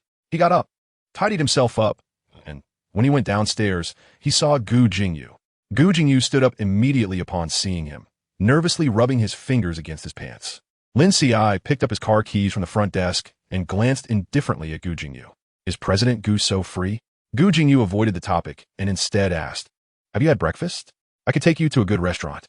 It's newly opened, and I saw great reviews online. Do you want to try it?" Gu Jingyu looked at Lin Ci anxiously, but Lin Ci coldly refused him. "President Gu has no business, but I have many things to do. Please have my car delivered, and I will send the gift to Anzhou Technology." Gu Jingyu's eyes darkened, but he quickly regained his composure and said, "Where are you going? I can take you." "No need," Lin Ci said coldly, and as he walked out with the keys, he suddenly stopped.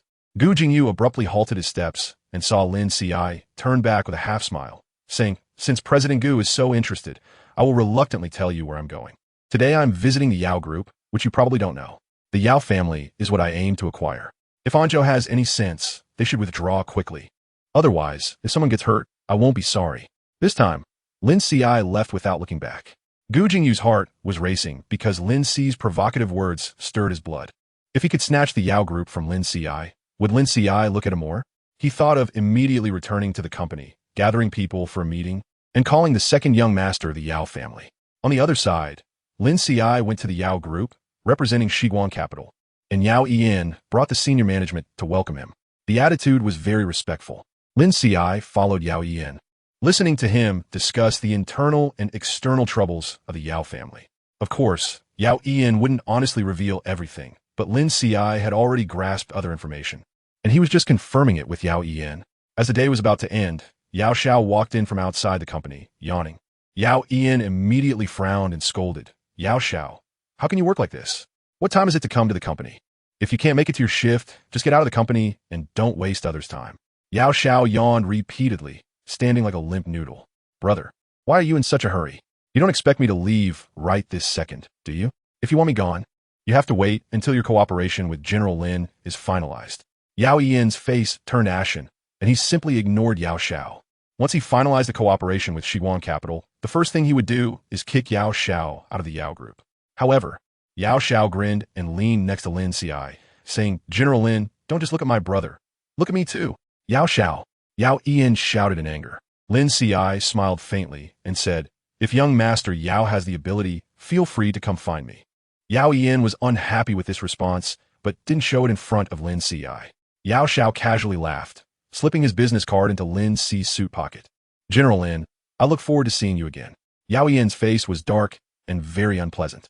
Yao Xiao pretended not to see it, yawning as he entered the company. Lin Qiushi also pretended not to notice and never mentioned Yao Xiao again. But by the time dinner was almost over, Yao Yian could no longer hold back. General Lin, I am sincere about cooperating with your company.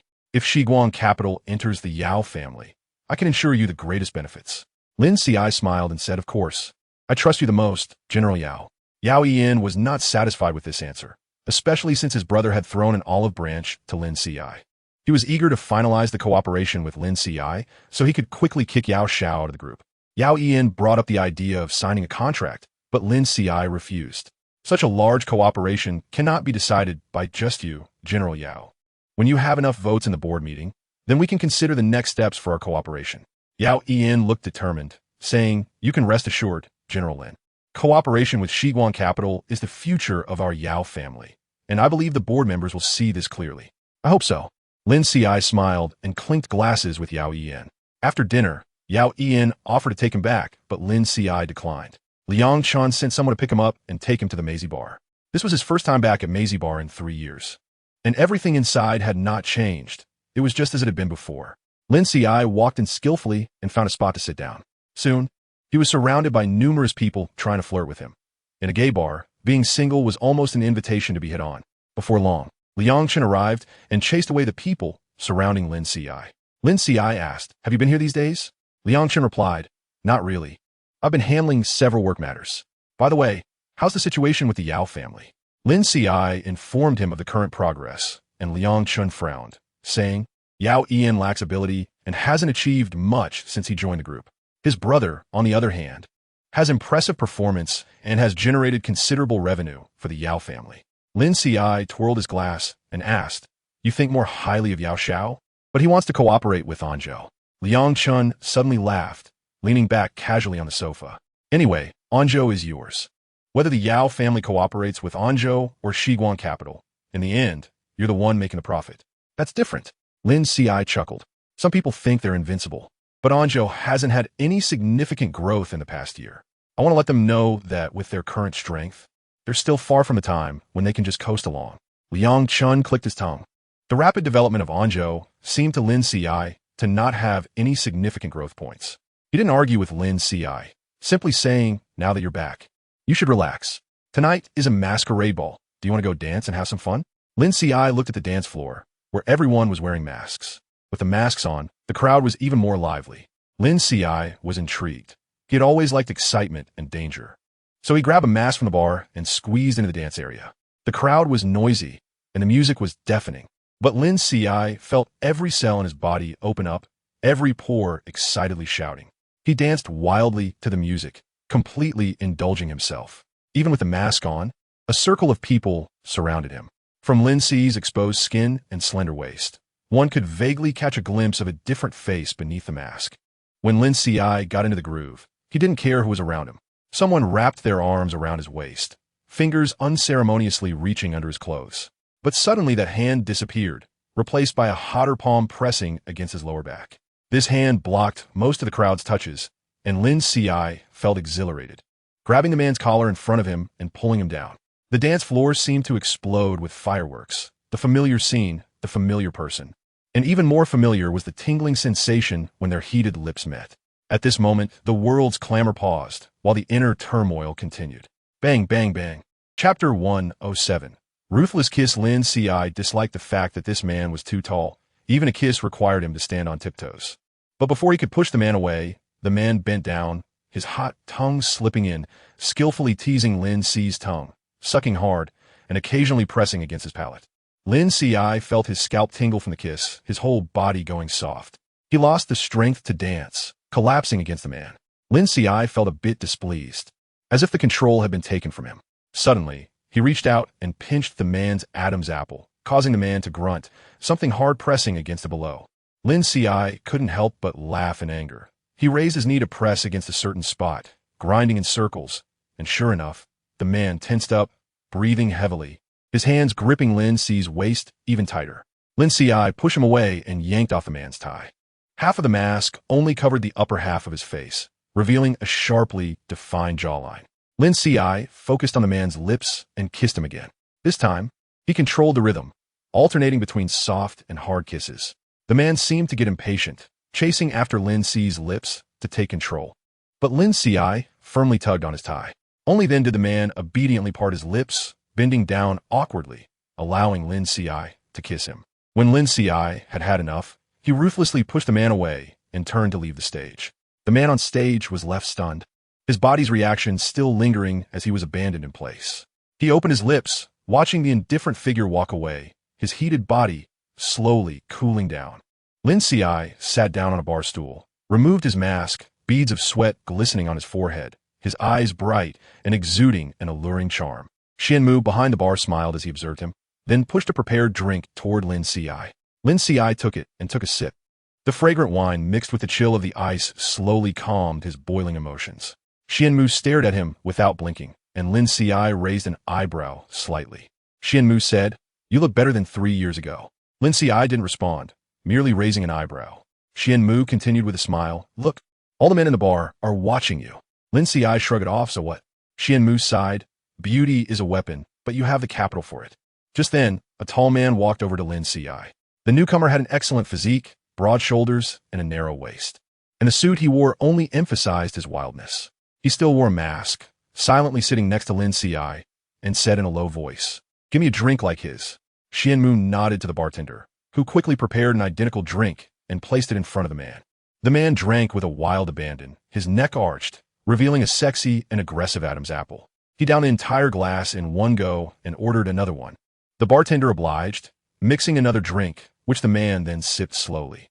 At that moment, other men approached Lin Qiushi, wanting to strike up a conversation, but they were intimidated by the cold aura emitted by the man beside him, fleeing before they could finish their sentences. Several others tried the same, but were met with the same result, which displeased Lin Qiushi, who kicked the man's leg. "Stay away from me." The man pressed his lips together, and although he was wearing a mask, Qianmu could see a hint of grievance in him. "Didn't you hear what I said? Don't get so close." Lin Qiushi kicked again, and after a moment, the man finally moved, shifting one chair away. But to prevent anyone from sitting between him and Lin Qiushi, he took off his coat and draped it over the chair. Qianmu chuckled softly, and Lin Qiushi frowned in annoyance. After a while, Liang Chun arrived, looking sweaty from wherever he had been. He draped an arm over Qianmu's shoulder, only to be pushed away. "You smell terrible. Don't touch me." "You don't like me?" Liang Chun leaned back in, purposefully pressing his forehead against Qianmu's neck and rubbing it vigorously. "You're dead." Qianmu snapped, hitting him back. The two playfully exchanged blows until they were both sweating, then finally stopped. Qianmu couldn't push Liang Chun's hand away, so he let it rest on his shoulder. Liang Chun used his free hand to finish Qianmu's half-finished drink. Qianmu shot him a glare, and Liang Chun grinned. "I'll have another drink with you, handsome. Mix a drink for your boss, too." Qianmu gritted his teeth, too lazy to continue this childish banter. Liang Chun turned to Lin Qiushi and said, "Xiao Jin called me today, asking when you're coming back. It sounds like he wants to see you. Didn't you let him come?" "Yeah." Lin Qiushi nodded. "I'll be back soon." Liang Chun looked at him in surprise. "You agreed to him?" No wonder he was so happy on the phone. Lin Qiushi took another sip of his drink, sort of. Lin Qiushi didn't tell Yang Chun that they were just trying things out, not knowing what could come of it. But he couldn't muster any enthusiasm. He Xiaojin had pursued him for 2 years, yet during those 2 years, he Xiaojin had never truly known what Lin Qiushi was like. He was chasing a beautiful exterior, but in reality, Lin Qi's soul was cruel, toxic, and exuded a foul miasma. He had only opened up such a soul to one person, and the result was that no one could accept it. Suddenly, a loud bang came from beside them. Everyone turned to look at the man sitting next to them. Unbeknownst to them, the man had already drunk a dozen glasses, and his exposed chin and neck were flushed red. He coldly said, "Another drink." The bartender sighed in resignation and mixed another drink, which the man downed in one go. Liang Chun squinted at the man, feeling a sense of familiarity but not paying much attention. Instead, he leaned closer to Xianmu, wondering why he had to tag along with whatever Xianmu was doing, which was quite childish. Lin Qiushi leisurely drank 2 more glasses and decided to go to the restroom. He placed the empty glass down and walked toward the bathroom. After washing his hands, he noticed another person in the mirror. The man stood by the door, tall enough that his head nearly touched the top. His gaze was fixed directly on Lin Qiushi in the mirror, his eyes shadowed by a swirling darkness. The water ran, and Lin Qiushi calmly finished washing his hands, then took a dry paper towel to wipe them.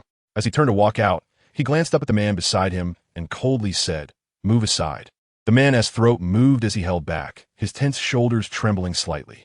Just as he was about to step aside, he suddenly grabbed Lin Qi's hand. Lin Qiushi frowned sharply, and the man pulled him close, pressing him against the wall beside them.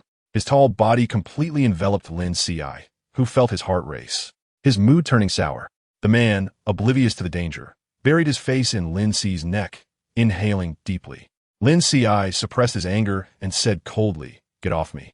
The man, in pain, held him tighter, his voice filled with grievance. "Can't you not try with others? Is it so hard not to try?" Lin Qi's expression turned icy as he said frostily, "Gu Jingyu, do you think wearing a mask gives you the right to act dumb in front of me? Who gave you the power to meddle in my affairs?" The man's body stiffened but stubbornly held on. Lin Qiushi pushed him hard, and the man, not daring to hold on any longer, could only stagger back 2 steps.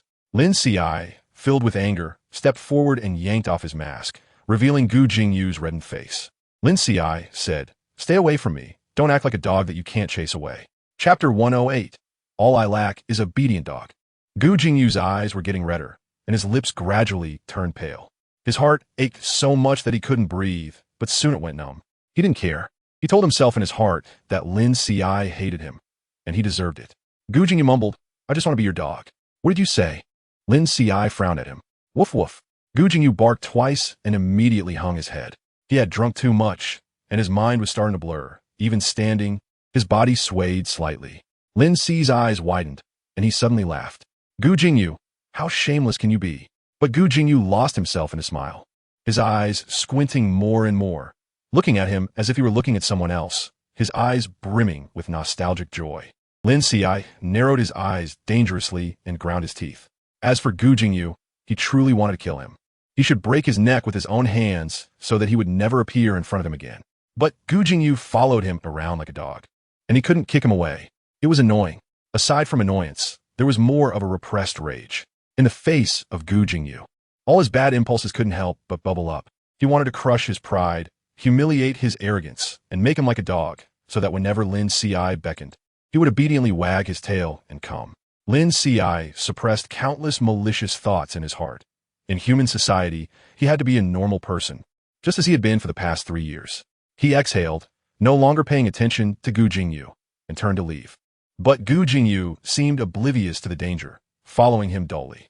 Lin Qiushi heard the footsteps behind him and turned to leave the bar, walking into the alley. He leaned against the wall, feeling annoyed, and lit a cigarette. Gu Jingyu stood at the alley's entrance, unsure whether to follow him in. Lin Qiushi probably hated him now. No matter how Lin Qiushi treated him, he could endure it, as long as Lin Qiushi didn't chase him away. But he was afraid that Lin Qiushi would be unhappy. After finishing one cigarette, Lin Qiushi threw it on the ground and crushed the butt with his toe. The irritation and malice in his heart only intensified, so he lit another one. The taste of nicotine rushed into his lungs, and only then did he look up at Gu Jingyu, who stood in the light at the alley's entrance. The man was so tall, yet he looked so pitiful. If he took another step forward, he would be pulled into the dark alley. Why was he following him? Did Gu Jingyu not understand how cruel he could be? Did he not know what awaited him? Was this man prepared? Lin Qiushi sneered in his heart, watching him as he finished the second cigarette. This time, he didn't light another one, but waited for Gu Jingyu. Gu Jingyu, do you know what kind of person I am, and yet you still follow me? Gu Jingyu looked up in confusion. The alley was too dark for him to see the expression on Lin Qi's face, only a thin outline. But he wanted to get closer to Lin Qiushi. No matter what, he wanted to be near him. He took a step forward, but was stopped by Lin Qiushi. Stay.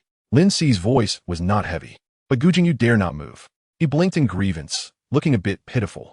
I don't lack people by my side, Lin Qiushi said with a half-smile. I only lack an obedient dog. Gu Jingyu, if you come in, there will be no chance for you to regret it later. Gu Jingyu seemed to understand, yet seemed not to understand. The alcohol left his head in a floating state. He opened his lips and said, you can treat me however you want. Just don't chase me away.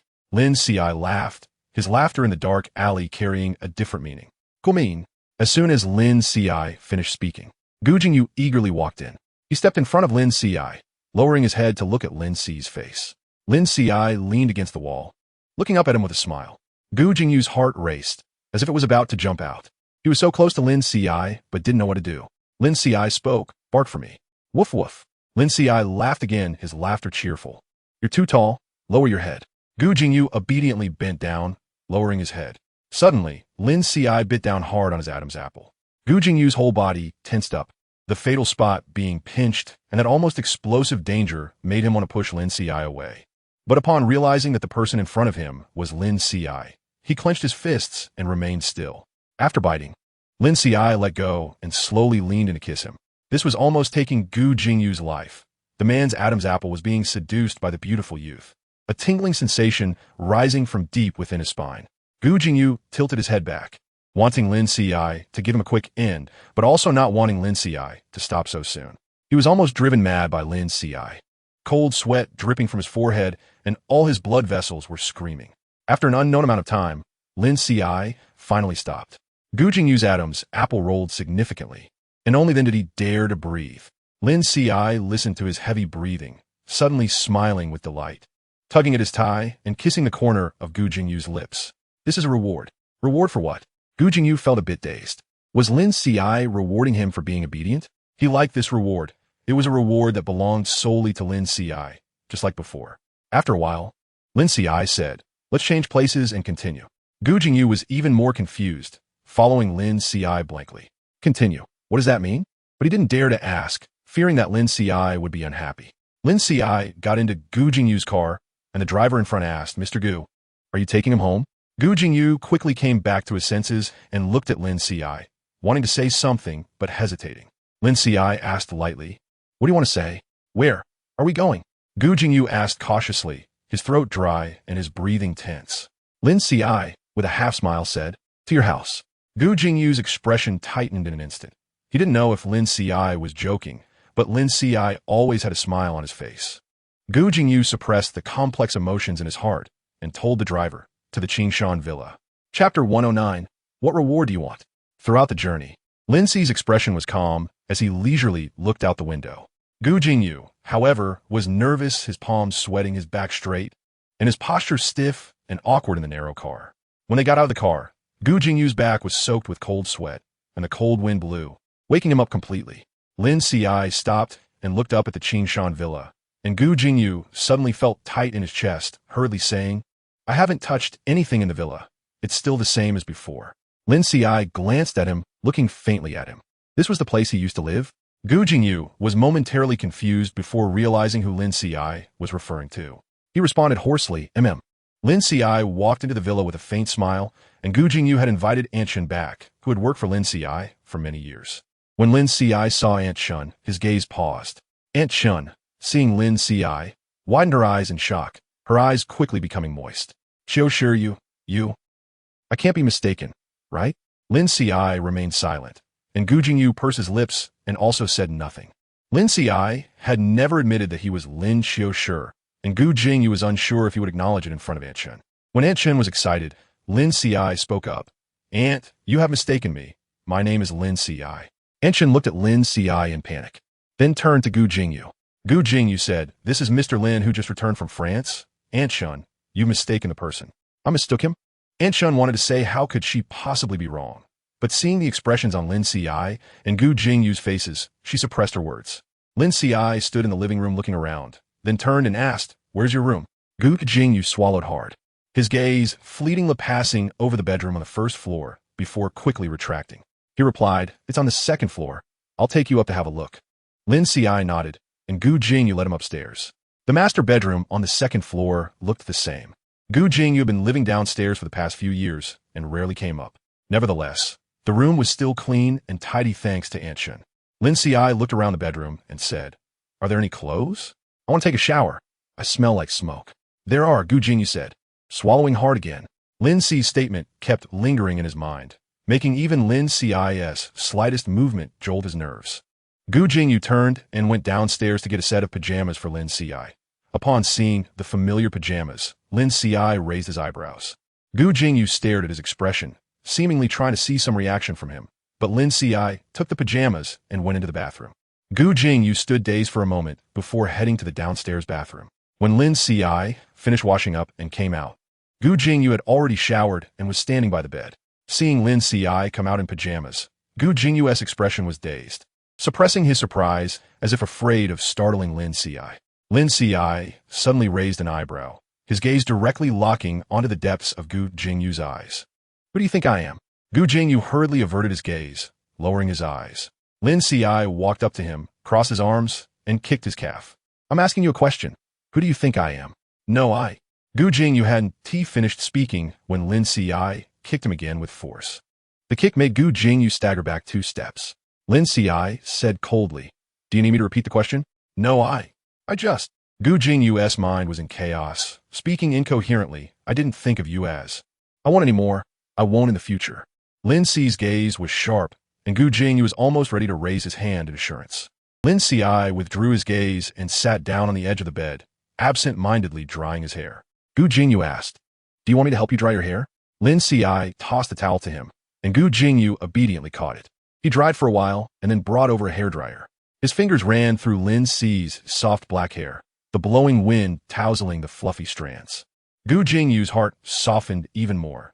He thought no matter why Lin Qiushi was unwilling to admit he was Lin Qiushi, it didn't matter. As long as it was him, it was all good. After finishing drying Lin Qi's hair, Gu Jingyu stood in front of him, afraid to move. He actually wanted to hug Lin Qiushi. He had felt empty for too long, and now that he had him in front of him, that longing surged from deep within.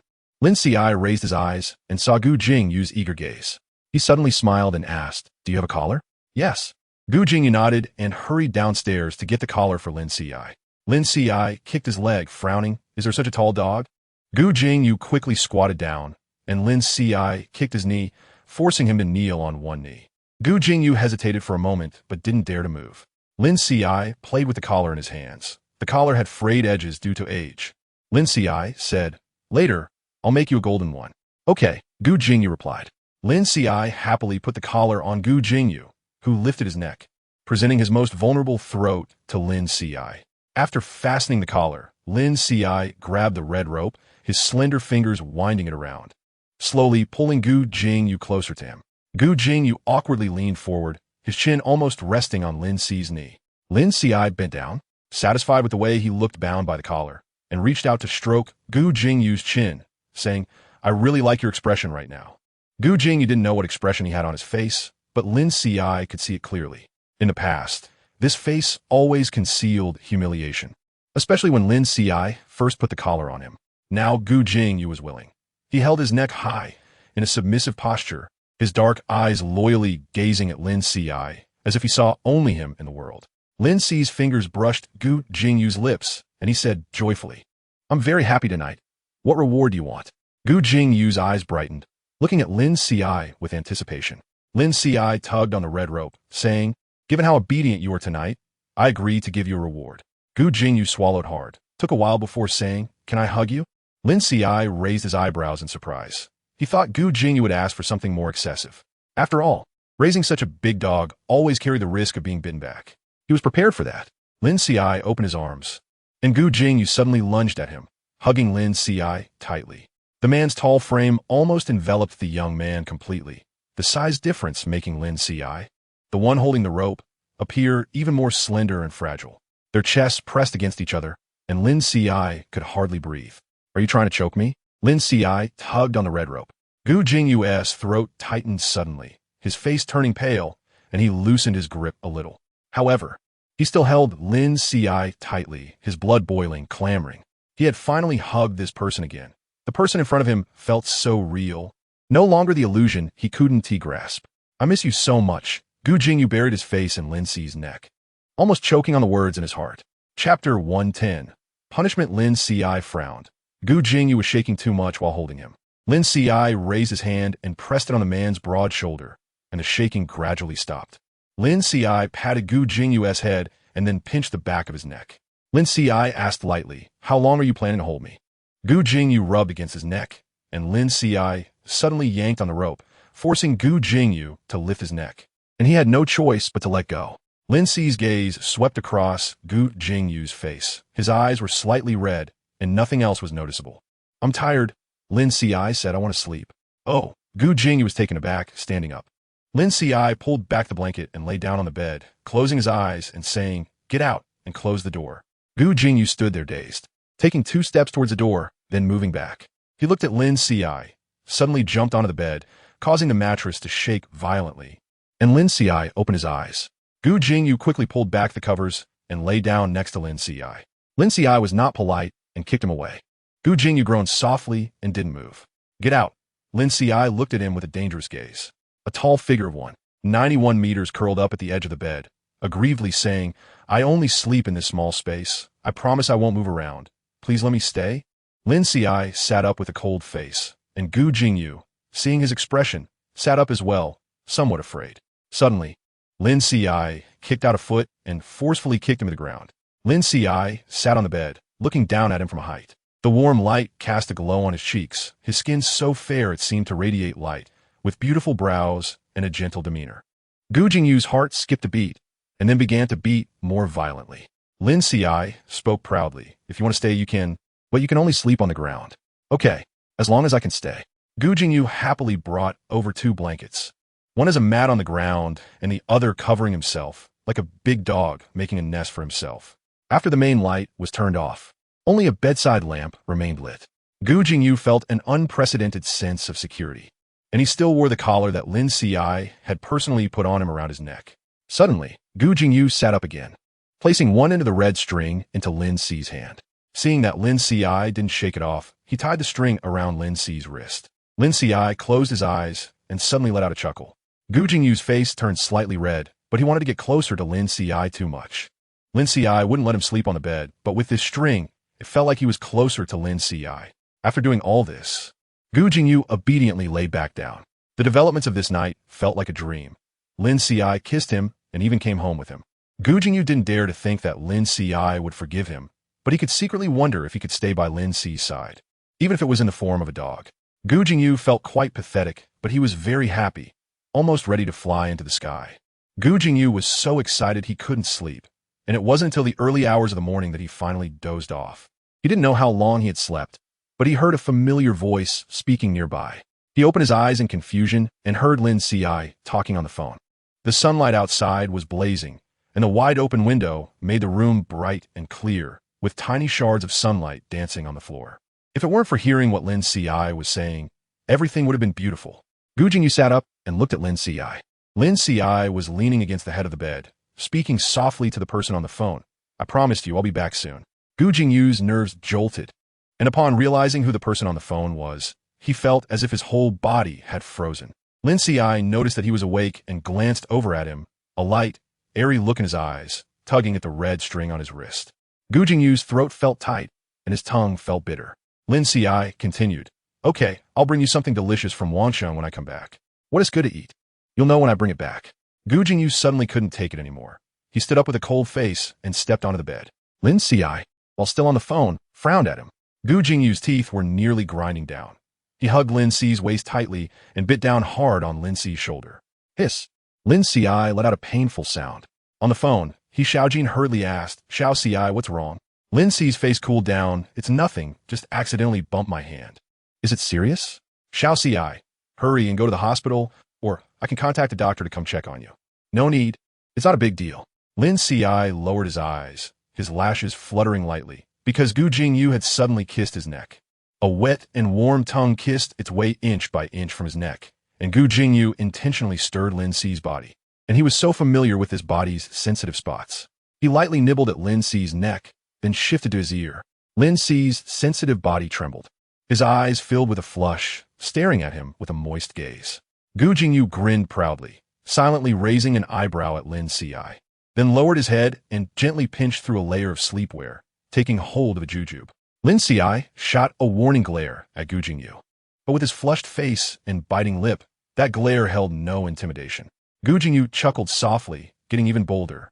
Lin Qiushi suddenly grabbed Gu Jingyu's hair, his white fingers tensing, the protruding knuckles shining with a jade-like luster. Lin Qiushi didn't even realize when he hung up the phone. He bit his lip, his whole body tense. When Gu Jingyu raised his head again, he saw Lin Qiu's face full of springtime beauty and charm, with his long black hair falling in lovely arcs. His heart raced, as if this person had always been in his arms, never having left. Lin Qiushi closed his eyes and relaxed for a moment before suddenly laughing. He kicked Gu Jingyu lightly, not hard. Who told you to climb up here? Go back to your doghouse. Seeing him speak while smiling, Gu Jingyu gained some courage and leaned in to kiss Lin Qiu's lips. Was I good? Good. Lin Qiushi curled his lips, rewarding Gu Jingyu by rubbing his head. Seizing the opportunity, Gu Jingyu asked, so, is there a reward? Lin Qiushi narrowed his eyes, and Gu Jingyu snuggled against him, even rubbing up against his thigh. Lin Qiushi suddenly said, lie down, I'll give you a reward. Gu Jingyu's eyes brightened, and he obediently lay down in anticipation. But the reward he imagined didn't come. Instead, it turned into a punishment. Lin Qiushi stood above him, his white toes dancing gracefully, sometimes light, sometimes heavy, making it impossible for Gu Jingyu to find a rhythm. Gu Jingyu felt restless all over, veins bulging on his forehead, and the muscles in his arms tensed. Lin Qiushi enjoyed watching the mixture of pleasure and pain on Gu Jingyu's face as he was completely under control, observing Gu Jingyu biting his teeth with all his strength, not daring to move, until Gu Jingyu could no longer hold back, wanting to grab Lin Qiu's ankle. He was heavily stepped on by Lin Qiushi. Gu Jingyu let out a hiss, every muscle in his body tensed, the violent urge inside him desperately needing a proper outlet. Soon, the white toes were stained with dirt. This devotee of his, both despicable and lowly, pleading pitifully for his deity's affection while attempting to smear his own filth onto the deity's toes. Chapter 111. Woof woof, it's dirty. Lin Qiushi clicked his tongue, looking disdainfully at his toes. Gu Jingyu, coming back from an overwhelming experience, quickly bound himself up and then scooped Lin Qiushi up. He carried Lin Qiushi toward the bathroom, and once inside, he set Lin Qiushi down on the countertop. He held Lin Qiu's feet, using a towel soaked in warm water to carefully clean his own mess. Lin Qiushi watched leisurely, and when Gu Jingyu had finished cleaning, he jumped off the countertop and walked out. Lin Qiushi prepared to take off his sleepwear and change into his own clothes. However, his clothes were tainted with the smell from the bar, and he frowned in distaste. Gu Jingyu followed behind and said, there are suitable clothes here. Do you want to change? Lin Qiushi reluctantly nodded, and Gu Jingyu opened the walk-in closet next to the master bedroom. The closet was about 70 or 80 square meters, but at a glance, the clothes inside were still what Lin Qiushi had left there. Only in one corner were a few sets of suits belonging to Gu Jingyu.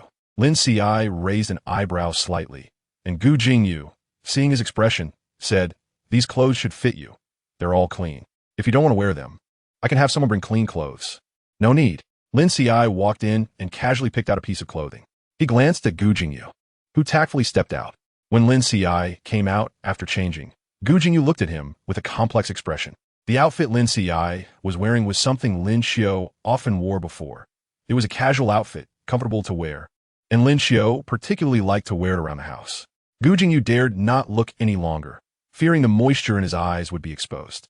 Lin Qiushi went downstairs and Oni-chan smiled and asked Lin, Mr. Gu, the kitchen made some breakfast. Would you like to try it? Lin Qiushi paused and nodded. Okay. Gu Jingyu's lips slightly curved upward. Lin Qiushi had always been very gentle with the aunties in the villa, and he had always behaved well in front of them. Auntie Chun happily brought out a table full of breakfast, and Gu Jingyu glanced at it, noticing it was all food that Lin Qiushi loved to eat. Lin Qiushi said nothing and sat down. Gu Jingyu watched Lin Qiushi while eating, waiting for him to lose his appetite so he could step in. But Lin Qiushi had a good appetite, nearly finishing half of the breakfast spread. Gu Jingyu's heart was heavy. Since they had met again, he hadn't asked Lin Qiushi about his health. How was Lin Qiu's body now? Had his heart condition improved?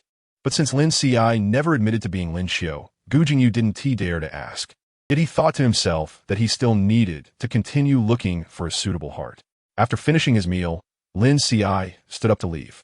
Gu Jingyu offered to drive him, but Lin Qiushi said, "Let your driver take me." Oh! Gu Jingyu's head immediately drooped, looking dispirited. After a while, he adjusted himself. He raised his head and asked, "When can I see you again?" Lin Qiushi said he would keep him as a dog, and since he had said it, he would do it. Lin Qiushi smiled and said, "Just wait obediently. I'll contact you when I have time." Gu Jingyu couldn't help but mutter, "But aren't you going back to France soon? You still have to bring food to another man." Lin Qi's smile faded. "Are you questioning me again?" "I am not." Gu Jingyu immediately shook his head, not daring to ask anymore. Lin Qiushi got in the driver's car and didn't look at Gu Jingyu as he left. Gu Jingyu felt empty inside, drooping his head and standing there in a daze for a while. Until Tao Hun called him, "Jingyu, Mr. Gu, you left without a word yesterday. You need to come to the company today, right?" Gu Jingyu's expression turned serious as he replied, "I'll be there shortly." Tao Hun sighed on the phone. For the past few days, Gu Jingyu seemed to have lost his soul. Although he was still working, whenever he had free time, he would disappear. But when Gu Jingyu came to work, Tao Hun noticed something different. Tao Hun had been observing Gu Jingyu secretly for a while. Gu Jingyu, without looking up from his documents, said, "If there's nothing, get out and prepare the material for the afternoon meeting." Tao Hun pouted, taking advantage of their years of friendship, and directly asked, "Have you encountered some good news recently?" Gu Jingyu paused his hand flipping through documents and expressionlessly replied, "No." Tao Hun sighed. He couldn't pry anything out of Gu Jingyu. After Tao Hun left, Gu Jingyu became more focused. He took out his phone and stared blankly at the chat interface with Lin Qiushi, which he had just added that morning. What was Lin Qiushi doing right now? Was he buying local specialties for He Xiaojin? Thinking of this, Gu Jingyu suddenly became anxious, feeling both jealous and angry, yet he had no way to intervene. Now he was just Lin Qiu's dog. Could a dog interfere with its owner's decisions? Gu Jingyu, frustrated, sent a message to Lin Qiushi, hoping to interrupt his mood for buying things for He Xiaojin. Meanwhile, Lin Qiushi, who was meeting Mark at a CF, heard his phone beep. He lowered his eyes and picked up his phone. The screen displayed a sticker sent by Gu Jingyu, featuring a silly Shiba Inu squatting on the ground, sticking its tongue out at the screen with the words "woof woof" on its head. Lin Qi's lips curved up slightly, and he replied to Gu Jingyu with a sticker of a dog being patted on the head. Just as Lin Qiushi put down his phone, he received another reply from Gu Jingyu. Lin Qiushi didn't touch his phone again until he finished discussing work with Mark. 20 minutes earlier, Gu Jingyu had sent him a sticker of a Shiba Inu rolling around, saying, "The dog wants a reward." Lin Qiushi raised an eyebrow slightly, and Mark, smiling, said, "Lin, are you a bit happier now that you're back?" Lin Qiushi looked at him in surprise, then pressed his lips together without saying anything. Is raising a dog considered a happy event? But it seemed Lin Qiushi was quite happy inside. This kind of joy was different from the thrill brought by extreme sports. This happiness was more prolonged. For example, when he glanced at the chat history and saw that silly Shiba Inu, he couldn't help but smile. "I guess so," Lin Qiushi said, putting down his phone without replying to Gu Jingyu's message. Mark was very happy. Usually, he traveled back and forth between Wangsheng and France. Now that Lin Qiushi was back, he no longer had to go to France to report work to Lin Qiushi. Mark wanted to invite Lin Qiushi to dinner, but was rejected. Feeling a bit sad, Mark left, and Lin Qiushi sat alone in the CAF before picking up his phone again. Just then, someone walked over and stood opposite his table. Lin Qiushi looked up and saw a familiar face. He raised an eyebrow and coldly asked, "What do you want?" Su Zhongquan was trying hard to suppress his emotions. But facing this face, he couldn't control himself at all. His voice was sharp and trembling, filled with unspeakable emotions. "Lin Qiu, why are you still alive?" Chapter 112. "I saw Lin Qiu today," Lin Qiushi asked lightly. "Do I know you?" "Lin Qiu, what are you pretending for? How could you not know me?" "No. Why are you still alive? Didn't you die? The body was cremated and the person buried. How could it be possible?" Lin Qi's tone was cold, his gaze frigid. "You have the wrong person. You're talking about Lin Qiu, not me." Su Zhongquan gritted his teeth and said, "That's impossible. How could I be mistaken? Even if you turn to ash, I would recognize you." "Huh." Lin Qiushi scoffed, standing up and looking coldly at Su Zhongquan. "How much of a shadow did Lin Qiu leave you with that you still can't forget him after his death?" Su Zhongquan angrily replied, "He was a failure. He competed with me for people, And the only outcome for that is, Lin Qiushi began to grow impatient and coldly interrupted him. If that's the case, then congratulations, you got what you wanted. Su Zhongquan silently stared at him, his gloomy eyes seeming to pierce through Lin Qiushi. But Lin Qiushi didn't regard him and turned to leave the CAF. Su Zhongquan gritted his teeth, wanting to follow him, wanting to see who this person really was. If he was Lin Qiushi, how could he know Mark? But just as he was about to chase after him, his colleague who came with him held him back.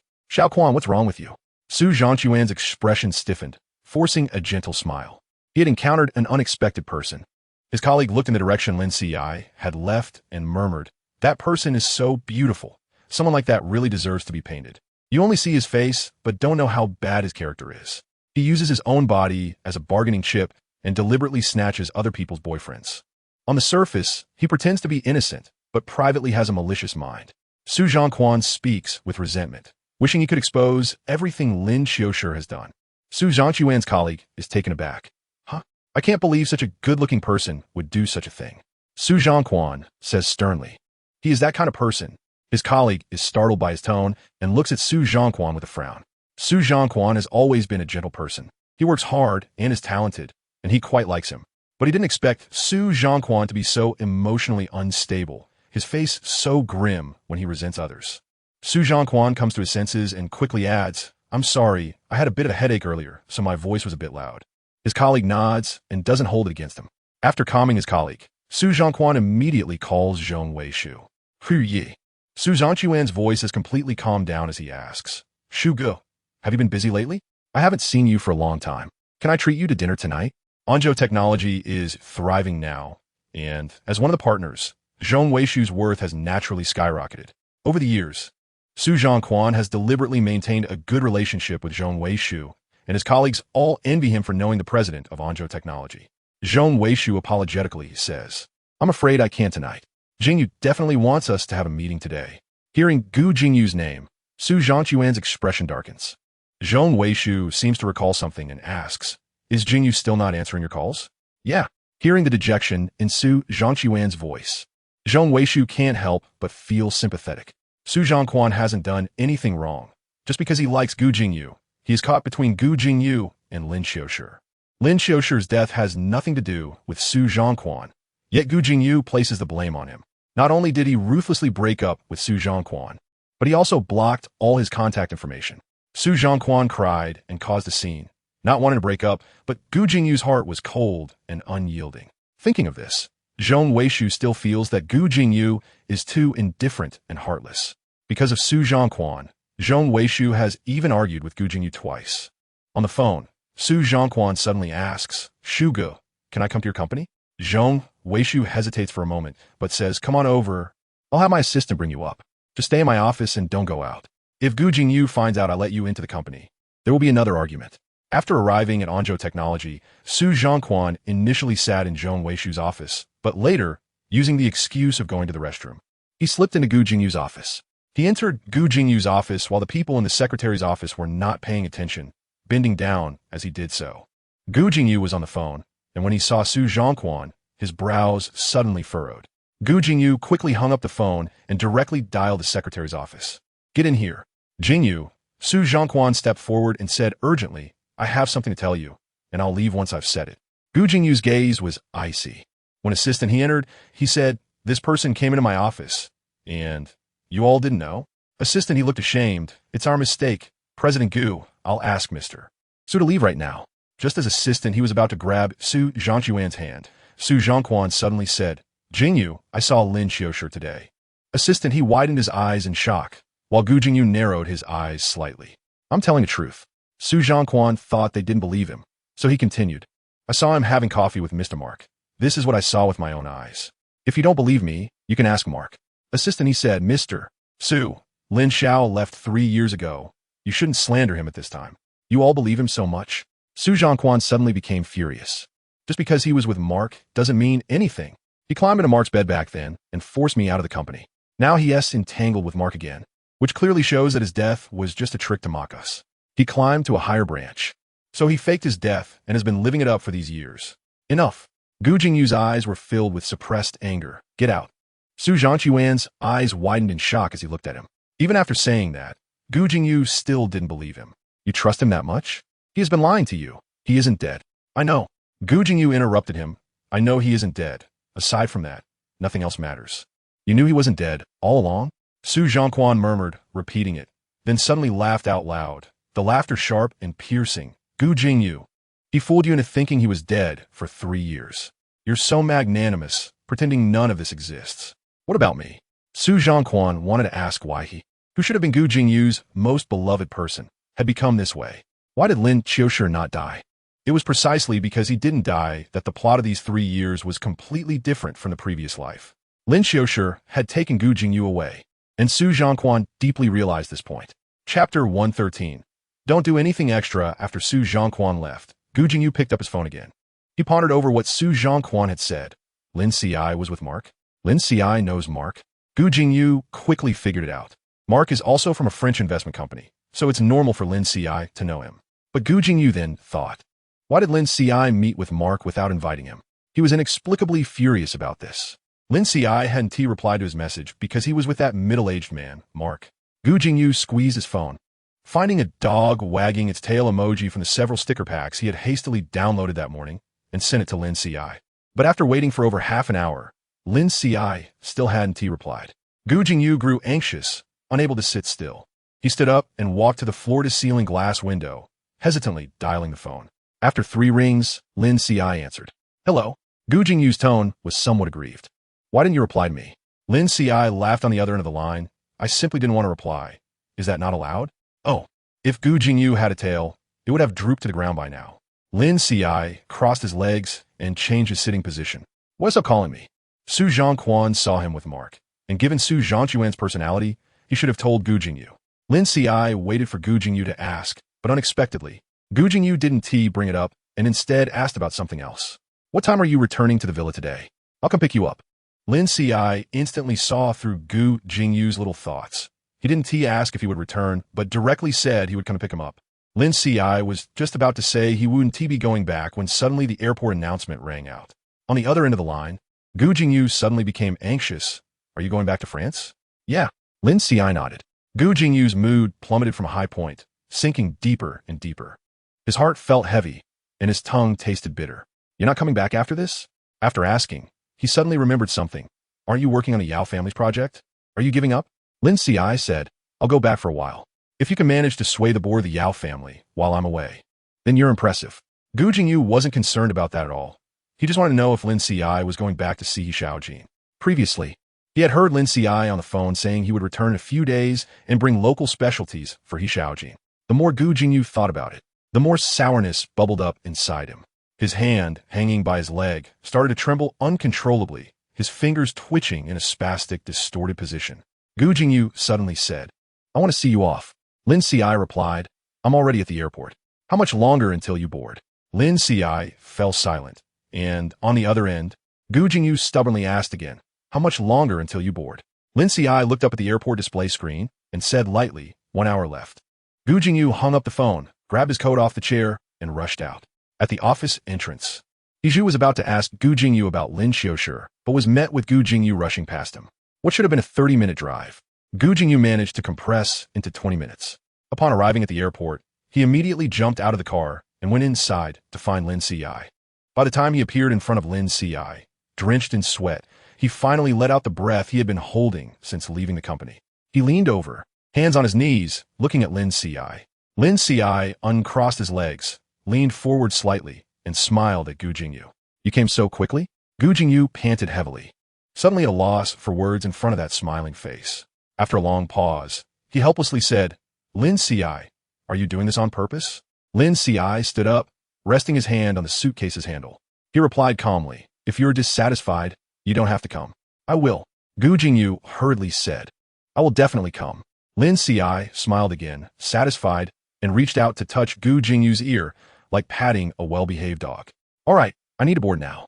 Gu Jingyu grasped Lin Ci's hand tightly, but when Lin Ci raised an eyebrow, he let go. His gaze swept over Lin Ci's small suitcase, wondering what kind of specialties could fit in such a tiny case. Gu Jingyu secretly speculated that Lin Ci probably hadn't brought any specialties for Xiaojin, but he still asked, I'll take you to the boarding gate. You don't have any other luggage? I've already checked it in. Gu Jingyu fell silent. He was afraid that if he spoke again, he would drive himself crazy. He took Lin Xi's luggage and walked with him to the boarding gate. Just as Lin Xi was about to enter, Gu Jingyu suddenly grabbed his arm. He muttered, "When will you come back?" Lin Xi looked at him coolly. Gu Jingyu's voice softened. "Can I come to France to find you? Don't do anything unnecessary." Lin Xi's tone turned cold, his peach blossom eyes lifting, expressionless as he looked at Gu Jingyu. "I don't like disobedient dogs." Gu Jingyu felt a heaviness in his chest that slowed his breathing. And then he heard Lin Xi say, "Just a dog, easily replaceable." Gu Jingyu's pupils trembled, his lips turned pale, and after a long time, he hoarsely replied, "I understand. I will be good." Lin Xi shook off his hand and moved forward with the crowd, getting farther away from Gu Jingyu. The familiar suffocating pain spread from deep within his heart again, and Gu Jingyu walked out with a pale face. The airport staff noticed him and stopped him, asking worriedly, "Sir, are you all right? Do you need to go to the hospital?" "No need," Gu Jingyu politely replied, striding outside. His face was alarmingly pale, and everyone he encountered involuntarily looked at him. By the time Gu Jingyu sat in the car, he was drenched in cold sweat, painfully resting his head on the steering wheel. Lin Xi's words echoed in his mind. He was Lin Xi's dog, a title he had begged for. As long as he could stay by Lin Xi's side, any identity was acceptable. He crawled on the ground, not daring to seek Lin Xi's forgiveness, just wanting an occasional stroke. This was something he should have understood long ago. Why did hearing it from Lin Xi make him feel so utterly miserable? He suddenly panicked, wondering if Lin Xi would be angry because he had shown his ugly jealousy. He was jealous that Lin Xi would bring specialties for He Xiaojin.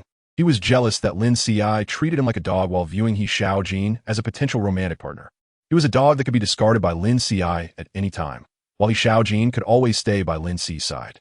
Lin Xi must have realized his ugly and malicious thoughts. Would he ever be able to get close to Lin Xi again? The panic in Gu Jingyu's heart boiled like water ready to overflow. He quickly pulled out his phone, wanted to send Lin Xi a message, telling him he would definitely behave. He would guard his identity and never be jealous of others again. But his hands trembled too much, and the phone fell into the seat. Gu Jingyu anxiously fumbled for his phone, his tense emotions reaching a breaking point when suddenly, the phone rang. He found his phone and hurriedly opened the messaging interface. A red notification number appeared on Lin Xi's pinned contact, and his pupils shook. He feared this was Lin Xi's judgment, telling him to get lost and never bother him again. He resisted his reluctant body and painstakingly clicked on the message. "Be good. I'll reward you when I come back." At that moment, upon reading the message, Gu Jingyu felt like he had risen from hell to heaven. He was alive. Chapter 114. Help me check on someone. When Lin Xi arrived at Paris airport, it was already midnight. His assistant picked him up and took him straight home. After washing up, Lin Xi went to bed. The next day, after catching up on sleep, he called He Xiaojin. He Xiaojin was very happy to receive his call, as it was the first time Lin Xi had actively contacted him. But when Lin Xi told him he was back in Paris, He Xiaojin was even happier. "Xiao Ci, why didn't you tell me you were coming back? I would have picked you up." Lin Xi replied, "I came back last night. It was too late." He Xiaojin said, feeling wronged, "But no matter how late it is, as your boyfriend, I should pick you up. That's my responsibility." Lin Xi didn't respond, and He Xiaojin immediately added, "You said we would try, so I just wanted to take the title of boyfriend first." Saying the words boyfriend made He Xiaojin nervous. Lin Xi only agreed to try without confirming their relationship. He felt a bit down, thinking that Lin Xi returned at night, but didn't he want to trouble him by calling? If he were truly Lin Xi's boyfriend, Lin Xi wouldn't be so polite. He suppressed these thoughts and smiled, saying, "So you have nothing to do today? I'll come pick you up for lunch." "Okay, come on," Lin Xi nodded. In less than half an hour, He Xiaojin arrived. Lin Xi handed him a large bag of local specialties, making He Xiaojin smile like a fool. Lin Xi glanced at him. "Are you that happy?" He Xiaojin nodded vigorously, very happy. "This is a gift from Xiao Ci. I will definitely cherish it." Lin Xi moved his lips, wanting to say that the food shouldn't be stored for too long, but thought better of it and remained silent. He Xiaojin took Lin Xi to a restaurant for lunch, and after eating, Lin Xi had to go to the company in the afternoon. He Xiaojin curiously asked Lin Xi what he had been doing in the country, and Lin Xi casually mentioned a few things.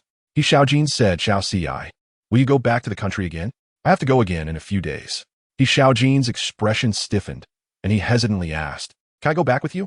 Lin Xi raised his eyes and replied, "What do you want to accompany me for?" "I'm going to work, not for fun." He Xiaojin mumbled, "I just want to go. I want to be with you all the time." He was 2 years younger than Lin Xi, and and had always been a sunny and cheerful big boy in front of Lin Qiushi. He had no psychological burden when he acted spoiled in front of Lin Qiushi. Lin Qiushi still refused. I'll be back in a few days after I go to work. You don't need to follow.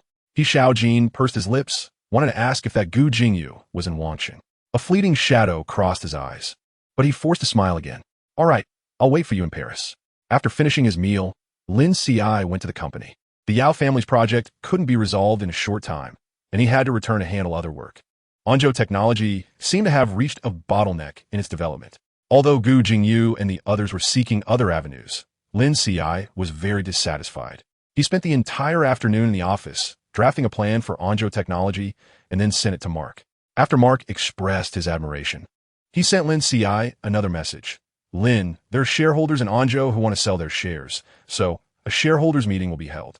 This time, President Gu said that if he doesn't see you again, he will introduce new shareholders and reset the equity. Lin Qiushi sneered coldly at the message. He was the largest shareholder of Anzhou, and it was basically impossible for Gu Jingyu to bypass him in terms of equity. It was just that Gu Jingyu wanted to provoke him into action. Liang Chen also came back, probably unwilling to let him work alone.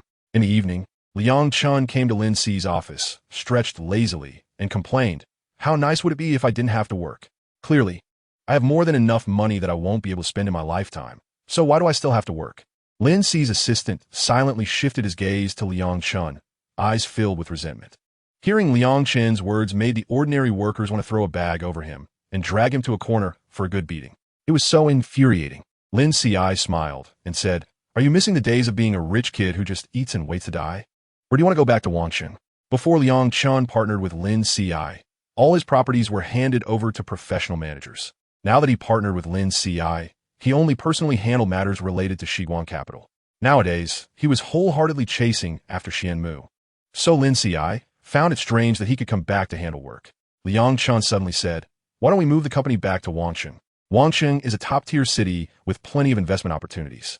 We wouldn't lose out by going back, and besides, if you're going to take on the Yao family's project, you'll definitely need someone to follow up. Let's talk about this later." Lin Qiushi lowered his head and noticed his phone ringing. Liang Chen also saw it and asked, "But if we go back to Wanqing, what about Xiaojin? What are you going to do?" Lin Qiushi didn't answer, staring at the ringing phone, his brows slightly furrowing. His trip back had stirred up the long-suppressed negative emotions within him. He could easily vent them in front of Gu Jingyu, but he couldn't do so in front of others. From the very beginning, he only wanted to treat Gu Jingyu badly. 3 years ago, he called it love, but now that the affection had faded, he just wanted to vent his dark thoughts. Gu Jingyu was a very suitable target. As for He Xiaojin, Lin Xi's frown deepened. He slightly regretted agreeing to try with him. He Xiaojin had never done anything excessive, but if Lin Qiushi really ended up with him, there would come a day when his suppressed negativity would explode and hurt the innocent He Xiaojin. When the phone rang for the second time, Lin Qiushi answered. "Xiao Qiushi, are you off work? I'm coming to pick you up." "No need," Lin Qiushi said. "I need to work late tonight, but I can come to pick you up." He Xiaojin said casually, "I can wait downstairs at your company. No matter how late it is, I can wait for you." Sitting on the sofa in his office, Liang Chen perked up his ears. Lin Qiushi continued, "No need to trouble you. Liang Chen will give me a ride after work." Only then did He Xiaojin say dejectedly, "All right," and hung up the phone. As soon as the call ended, He Xiaojin's expression darkened. He squeezed his phone so hard that the veins on the back of his hand bulged. He called someone from the He family. "Brother Qin, help me check on someone."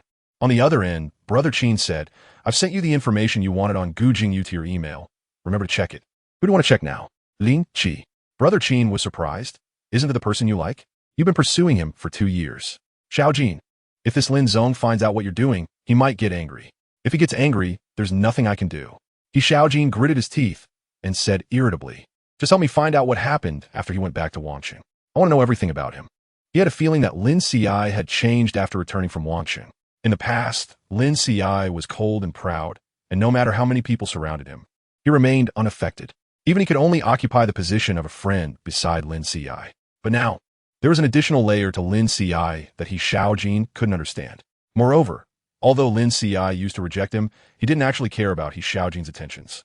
Now he seemed to mind He Xiaojin's affections, not allowing him to pick him up anymore. He Xiaojin's intuition told him something must have happened. He had pursued Lin Qiushi for 2 years, his heart completely devoted to him, and he had long regarded Lin Qiushi as his own. He wouldn't allow anyone to take him away. Chapter 115. Video call. Xiaojin hung up the phone and opened the email. He furrowed his brows as he looked at the past of Gu Jingyu in the email. And when he saw how he had been entangled with the young master of the Lin family in Wangsheng, he scrolled down. Suddenly, he saw a photo of the young master of the Lin family attached at the bottom of the email. Lin Qiushi. Xiaojin stared at the photo, which seemed to have been cut from some identification. The youth's features were delicate, exuding a sickly frailty. Xiaojin scrolled down the email again. And when he saw the past of this young master, his brow twitched. During the 2 years when the young master of the Lin family encountered Gu Jingyu, his behavior was surprisingly similar to Lin Xi's in some aspects. Xiaojin's heart raced, but when he saw the photo of the young master of the Lin family's grave, his heart sank. This Lin Qiushi was already dead, and Gu Jingyu's obsession with Lin Xi was purely because they looked identical. He wondered if Lin Xi knew this. With Lin Xi's temperament, he probably wouldn't want to be someone else's substitute. Xiaojin felt happy at this thought, but he suppressed his joy. Even so, he still needed to find out what Lin Xi had done in Wangsheng recently before he could share this with him.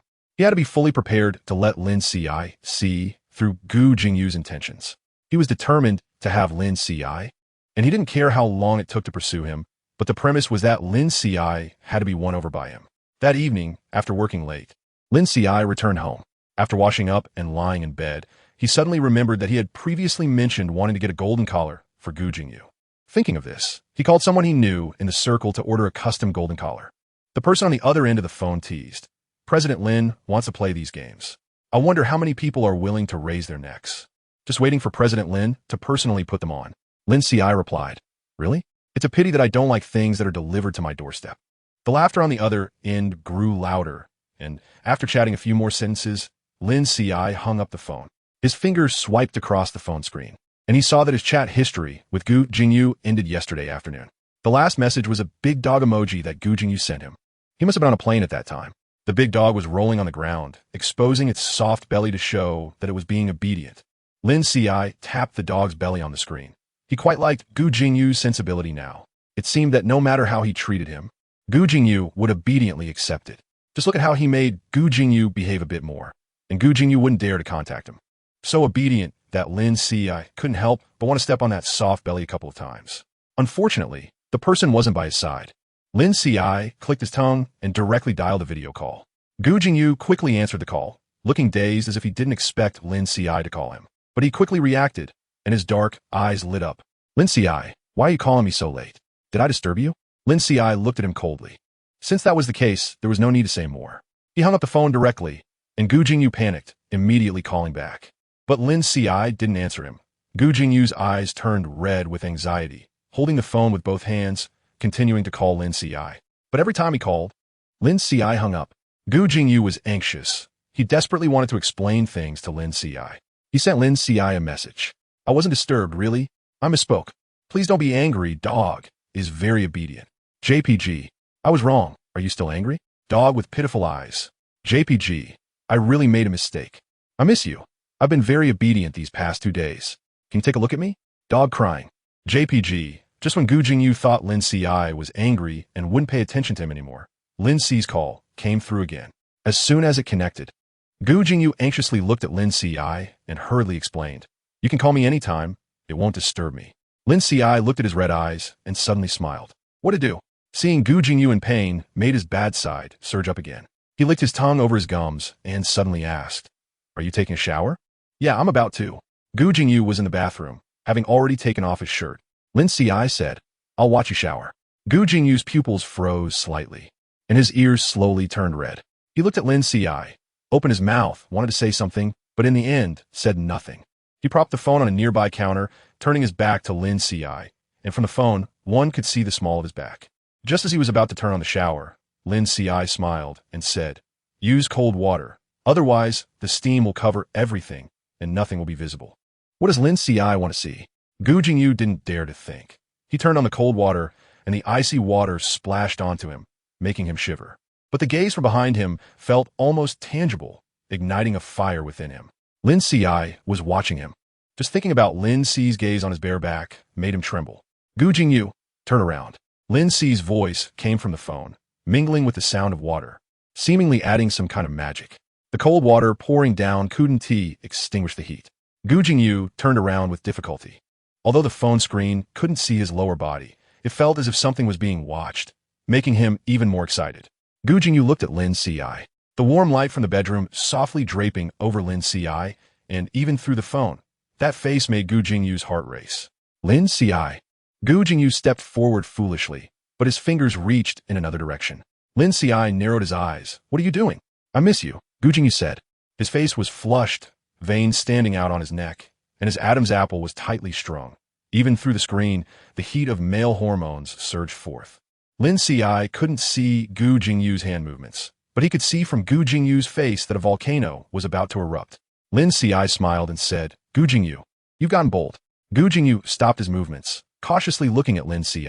Lin Ci leaned back against the bed, smiling. Continue, I want to see.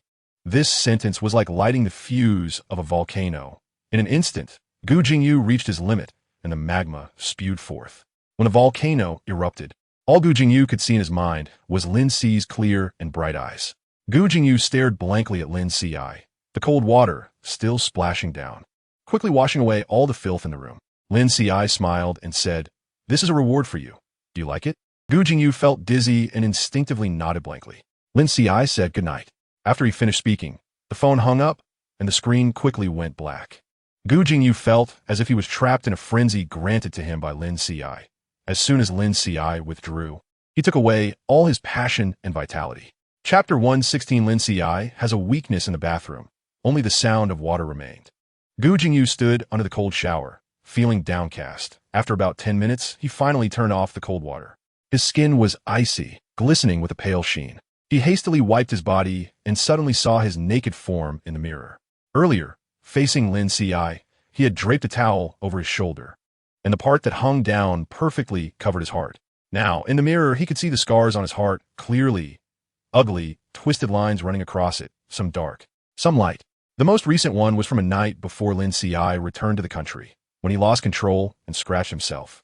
The scar had faded, but pressing on it still caused a dense pain. Gu Jingyu frowned. He thought these scars were very ugly. If one day Lin Ci saw these wounds, would he be disgusted? Thinking of this, Gu Jingyu's breathing became heavy. He decided to find time to go to the hospital to remove these scars. He couldn't let Lin Ci see these ugly things. When he lay on the bed, he remembered Lin Ci's good night before hanging up. He suddenly sat up, holding his phone and sending Lin Ci a good night emoji. It was a Shiba Inu sleeping sprawled out with bubbles coming from its nose. Gu Jingyu looked at it and suddenly laughed. He had become addicted to acting like a dog and felt that these cute expressions suited him very well. If he really were a dog, he would definitely wag his tail fervently at Lin Ci. The next day, Lin Ci woke up to see this message and chuckled softly. He got up, tidied up, and went to the company, but when he got downstairs, he saw He Xiaojin standing by the car, waving at him. Xiao Ci. He Xiaojin ran over to him, beaming with enthusiasm. Lin Ci paused and asked, What are you doing here? I'm here to pick you up for work, right? Haven't you had breakfast yet? I brought you some pastries and coffee. He Xiaojin held up the steaming breakfast and coffee in front of Lin Ci, who smiled and took the things. After getting in the car, he asked, When did you come? He Xiaojin said, I've been waiting for over an hour. But being able to pick up Xiaozi for work is still a very happy thing. Lin Ci didn't say anything. He lowered his head to eat breakfast. He Xiaojin tilted his head to look at him, and then a smile appeared on his lips. When they arrived at the company building, He Xiaojin hesitated and asked Xiaozi, Can I still pick you up tonight? Lin Ci replied, I might not have time tonight. I may have to have dinner with a client. He Xiaojin's expression instantly fell, and he forced a smile, saying, All right, but remember not to drink too much tonight. I'll come pick you up, and I'll bring you some hangover soup. Noticing Lin Ci was about to speak, He Xiaojin hurriedly said with a pitiful look, I just want to do something for you. Is that not okay? Aren't we trying to date? Xiaozi, are you regretting it? His face showed deep sadness. If Lin Ci had directly refused 2 years ago, it would have been easier. But now he regarded He Xiaojin as a very good friend and couldn't bear to hurt him. Lin Ci didn't say much and nodded, Okay, I'll call you when I'm done. He Xiaojin smiled happily again. Lin Ci felt helpless. Sometimes He Xiaojin acted like a child, his expressions vivid, but he brought a lot of joy. Lin Ci thought about finding a suitable opportunity to talk later. He didn't want to hurt He Xiaojin too much. After Lin Ci left, He Xiaojin's expression darkened. His fingers unconsciously tapped on the steering wheel, and the gloom between his brows deepened. He suddenly laughed. Lin Ci had a weakness that he might not even be aware of. For those he accepted, regardless of their status, Lin Qiushi couldn't bear to hurt them. Just like Liang Chun, who had been his friend for many years. No matter what happened to Liang Chun, he would stand by his side.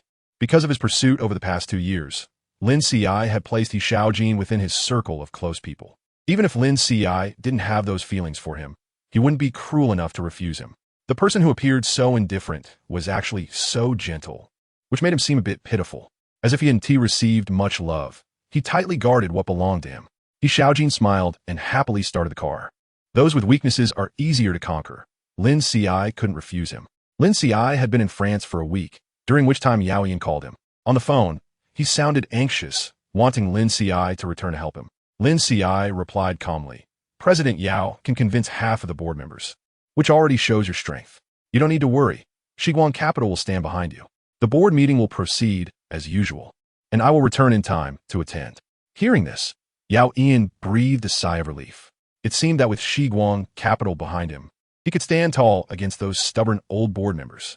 After hanging up with Yao Yin, Lin Qiushi suddenly pulled out a business card from the drawer. It was the one Yao Xiao had given him last time, with Yao Xiao's number on it. Lin Qiushi flicked the card with his finger and smiled meaningfully.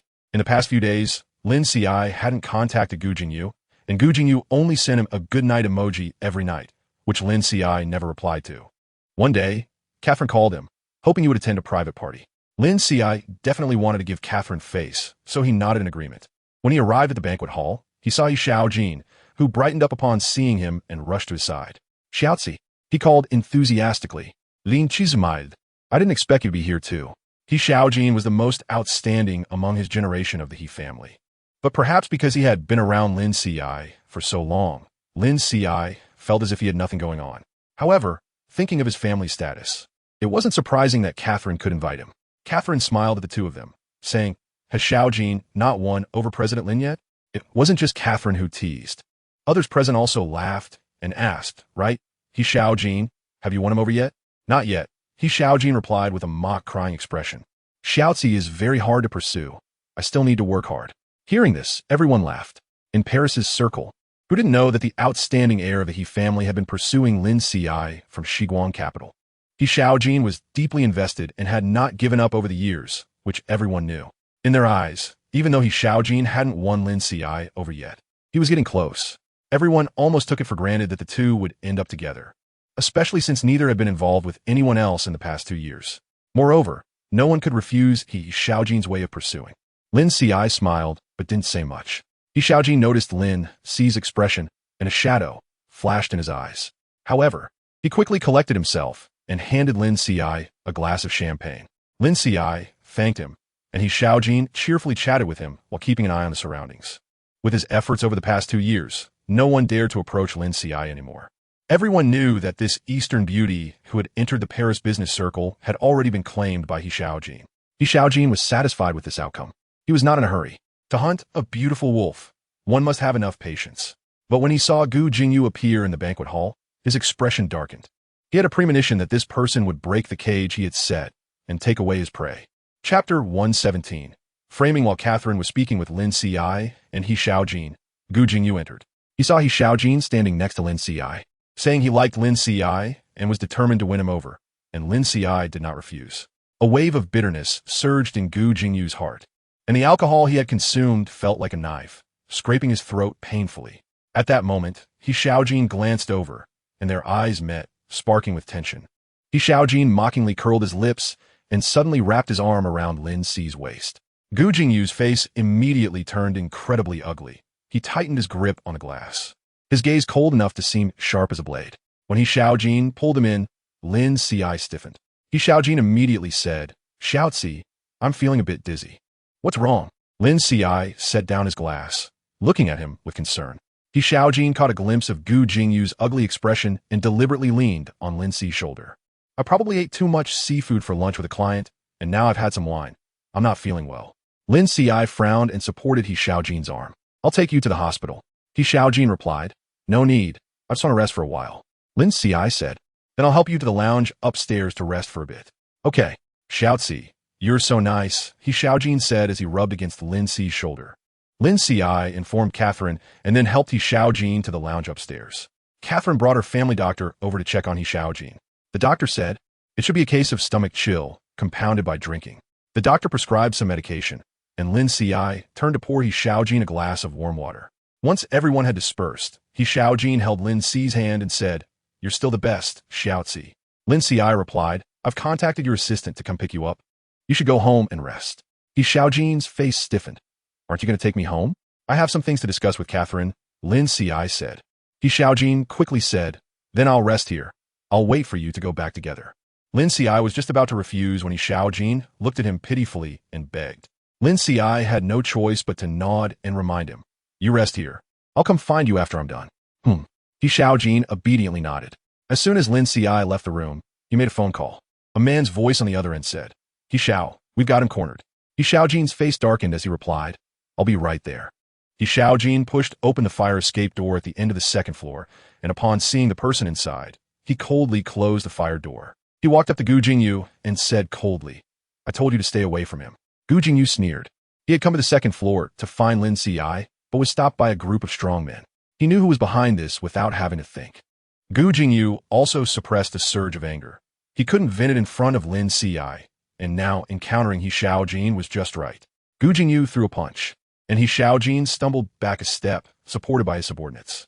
He Xiaojin licked the blood from the corner of his mouth and waved his hand, saying, "You all step aside, I'll handle this myself."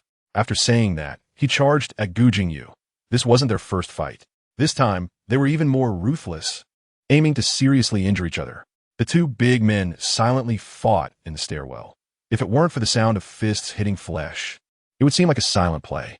Like primitive animals, they fought fiercely, a battle of strength between men, neither willing to back down. Until both were exhausted, they each took 2 steps back. At that moment, a strong man whispered something in He Xiaojin's ear, and He Xiaojin's eyes narrowed slightly. He suddenly looked at Gu Jingyu and said, "Lin Qiushi is mine, not your Lin Qiushi. He is nothing like Lin Qiushi. You don't know how soft his waist is when he was given to me last night. Lin Qiushi is already mine. If I find out you're following him, I'll hit you every time I see you. If I were to kill or maim you in Paris, you wouldn't be able to handle me." After saying that, He Xiaojin pulled open the fire door and walked out, but Gu Jingyu's blood surged, leaving only He Xiaojin's words in his mind. He Xiaojin had been with Lin Qiushi. This point ignited Gu Jingyu's rationality, making it impossible for him to discern the truth in He Xiaojin's words. He lunged out like a wild beast, opened the fire door, chased after He Xiaojin, and forcefully slammed him to the ground. He Xiaojin seemed to be knocked out, lacking the strength to fight back. Gu Jingyu's eyes were bloodthirsty as he grabbed He Xiaojin's collar and pinned him down, hitting him hard. The only thought in his mind was that he wanted to kill He Xiaojin. "Gu Jingyu, what are you doing?" A cold and familiar voice pierced his thoughts. Pausing his actions, Lin Qiushi stood nearby, raising his voice, "What are you doing?" "I. Gu Jingyu panicked, quickly getting up. "I didn't mean to." Cough, cough. He Xiaojin suddenly coughed violently, spitting out a mouthful of blood. Lin Qiushi frowned and squatted down to help He Xiaojin up. He Xiaojin's face was bruised, blood oozing from the corner of his mouth. "Xiao, don't worry, I'm fine." He Xiaojin wanted to smile at Lin Qiushi, but the movement twisted his face in pain. Lin Qiushi frowned and said, "Don't move. I'll take you to the hospital right away." Lin Qiushi helped He Xiaojin walk outside, and Gu Jingyu came to his senses and hurriedly followed. He anxiously said, "It's not what you think. He sent someone to block me, and he hit me too. We were just fighting, not." The more anxious Gu Jingyu became, the less clearly he could explain, and Lin Qi's expression was too cold. He had never seen such a frigid expression on Lin Qi's face before. He felt a tightness in his chest, and the nerves from his old scars throbbed painfully, tightening his mind. He Xiaojin forced a smile. "I did fight back, but I still couldn't beat Guzong."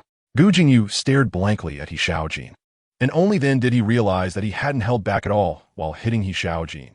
He Xiaojin's face was covered in bruises, while he himself had no injuries at all. All the damage was on his body. He Xiaojin did it on purpose. Realizing this, Gu Jingyu's mind went blank with a single thought.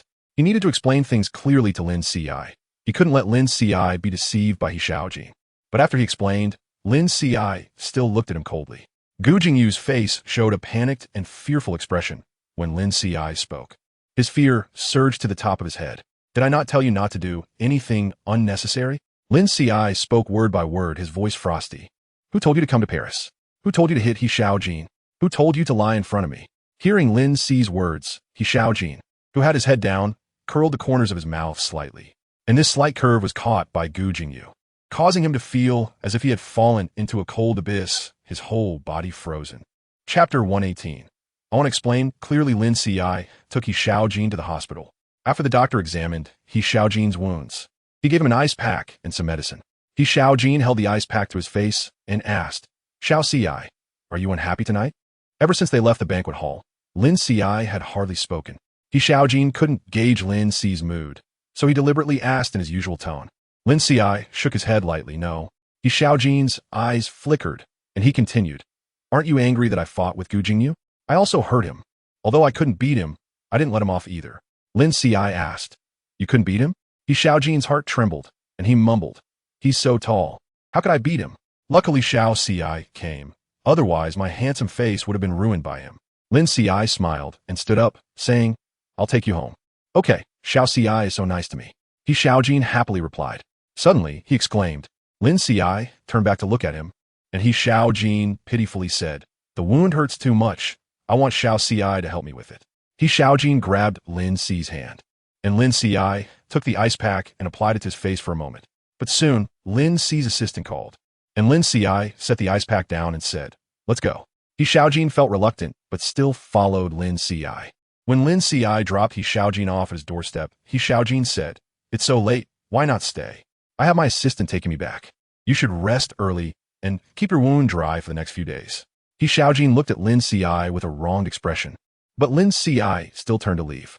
He Xiaojin's expression darkened as he forcefully threw the ice pack to the ground. He suppressed his anger and called someone. "Where is that Gu Jingyu?" He disappeared. In an instant, rage surged to He Xiaojin's head, and his face turned ferocious. "I told you to block him and teach him a lesson, then throw him out of France, and you lost him? We did our best. We broke one of his arms, but he was like a madman, rushing out. We couldn't stop him." He Xiaojin shouted angrily, "Useless! You should have just killed him." He Xiao. The person on the other end of the phone sounded troubled. "This is Miss Catherine's territory. We can't make too much noise." He Xiaojin pinched the space between his eyebrows, suppressing the rage inside him. "You continue to find someone for me, and once you find him, directly incapacitate him. I want to see how he can appear in front of Lin Qiushi next time. Also, keep an eye on Lin Qi's residence. He is likely to go there." The assistant drove steadily and brought Lin Qiushi to the villa. Lin Qiushi said, "Be careful driving back. You can come and work a bit later tomorrow morning." "Thank you, Mr. Lin." The assistant drove away. Lin Qiushi turned to walk into the house, but he suddenly stopped, tilting his head to look at a tree not far away. He stood under the bright garden lights, unable to see the scene in the shadows. But his instinct told him that someone was there. Lin Qiushi looked on with a faint expression, his gaze unclear, and it seemed as if no one was there. Despite his gaze, no one emerged. Lin Qiushi clicked his tongue and stepped toward that direction. As he approached, the man under the tree became clearer. He was leaning against the tree, and when Lin Qiushi got closer, he slowly straightened up, looking over in confusion, as if he couldn't believe Lin Qiushi would come over.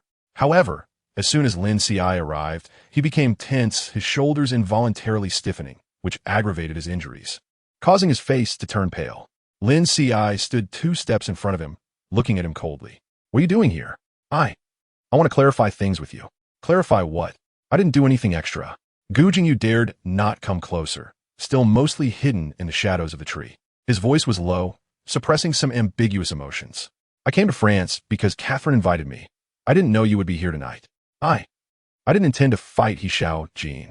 He sent someone to intercept me first, but Gu Jingyu didn't dare to say that. He understood how much weight He Xiaojin held in Lin Qi's heart. If he said it, Lin Qiushi would only think he was deliberately sowing discord. He felt uncomfortable inside, but could only suppress that discomfort and chew on alone. In the distance, car lights flashed by, and the fragmented lights moved through the shadows of the tree, quickly disappearing. But Lin Qiushi saw the injuries on Gu Jingyu's face and his stiff, awkward right arm. Lin Qi's eyes moved slightly, and he asked, "Did you lose a fight?" Gu Jingyu didn't want to speak. He had lost a fight, but the other party was being unreasonable. They relied on Lin Qi's concern, deliberately putting on a show in front of him. No matter what he did, it was wrong, and he didn't dare to speak anymore. But Lin Qiushi took a step forward and moved closer. Gu Jingyu bit his lip, awkwardly hiding his arm behind him. Lin Qiushi snorted coldly and asked, "How does it feel to be falsely accused?" Gu Jingyu looked at Lin Qiushi in shock, opening his lips and saying with difficulty, "It feels terrible. I don't want you to misunderstand me." Lin Qiushi looked into Gu Jingyu's eyes and said, "The first person I chose to believe was He Xiaojin, not you." "I know." Gu Jingyu's lips trembled. He realized this was Lin Qi's revenge. When he didn't believe him and let others slander him, was Lin Qiushi also feeling this way? Gu Jingyu felt as if he was dying from the discomfort. Being misunderstood by the person he liked was like having a knife stabbed into his heart. The more you care, the deeper the knife goes. He could hardly bear to think about the time in the conference room when everyone was pointing at Lin Qiushi, and he followed the crowd to doubt him. What was Lin Qiushi feeling then? And in the Qingshan villa, Su Zhongquan spilled hot tea, and he made Lin Qiushi apologize to Su Zhongquan. He was damned, he deserved it. No matter how much pain he felt now, he deserved it. He shouldn't receive any forgiveness. He should spend his life in suffering. Gu Jingyu? Gu Jingyu. Lin Qiushi called out to Gu Jingyu, and, seeing he didn't respond, raised his voice the second time. Gu Jingyu lifted his head from his panic, his eyes filled with painful struggle, his gaze confused and sorrowful. Lin Qiushi frowned and asked, "How long do you plan to stay here?" Gu Jingyu nervously straightened his body, saying, "I'll leave now. I won't disturb you." Gu Jingyu was afraid Lin Qiushi would dislike him and quickly stepped away. Lin Qiushi looked at his flustered back, frowning in annoyance. But before he could speak, he noticed a car slowly stopping by the side of the road in the distance. The window rolled down halfway, revealing a fierce face. Not just one car, but another was parked in the opposite direction. It seemed like they were wary of something. The people inside the cars didn't dare to get out. Gu Jingyu walked forward in a daze, completely unaware of these two cars. "Gu Jingyu." Lin Qiushi called out to him, saying, "Tomorrow morning, I want to have breakfast made at home. If you can cook, I can clear a room for you to stay." Chapter 119. What if you can't catch up? Gu Jingyu didn't know how he ended up following Lin Qiushi into the house, but once inside, he felt like he had fallen into a bigger illusion. The person in front of him seemed unreal. "What are you dawdling for?" "Change your shoes," Lin Qiushi said coldly, turning back. Gu Jingyu dazedly changed his shoes and stood in the living room, seeing Lin Qiushi on the phone. Lin Qiushi spoke a few sentences before hanging up and walking in front of him. Upon seeing the dust and blood on Gu Jingyu, he frowned and said, "There are no clothes you can wear at home. Don't touch everything with that dirty outfit." "I won't touch anything carelessly." Gu Jingyu shrank back. Lin Qiushi looked at his right arm, asking, "Did someone break your arm?" Gu Jingyu nodded gloomily, not daring to mention He Xiaojin at all. But Lin Qiushi remembered that when he took He Xiaojin to the hospital, Gu Jingyu didn't have so many injuries, and his arm was still fine. He could guess what happened afterward, and he had always known that He Xiaojin was not as harmless as he appeared. Last time they had a fight while skiing, Lin Qiushi didn't intervene. But this time, Lin Qiushi frowned. He put a collar back on Gu Jingyu, as this person was his. He could do whatever he wanted, but if someone else touched him, Lin Qiushi would be very unhappy. Lin Qiushi frowned and said, "Take off your dirty clothes. I'll apply some medicine on you first." Gu Jingyu hadn't had time to feel happy when he remembered the injury on his chest. He had just had scar removal surgery at the hospital, but some scars remained after the surgery. He was afraid Lin Qiushi would see it, that he would see the mess of his inner world. But he didn't dare to refute Lin Qiushi and took off his shirt. However, what he imagined didn't happen because his chest and back were covered in bruises, much worse than He Xiaojin's face. As a result, the marks on his chest were completely covered and could not be seen at all. Gu Jingyu breathed a sigh of relief, while Lin Qiushi frowned and said, "A guy over 1.9 meters tall can't beat someone who's only 1.8 meters tall. How embarrassing." Gu Jingyu said aggrievedly, "There were many of them, and I was alone. You still feel wronged?" Lin Qiushi pressed down hard on the injury on his face, and Gu Jingyu winced in pain, almost jumping up. "He endured the pain, though," Lin Qiushi said. At that moment, Gu Jingyu didn't feel any pain. Even though Lin Qi's actions weren't gentle, being so close to Lin Qiushi made all his attention drawn to him. He held his breath, his gaze fixed on Lin Qi's face. After 3 years, that face hadn't changed at all. The drooping eyelashes seemed to gather the tenderness of the light, and the fair skin was also coated with a layer of brilliance. Gu Jingyu's heart swayed, and his breath became irregular. Suddenly, Lin Qiushi pressed down hard, and a wave of pain shot straight to his head. He gasped, his eyes widening. "Don't let me know what you're thinking." Lin Qiushi smiled a smile that seemed like a smile, with her pale white fingers pressing on a bruise on her shoulder. "Otherwise, you can get out." Gu Jingyu obediently tightened his legs, not daring to move at all. Just then, the doorbell rang, and Lin Qiushi got up to open the door while Gu Jingyu turned to look. A doctor walked in, carrying a medical box. Lin Qiushi spoke to the doctor in French, pointing at Gu Jingyu's arm. The doctor nodded, walked up to Gu Jingyu and lifted his right hand to take a look. Gu Jingyu felt a burning sensation in his heart. Even if Lin Qiushi hated him, she wouldn't neglect his injury. The doctor straightened his arm and wrapped it with a bandage. Gu Jingyu gritted his teeth, beads of cold sweat forming on his forehead. After a while, the doctor left, and Lin Qiushi yawned, saying, "You can stay in either of the 2 guest rooms on the first floor, just don't go upstairs." Okay. Gu Jingyu watched Lin Qiushi go upstairs, his whole body still aching, but he felt extremely excited. Lin Qiushi allowed him to enter the house and even treated his wound. Why was Lin Qiushi so nice? He was so excited he couldn't sleep. He couldn't take a shower after applying the medicine, so he tiptoed around downstairs. Oddly wanted to see if there were any traces of He Xiaojin here. But there weren't, and he felt overjoyed. On the second floor, after Lin Qiushi finished a shower and walked to the bedside, the 2 cars were still there, seemingly prepared to keep watch all night. Lin Qiushi picked up his phone and indeed saw 2 missed calls from He Xiaojin. Lin Qiushi called back, and as soon as He Xiaojin answered, he said aggrievedly, "Xiao Qiushi, why didn't you answer my calls? I was worried you might be in danger." "What danger could I be in?" Lin Qiushi looked at the 2 cars with an ambiguous expression. "I was taking a shower and didn't check my phone." "I see. I'm just glad you got home." He Xiaojin's voice was as cheerful and bright as ever. "Then I'll come pick you up tomorrow morning and bring you your favorite breakfast." "No need. I'm going back to my country tomorrow." He Xiaojin's voice suddenly changed. "You're going back again? Who are you going with?" Lin Qiushi fell silent, and He Xiaojin quickly added, "I'll accompany you back. I haven't visited home in a long time." Lin Qiushi lit a cigarette and said slowly, "Xiaojin, we've known each other for 2 years. I haven't made many friends in France. You're the only one." He Xiaojin laughed and said, "My goal isn't just to be your friend. I want to be your boyfriend." Lin Qiushi chuckled softly and replied, "Xiaojin, I hope we can maintain this kind of relationship." He Xiaojin's voice grew heavy. "Xiao Qiushi, what do you mean?" Lin Qiushi didn't answer but instead asked, "You've been pursuing me for 2 years. What if you can't catch up?" "I won't fail." He Xiaojin said darkly on the other end of the line. "How could I fail? He has already accepted that Lin Qiushi is his, and he won't let anyone take Lin Qiushi away. Why are you so confident?" Lin Qiushi laughed, but there was no joy in his eyes. Overly confident people tend to fall hard. "Xiao Qiushi, why are you suddenly saying this? Did I upset you today? Should I come over now to apologize?" He Xiaojin said aggrievedly, pondering the meaning behind Lin Qiushi's words with a dark expression. Did Gu Jingyu say something to him? So Lin Qiushi believes Gu Jingyu and not him? He Xiaojin's fingers clenched tightly, his gaze becoming sinister. He should have dealt with Gu Jingyu long ago. Now that Gu Jingyu had entered Lin Qiushi's room, who knows what they would do all night? He Xiaojin couldn't sit still, so he went outside Lin Qiushi's villa to wait. The lights in the villa were already off, and nothing could be seen from the outside. He Xiaojin stared darkly, torn between wanting to barge in and kill Gu Jingyu and worrying that Lin Qiushi would be angry. The 2 emotions clashed in his heart, making his expression increasingly sinister and fierce. That night, He Xiaojin waited downstairs, his gaze fixed on Lin Qiushi's window like a wolf stalking its prey. Chapter 120. The painful trick in the morning. Lin Qiushi was startled awake by a loud noise from downstairs. He got up and checked the time. It was just past 6 o'clock.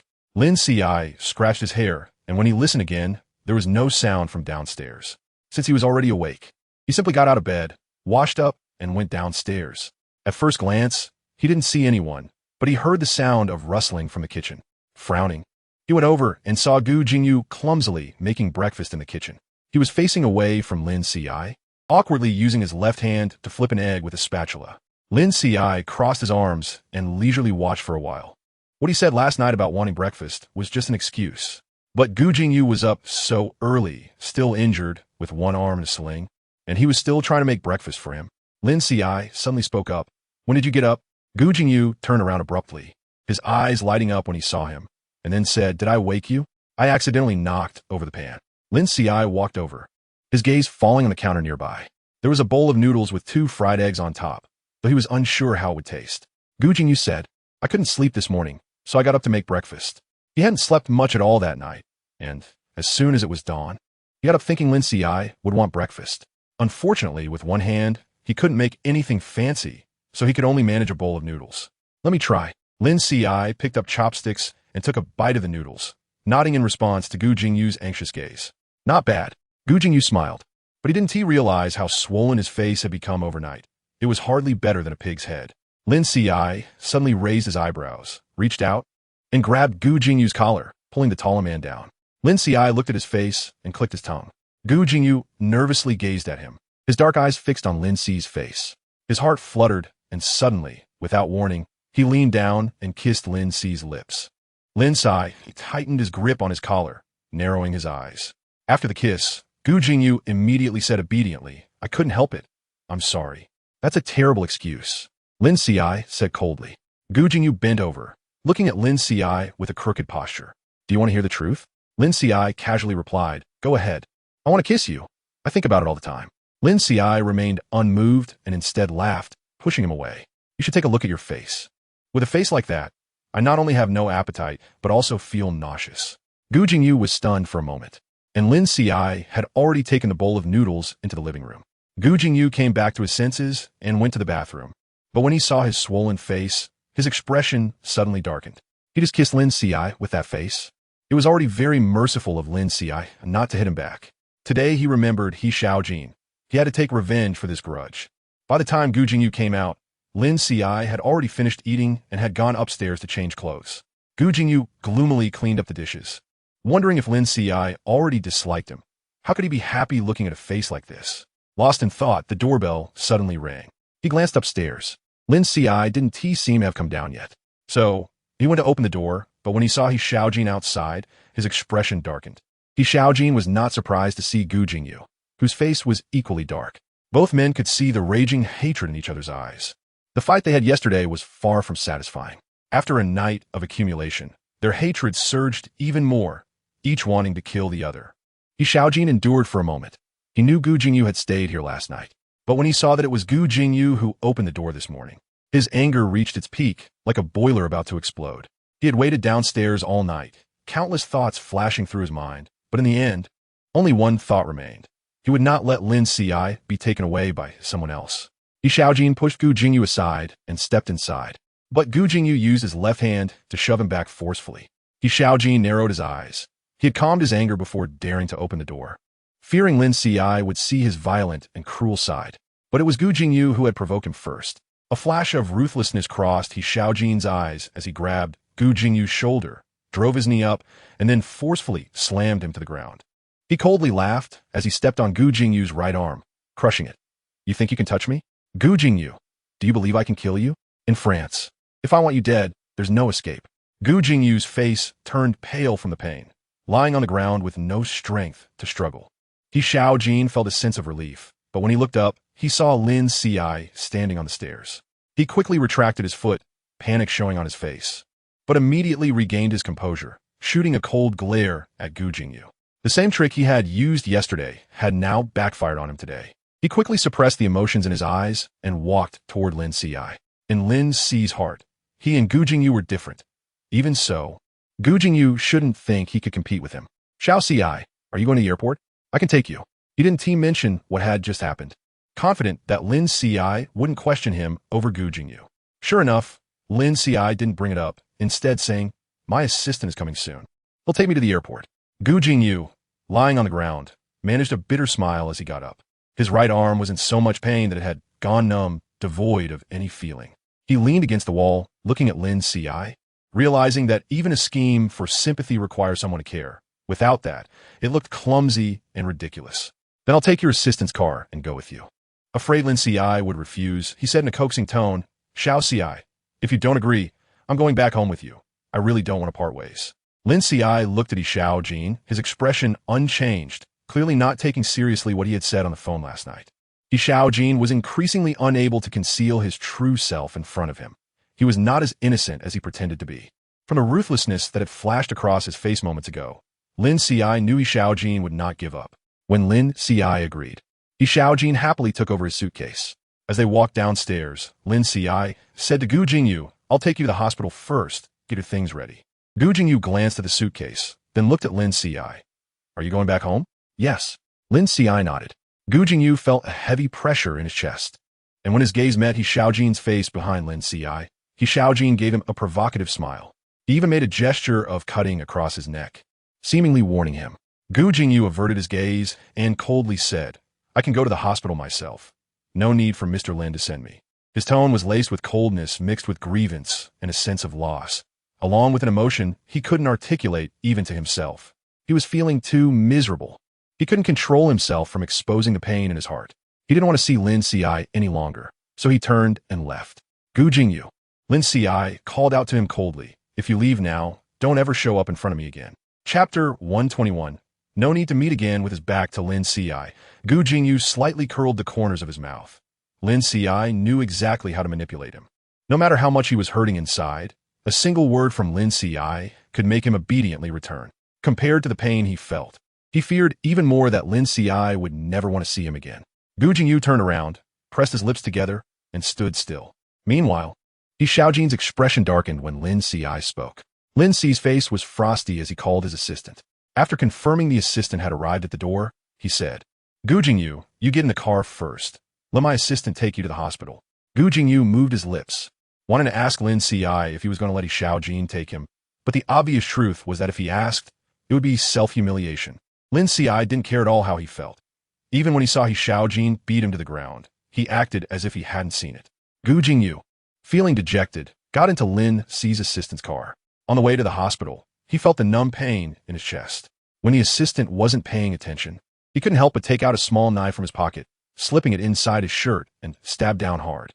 He told himself he would only do it this once, and when he got back, he would have another scar removal surgery. The intense pain could overshadow the numbness in his heart. This was a method he had used for 3 years to suppress his suffering. But when that pain wasn't enough, he pressed the knife down further. Blood soaked into his black shirt, and the assistant in front caught a faint whiff of the metallic scent. Looking in the rearview mirror, he saw Gu Jingyu leaning against the seat with his eyes closed and thought that this person was seriously injured. They needed to get to the hospital quickly. Once at the hospital, Gu Jingyu only allowed the doctor to look at his arm injury. The doctor, seeing Gu Jingyu's pale and weak face, suggested a full-body checkup. But Gu Jingyu refused. The assistant couldn't persuade him, so he had to call Lin Qiushi. On the other end of the line, Lin Qiushi had just arrived at the airport. He hadn't let Xiaojin take him, but had instead made it clear about Xiaojin's actions in surrounding Gu Jingyu yesterday. "Xiaojin, this is the last time. If there's a next time, I'm not sure we can still be friends." Xiaojin's expression changed, forcing a smile as he said, "Did Gu Jingyu say something to you? Xiaoxiai, do you not trust me? He provoked me with words earlier, and I was too angry. You know I really like you, and he deliberately talked about what happened between you two last night. I was so angry that I hit him." Lin Qiushi replied coldly, "Were those 2 cars downstairs last night sent by you? Just because I don't say anything doesn't mean I don't know some things. If Gu Jingyu had gone out last night, what would you have done? You would have beaten him to a pulp and then thrown him back." But he didn't dare say this in front of Lin Qiushi. The look on Lin Qi's face made him realize that Lin Qiushi knew everything. His facade in front of Lin Qiushi had been completely exposed. "Xiaoxiai, I really like you very much. Do you not want me anymore?" Xiaojin's voice was filled with grievance, tinged with a different kind of obsession. "I don't like anyone going against my wishes, and neither should you, Xiaojin. We talked about trying, but now I see it's unnecessary to continue. If you can come to terms with it, we can still be friends. If not, then we don't need to meet again." Lin Qiushi finished speaking coldly. If his attitude became any more ambiguous, it wouldn't be good for Xiaojin. Lin Qiushi had tried to like Xiaojin, but one cannot force their likes and dislikes. Besides, he couldn't muster any affection for anyone right now. What he wanted more was to vent the malice within him. Since he couldn't provide Xiaojin with what he desired, he could only heartlessly let him down. Xiaojin's eyelids twitched, and the smile on his face disappeared. He said with a strange tone, so cold, "Lin Qiushi, you really make me sad." Lin Qiushi had always admitted that he was not a kind person, and it was good that Xiaojin understood this. Lin Qiushi took a taxi to the airport, and after receiving a call from his assistant, he said, "Since he doesn't want to see me, then there's no need to worry about it." "Okay, but Mr. Gu also said he wanted me to take him to the airport. He said he was going back to the country." Lin Qiushi replied, "Bring him here. You don't need to worry about what happens next." "Understood," the assistant responded. Lin Qi's flight was about to take off, and even if Gu Jingyu came, he wouldn't be able to catch up. Sure enough, Lin Qiushi did not see Gu Jingyu when he boarded the plane. He spent nearly 10 hours on the flight before arriving in Wangqing. After disembarking, he headed straight to the hotel that Yao Yinin had booked for him. The next day, he would visit the Yao family. Their project needed to be pushed forward as well. The following day, Yao Yinin came to pick him up, and this time she brought him to meet several directors of the Yao family. The directors were very cautious about Shiguang Capital, but they all stood on Yao Yinin's side. Yao Yinin was going to compete with Yao Xiao, and they had to support her. Lin Qiushi organized the Yao family's business and introduced the advantages of Shiguang Capital's investment. which eased the caution in their eyes a bit. By the end, Yao Yinan breathed a sigh of relief. It seemed that the support from these directors was assured, and the board meeting could be convened. Yao Yinan walked beside Lin Qiushi and said, "Mr. Lin, I plan to convene the board meeting in 10 days. I hope you can attend." Of course, Lin Qiushi nodded, hoping for a pleasant cooperation with President Yao in the future. Pleasant cooperation. Yao Yinan was very happy, as if she could already see the day Yao Xiao was driven out of the board. Yao Yinan said, "Mr. Lin, do you have time the next few days? I've heard that you privately collect a lot of famous paintings. There will be an art exhibition in Wangqing tomorrow, and many renowned artists will be exhibiting. If you're interested, I can accompany you to take a look." Sure, Lin Qiushi nodded. Early the next morning, Yao Yinan warmly came to pick him up for the gallery exhibition. They had special invitation tickets, and the organizers personally came out to welcome them. On the other side, Su Zhongquan was nervously watching the attendees from the second floor. This high-quality art exhibition was something he had worked hard to gain entry to. Moreover, 2 of his paintings were being exhibited there, and he couldn't help but want to see others praising his work. His friend beside him said, "Xiao Quan, if your paintings become famous here today, your reputation in the circle will rise." Su Zhongquan couldn't contain his excitement, but still modestly said, "It's still early. There's still a lot of room for improvement in my paintings. Who can exhibit their work alongside everyone else at your age? Many paintings exhibited today are unique pieces, and there's an auction later. Some paintings might fetch sky-high prices." Su Zhongquan became even more excited upon hearing this. Although he knew he couldn't compare to the masters, he believed in his own level. If his paintings could fetch a high price at the auction, then he would have gained a lot. While he was eagerly waiting, a colleague beside him suddenly tugged at his arm and exclaimed, "Isn't that the person downstairs you mentioned the other day? The one who relied on his body to rise to power?" Su Zhongquan followed his gaze and saw Lin Qiushi, surrounded by a crowd, and his breath suddenly hitched. Chapter 122. The art exhibition turmoil. Lin Qiushi noticed the gaze that was secretly fixed on him. When he looked over and found it was Su Zhongquan, he raised an eyebrow slightly. Su Zhongquan saw that Lin Qi's expression was not good, and his eyes were filled with suppressed emotions. Yao Yinan asked, "Mr. Lin, what's wrong?" "It's nothing." Lin Qiushi withdrew his gaze. The organizers accompanied Lin Qiushi and introduced him to each painting. With such treatment, Lin Qiushi was the only one at the entire exhibition. Who is this person? How can he have so many big shots accompanying him? Su Zhongquan's colleague couldn't help but ask. Su Zhongquan tightly pursed his lips, gripping the railing tightly. He stared at Lin Qiushi. Surrounded by so many people, he didn't even have the chance to hand over a business card to, and his anger reached a boiling point. Why was it that the things he wanted, Lin Qiushi could easily obtain, while he couldn't get them through his own efforts? It was only after entering society that he realized how ridiculous his efforts seemed in the face of power. This society does not value hard work, and Su Zhongquan was increasingly aware of this, as well as the importance of connections. The lofty ideals he once held quickly fell away. In order to achieve fame, he had to rely on connections to enter this exhibition, just to leave his name among the masters. But what he worked hard to achieve, Lin Qiushi could obtain effortlessly. Now that the Lin family was gone, Lin Qiushi was still living so well. What else could he do but sell his body? Su Zhongquan felt resentment, and boundless malice spread within him. Suddenly, his phone rang.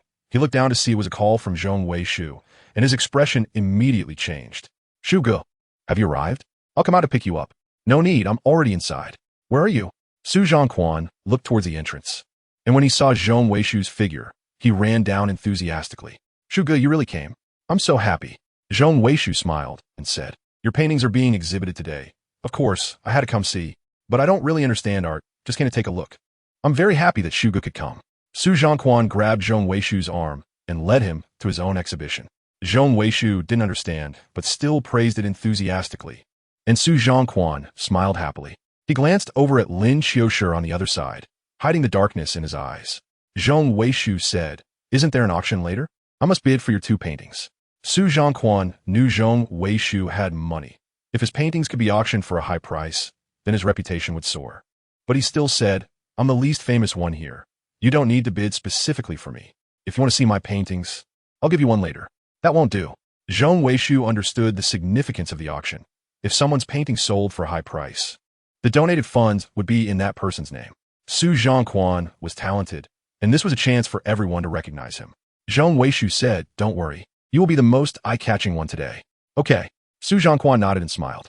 Zhong Weishu saw him smile, revealing 2 dimples on his cheeks, and his gaze became a bit infatuated. Su Zhongquan held his hand and said, "Let me take you to the lounge to rest. The auction is still early."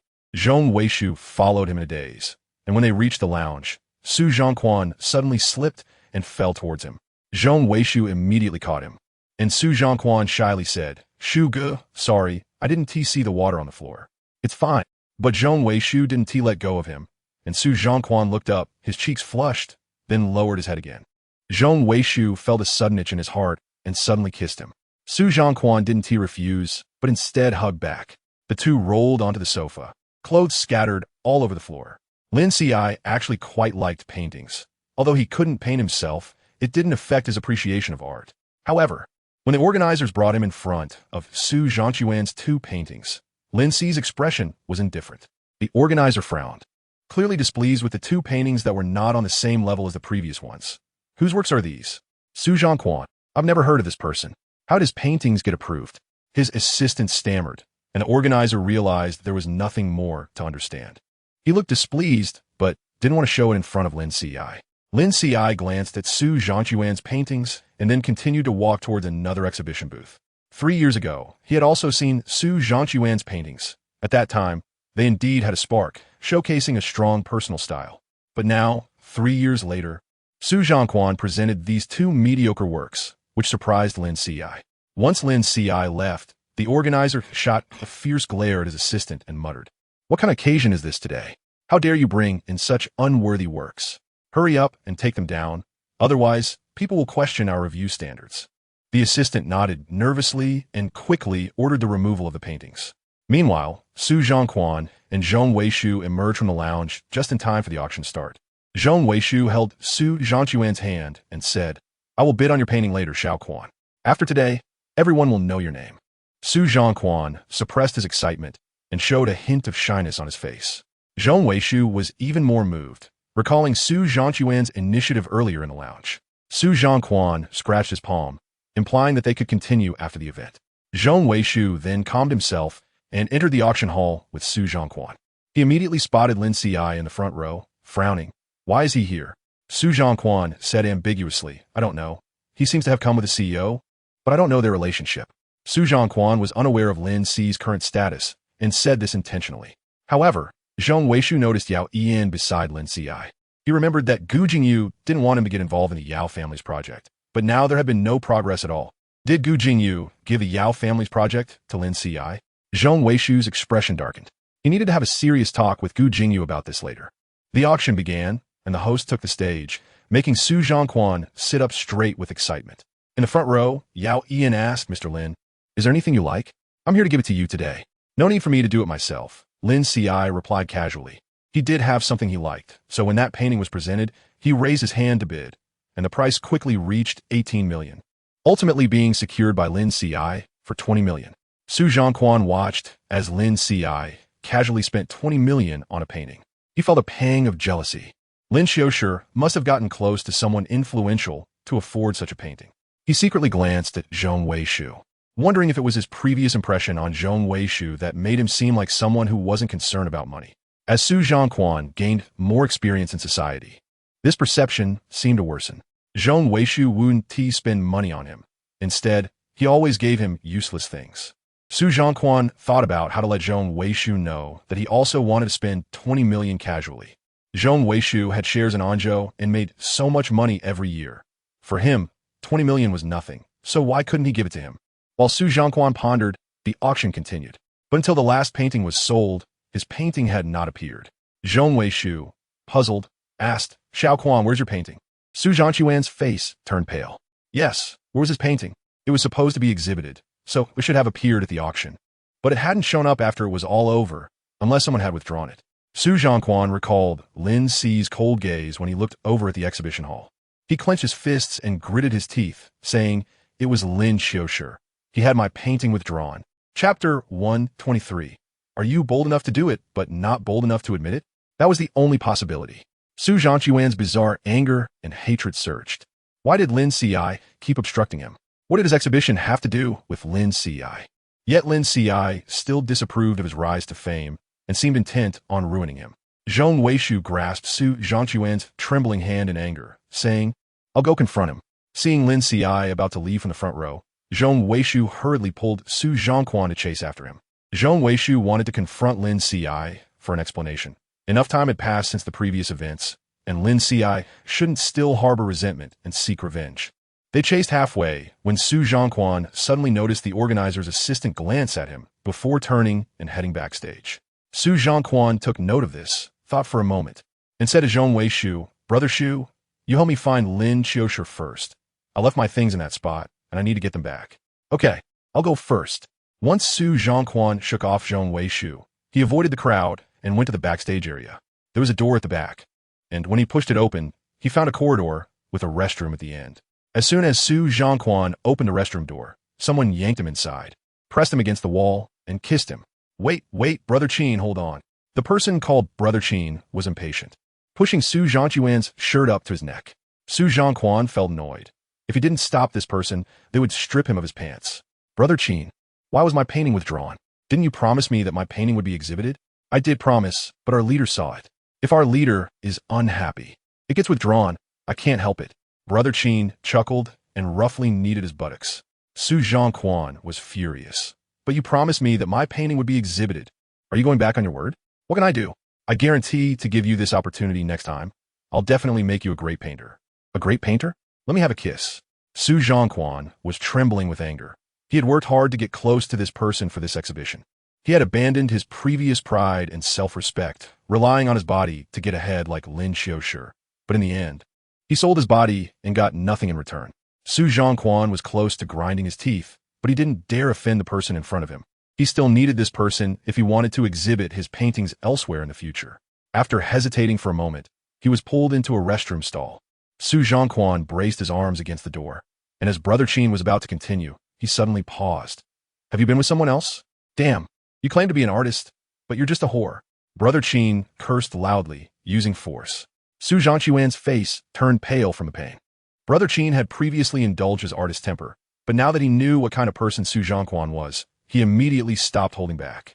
Su Zhongquan was almost exhausted by the torment. By the time it was over, half an hour had passed. Brother Qin looked at Su Zhongquan, who was slumped on the floor. "Brother, I promise to give you another chance. You'd better bring your best work, or I don't want to be scolded by the leader for letting such a level of work in." Su Zhongquan gritted his teeth and got up, saying thank you. Brother Qin chuckled briefly and walked out, while Su Zhongquan collected himself and left with a cold expression. Meanwhile, Zhong Weishu caught up with Lin Qiushi and blocked his path, asking in a deep voice, "Did you withdraw Xiao Quan's painting?" Lin Qiushi glanced at him coldly and ignored him, walking past. "Lin Qiushi, you dare to do it, but not admit it, huh? Your heart is still so vicious. Xiao Quan is such a talented person. Painting is his only dream. Do you really want to destroy his dream?" Zhong Weishu shouted from behind, drawing the attention of those nearby. Yao Ian frowned. "What is Mr. Zhong talking about?" Zhong Weishu walked over and snorted coldly. "It's normal for President Yao not to be familiar with this President Lin in front of him. I have known this President Lin for many years and am well aware of his malicious and venomous nature. Lin Qiushi, you are jealous of Xiao Qian's talent and resent him for being Jingyu's boyfriend. So you deliberately took revenge on him?" Many bystanders had already raised their phones. Lin Qiushi chuckled. "President Zhong, since you care so much, why not find someone to hang his painting back up?" Zhong Weishu retorted. "Xiao Qian relies on his own true abilities. Don't insult him. He is not like you. He wouldn't take shortcuts. Dealing with him?"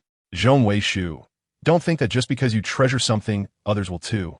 I suggest you get an eye exam and clean your eyes. Zhong Weishu angrily said. "Don't change the topic." "Did I guess right? So you're afraid to admit it?" "Think whatever you want," Lin Qiushi said coldly.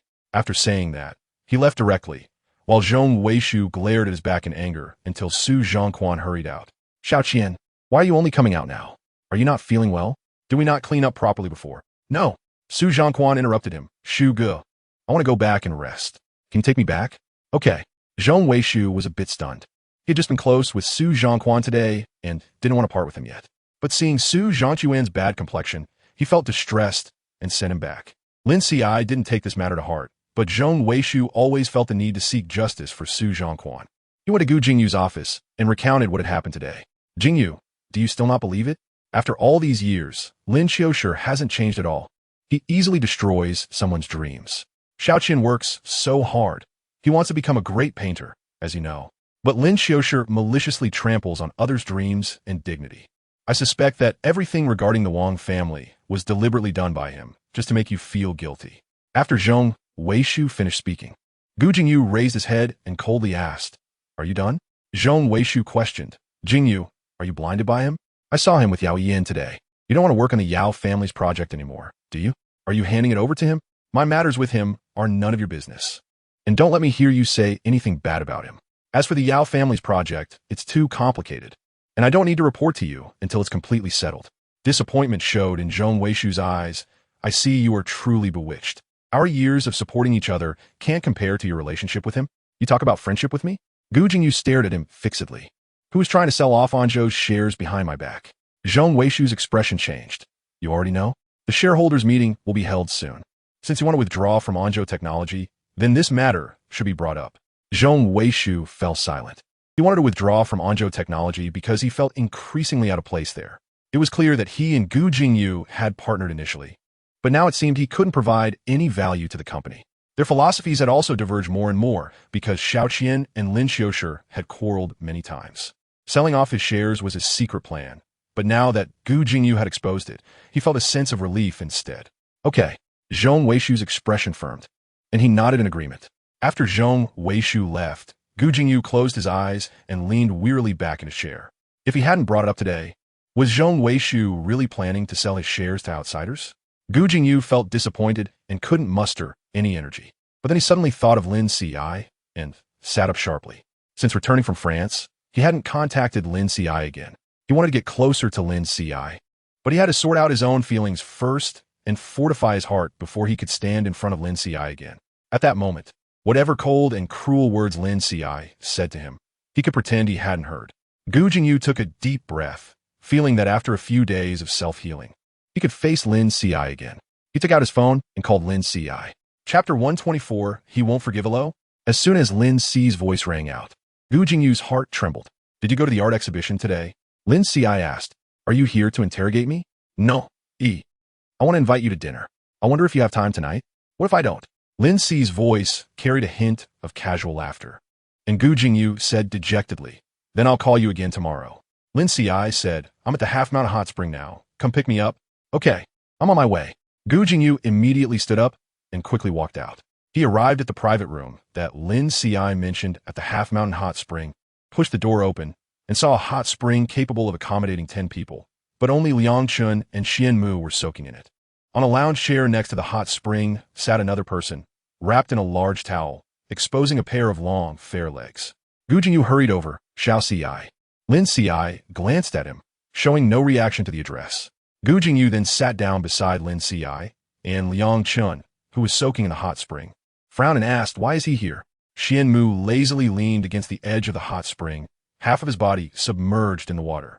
He smiled at Lin Qiushi and Gu Jingyu, suddenly saying President Gu and Xiao Qiushi should come down and soak too. No need. The two spoke almost simultaneously, and Lin Qiushi looked at Gu Jingyu. Gu Jingyu refused because he was afraid Lin Qiushi would see the latest wound on his body. He whispered, "I want to invite you to dinner." He didn't want to soak in any hot spring with others. Xian Mu burst into laughter, while Liang Chun pinched his waist, pulling him into his embrace. "What's so funny? You always watch what others are doing. Can't you look at me more? Is Liang Xiao jealous now? If you love to be jealous so much, why don't you open a vinegar factory?"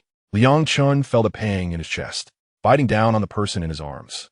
"Xian Mu, with that mouth of yours, I really want to..." "Want what?" Xian Mu asked with a smile. "Of course, I want to kiss you."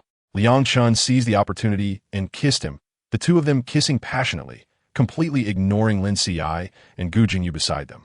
Gu Jingyu shot a cold glance at them before looking away. Lin Qiushi had long since gotten used to it. He finished his drink, stood up, and said, "I'm going to change clothes." "Okay, I'll wait for you." Gu Jingyu also stood up. Lin Qiushi went to the nearby changing room, changed his clothes, and came out. He walked to the hot spring's edge and said to the two who were still kissing, "I'm leaving now. You guys continue." Xian Mu, with his head tilted back, was being kissed by Liang Chun, but upon hearing Lin Qi's voice, he opened his eyes and waved at him. Lin Qiushi turned and left. And when he got into Gu Jingyu's car, Gu Jingyu happily asked, "What do you want to eat?" "Anything." Gu Jingyu thought for a moment and drove forward. On the way, Gu Jingyu suddenly said, "I have a few paintings at home. If you like them, I'll bring them over tomorrow." No need, just for fun. Lin Qiushi asked, aren't you going to ask about something else? What? Gu Jingyu looked at Lin Qiushi in confusion while turning the steering wheel. Like how I removed your boyfriend's painting. Gu Jingyu was stunned for a moment, then suddenly realized who Lin Qiushi was referring to when she mentioned her boyfriend. With a screech, the car came to a sudden stop by the roadside. Lin Qiushi leaned forward and was yanked back by the seatbelt. His face wasn't too good, and he coldly looked at Gu Jingyu. Gu Jingyu unbuckled his seatbelt and turned to face Lin Qiushi. His expression was very serious. I don't have a boyfriend. I broke up with him 3 years ago. We haven't had any relationship since, so don't listen to what others say. Lin Qiushi unbuckled his seatbelt and, with a half smile, said, could it be that I misunderstood? All right, you have someone you like. His name is Lin Qiushi, right? He also died 3 years ago. He died, so you broke up with that Su Zhongquan? Gu Jingyu felt as if a sharp needle had pierced his heart. If it weren't for the countless mental preparations he had made over the past few days, covering his already scarred heart with a thick layer of protection, he wouldn't be able to bear Lin Qi's words. His lips turned a bit pale, and he conceded, what you said isn't wrong. Lin Qiushi looked into Gu Jingyu's eyes and said, that Lin Qiushi you liked was really unfortunate. You were in love with your boyfriend before he died. But after he died, you broke up. Gu Jingyu's pupils constricted violently, and his lips turned even whiter. But he quickly regained his composure, his expression calm, as if nothing had happened. He even leaned over to fasten Lin Qi's seatbelt. Seatbelt fastened, let's go eat. Lin Qiushi frowned, his lips pressed tight, feeling agitated inside. He didn't know if he wanted to see Gu Jingyu in pain, or if he wanted to see Gu Jingyu regret, or perhaps both. He deliberately hurt Gu Jingyu. Wasn't he at the point? His malicious nature enjoyed seeing him suffer. After all, Gu Jingyu had let him die on the operating table. And would it matter if he regretted or felt pain? Can one forgive those who hurt them? At the very least, Lin Qiushi couldn't. He couldn't forgive. So he used Gu Jingyu's guilt to make him carry that pain at all times. You see, what he was doing now was the same as what Gu Jingyu had done to him back then. Gu Jingyu took him to a private restaurant, which had a unique decor and wasn't very crowded. The waiter led them upstairs to a private room, but at the staircase, they saw a familiar figure. Brother? A voice suddenly rang out, and then a figure rushed over. Gu Jingyu quickly stepped in front of Lin Qiushi and grabbed the person. Lin Qiushi looked at Lin Qiushi. 3 years had passed, and he had grown much taller, his once youthful cheeks now more defined.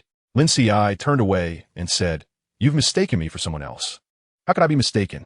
Brother, you're alive, right? It's so good that you're alive. Lin Qiushi suddenly burst into tears, and another hurried footsteps approached. What's wrong? Why are you crying, shall we? Lin Mu rushed to Lin Qiuhi's side, looking at him with concern. She only had eyes for Lin Qiuhi, as always, ignoring everyone else. Mom, look, it's Big Brother, he is still alive. Lin Qiuhi grabbed Lin Mu's arm and pointed at Lin Qiushi. Lin Mu was initially confused, but when she saw Lin Qiuhi's face, her eyes widened in shock. Isn't that right? It's Big Brother, it really is Big Brother. Lin Mu stammered, pointing at him, unable to speak. Lin Qi's expression grew colder, and Gu Jingyu sensed his impatience. He stood in front of Lin Qiushi and said to Lin Mu, Mrs. Lin, you've mistaken the person. This is Lin Qiushi, who just returned from France. Lin Qiuhi couldn't believe it. How is that possible? This is clearly my brother. Lin Mu came back to her senses, her face a bit pale, but she still forced a smile. Well, how could it be Qiushi? Qiushi died of a heart condition. He wouldn't have lived an hour. Upon hearing this, Gu Jingyu's expression turned sour. Lin Qiushi directly walked past them, and Gu Jingyu hurried to catch up. Behind them, Lin Qiuhi was still arguing with Lin Mu, seemingly wanting to come over to find Lin Qiushi, but he was firmly held back by Lin Mu. Once they entered the private room, they could still hear the argument in the corridor, along with Lin Qiuhi calling out brother repeatedly. Chapter 125. The dog training game, he mistook you because he is Lin Qiushi's brother, Gu Jingyu explained. But Lin Qiushi remained silent with a cold expression. He often went to Lin Qiushi's grave after school, spending most of the day there. Sometimes it got too late, and he would send him home. For the past 3 years, he had never accepted that his brother was gone. Lin Qiushi coldly interrupted. What do you want to say? Gu Jingyu pressed his lips together and fell silent. Lin Qiushi sneered. You're telling me all this because you want me to comfort him with his face? I have no intention of doing that. Gu Jingyu shook his head. He just wanted to tell Lin Qiushi that there were still people who cared about him. But he had messed it up. Lin Qiushi seemed very angry.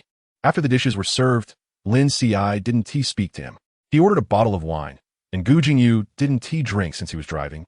But Lin Qiushi drank so quickly that he finished a bottle of red wine in no time. The waiter brought another bottle. Xiao Ci, you should drink less. Gu Jingyu reached for his wine glass, but Lin Ci kicked him. Who asked you to take care of me? Can't you hold back already? Can't pretend anymore? Lin Ci looked at him coldly. A large area of his neck was already red. I'm not. Drinking too much is bad for the stomach. Is that a problem? You wanted me to drink with you before, pouring 2 shots of Baijiu, and didn't T say it was bad for the stomach? Gu Jingyu was shaken, feeling cold all over. That night, I was in agony with a stomachache. What were you doing?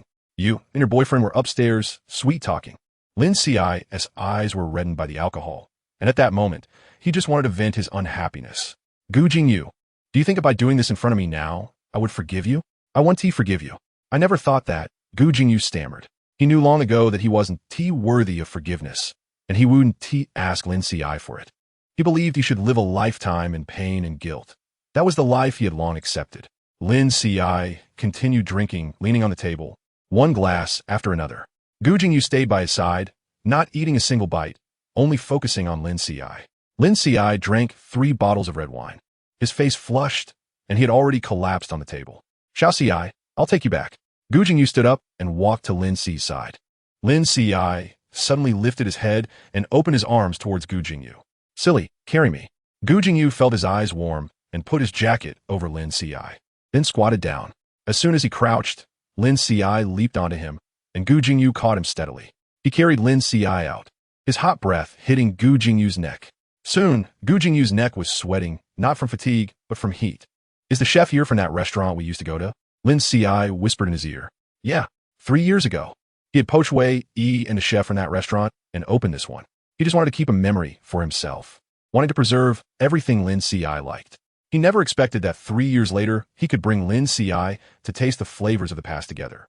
When they were about to get into the car, Lin Ci suddenly spoke again. Gu Jingyu, carry me back. Gu Jingyu paused for a moment and said, okay. He walked towards the Qingshan villa, feeling quite happy to be carrying Lin Ci back. The close warmth brought him a sense of fulfillment. He would be willing to carry him all the way to the end of time. Lin Ci was drunk, and that gave him this privilege, allowing him to think boldly. Lin Ci had fallen asleep, resting his head on his shoulder, breathing lightly.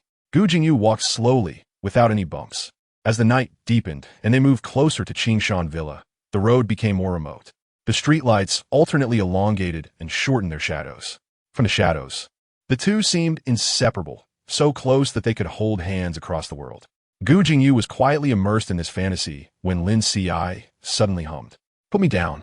Gu Jingyu felt a pang of disappointment, but still let Lin Ci down. Lin Ci was now awake, taking steps forward unsteadily. Gu Jingyu quickly stayed beside him, fearing he might fall. Lin Ci was impatient, pushing Gu Jingyu and kicking him. Stay away from me. Don't come near. Gu Jingyu's heart felt numb. He quickly calmed down in response to such words. You've had too much to drink. I'll take you home. I promise to keep my distance once we're home. Okay? No. Lin Ci kicked him again. I don't want to see you. Pain flashed in Gu Jingyu's eyes, but he still dared not step aside. Did you not hear me? You're not being obedient. Lin Ci suddenly straightened his face, standing still.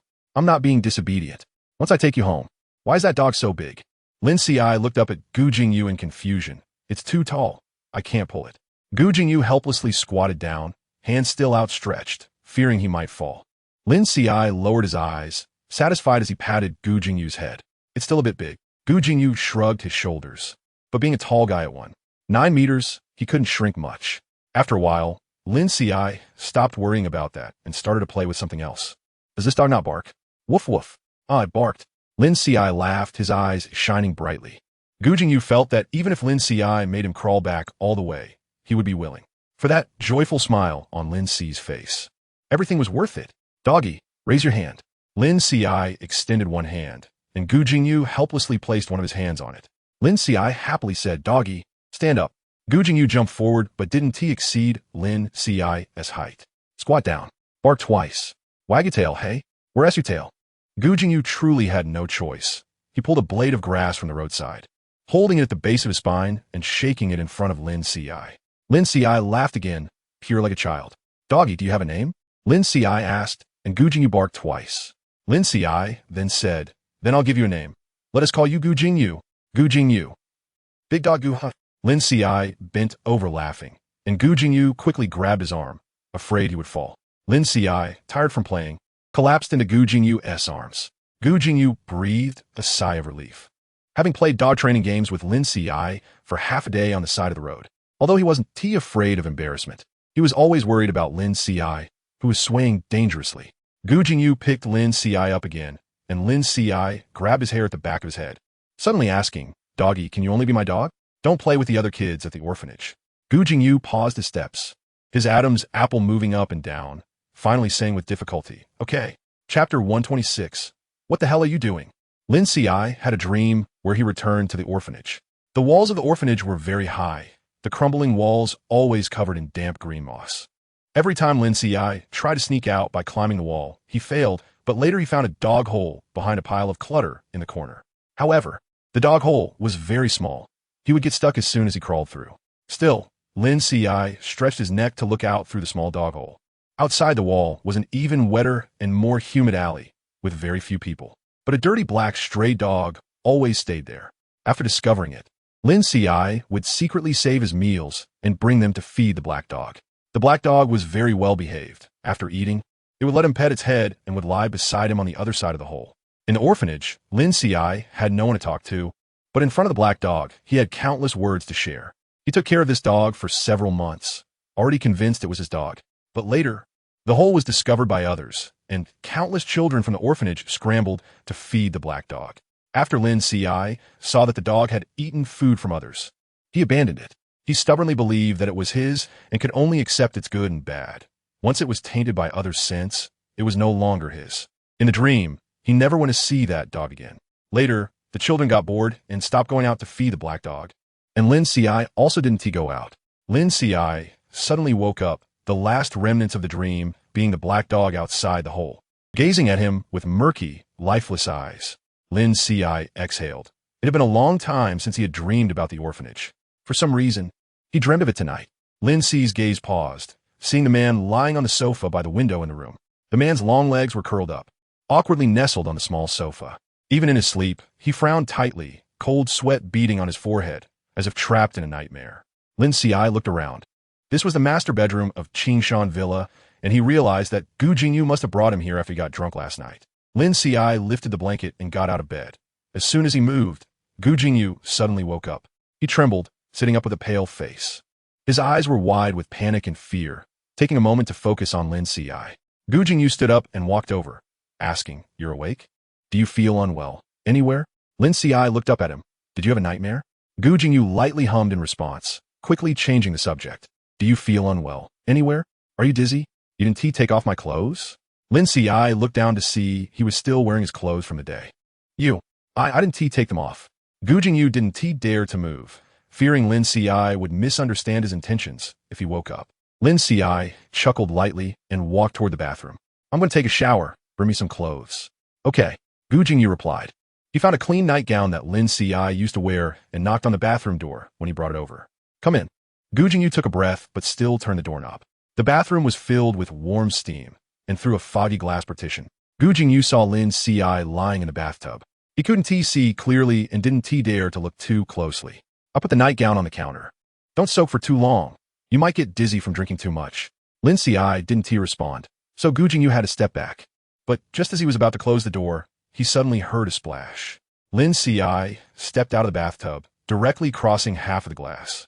Gu Jingyu's eyes widened in shock, caught off guard by the sight of a perfectly sculpted figure. Water droplets trace along the delicate collarbone and the graceful shoulder blades, winding down to fall into the small of the back, then sliding down the long, slender legs. A beautiful and alluring body is laid bare before Gu Jingyu without any concealment. Yet, Gu Jingyu feels a chill throughout his body, as if his hands and feet have frozen stiff. His pupils constrict, his expression a mix of shock and pain. Lin Qiushi leisurely puts on his nightgown, covering the ghastly scar on his chest. By the time he finishes dressing and walks out, Gu Jingyu's gaze remains fixed on his chest. Just moments ago, he had seen it. Such fair, flawless skin marred by a horrifying scar that resembled a crawling centipede, ugly and occupying space there. Gu Jingyu's lips tremble violently. He opens his mouth several times but fails to utter a word. Lin Qiushi approaches him, frowning. "What are you blocking for?" Gu Jingyu awkwardly shifts his body. But just as Lin Qiushi is about to step past him, he grabs Lin Qiushi's hand. Is that scar from 3 years ago?" Lin Qiushi raises his eyes, looking at him with indifference. Gu Jingyu's back bends in despair, and he gasps for breath, his tall frame shrinking into that of a hunchbacked old man. He trembles all over, his grip on Lin Qiu's hand shaking intensely, as if caught in some kind of terror. Lin Qiushi did not expect Gu Jingyu to react so strongly. He furrows his brow, sensing something is off with Gu Jingyu. Gu Jingyu, were you lost in thought? Gu Jingyu bends over, unable to speak, his back damp with sweat, his face alternating between pale and green. Gu Jingyu. Lin Qiushi suddenly calls out. Gu Jingyu lifts his eyes from his state of panic and sees Lin Qiu's gaze narrow, abruptly hugging him tightly. Are you in so much pain? There's so much blood, a lot of blood, I saw it. You must be in excruciating pain. I'm sorry. Let me stay with you, okay? He becomes increasingly incoherent, releasing Lin Qiushi and fumbling in his pockets for something, growing more frantic when he finds nothing. Lin Qiushi asks, what are you looking for? Don't be afraid. I'll stay with you. Gu Jingyu rushes into the bathroom, rummaging through everything, but seemingly finds nothing satisfactory. He then rushes back into the bedroom, flitting about like a headless fly. Lin Qiushi coldly says, what exactly are you looking for? Gu Jingyu, stop. But Gu Jingyu cannot hear his words and rushes into the cloakroom. Lin Qiushi grits his teeth and follows, only to see Gu Jingyu grasp a razor and suddenly plunge it into his own chest. Lin Qiushi stares in shock, his eyes wide, frozen in place. All of Gu Jingyu's agitation suddenly disappears. His hands are covered in blood, yet he doesn't care as he keeps stabbing, a smile spreading across his face. I'm here with you now. Lin Qiushi watches in disbelief, taking a step forward, then another, and suddenly grabs Gu Jingyu's hand. Gu Jingyu, what are you doing? He shouts, what the hell are you doing? Self-harm. Lin Qiushi snatches the knife from Gu Jingyu's hand, the blade slicing through Lin Qiu's finger, but he feels nothing. Gu Jingyu, however, sees the wound on Lin Qiu's hand and becomes frantic. Does it hurt? I'm sorry. Gu Jingyu. Lin Qiushi is filled with anger he cannot vent. All that remains is silent fury. Gu Jingyu snaps back to reality, finally realizing what he just did and what Lin Qiushi just witnessed. He curls up in fear, terrified.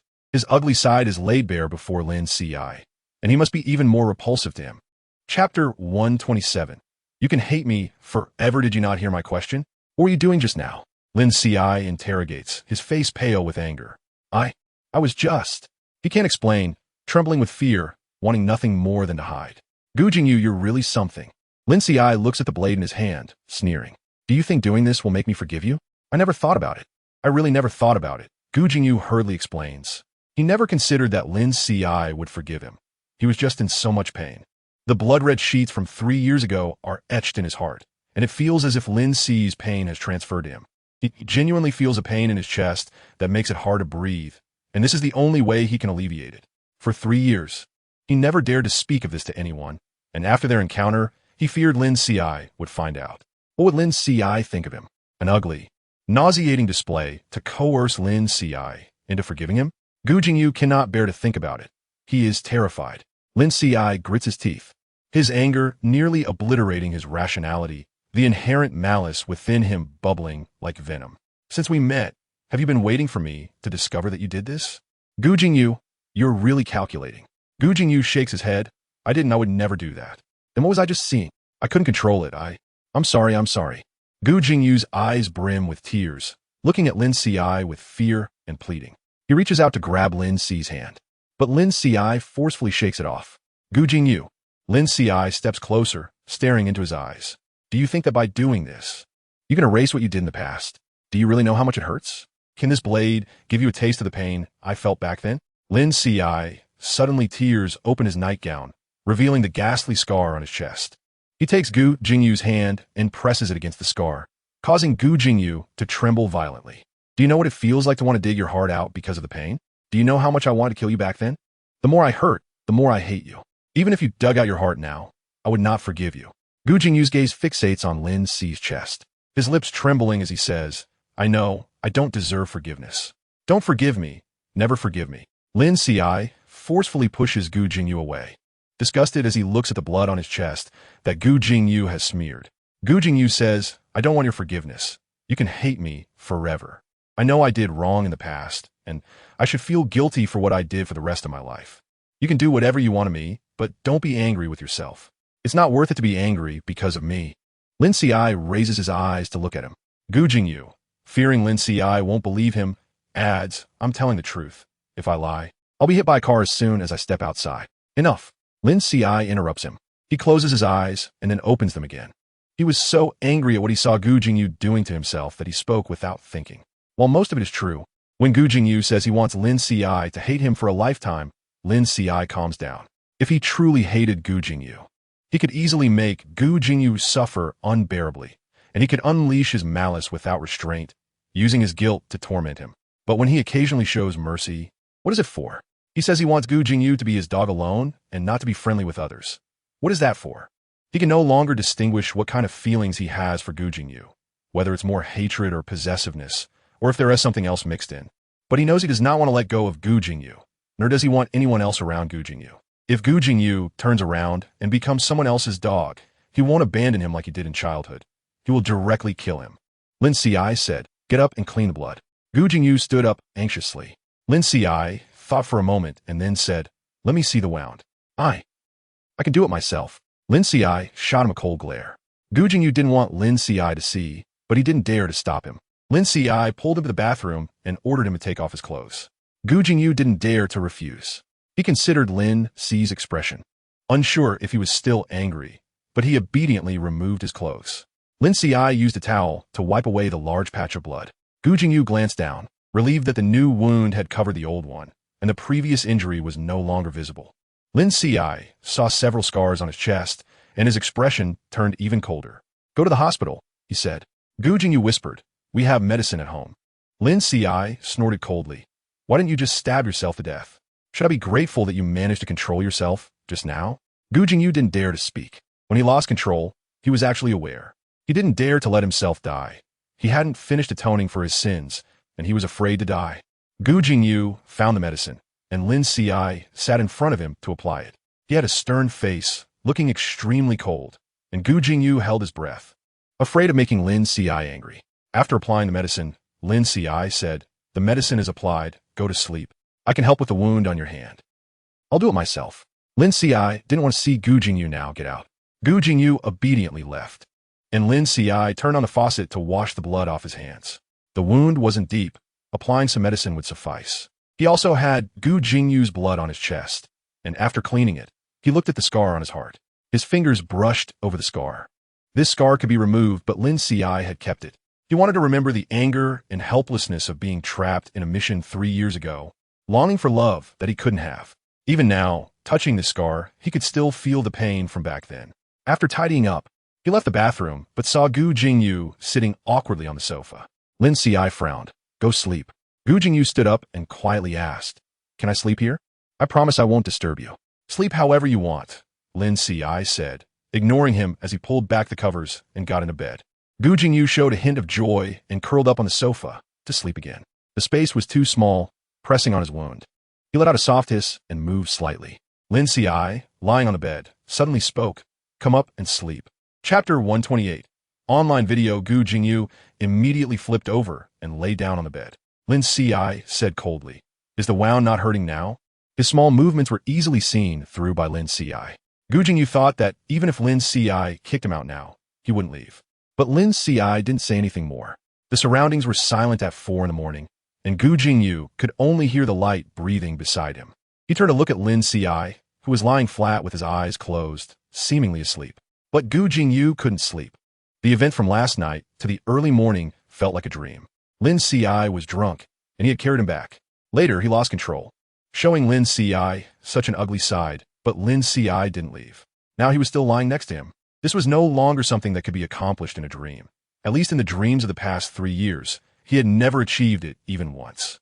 Gu Jingyu shifted his body carefully and embraced Lin Qiushi. He pressed his forehead against Lin Qiushi's shoulder, grinning, and kept his eyes open until dawn. When Lin Qiushi woke up, Gu Jingyu was sitting by the bed watching him.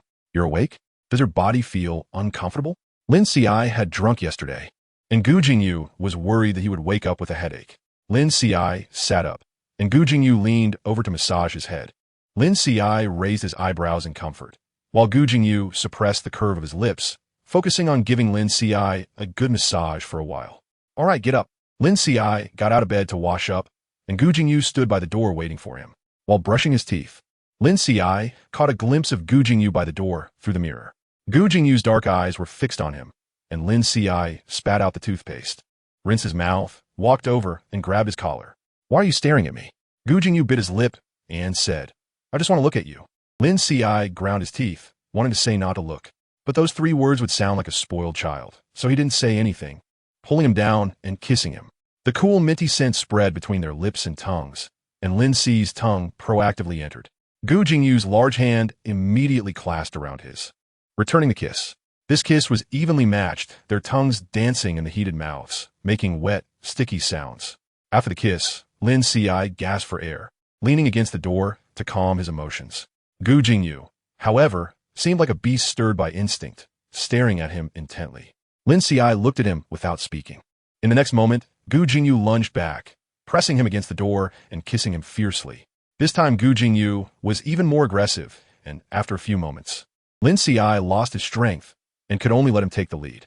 When Lin Qiushi was breathless, Gu Jingyu released him.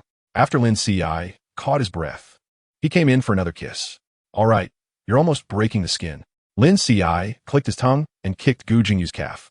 Gu Jingyu held him, burying his head in Lin Qi's neck, his heavy breathing brushing against his delicate skin. Lin Qiushi felt ticklish and pushed him away. But Gu Jingyu was like a beast that had seized its prey, not letting go, planting delicate kisses down his neck. Lin Qiushi tilted his head back, his eyes misting over, the corners turning red. Gu Jingyu pushed open his collar, and his hot lips and tongue kissed downwards. But when he reached Lin Qi's heart, he suddenly stopped. Lin Qiushi slightly widened his eyes, and in the next moment, a gentle kiss fell on the scar on Lin Qi's chest. Lin Qiushi let out a soft moan. Gu Jingyu's movements were light and gentle, not even as heavy as a feather, right at the position of his heart. Combined with the soft flesh of the scar, Lin Qiushi felt a sudden surge of heat in his heart. He grabbed Gu Jingyu's hair and said hoarsely, "Don't just kiss here, kiss somewhere else."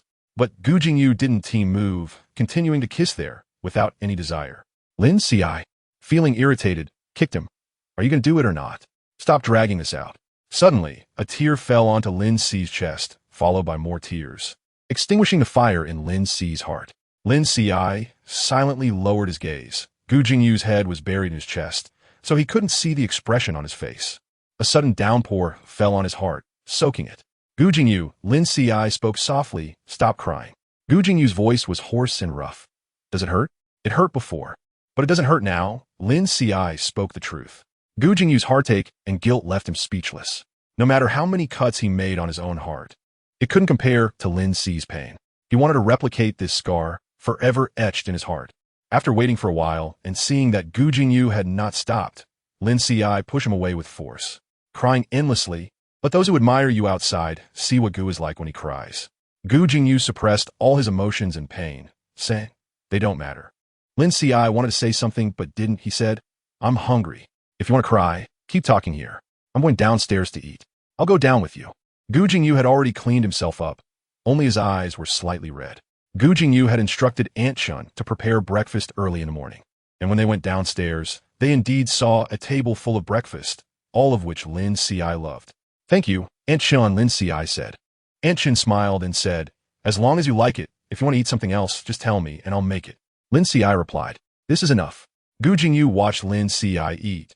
Lin Qiushi had been stared at by him all morning but didn't mind. After he finished eating, Gu Jingyu quickly took care of the leftovers, just like before. After the meal, Lin Qiushi wanted to go out, and Gu Jingyu accompanied him. But just as they got into the car, Liang Chun called. "What's going on with that video of you online? How can they say you're using your privilege to bully ordinary painters?" Liang Chun's voice on the phone was filled with urgency. Lin Qiushi was taken aback, and Liang Chun sent a video over. After Lin Qiushi clicked on it, he found it was footage of him arguing with Zhong Weishu at the art exhibition yesterday. "What's going on?" Gu Jingyu also saw the video. Lin Qiushi frowned and searched online, discovering that the situation had escalated significantly. It turned out that Su Zhongquan was a somewhat well-known painter online, with nearly 200,000 fans on Weibo. He usually managed his fans carefully. So when this video spread online, his fans found out that their beloved artist was being slandered, and it exploded. How can there be such disgusting, underhanded tactics at such a large art exhibition? They pulled down someone else's hard work. Is there no fairness left? Quan worked so hard and said his painting would be exhibited days ago, but unexpectedly it was pulled. He must be heartbroken. Who is this person? Looking decent. How dare they pull our Chuan's painting? Where's the organizer? Don't be a turtle hiding its head. This matter must be explained to us and to everyone who works hard. This person is said to have stolen Chuan's boyfriend, acting as a mistress so brazenly. It's simply shameless. Looking like this, no wonder they steal someone else's boyfriend. Countless comments flooded in, and Lin Qi's face darkened as he scanned through them. Chapter 129. The bigger the commotion, the bigger the problem. Su Zhongquan also saw the video online, his heart racing, and he quickly called Zhong Weishu. Brother Shu, did you see the video online? I saw it. Xiao Quan, you don't need to worry. Since this matter has gone online, I will help you and demand an explanation from the organizer and Lin Qiushi. Brother Shu, maybe we shouldn't. Su Zhongquan felt uneasy. Qin Ge hadn't clearly told him how the painting was pulled, but he was afraid that if things escalated, it would expose his relationship with Qin Ge. Xiao Quan, you are too kind-hearted. You've been bullied to this extent, and you still want to swallow your anger? This is a painting you worked hard on. Why should Lin Qiushi pull it? Zhong Weishu's tone was angry. Now your fans are helping you, and I will help you too. We will definitely seek justice for you. Su Zhongquan didn't know how to respond, feeling guilty and scared, wanting to stop Zhong Weishu. But Zhong Weishu thought he was just kind-hearted and didn't want to fuss. After hanging up, Su Zhongquan went online and found that the situation was getting bigger and bigger. His fans were not only causing a stir on his Weibo, but also in the comments of the organizer, demanding that they step up and explain. Su Zhongquan's face grew paler as he saw this, blaming Zhong Weishu for meddling. If he hadn't argued with Lin Qiushi, this wouldn't have been filmed and spread online. Suddenly, his phone rang. It was a call from Qin Ge. Su Zhongquan, how did you get the opportunity for the art exhibition? Don't you know in your heart? How dare you stir things up online? I think you must be crazy. Qin Ge scolded him harshly over the phone. Su Zhongquan, feeling wrong, said, I didn't know this matter went online. My friend thought my painting was pulled by Lin Qiushi, so he argued with him. I've already talked to him about it. Qin Ge, how should we handle this now? We can't let our matter be exposed. Of course not. Qin Ge gritted his teeth. If it gets exposed, not only will you be finished, but I will be too. We both won't be able to stay in this industry. Su Zhongquan felt even more scared after hearing this. He had put in so much effort not to go back to square one. We can't admit to this. I'll find a way to suppress the video online. You need to calm your fans down and make them stop making a fuss. Okay. Su Zhongquan could only agree, with Qin Ge backing him up. He felt more assured and posted a Weibo update. I have been looking forward to this art exhibition for a long time and submitted my 2 most satisfactory paintings. Unfortunately, my paintings were not selected, and I still have a lot of room for improvement. I appreciate all your support along the way. Thank you all. If it weren't for you, I wouldn't have come this far. After Su Zhongquan posted, he waited for a while and saw his fans comforting him, finally feeling relieved. However, many people still didn't believe him. They not only questioned the issue of the pulled painting, but also asked about Lin Qi stealing his boyfriend. Seeing Lin Qiushi being labeled a mistress, Su Zhongquan felt excited. In his heart, Lin Qiushi was indeed the mistress. In the previous life, he was clearly with Gu Jingyu. And in this life, it was because of this person that he stole Gu Jingyu away. Su Zhongquan hated Lin Qiushi.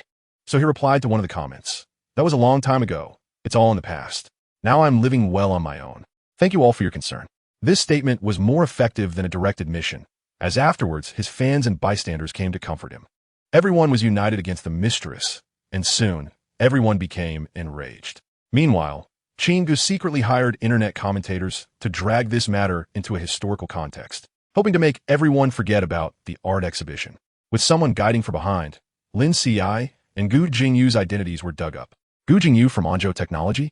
I used to admire him so much. The teacher would use him as an example to motivate us in class. Turns out he is a two-timer, and this Lin Qiushi, clearly so wealthy, still wants to steal Chuan's boyfriend. Just a quick question, does anyone think this Lin Qiushi is too good-looking to the point of being excessive? So what if he looks good? He's still a mistress. Anzhou Technology Shiguang Capital, just relying on Chuan's lack of power and influence to bully him, right? Quan has us behind him. We will definitely seek justice for him. Lin Qi's phone was bombarded with calls from Liang Chun, who angrily said, Xiao Qiai, how are you going to handle this? They dare to come to us like this. I will make them learn a lesson. Lin Qiushi replied calmly, let's wait a bit longer. Liang Chun urgently asked, what are you waiting for? These people are jumping around on your head, and you still won't crush them? When did you become so kind-hearted? Xian Mu, who was listening nearby, laughed. Liang Chun was confused. What are you laughing at? I'm laughing at you being an idiot. Xian Mu couldn't contain his laughter. Xiao Ci is clearly waiting for an opportunity to make them unable to turn back. Meanwhile, you're here, jumping around happily. Liang Chun gritted his teeth and dragged him over. You know it's big, right? If it weren't big, how could I make you cry for your dad and mom? The sound of sticky water soon rang out, and Lin Ci clicked his tongue. The call hadn't been hung up yet. He hung up the phone himself. He had read all the online comments, but he didn't expect Su Zhongquan to not only not shrink back, but also to jump around so happily. Did he think that what he had done left no evidence? Gu Jingyu, standing beside him, didn't dare to speak. He had wanted to clarify things with Lin Ci, but Lin Ci stopped him from doing so. I really didn't have a relationship with him. I promised to be his boyfriend before, but during that time, nothing actually happened. As soon as he finished speaking, Lin Ci shot him a glare. Gu Jingyu whispered, "What I'm saying is true." Lin Ci coldly snorted and said, "This matter has Zhong Weishu behind it. Isn't he from your company?" Gu Jingyu's expression darkened. "I will handle this." At that moment, Lin Ci received another call. This time from the organizer, who specifically called to apologize to Lin Ci. Lin Ci said, "I know what you want to say, but this is an internal matter for you. If you want to cover up the ugliness, it depends on whether I agree." The person on the other end sighed, realizing that such a huge oversight had occurred internally. If it hadn't been exposed, he could have covered it up, but now it was impossible. However, once it was truly revealed, their reputation in the industry would be ruined. But facing Lin Ci, he could only grit his teeth and say, "Mr. Lin, we will give you an explanation regarding this matter." Lin Ci's voice was very cold. "I hope so." The next morning, the exhibition organizer released a statement, along with a notice of dismissal. Additionally, Shiguan Capital's official Weibo posted a video. When Su Zhongquan saw the video, his face instantly turned pale. Chapter 130. The Reversal. In response to the online comments, our company has thoroughly investigated all the paintings submitted for the exhibition. It was found that Mr. Su Zhongquan's painting was eliminated in the first round by the review team. The reason it appeared at the exhibition site was due to a private transaction between our colleague Qin Fong and Mr. Su Zhongquan. We apologize to all colleagues in the painting community for our lack of rigor, which caused unfairness in the exhibition. Here, the organizer's statement was followed by a notice of dismissal for Qin Fong. Angry netizens surged over, momentarily stunned. What does this mean? Su's painting was eliminated from the start? Is there some insider information? Did the organizer release this statement due to the pressure from Onjo Technology and Shiguan Capital? Is it really the workers who are suffering, having to take the blame when things go wrong? No matter how you look at it, it seems the organizer was forced to make this statement. After all, money talks. I say to some netizens not to overthink it. Can't you see the 4 characters, private transaction? Don't you really know what your main character is like? The only ones who can exhibit are the paintings of everyone. Who is your family? Never even heard of them. Everyone debated endlessly, mainly because there was no evidence. Moreover, this exhibition was not open to the public. So many people didn't know what happened inside the venue. But after the video released by Shiguan Capital's official Weibo, everyone fell silent. Because this video was clearly a hidden camera, starting from a handsome young man entering a hotel room, to him taking off his clothes and voluntarily sitting in the man's lap. The scenes that followed were blurred out, but that didn't affect what the video indicated. Why are a certain group of fans silent now? Isn't the protagonist of this silent film the talented and hardworking great painter you all praised? Why is there not a single word from them now? No way. What a reversal. The private transaction turned out to be like this. I've studied painting for 10 years and learned for the first time that to paint well, one must also look good. Otherwise, they won't be able to trade at all. How ironic. Isn't it us bystanders who are truly tragic being used in the end?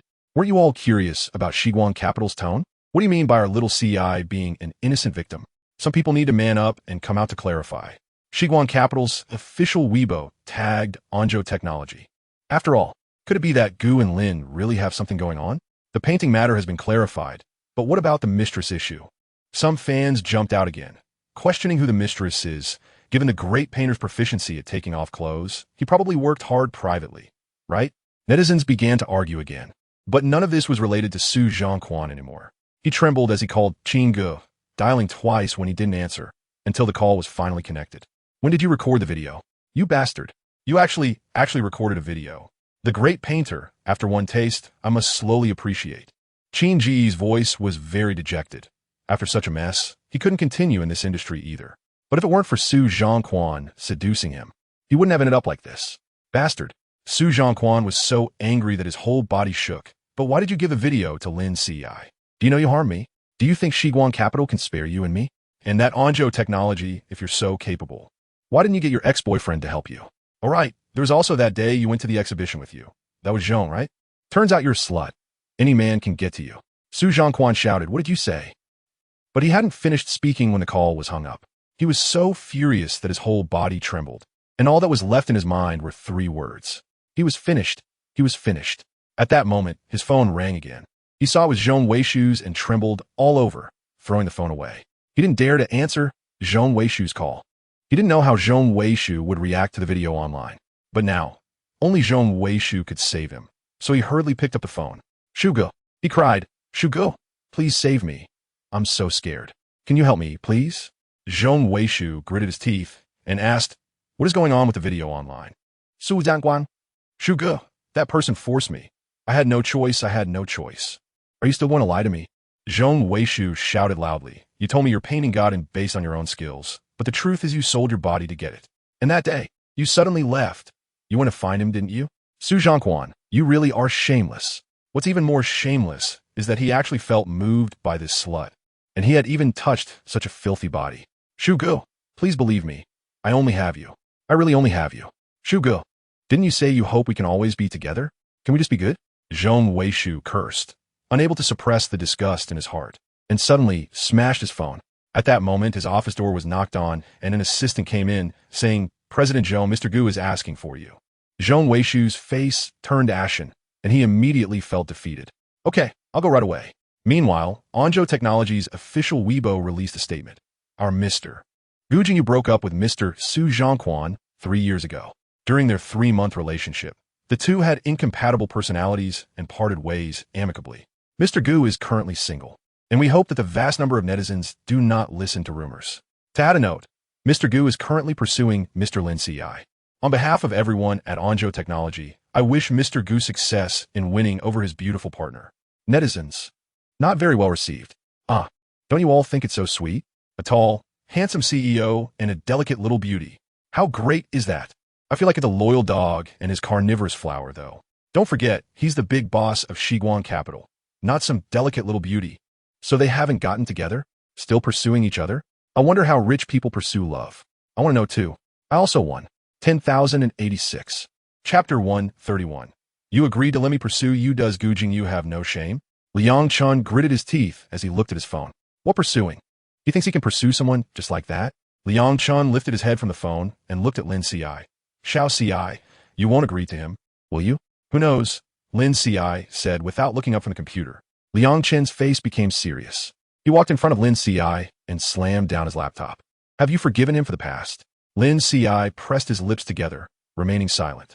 Liang Chun said anxiously, I don't want to see you covered in blood again. Nor do I want to hold another funeral for you. I won't. Lin Qiushi shook his head. I'm not the same as before. Back then, he was trapped in a system task, stuck in a body barely hanging on.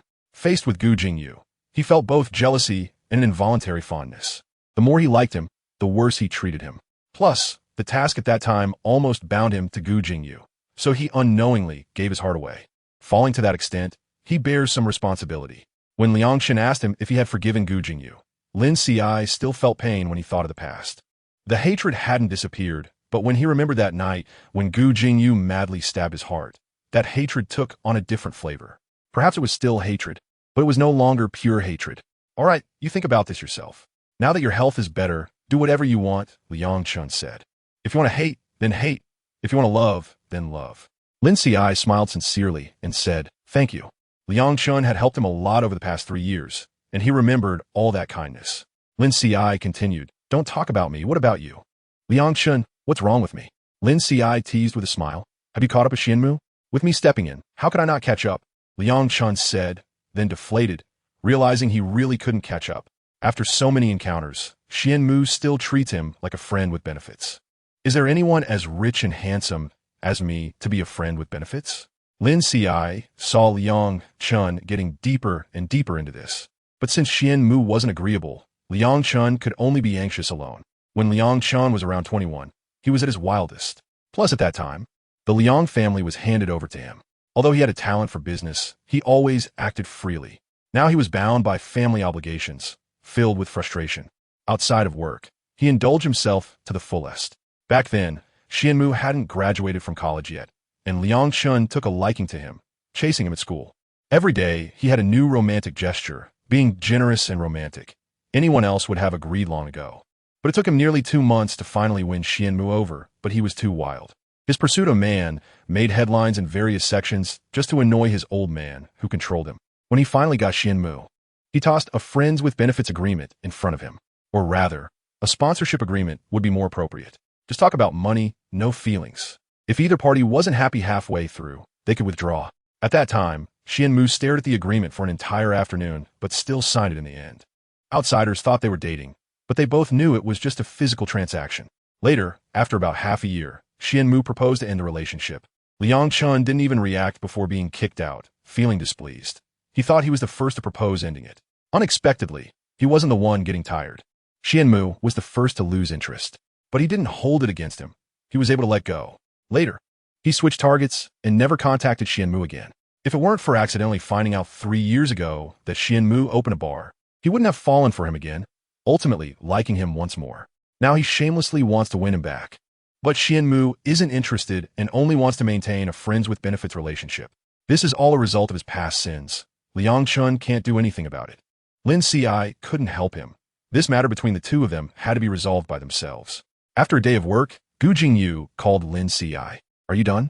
I want to invite you to dinner tonight. Lin Qiushi refused. I don't have time tonight.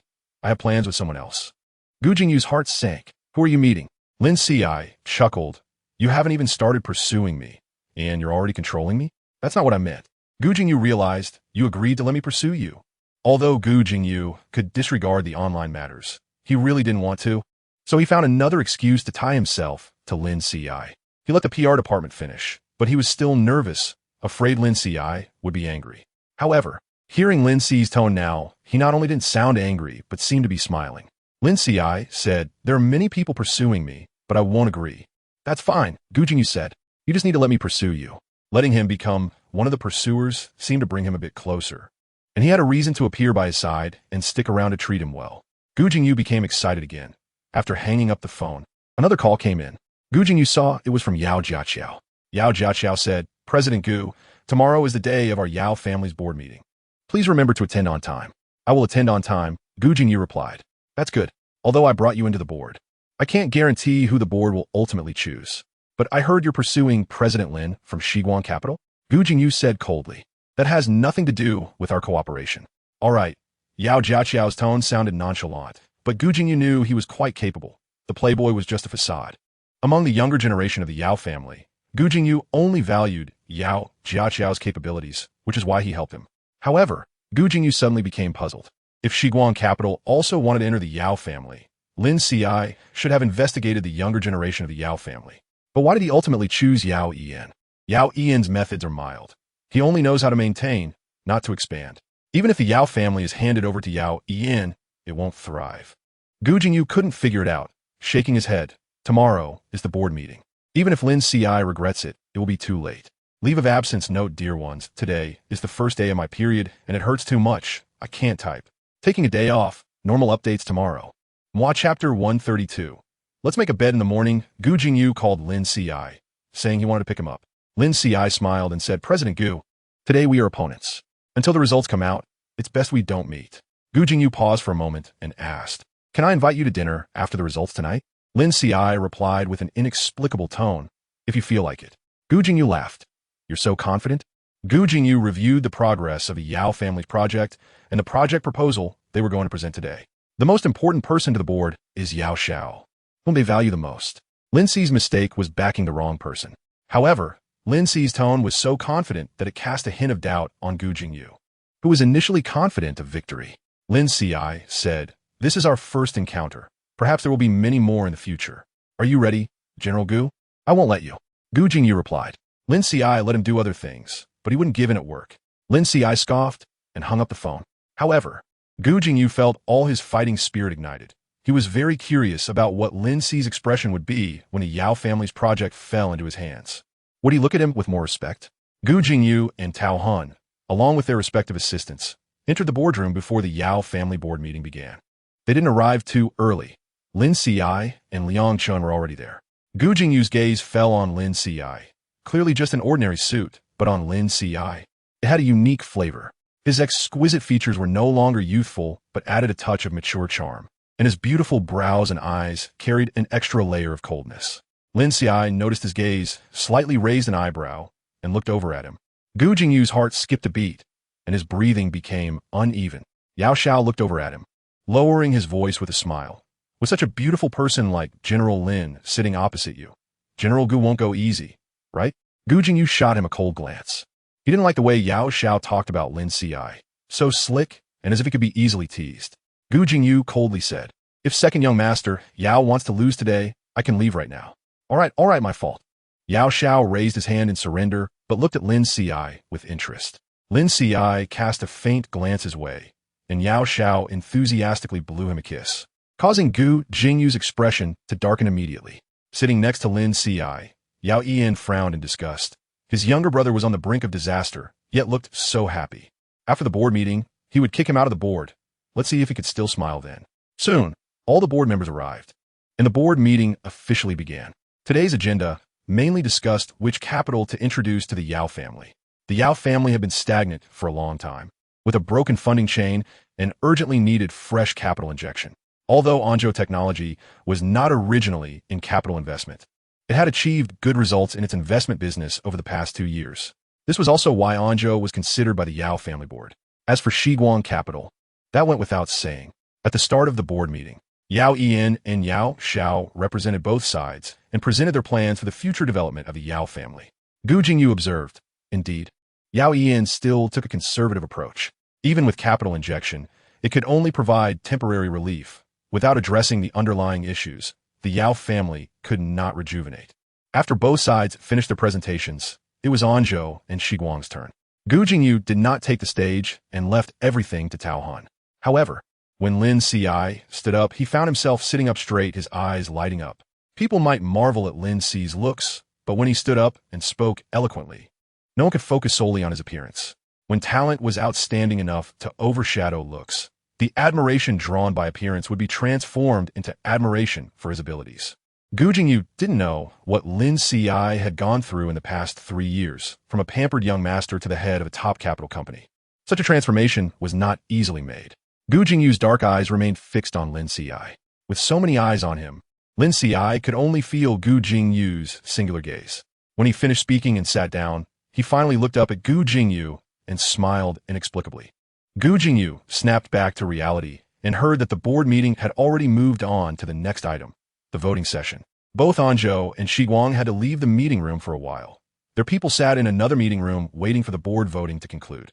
Tao Han glanced at Gu Jingyu, then at Lin Qiushi, and was the first to speak. General Lin and General Liang are in the investment business. What do you both think of Anzhou? Are you interested in investing? Liang Chun had a strange expression. Why? Is your company short on cash now? Not exactly short on cash, but we have a project we want to collaborate with General Lin and General Yang on. Tao Han was referring to a project in France, which had Shiguang Capital backing it, so they would have smooth sailing there. Liang Chun turned to Lin Qiushi and winked at him. Are you interested? If Anzhou and Shiguang collaborated, it would be like transferring money from one pocket to the other, with all the profits ending up in Lin Qi's hands. Lin Qiushi smiled and said, "Sure, we wouldn't refuse something that can make money." Tao Han was delighted and immediately began discussing the French project with Liang Chun. Gu Jingyu kept staring at Lin Qiushi, who was sipping his coffee with a faint smile, looking very relaxed. Suddenly, Gu Jingyu changed his position and sat beside Lin Qiushi. "Shall we make a bet?" Gu Jingyu asked in a low voice. "What do you want to bet on? If our Anzhou wins later, can you promise me a request?" Lin Qiushi asked with a smile. "What if I lose?" "If you lose, you promise me a request." "This bet has no meaning for me." Lin Qiushi crossed his legs and lightly kicked Gu Jingyu's calf with his foot. "Even without a bet, if I have a request, wouldn't you agree?" Gu Jingyu paused. If Lin Qiushi had a request, he would certainly agree. He just wanted to take this opportunity to ask Lin Qiushi for something. "All right, I can agree to that." As the meeting room door was opened, Lin Qiushi stood up and turned back to smile at Gu Jingyu. "But you might not have that opportunity." The voting results of the board meeting came out, and the number of votes for Shiguang Capital was a third higher than that of Anzhou. Gu Jingyu looked at Yao Xiao in surprise. The board members were managed by Yao Xiao. With Yao Xiao's capabilities, convincing the majority of the board shouldn't be a problem. But now, the votes were in favor of Shiguang Capital. In his line of sight, Yao Xiao looked jubilant. while Yao Ian appeared pale and clearly affected. Yao Xiao walked over with a smile and extended his hand to Lin Qiushi. General Lin, happy cooperation. Lin Qiushi was not surprised. Instead, he smiled and extended his hand. Happy cooperation. Chapter 133, Taking Home. Gu Jingyu understood everything. He had been outsmarted by Yao Xiao and Lin Qiushi in business competition. Until the last moment, anything could change. This was the first time Gu Jingyu had been so thoroughly defeated. He felt helpless, even unable to muster any anger. But Yao Ian across from him couldn't control his expression. He strode up to Lin Qiushi and angrily said, "Are you playing me?" Lin Qiushi replied calmly, "General Yao can't be that naive, right? Until the cooperation is finalized, anything can happen. During this time, you've profited quite a bit under the banner of collaborating with Shiguang Capital, haven't you?" Yao Ian's expression stiffened, looking extremely ugly. He had indeed secured many collaborations under the pretense of working with Shiguang Capital, making his performance look much better during this time. Lin Qiushi dis. He just hadn't said it until now. Even so, I genuinely want to collaborate with General Lin. General Lin, are you satisfied watching me become like this while you treat me like a monkey? Yao Ian glared angrily, reaching out to grab Lin Qi's collar. Suddenly, a hand extended from the side, grabbing his hand. Gu Jingyu held his wrist, blocking him in front of Lin Qiushi. What does President Yao want to do? Gu Jingyu, they not only deceived me, but also you. Gu Jingyu's expression remained unchanged. Yao Ian snorted coldly. Is President Gu still pursuing beauty after suffering such a big loss? If your skills aren't as good as others, don't embarrass yourself. Gu Jingyu forcefully shook him off. Yao Ian stumbled back 2 steps, and only then did he notice that the board members were all watching him. He gritted his teeth, his pale face tightening as he glared fiercely at Lin Qiushi and Yao Xiao. Yao Xiao grinned, watching Yao Ian's embarrassed back as he left. He stretched lazily and said with a smile, "So many happy things happened today. We should have a celebration dinner tonight. President Lin, come and join us." "No need." Lin Qiushi shook his head. "I already have plans." Yao Xiao expressed regret. What a pity. Lin Qiushi and Liang Chen left, and Gu Jingyu also left with Tao Han. Tao Han had been silent from the beginning, and now he had nothing to say. If he hadn't seen the plan Lin Qiushi and the others made earlier, he might still feel unconvinced. Now that he knew their strength and had truly been deceived, he felt no anger at all. After getting into the car, Tao Han noticed Gu Jingyu hadn't gotten in yet. He leaned out and asked, "Why aren't you leaving?" Gu Jingyu glanced at his phone and said, "I have an appointment. You go ahead." Tao Han's eyes widened. "Don't tell me the appointment Lin Qiushi mentioned is with you?" "Yes." Gu Jingyu nodded. "Tao Han, I hope you have a pleasant meal." Although he wasn't angry, several hundred million in orders had just been snatched away. If it were him, he wouldn't be able to eat it all right now. Shortly after Tao Han left, a car stopped in front of Lin Qiushi. Liang Chen rolled down the window and coolly looked at Gu Jingyu, while Gu Jingyu's gaze was directly on Lin Qiushi in the car. Lin Qiushi said, "Get in the car." Gu Jingyu pursed his lips and got into the back seat. Liang Chen fiddled with the navigation on his phone, dragging out his tone as he asked where to. Gu Jingyu named a location, and Liang Chen exclaimed, "A French restaurant? I've been there. The food is just average." Gu Jingyu looked at Lin Qiushi in the rearview mirror.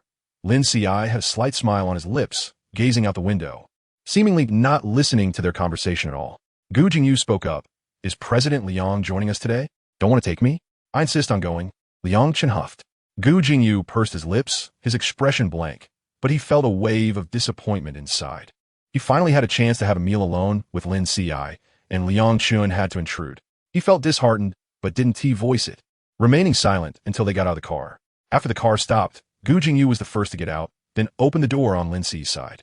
Liang Chen snorted again, as if watching his prize cabbage being dug up by a pig. Lin Qiushi stood by the car, seeing Liang Chen hadn't moved, so he smiled and asked, "Aren't you coming with us for dinner? Why aren't you getting out?" "I can't stand watching someone eat." Liang Chen huffed. "Go ahead. Drink less tonight and come back early." Liang Chen waved his hand at him and drove away. Lin Qiushi turned and saw the smile on Gu Jingyu's face. He asked with a smile, "Are you very happy?" "Yes." Gu Jingyu nodded. They entered the restaurant and sat down. Lin Qiushi asked, after losing such a big project today, "How can you still be happy?" Gu Jingyu replied seriously, "Money can be earned any time. Having dinner with you is more important." After all, he was just a pursuer now. To ask Lin Qiushi out, he must have Lin Qiushi's consent. Lin Qiushi smiled and said, "I remember we made a bet before." "Yes, I lost." Gu Jingyu admitted. He realized that Lin Qiushi was initially interested in Yao Xiao. Now he understood that the plan in their proposal had to be executed under Yao Zhao's authority. Put my request aside for now. I'll let you know when I've thought it through, Lin Qiushi said. Gu Jingyu lifted his head and nodded at Lin Qiushi. After their meal, Lin Qiushi was heading back to his place, as Liang Chun had a large flat in the city center and had offered it to Lin Qiushi to stay in. Gu Jingyu felt disappointed that Lin Qiushi wasn't going back to the Qingshan villa, so he had to take him back. When they arrived downstairs, Lin Qiushi got out of the car directly. Gu Jingyu followed him, and Lin Qiushi looked at him leisurely. I'm not going up, Gu Jingyu said. I just want to watch you leave. Lin Qiushi didn't move, but walked closer to Gu Jingyu. Lower your head, Lin Qiushi suddenly said. Gu Jingyu inexplicably lowered his head, and suddenly something cold pressed against his neck with a click. Lin Qiushi stepped back to admire it. It fit perfectly, and the gold looked better. Gu Jingyu touched his neck, where a pure gold collar was fastened. A gold chain hung down from the side, which Lin Qiushi was holding onto. Gu Jingyu swallowed hard. The collar wasn't tight, but psychologically, it felt like he was locked by Lin Qiushi. Gu Jingyu suddenly asked, if I change my identity, could I go up? Lin Qiushi's brow twitched slightly, and Gu Jingyu lowered his head even more, rubbing his forehead against Lin Qiushi's shoulder. You've already locked me up, so why not take me home? I don't take up space. I can sleep anywhere. Lin Qiushi's shoulder shook as he shook him off. Woof woof, Gu Jingyu called out a couple of times, the tall man with his head down, looking very dog-like. Lin Qiushi couldn't help but laugh, reaching out to touch his ear. Don't regret it. I won't regret it. Gu Jingyu's eyes lit up. And if he had a tail, it would be wagging right now. Then Lin Qiushi really pulled him upstairs with the golden chain. Chapter 134. Stop playing around, okay? After entering the house, Lin Qiushi casually tied the golden chain to the handle of the cupboard in the living room. His casual attitude made it seem like he was really treating a dog he had brought home. Lin Qiushi went into the bathroom with his clothes. But Gu Jingyu was confined next to the cupboard. The chain was too short, and he was pulled back every time he took a couple of steps forward. He could untie the chain, but Lin Qiushi would probably get angry if he did. He was shamelessly pretending to be a dog. If he could unlock the chain, Lin Qiushi would definitely kick him out. He waited by the cupboard for nearly half an hour before Lin Qiushi finally came out, drying his hair. Lin Qiushi went into the kitchen, poured a glass of water, and sat on the sofa. Gu Jingyu stared at him intently. He wanted to take a couple of steps forward, but was pulled back by the chain. Xiao Qiushi, Gu Jingyu called softly. Lin Qiushi ignored him, finishing the water in his glass and continuing to dry his hair. Gu Jingyu said, let me help you dry your hair. Lin Qiushi was too lazy to do it himself, so he nodded. Only then did Gu Jingyu dare to unlock the chain. First went to the bathroom to get the hairdryer, and sitting behind Lin Qiushi. Lin Qiushi yawned, lazily lying down and resting his head on Gu Jingyu's lap. Gu Jingyu's body stiffened for a moment, but quickly relaxed, allowing Lin Qiushi to rest more comfortably.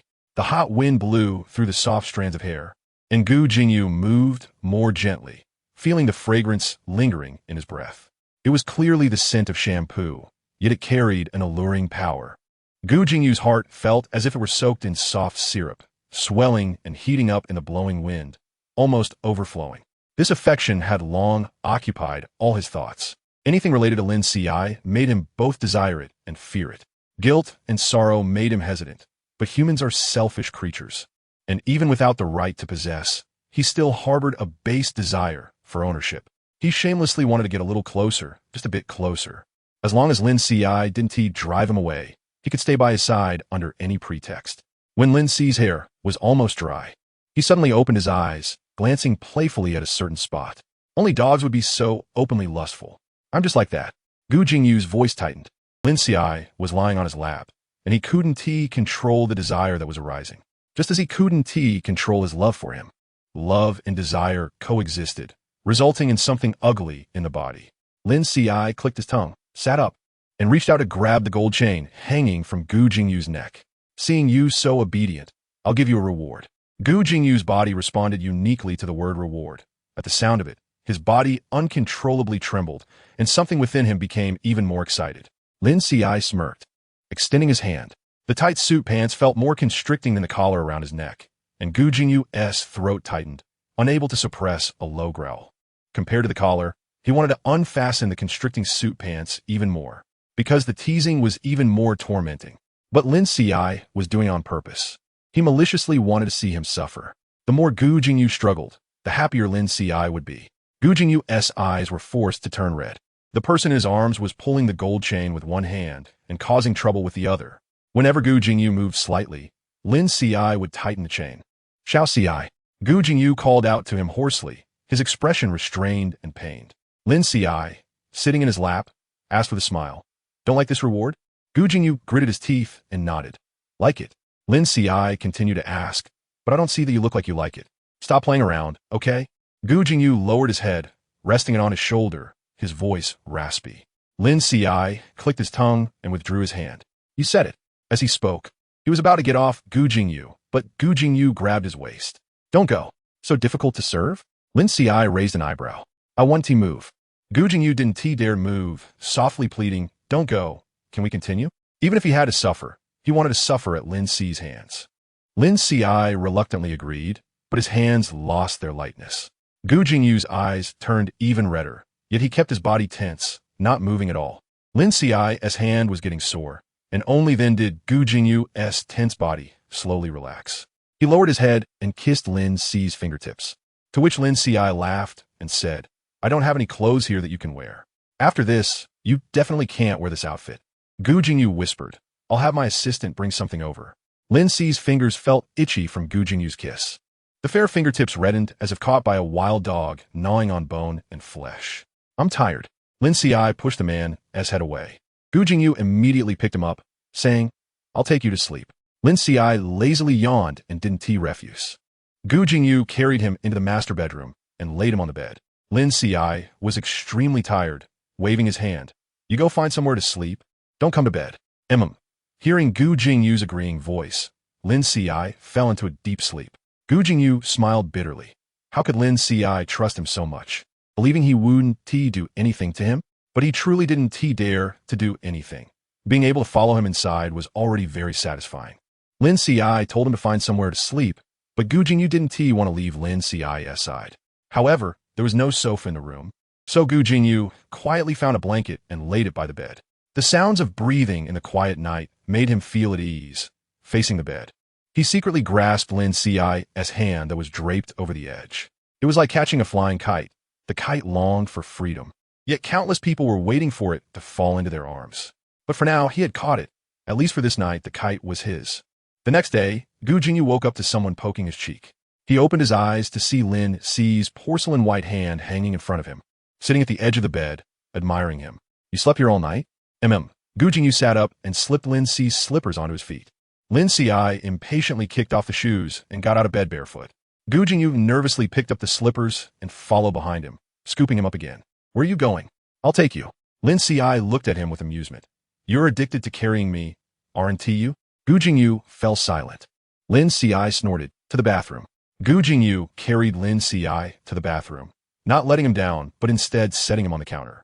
He then bent down to help Lin Qiushi put on his slippers before carrying him down again. Lin Qiushi looked at him with a smirk. "You like helping me so much, why not help all the way?" Gu Jingyu paused, took a deep breath, and walked over to unfasten Lin Qi's pants. Lin Qiushi kicked him away with one foot. "Get out, don't bother me." Gu Jingyu ran out in defeat. But he felt happy. Being scolded made him happy. Incredibly happy. But his happiness disappeared the moment he saw He Xiaojin appear. Chapter 135. Tattooing his name, Xiao Qiushi. Early in the morning, as they went out, they saw He Xiaojin waiting downstairs with a suitcase, as if he had been there for a while. Lin Qiushi paused, walking over. "What are you doing here?" He Xiaojin smiled. "I didn't come specifically to find you. I just happened to have a business deal in the country. So I came over. Brother Liang said you were staying here, so I rushed over." "Xiao Qiushi, I have nowhere to stay in the country. Can you put me up for a few nights?" Gu Jingyu's hands clenched tightly. He had to shamelessly stay one night, and He Xiaojin wanted to stay for several nights. It was impossible for He Xiaojin to have nowhere to stay in the country, and people like them usually stayed in hotels while on business trips. But Gu Jingyu couldn't speak. If he did, he would expose his ugly jealousy. Lin Qiushi hesitated for a moment, but still nodded. After all, He Xiaojin was his friend and had helped him a lot in the past. How could he refuse? He Xiaojin said, "Great. I'm so tired from coming overnight. I need to catch up on sleep. Xiao Qiushi, are you busy? You can go ahead and do your thing. I'll go up by myself." Lin Qiushi told him the door code. He Xiaojin yawned and bid them farewell before going upstairs. Today he would officially collaborate with the Yao Group, and for a while, Lin Qiushi would be working at Yao Group. Gu Jingyu saw him off, remaining silent with a stern face the entire way. When Lin Qiushi got out of the car, He suddenly asked, "Can I stay at your place tonight?" Lin Qiushi turned back. "You have nowhere to stay?" Gu Jingyu pressed his lips together, unable to suppress his jealousy. He couldn't possibly have nowhere to stay, yet he still chose to live with you. Lin Qiushi looked at him expressionlessly. Gu Jingyu moved his lips, his gaze dimming. "I understand now. I shouldn't have asked. That's good to know." Lin Qiushi said indifferently, "He is my friend, and I hope you remember that." Gu Jingyu's voice was somewhat urgent. "But he likes you and has been pursuing you. You also like me, and you want to pursue me too." Lin Qiushi exposed his thoughts. Gu Jingyu's hand on the steering wheel tightened suddenly. Lin Qi's tone was too calm, as if he were no different from any other suitor, and it felt as if their intimacy from last night was just an illusion. He could never grasp Lin Qiushi or understand what he was thinking. Gu Jingyu felt a dull pain in his chest, a familiar sting rising from deep within. "I know, I have no right to say this," Gu Jingyu said awkwardly, his fingers involuntarily clutching the fabric over his heart. "Gu Jingyu." Lin Qi's expression darkened. "If I find you harming yourself with a knife again, you won't have to appear in front of me anymore." These words were too harsh, and Gu Jingyu immediately let go of his hand. "I won't, I promise. I won't do that again." Lin Qiushi looked at him and laughed again. "Well, hurry up and go. Come pick me up after work." Gu Jingyu's expression visibly brightened, but he didn't dare think too much about it. Even if Lin Qiushi was deliberately toying with him, he was more than willing to accept it. He watched Lin Qiushi enter the Yao Corporation building before driving towards Anzhou Technology. On the road, he suddenly touched his chest. If Lin Qiushi hadn't stopped him just now, he might have lost control again. In the past, he only felt this kind of intense pain during the days around Lin Qiu's death anniversary. A pain so profound it needed to be masked by another, more painful method. But now, just a word from Lin Qiushi could plunge him into the same torment. He couldn't let this uncontrollable feeling continue. Lin Qi's words made his heart tremble. Compared to the suffocating pain, Lin Qi's departure was what truly terrified him. Thinking of this, he suddenly slammed on the brakes and pulled over to the side of the road. He was drenched in cold sweat, feeling anxious and restless. Wanted to go back and see Lin Qiushi again. As long as he confirmed that Lin Qiushi was still there, he could return to normal. But just as he started the car, he suddenly looked up and saw a shop by the roadside. He paused for a moment, staring blankly for a long time before getting out and walking in. At the front desk was a young man with tattoos on both arms. The young man looked up when he heard the sound and was briefly surprised to see Gu Jingyu. Gu Jingyu was dressed in a stern suit, with a cold expression and a very harsh demeanor. He didn't look like someone who would come to get a tattoo. "Can you do any type of tattoo here?" Gu Jingyu asked. The young man replied, "What kind do you want?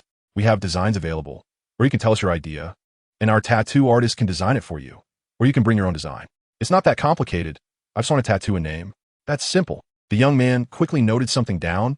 "You must want to tattoo the name of someone you like, right? But I need to remind you, once a tattoo is done, removing it can be very troublesome and painful, so you need to be mentally prepared. Many people have tattooed their partner's name during passionate times, and then it becomes a hassle when they break up." Although this sounds harsh, he's seen too many people coming to remove tattoos after a breakup, so he needed to provide a warning in advance. "I'm not afraid of pain, and there won't be a breakup. They're not together, so how could there be a breakup? Most people getting tattoos say they aren't afraid of pain. It's the power of love, right?" The young man smiled and wrote a few more notes before asking the final question. "Sir, where would you like the tattoo?" Gu Jingyu raised his hand to touch his chest, softly saying, "Over my heart." The young man whistled upon hearing this. That's quite romantic. But when the tattoo artist began to sit down and prepare to work, he noticed the numerous scars on Gu Jingyu's chest. The tattoo artist was taken aback. Such a chaotic array of scars was clearly from someone who had inflicted them, who would cut themselves like this on their chest. Isn't that crazy? But the tattoo artist wouldn't pry into the client's privacy and began working according to Gu Jingyu's idea. Before starting, he said, "This area is hard to numb, so you'll have to endure it. I'm not afraid of pain. Go ahead." Gu Jingyu closed his eyes. The tattoo artist thought to himself, this is truly a tough person. Throughout the process, Gu Jingyu remained silent, but the tattoo artist found himself sweating profusely. He had to be extremely careful while working on the chest area. But once he finished the name, he let out a heavy sigh. "All done. Don't let it touch water in the next few days to avoid inflammation." "Okay." Gu Jingyu lowered his head, gently stroking the name on his chest, slowly, smiling. Until Lin Qiushi got off work, Gu Jingyu came to pick him up, still smiling. Lin Qiushi raised an eyebrow at him. "What happened today? Why are you so happy?" Gu Jingyu couldn't help but laugh. "It's nothing. I'm just very happy to see you." He had a secret. The name of the person in front of him was tattooed over his heart. From now on, whenever he thought of harming himself, Facing that brilliant name blooming on his chest, he would find it impossible to do so. Chapter 136. It's a pet dog, not a wild dog. After picking up Lin Qiushi, Gu Jingyu began searching his phone for the address. He had booked a riverside restaurant in advance. The atmosphere was wonderful, and he had prepared many roses and musicians. Since he was pursuing someone, even if Lin Qiushi wouldn't agree, he had to be ready for the proper process. He hoped that Lin Qiushi would be happy when they were together, not just filled with hate. But just as he was about to start the car, Lin Qiushi's phone rang. Gu Jingyu glanced at Lin Qiushi's phone screen, and his expression darkened when he saw He Xiaojin's name. Lin Qiushi answered the call, and He Xiaojin cheerfully asked, "Xiaozi, are you off work?" Lin Qiushi nodded. "MHM." He Xiaojin continued, "Then should I come pick you up? By the way, I used your kitchen to make a table full of dishes, and I learned it from Chef Fong. Xiaozi, hurry back. I'm waiting for you to try it and see if it tastes good." Chef Fong is the chef He Xiaojin brought over from Wangqing to France. And Lin Qiushi remained silent. In the quiet car, He Xiaojin's voice clearly leaked from the phone, making Gu Jingyu's expression even darker. He Xiaojin seemed to sense something and quickly added, "Sorry, Xiaozi. Do you have other things to do? It's okay, you go ahead and get busy. I can eat these dishes by myself. I'll make some for you to try tomorrow." Gu Jingyu felt a wave of bitterness rise in his heart, and he irritably gripped the steering wheel, wanted to hang up He Xiaojin's call right then and there. "I'm coming back now," Lin Qiushi said. Gu Jingyu turned to look at Lin Qiushi, and He Xiaojin's voice on the phone sounded delighted. "Really? If you have something to do, you can go ahead. I'm just trying to cook some dishes today, and they might not taste good." Lin Qiushi replied calmly, "I'm coming back now. I'll be home in 20 minutes. Then drive slowly. I'll wait for you to return." He Xiaojin's cheerful voice pierced Gu Jingyu's eardrums painfully. His arms tensed, and the veins on his forehead throbbed. Lin Qiushi hung up the phone and said, "Take me back." Gu Jingyu pressed his lips tightly together and didn't move. Lin Qiushi looked at him, and Gu Jingyu gritted his teeth, his eyes red from exertion. "You want to go back? One phone call, and you want to go back?" Lin Qiushi ignored him and directly pushed the door to leave. With a click, Gu Jingyu locked the door. Lin Qiushi let out a chuckle, and in that laugh, Gu Jingyu's tightly wound emotions suddenly deflated. "I'll take you back," Gu Jingyu said resignedly. He lowered his head, not daring to look at Lin Qiushi, afraid that he would lose control of his jealousy at that moment. Throughout the journey, Gu Jingyu didn't speak, and Lin Qiushi remained silent as well. When they arrived downstairs, Gu Jingyu exhaled the pent-up breath in his chest and turned to look at Lin Qiushi. He wanted to explain that he wasn't blaming Lin Qiushi, but before he could say anything, Lin Qiushi had already turned his head, his dark eyes staring at him. "Are you angry?" Gu Jingyu remained silent. He wanted to say he wasn't angry, but he wasn't that magnanimous. Lin Qiushi laughed and reached out to touch his chin. Gu Jingyu couldn't help but rub against his palm, and after that, the grievances and unwillingness in his heart surged even more. He looked at Lin Qiushi with eager eyes. "Can I have tomorrow night's time?" "Sure," Lin Qiushi nodded. Gu Jingyu felt somewhat comforted, but when he thought of He Xiaojin, who lived in the same house as Lin Qiushi, he couldn't help but feel jealous. "Can I stay tonight? Can you pull me back again?" Gu Jingyu said softly, clearly feeling like a house dog instead of a wild dog, wondering why he had to stay outside. "Gu Jingyu, come here a bit," Lin Qiushi called him teasingly. As soon as Gu Jingyu leaned in, Lin Qiushi pecked his lips. "Haven't you heard? Home flowers smell better than wild flowers, even for dogs." Gu Jingyu was so angry he wanted to bite him, and he wanted to ask him, if he was a wild dog, then what was He Xiaojin? But he knew Lin Qiushi well. Lin Qiushi enjoyed seeing him anxious and insecure. Lin Qiushi's means of revenge were so soft yet sharp, giving him a candy while also telling him it was poisoned. Even knowing it would hurt him, he couldn't help but swallow it. Gu Jingyu suddenly grabbed Lin Qiushi's waist and fiercely kissed his lips. The kiss was intense, chaotic, and breathless. After the kiss ended, he turned his head and bit Lin Qiushi's neck. Lin Qiushi pushed him away and said, "I'm getting out." Gu Jingyu watched him get out of the car and then watched him go upstairs. When Lin Qiushi returned home, the aroma filled the air. He Xiaojin came out of the kitchen, smiling. "Xiao Qiushi, you're back, just in time for dinner." He Xiaojin set the dishes on the table and first served Lin Qiushi a bowl of soup. "Is it good?" He Xiaojin looked at him expectantly. The taste was average, but not bad. Lin Qiushi nodded. It was acceptable. He Xiaojin immediately smiled, like a child praised. He Xiaojin served Lin Qiushi more dishes. And when he looked up and saw the bite mark on Lin Qiushi's neck, a dark flicker passed through his eyes, but he quickly smiled again. "Xiao Qiushi, try this." After the meal, Lin Qiushi stopped He Xiaojin, who was about to wash the dishes. You don't have to do these things anymore. You're here as a guest, not to be my maid. He Xiaojin joked, then I just want to be your maid once. After he spoke, seeing Lin Xi's expressionless face, he dejectedly lowered his eyes. I just wanted to try to take care of you. I'm sorry, I won't do this again.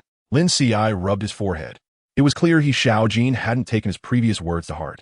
He had few friends, and he Xiaojin was one of them, so he merely warned him verbally.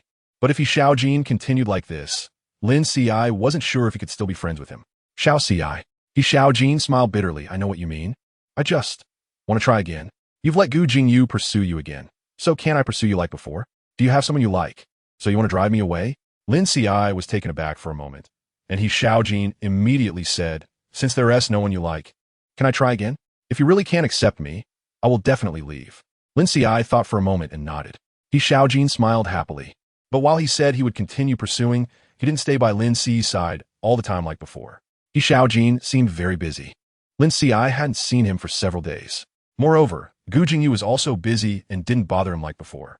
One day, Mark came to find Lin Qiushi looking worried. President Lin, Anzhou is in trouble.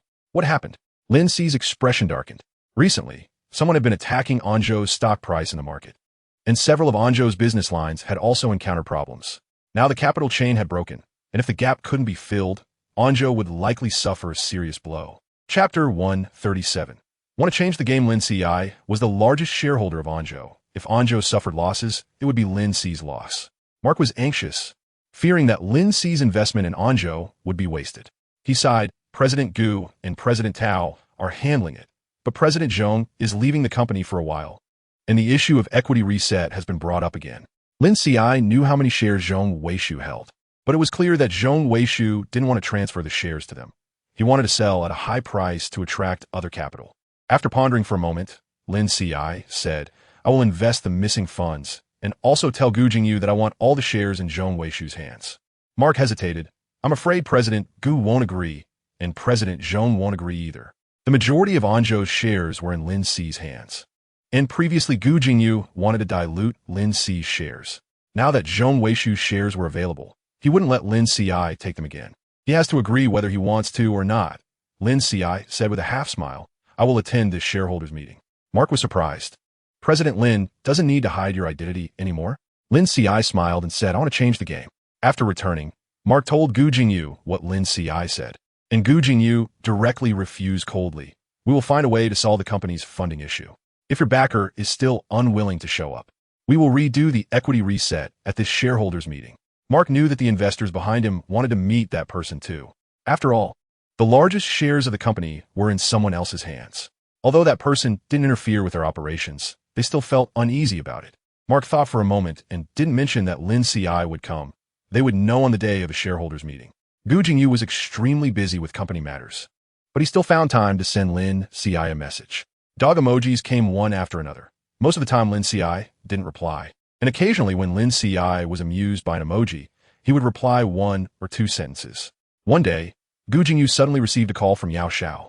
The background noise was loud, and he could hear the roar of an engine. What is President Gu busy with? Going out to play? Gu Jingyu said coldly. President Yao can play by himself. I have things to do. What a pity. Yao Xiao laughed mischievously. Since President Gu can't come, I'll take President Lin out to have fun. Gu Jingyu suddenly stood up. Is Lin Qiushi next to you? Not just President Lin, there's also Xiao He from France. Do you know him, President Gu? Gu Jingyu gritted his teeth. Where are you? At the Yinan racetrack. After Yao Xiao finished speaking, he hung up. Gu Jingyu walked out of the company with a grim face. He had just sent a message to Lin Qiushi, but Lin Qiushi hadn't replied. It turned out he was having fun at the racetrack with Xiao He. He didn't know whether to feel more angry or more wronged. The bitterness rising in his heart was almost overwhelming. When he arrived at the racetrack, it was bustling with energy, engines roaring and cheers echoing in the air. He pushed through the crowd to find Lin Qiushi, but saw him standing together with Xiao He from a distance, listening to what Xiao He was saying, a smile bright on his face. Gu Jingyu's heart tightened. A suffocating pain surged up again. President Gu. Yao Xiao spotted him and waved. Lin Qiushi turned his head with a smile, raising his eyebrows when he saw Gu Jingyu. It was a very vivid expression. The young man was strikingly handsome, looking almost ethereal amidst the noise of the crowd. Gu Jingyu's pained heart started to race again for this person. He walked up to Lin Qi's side, pursed his lips, and said nothing. Lin Qiushi, covered in colorful paint, looked vibrant, his eyes sparkling like a blazing evening star. "What brought you here?"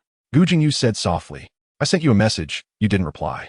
But amidst the clamoring crowd, Lin Qiushi couldn't hear Gu Jingyu's words, and even if he did, he couldn't give him a satisfactory answer. "President Gu, we meet again." Xiaohe greeted Gu Jingyu first. Only then did Gu Jingyu shift his gaze to Xiaohe, narrowing his eyes slightly. "Xiaohe, you seem quite free. Don't you have work to do?" Xiaohe smiled and said, "It's more important to accompany Xiao Qiushi. I'll handle work later." Gu Jingyu gritted his teeth. He saw the smugness in Xiaohe's eyes. Lin Qiushi could allow Xiaohe to stay at his home, could choose to skip going back to have dinner made by Xiaohe, and now was playing here with him. Xiaohe was special in Lin Qi's eyes, someone who could be treated differently. How could he compare to Xiaohe? He didn't even have the confidence to glare back. He could only silently accompany them. The racing cars roared around the track, and spectators waved their flags. Soon, the race concluded, and Yao Xiao got out of the car, immediately embraced by a stunning man who kissed him. Yao Xiao laughed heartily, hugging him tightly and kissing him deeply, while the crowd cheered louder, flags waving wildly. Xiaohe suddenly spoke, "President Gu, would you like to race?" Gu Jingyu looked at him indifferently. How to compare? But Xiaohe looked at Lin Qiushi and asked, "Xiao Qiushi, if I win, will there be a reward?" Hearing the word reward, Gu Jingyu's brows twitched violently, as if something that belonged to him had been snatched away. He felt frustrated, irritable, and dejected. Countless complex emotions surged over him like a tide. When Lin Qiushi rewarded Xiaohe, was it also in the form of a kiss? Gu Jingyu's heart sank heavily. "You win first, then we'll talk," Lin Qiushi said as he entered the track. As Lin Qiushi entered, the cheers grew louder. Gu Jingyu's heart tightened, recalling the time Lin Qiushi suddenly fell ill after racing. He grabbed the car window and leaned down to look at Lin Qiushi inside. "Will your heart be okay?" Lin Qiushi looked up and said lightly, "I'm not Lin Qiushi." After saying that, Lin Qiushi rolled up the window, blocking Gu Jingyu outside. Gu Jingyu gritted his teeth and sat in the driver's seat of the nearby car. When the gunshot rang out, all the racing cars shot out like arrows. Gu Jingyu could only see Lin Qi's car, far ahead of the rest. So fast, Gu Jingyu had seen Lin Qiushi race before, madly pursuing the thrill of speed, leaving the world and life behind. In the rapid chase, Gu Jingyu's eyes only had Lin Qi's car. He didn't even know when the race ended. He just saw Lin Qi's car stop, and he stopped as well. Lin Qiushi got out of the car, took off his helmet, and brushed back his wet hair, revealing a delicate and beautiful face. Gu Jingyu's heart raced, and he couldn't hear anything around him. He got out of the car and rushed to Lin Qi's side, pulling him into an embrace and kissing him. Lin Qiushi was momentarily stunned, but quickly accepted, wrapping his arms around Gu Jingyu's neck. Amidst the cheers of the crowd, the two kissed passionately. Chapter 138. No one would love a madman. Xiaohe, seeing this scene as he got out of the car, had a dark expression. Even if Lin Qiushi had agreed to let him chase after a try, this person was inherently selfish. He never considered others' feelings, no matter how much others loved him. Even to the point of dying from the pain, it would leave no trace in his heart. He acted on his whims, responsible to no one's feelings, even cruelly watching others suffer from loving him. At that moment, Xiaohe realized what kind of person Lin Qiushi was. Since Lin Qiushi was so selfish, he had no need to hide his own possessiveness out of fear of being discovered. Xiaohe composed himself and walked over. At that moment, Lin Qiushi pushed Gu Jingyu away, lazily leaning against the car, looking happy with a hint of spring in his eyes. "Xiao Qiushi," Xiaohe called out with a smile. Lin Qiushi turned to look at him, smiling back. Xiaohe's eyes darkened. Indeed, this person didn't regard him at all. Casually kissing others, he was inherently promiscuous, and he had previously thought him untouchable. With Xiao Qiushi around, no one else could possibly win. As if nothing had happened, Xiaohe continued to smile. Gu Jingyu pursed his lips. The warmth of the kiss still lingered. But seeing Lin Qi's casual demeanor made it seem as if it could have been anyone else kissing him. The excitement from earlier was instantly extinguished, and he didn't even feel like provoking Xiaohe back. At that moment, the racetrack manager called Gu Jingyu, saying he saw Gu Jingrong had arrived. Since the Gu family had fallen from grace, Gu Jingyu had absorbed many of their businesses, including the current racetrack. Gu Jingrong hadn't dared to appear in front of Gu Jingyu for a long time. Now that he had shown up, Gu Jingyu didn't know what he wanted. Gu Jingyu didn't want Gu Jingrong to appear in front of Lin Qiushi, so he turned to resolve the issue. Meanwhile, Lin Qiushi went to the restroom to wash his hands, with Xiaohe following him. Next month, there will be a large F1 race in southern France. "Do you want to go, Xiao Qiushi?" "We'll see," Lin Qiushi said, shaking the water off his hands. All right, if you want to go, I'll accompany you to sign up. Lin Qiushi nodded. Xiao He looked at the unsightly wound on Lin Qi's lip, his gaze darkening. He asked again, when are you planning to return to Paris? Not for now. Lin Qiushi raised his head to look at him. You can go back when you're done with your business. Xiao He asked, feeling wronged. Do you want me to leave? It's up to you. Xiao He's gaze darkened further. No matter how much he gave, Lin Qiushi, this cold-hearted person, would never care about him. Lin Qiushi washed his hands and turned to go out, but unexpectedly ran into a familiar person at the door. Lin Qiushi, it's really you. Gu Jingrong was visibly excited to see him. You're still alive. Lin Qiushi was surprised to see him. He thought Gu Jingrong had been dealt with by Gu Jingyu 3 years ago after he handed over such a huge piece of evidence against him. After all, that was enough for Gu Jingyu to ruin Gu Jingrong's career completely. You're still following Gu Jingyu? After everything he's done to you, you still wholeheartedly follow him?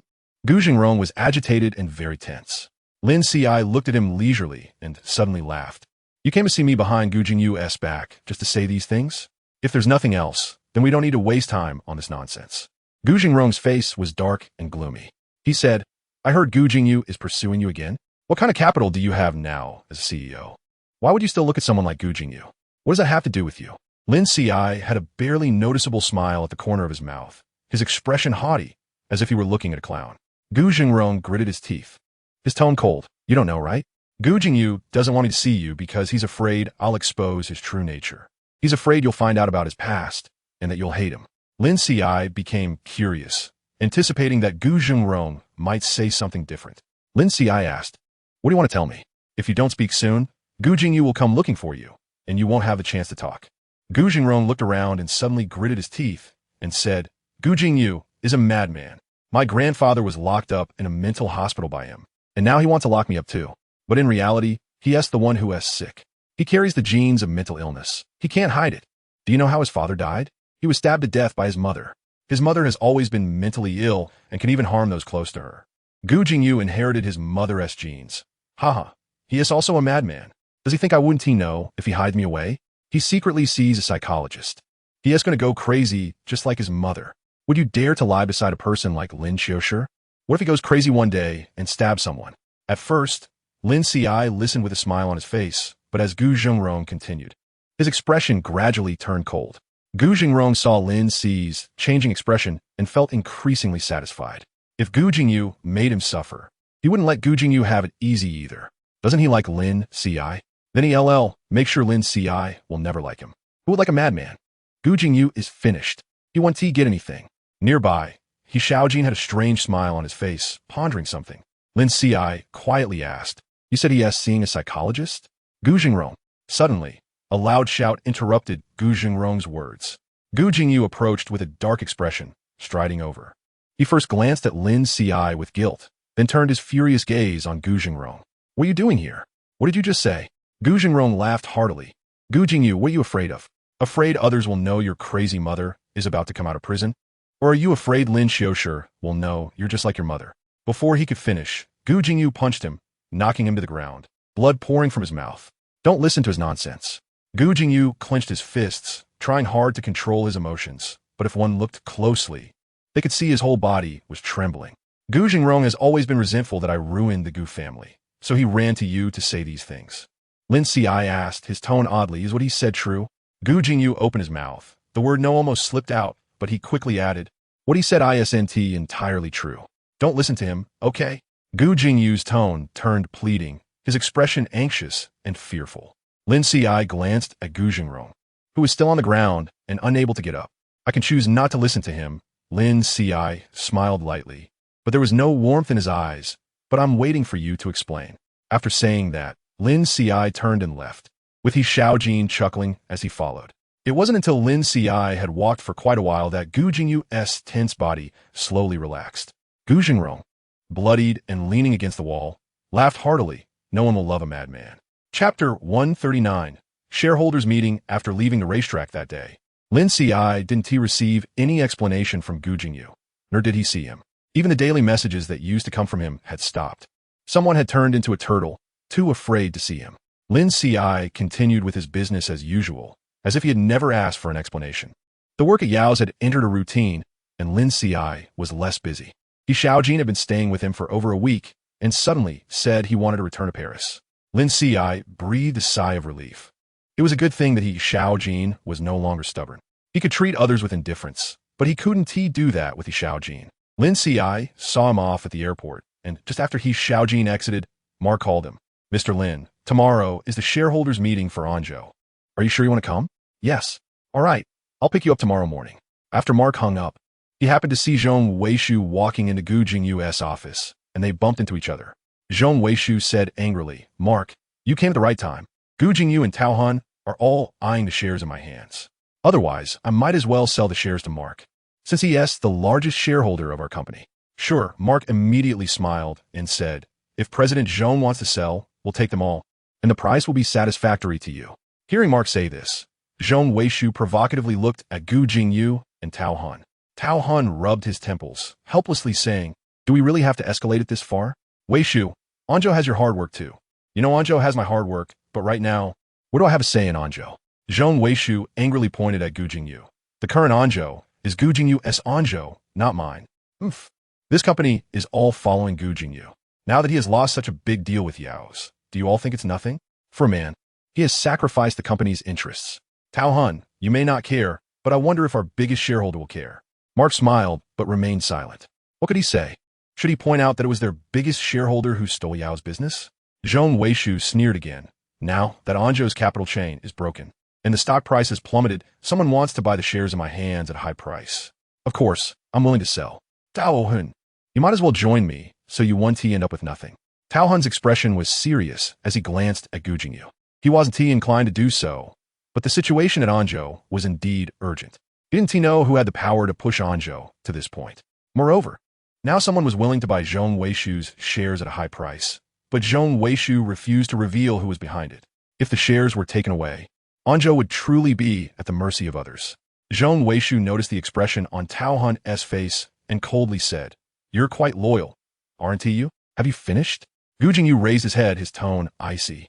You only want money, and now that we are offering you money, you still refuse to transfer the shares to us. So what does the person behind you want you to do? Is their goal to bring down Anzhou? Partners like them had restrictions in the initial agreement on how to handle shares when a shareholder leaves. Their shares must be transferred to other shareholders first. But Zhong Weishu is unwilling. He would rather transfer them to Mark than let them fall into Gu Jingyu's hands. Zhong Weishu did not respond, but instead said, you cannot stop me. The shareholders' meeting is tomorrow. Either I sell the shares at a high price, or I transfer them to Mark. Zhong Weishu left on bad terms with them, and Mark left the office with a grin, mentioning that his boss would be present tomorrow. After they left, Tao Han asked, have you figured out who is targeting Anzhou behind the scenes? Gu Jingyu nodded. There are some clues. It's no one else but that person. Tao Han worried. What will happen at tomorrow's shareholders' meeting? Weishu is determined to leave. The shares in his hands are a piece of fat meat, and many are eyeing it. Gu Jingyu frowned deep in thought. After a while, he suddenly said, I want to bring Shiguang capital into Anzhou. With new capital injection, the equity will have to be reset. At that time, whether it's the person behind Mark or the person behind Zhong Weishu, neither can take the largest share. Tao Han, hearing this, said, this is easy. I've been in contact with General Yang, and he wants to invest in us too. After saying this, Tao Han seemed to remember something and suggested, where you can contact General Lin and have him come tomorrow. Gu Jingyu remained silent. He opened and closed his phone and shook his head after a long time. You contact them. I won't interfere. Tao Han found it strange. Gu Jingyu was not one to shy away from pursuing people. Why was he not seizing such a good opportunity now? But Gu Jingyu's reluctance to speak was something he could not pry out of him. The next day, before the shareholders' meeting began, Tao Han went downstairs to pick up Liang Chun, only to find that Lin Qiushi also came along. Tao Han greeted them with a smile, but thought that Shiguang Capital must value their cooperation with Anzhou. Gu Jingyu, upon seeing Lin Qiushi, instinctively looked away, but he couldn't help but glance at Lin Qiushi. However, Lin Qiushi seemed not to see him and walked past him. Gu Jingyu's throat tightened, and he opened his mouth but couldn't say a word. In the elevator, Tao Han and Liang Chun were chatting happily, and even Lin Qiushi exchanged a few words with Tao Han, but Gu Jingyu remained silent. Tao Han tried several times to steer the conversation toward Gu Jingyu, but Gu Jingyu stayed quiet. Liang Chun scoffed. It seems that President Gu is not very welcoming to us. Can this collaboration continue? Tao Han immediately shot Gu Jingyu a look, and Gu Jingyu swallowed hard, his voice dry. I didn't mean that. Liang Chun then deliberately asked, "So you are very welcoming to us?" "Yes." Gu Jingyu nodded, his gaze fleeting over Lin Ci's face. Lin Ci calmly allowed him to scrutinize him, but did not give him any eye contact. Gu Jingyu's heart sank deeper. Lin Ci was waiting for him to explain, but he couldn't bring himself to say anything and even avoided him. Lin Ci must have been very disappointed in him. "Mr. Lin, Mr. Liang, this way please."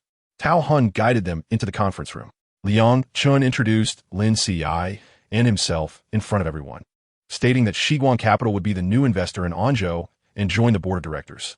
Zhong Weishu's expression immediately changed. He couldn't help but sneer.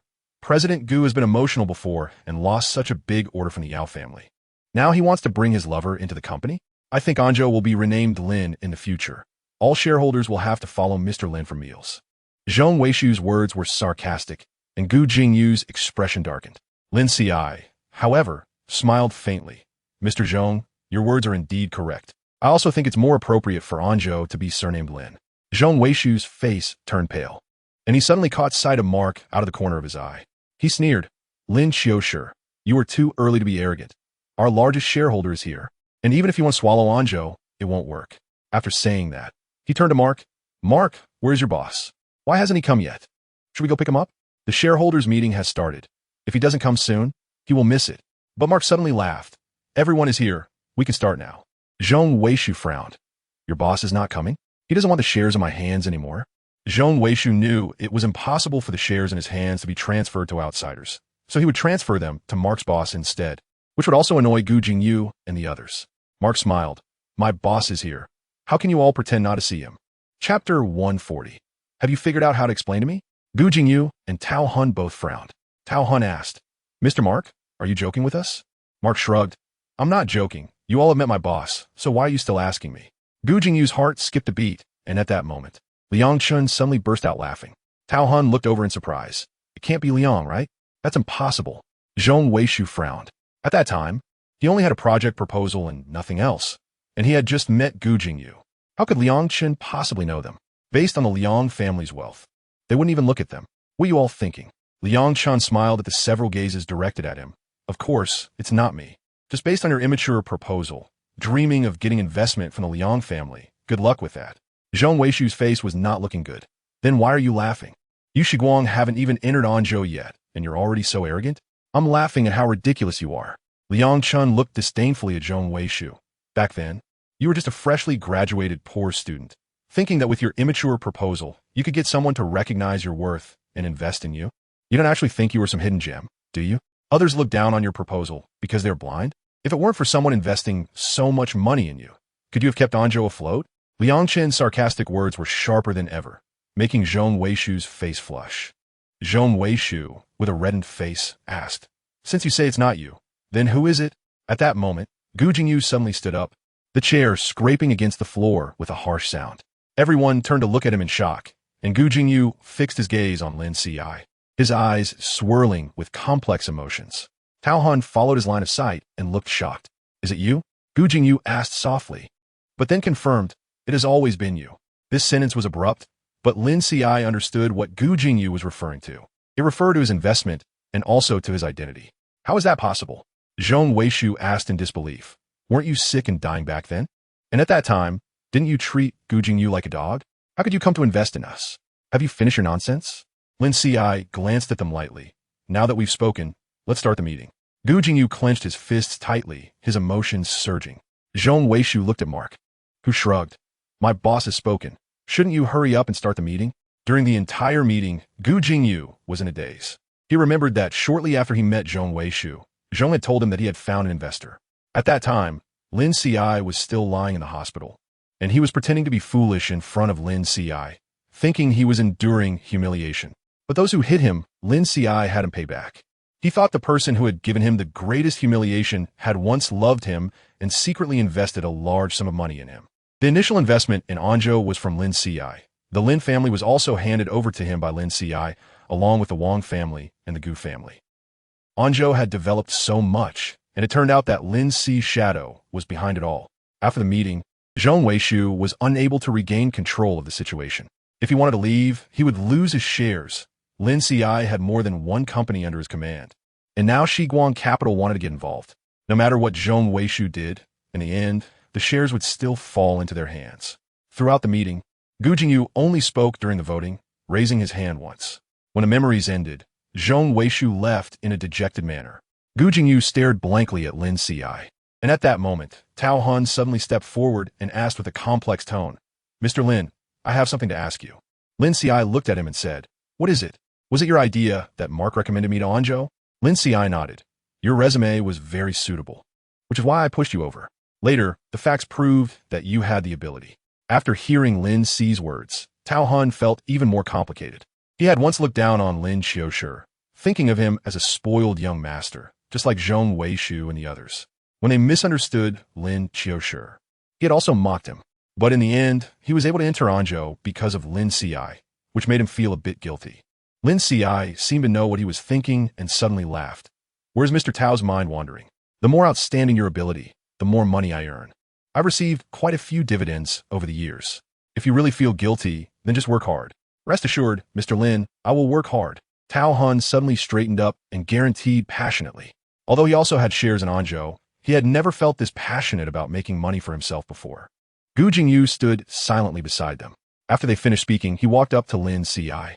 But Lin Qiushi ignored him and walked out with Liang Chun. "Xiao Qiushi." Gu Jingyu's heart trembled, and he stepped forward to catch up. Lin Qiushi stepped into the elevator and turned around to see him blocking the door. He spoke, "Have you thought about how to explain it to me?" Gu Jingyu's lips moved, but he hadn't mustered the courage to lay bare his murky past to Lin Qiushi. However, he wanted to ask Lin Qiushi about the previous matters. When he thought he was pretending to be foolish, had Lin Qiushi already seen through him? He wanted to ask Lin Qiushi why he would help him. There were so many things he wanted to ask Lin Qiushi.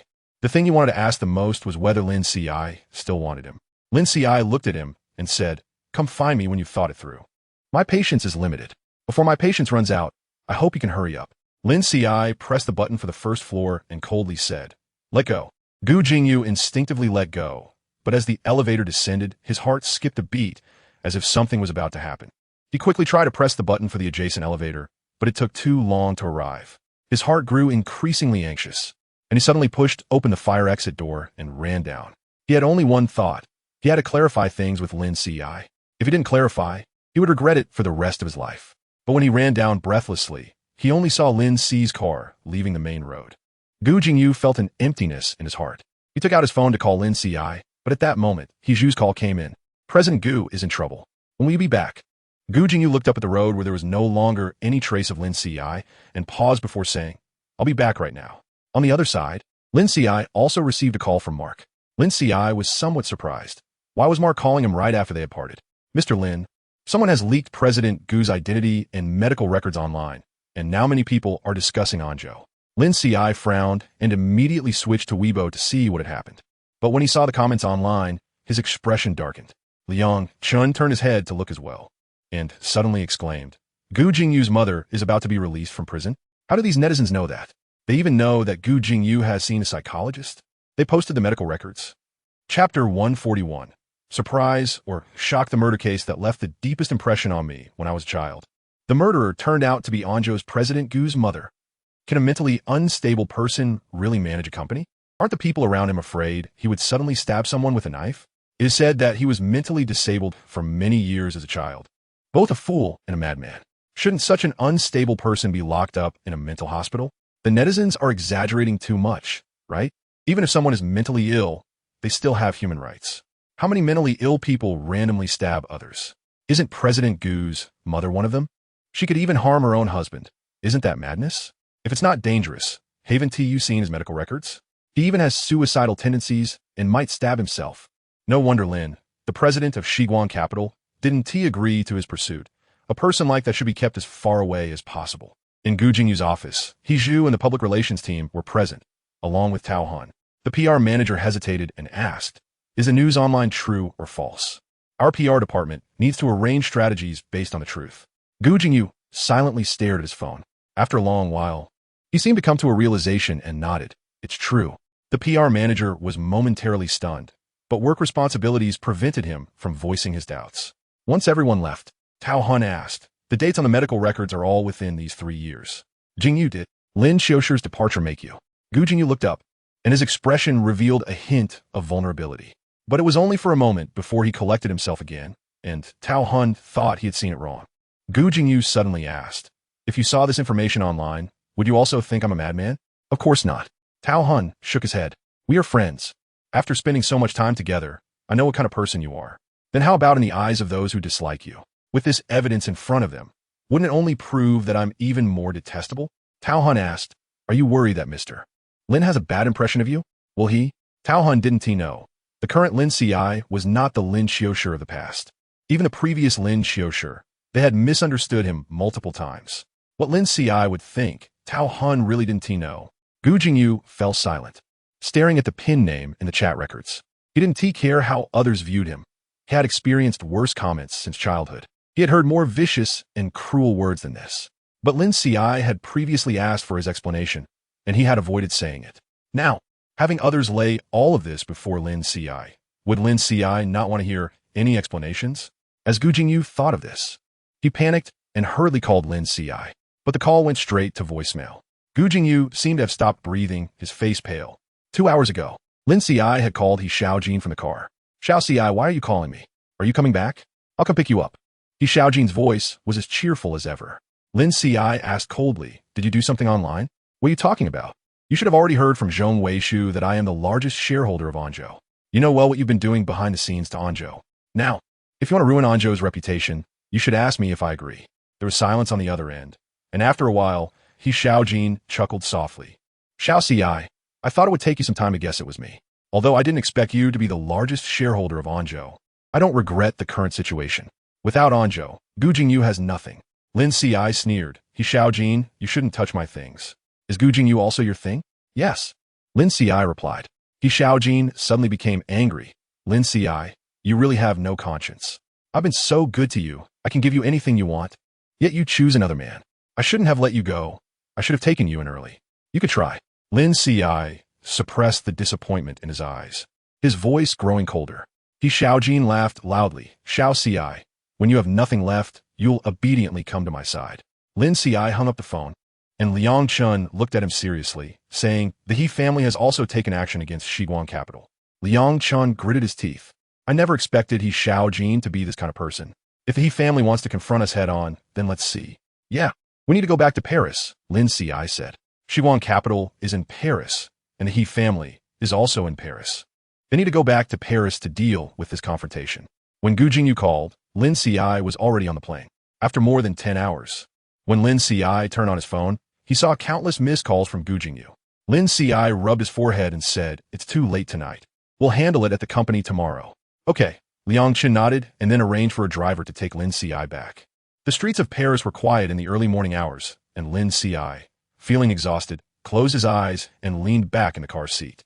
He didn't return Gu Jingyu's calls for now. He felt it necessary to let him stew for a bit. If Gu Jingyu dared to avoid him, he had to be prepared for a day when he wouldn't listen to his explanations anymore.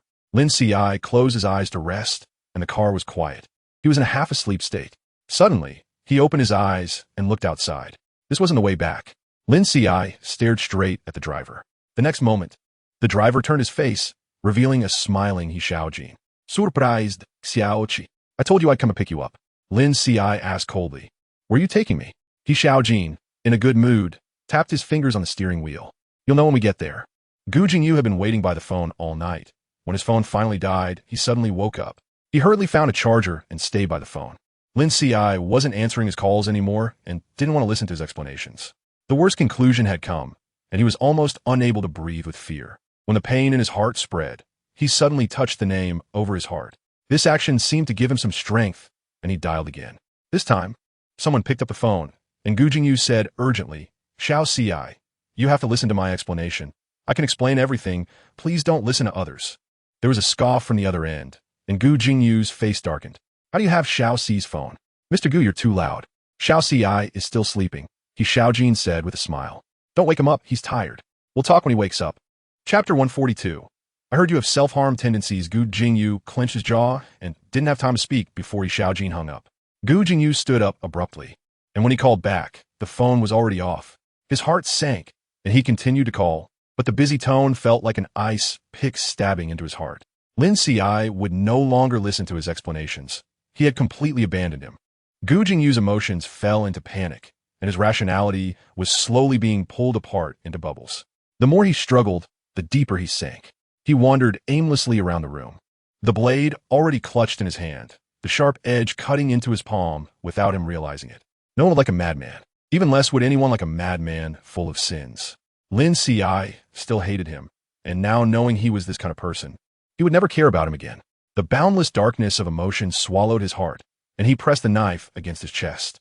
But at that moment, when the burning name flashed through his mind, he suddenly stopped. Trembling, he pulled down his collar, and when he saw that name, it felt as if he had survived a disaster, and he gasped for breath as he collapsed. On the other side, Lin Qiushi slowly woke up. As soon as he opened his eyes, he saw Xiaojin standing by the bed. He frowned and tried to get up, only to find his hands tied to the bedpost above his head. He narrowed his eyes. Xiaojin, what do you mean by this? Xiaojin sat down, gently stroking his cheek. Xiaojin, you're much better like this. I really like it. He leaned down to kiss Lin Qiushi, but Lin Qiushi dodged. Xiaojin's expression darkened instantly, gripping his chin and turning his face back. You still don't want to now? Do you think you have a chance to refuse? Xiaojin, I gave you chances before. I spoiled you too much, but you've become spoiled. As Xiaojin spoke, his eyes became infatuated. No matter when, Lin Qiushi was always beautiful, and he had always been captivated by him. He leaned down to kiss Lin Qiushi's lips, the soft fragrance making him anxious, and he couldn't help but fall deeper. Suddenly, he let out a pained groan. When he moved away, his mouth was filled with blood. He moved his tongue, which had already been bitten by Lin Qiushi. Xiaojin. Lin Qiushi suddenly laughed, blood dripping from the corner of his mouth, flamboyant and beautiful, like a ghost crawling up from the ground. I don't like this game.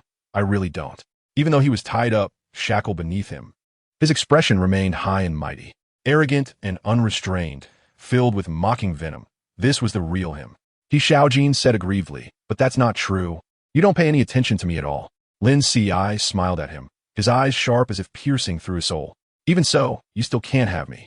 Xiaojin suddenly became furious, his face turning red as he said, I want you right now. How are you going to resist me? Are you going to bite me again? You could try. After Lin Qiushi finished speaking, he closed his eyes, as if allowing him to do as he wished. Xiaojin's chest heaved, and he reached out to tear off Lin Qiushi's clothes. But just as he had torn open half of the shirt, he suddenly stopped. You can't trick me. Xiaojin glared at Lin Qiushi with a dark expression. Lin Qiushi still kept his eyes closed, and Xiaojin's eyes were inscrutable, his hands hesitating in their movements.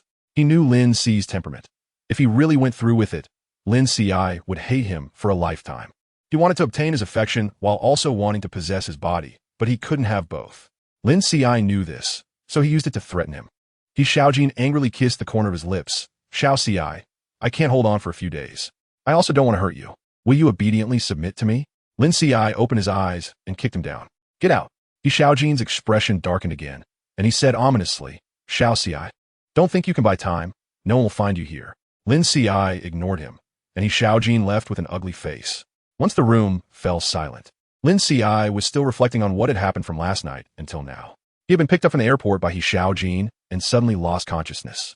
When he woke up, he was in this room, bound, with no idea where he was or what was happening outside. But he had an appointment with Liang Qiushi to go to the company today. If he didn't show up, Liang Qiushi would definitely notice. As for whether Liang Qiushi could find him, Lin Qiushi was not very sure. The He family had deep roots in France, and it would be very difficult for Liang Qiushi to bypass their defenses to find him. But there were still chances. On the other side, Gu Jingyu was anxious. Lin Qiushi had not been answering his calls, but he no longer dared to hurt himself. Before, he didn't know Lin Qiushi was still alive. And it didn't matter if he was crazy or not, but now that Lin Qiushi might hate him, he couldn't afford to be insane. Even though he knew Lin Qiushi didn't want to see him, he still wanted to clarify things with him. He directly booked a flight to Paris and waited outside Lin Qiushi's villa when he arrived. But Lin Qiushi was not home. He waited all night, and the lights in the house never turned on.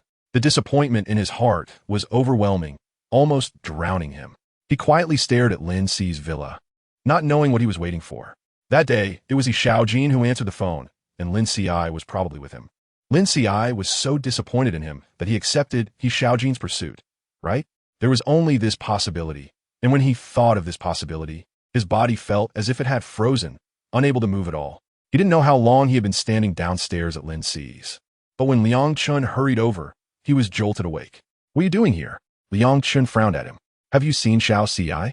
Gu Jingyu shook his head and said hoarsely, he hasn't come back. He should be with He Xiaojin. Liang Chun raised his voice sharply. He Xiaojin? What does that have to do with him? Gu Jingyu said dejectedly. It was He Xiaojin who answered when I called. Even now, thinking back on it, he was still filled with despair. Liang Chun pressed further. When did you call? Gu Jingyu told him the time, and Liang Chun gritted his teeth in anger. He Xiaojin. So Xiao Ci's disappearance was caused by him. Disappearance? What disappearance? Gu Jingyu suddenly reacted. Liang Chun said, we just returned to Paris, and Xiao Ci disappeared. I've searched all over Paris and couldn't find him. It turns out He Xiaojin has hidden him away. What does he want to do? After the shock, Gu Jingyu felt an immense guilt. He had been heartbroken over He Xiaojin's phone call, only thinking that Lin Ci was with He Xiaojin. But he hadn't considered that Lin Ci could be in danger. Thinking of Lin Ci's safety, his face turned pale instantly. Lin Ci was trapped here, and every day a servant came to bring him 3 meals and then left. Lin Ci kept track of the days. 3 days had passed. During this time, He Xiaojin only came to see him once, sitting by the bed and staring at him gloomily. Suddenly, he yanked Lin Ci's hair and shouted angrily, you won't let me touch you. Are you planning to give your body to someone else? That Gu Jingyu? You're really good to him. Is a madman worth your treatment like this? Lin Ci felt a sharp pain in his scalp, but looked at him with disdain. Even without you, I wouldn't fall for you. You're lying. He Xiaojin gripped tighter. You were about to agree to me, and it's all because of his appearance. If it weren't for him, you would have been mine long ago. Lin Ci suddenly spoke. He Xiaojin, do you know why I haven't agreed to you all along? Why? Lin Ci exhaled softly, a mocking smile curling at the corners of his mouth. Because you're too hypocritical. You've pretended for so long in front of me, but once I don't agree to you, you show your true colors. He Xiaojin coldly said, you're more hypocritical and selfish than I am. Do you care about anyone else's feelings? Those who like you are all bewitched by your appearance. In reality, your soul emits a toxic stench. I'm not wrong, am I? Hidden beneath such a beautiful exterior is a heart of a serpent and scorpion. If others knew what kind of person you really are, no one would genuinely like you. You're not wrong. Lin Ci smiled. Then what are you doing? Praying for the love of this toxic soul? How shameless are you? With a loud slap, He Xiaojin heavily slapped him. Lin Ci licked the blood from the corner of his mouth, smiling mockingly. He Xiaojin, have you really fallen in love with me? You. He Xiaojin glared at him, furious and embarrassed, then suddenly slapped him again. He shouldn't have been soft-hearted toward this person. He should not seek the love of this selfish soul. As long as he possessed this person, regardless of whether he was willing or not, he would lock him up for a lifetime. He Xiaojin directly tore Lin Ci's shirt apart, viciously kissing down from above, his hands moving more urgently. After all, Lin Ci's hands were bound, and he couldn't move at all. When He Xiaojin reached into his pocket for lubricant, suddenly Lin Ci, lying beneath him, moved. He Xiaojin immediately reacted, reaching out to press Lin Ci's hands, but he was a step ahead, and his palm was heavily scratched. He couldn't see what it was, but enduring the intense pain, he grabbed Lin Ci's hand. He Xiaojin was furious. A piece of broken porcelain? When did you hide it?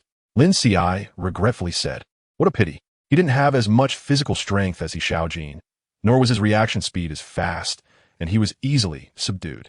He Xiaojin's face darkened. If he hadn't reacted so quickly just now, would Lin Ci have wanted his life? He was furious to the extreme, choking Lin Ci by the neck. Lin Qi, you wretched person. In a fit of rage, He Xiaojin used all his strength, and Lin Ci's face turned pale, then green as he suffocated. His consciousness gradually blurred, as if his throat was about to be crushed. He never expected that in this life, he would die in such a way, although there were regrets. If given another chance, he still wouldn't submit, allowing He Xiaojin to do as he pleased. He wouldn't do what he didn't want to do, even if others threatened him with their lives. However, until his death, he would never know if someone would truly love him, who could accept a soul that was selfish to the extreme and vicious to the extreme. At that moment, he thought of the dog that barked at him, and he once wanted to tame it, and at times he stepped it into the mud, watching it struggle in pain for him, unable to control itself. He wanted its obedience, that unique treatment, but he would never want its affection and love. How could someone give him what he himself didn't want? Lin Ci slowly closed his eyes, but at that moment, he heard a loud crash. He Xiaojin suddenly released his grip, air rushing back into Lin Ci's throat, causing him to cough violently. He Xiaojin reacted, grabbing Lin Ci's hair, and the piece of broken porcelain was in his hand, pressed against Lin Ci's neck. The next moment, the door to the room was burst open, and Gu Jingyu, rushing in, stopped abruptly when he saw the scene in the room. Liang Chun was a step behind, but upon seeing Lin Qiushi being restrained, he cursed loudly. He Xiaojin, are you sick? How dare you lay a hand on Xiao Qiushi? I absolutely won't let you off. He Xiaojin asked, how did you find this place? Gu Jingyu fixed his gaze on Lin Qiushi, and when he saw the handprint on his face and the bruises on his neck, his expression darkened significantly. Liang Chun replied, do you think Paris is under your He family's control? You're too arrogant. It was Catherine who helped you. He Xiaojin scoffed, a meddling woman. Gu Jingyu looked at him and said, let him go. He Xiaojin tightened his grip on Lin Qi's hair and coldly said, with him in my hands, Gu Jingyu, how dare you act so arrogantly? Lin Qiushi coughed, his face turning red, tears pooling at the corners of his eyes. Gu Jingyu clenched his fists, suppressing his worries, and asked, what conditions would you need to let him go? I heard you have a tendency to self-harm? You've seen quite a few psychologists for that, he Xiaojin mocked. If that's the case, seeing the person you like get hurt should make you very sad, right? How about performing for us?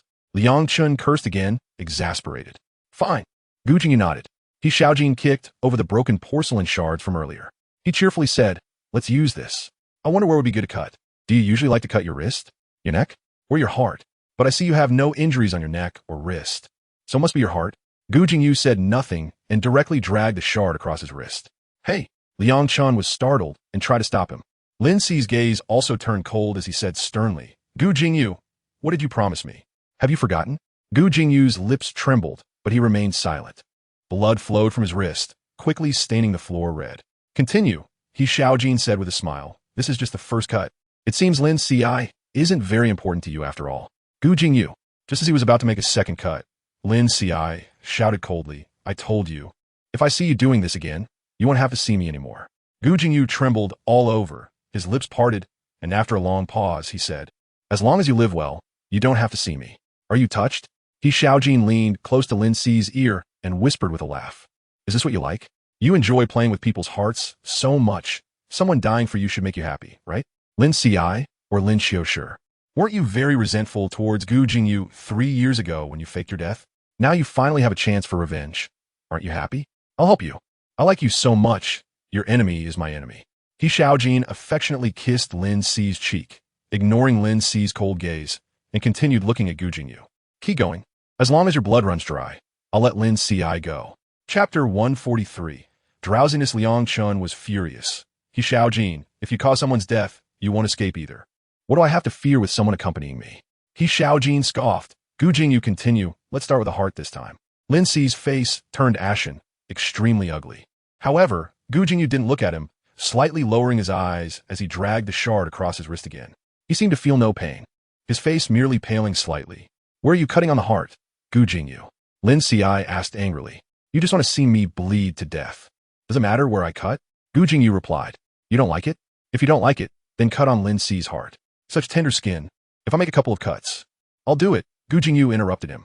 Lin Qi's voice was icy. Gu Jingyu, even if you save me like this, I won't be grateful to you. Gu Jingyu still didn't look up at him. Lin Qiushi gritted his teeth, getting angrier. Who asked you to have that self-sacrificial look? I'm telling you, not only will I not be grateful, but I will also hate. Lin Qiushi couldn't finish his vicious words because when Gu Jingyu unbuttoned his shirt to reveal the spot over his heart, he saw his own name there. Lin. He remembered the last time he looked, this tattoo wasn't there. When did Gu Jingyu get it? He Xiaojin stared at the name, his face twisted. Do it. What are you waiting for? Did you hear me tell you to move? He Xiaojin was agitated, and the shard in his hand had already cut Lin Qi's neck. A blood-red wound quickly began to bleed.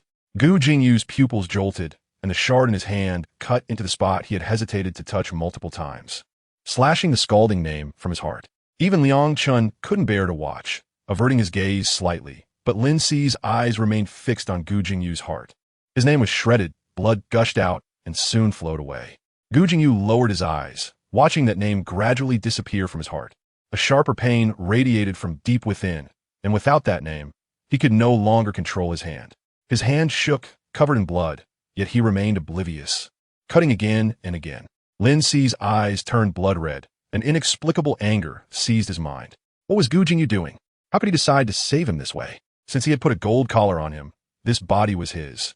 Even if it hurt, it should be his pain to bear. Not letting him act like a fool, crazily torturing himself. Suddenly, Lin Qiushi moved, directly ramming his neck towards the shard in He Xiaojin's hand, causing He Xiaojin to instinctively withdraw. Liang Chun was startled. Xiao Xiaodong? Gu Jingyu suddenly raised his eyes, instinctively about to lunge forward. But in the next moment, Lin Qiushi fiercely struck He Xiaojin's stomach, causing He Xiaojin to grunt in pain, unable to react as he fell backward. Lin Qiushi seized the opportunity to kick again, grabbing a nearby lamp and smashing it directly onto He Xiaojin's head. He Xiaojin collapsed to the ground, blood pouring from his head. Lin Qiushi dropped the lamp and walked over to Gu Jingyu, kicking him hard. Gu Jingyu, having lost too much blood, couldn't stand steadily and fell backward, but was caught by Lin Qiushi. Their bodies collided. Gu Jingyu grunted, and his body swayed. Everything before his eyes turned dark, and his consciousness began to fade. But he tightly grasped Lin Qi's hand, remembering what Lin Qiushi had just said. He had done something to upset Lin Qiushi, and Lin Qiushi would no longer see him. He didn't dare to lose consciousness, his head spinning, his strength draining from his limbs bit by bit.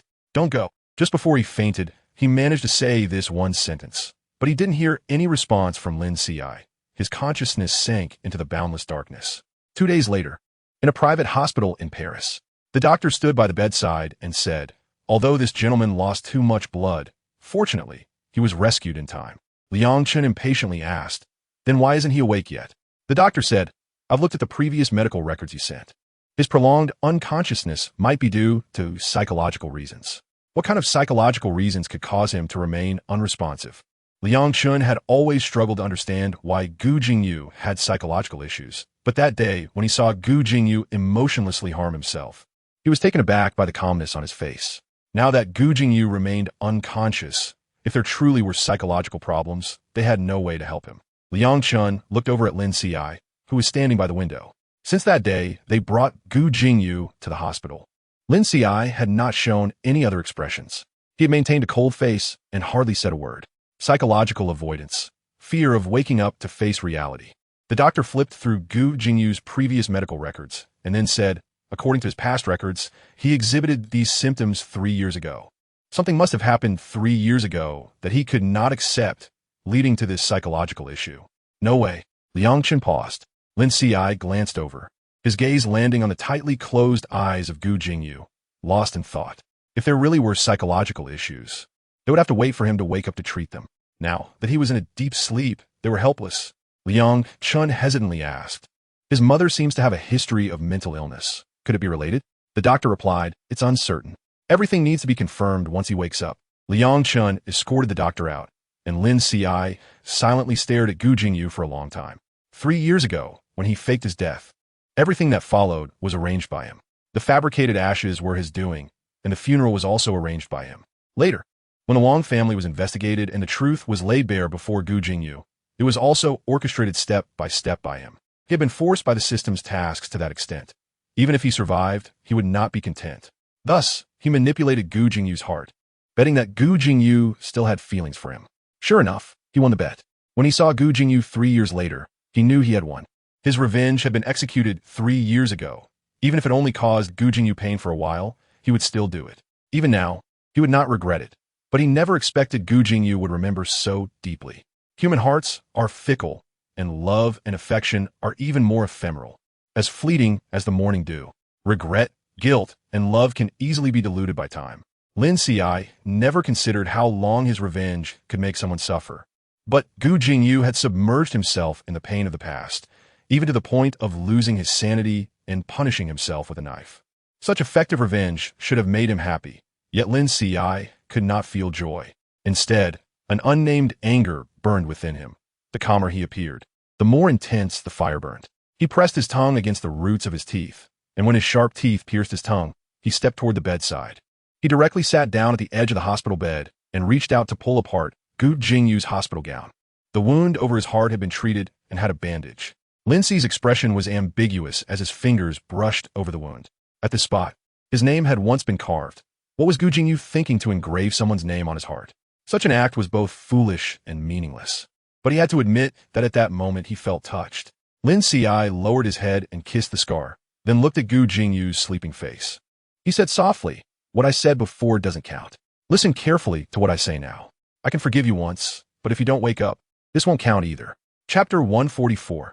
Awakening. A week passed, and Gu Jingyu still hadn't woken up. However, Lin Qiushi couldn't be in the hospital every day. He spent most of his time at the company. The He family had targeted their company, and with Catherine's help, there were many matters to deal with. Tao Hun came by and, seeing Gu Jingyu in a coma, looked very worried. That day Lin Qiushi was not in the ward, but Tao Hun came to Shiguang.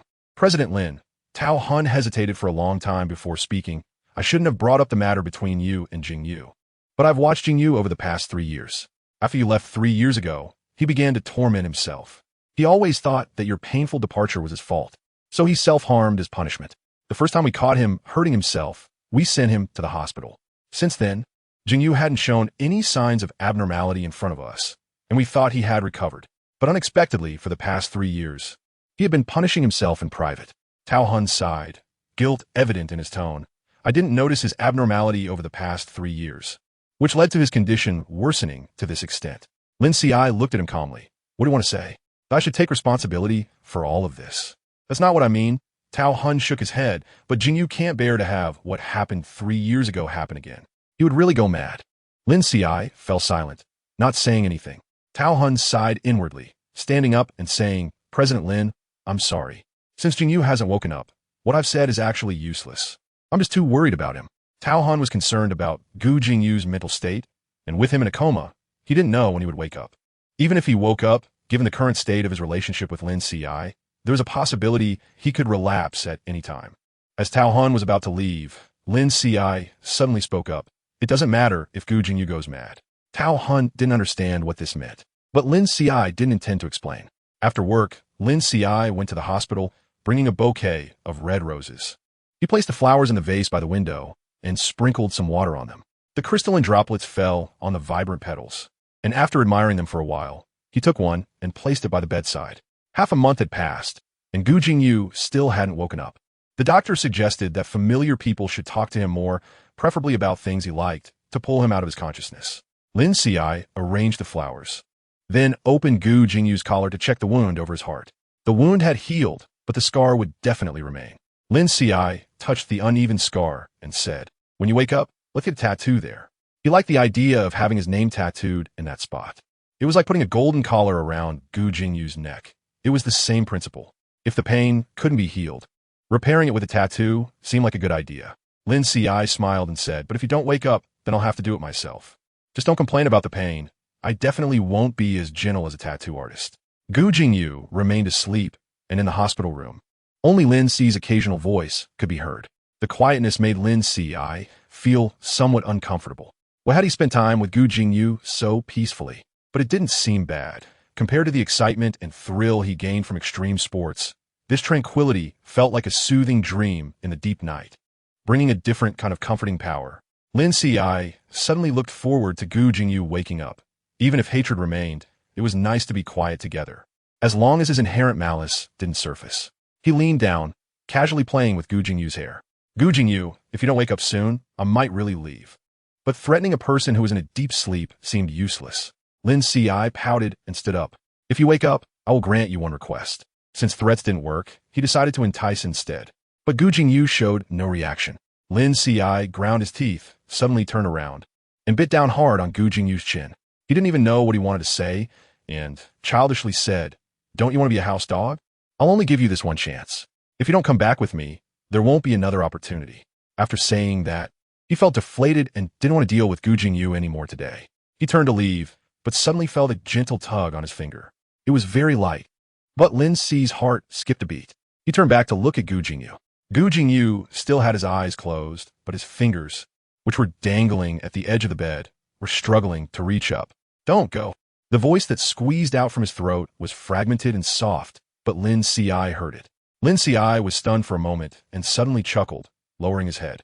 He sat back down and whispered in Gu Jingyu's ear, Are you so happy to hear that you'll be my dog? Gu Jingyu, are you shameless? He said it with a smile, the joy in his eyes like the warm spring water under the sun. Gu Jingyu slowly opened his eyes, his voice dry, happy.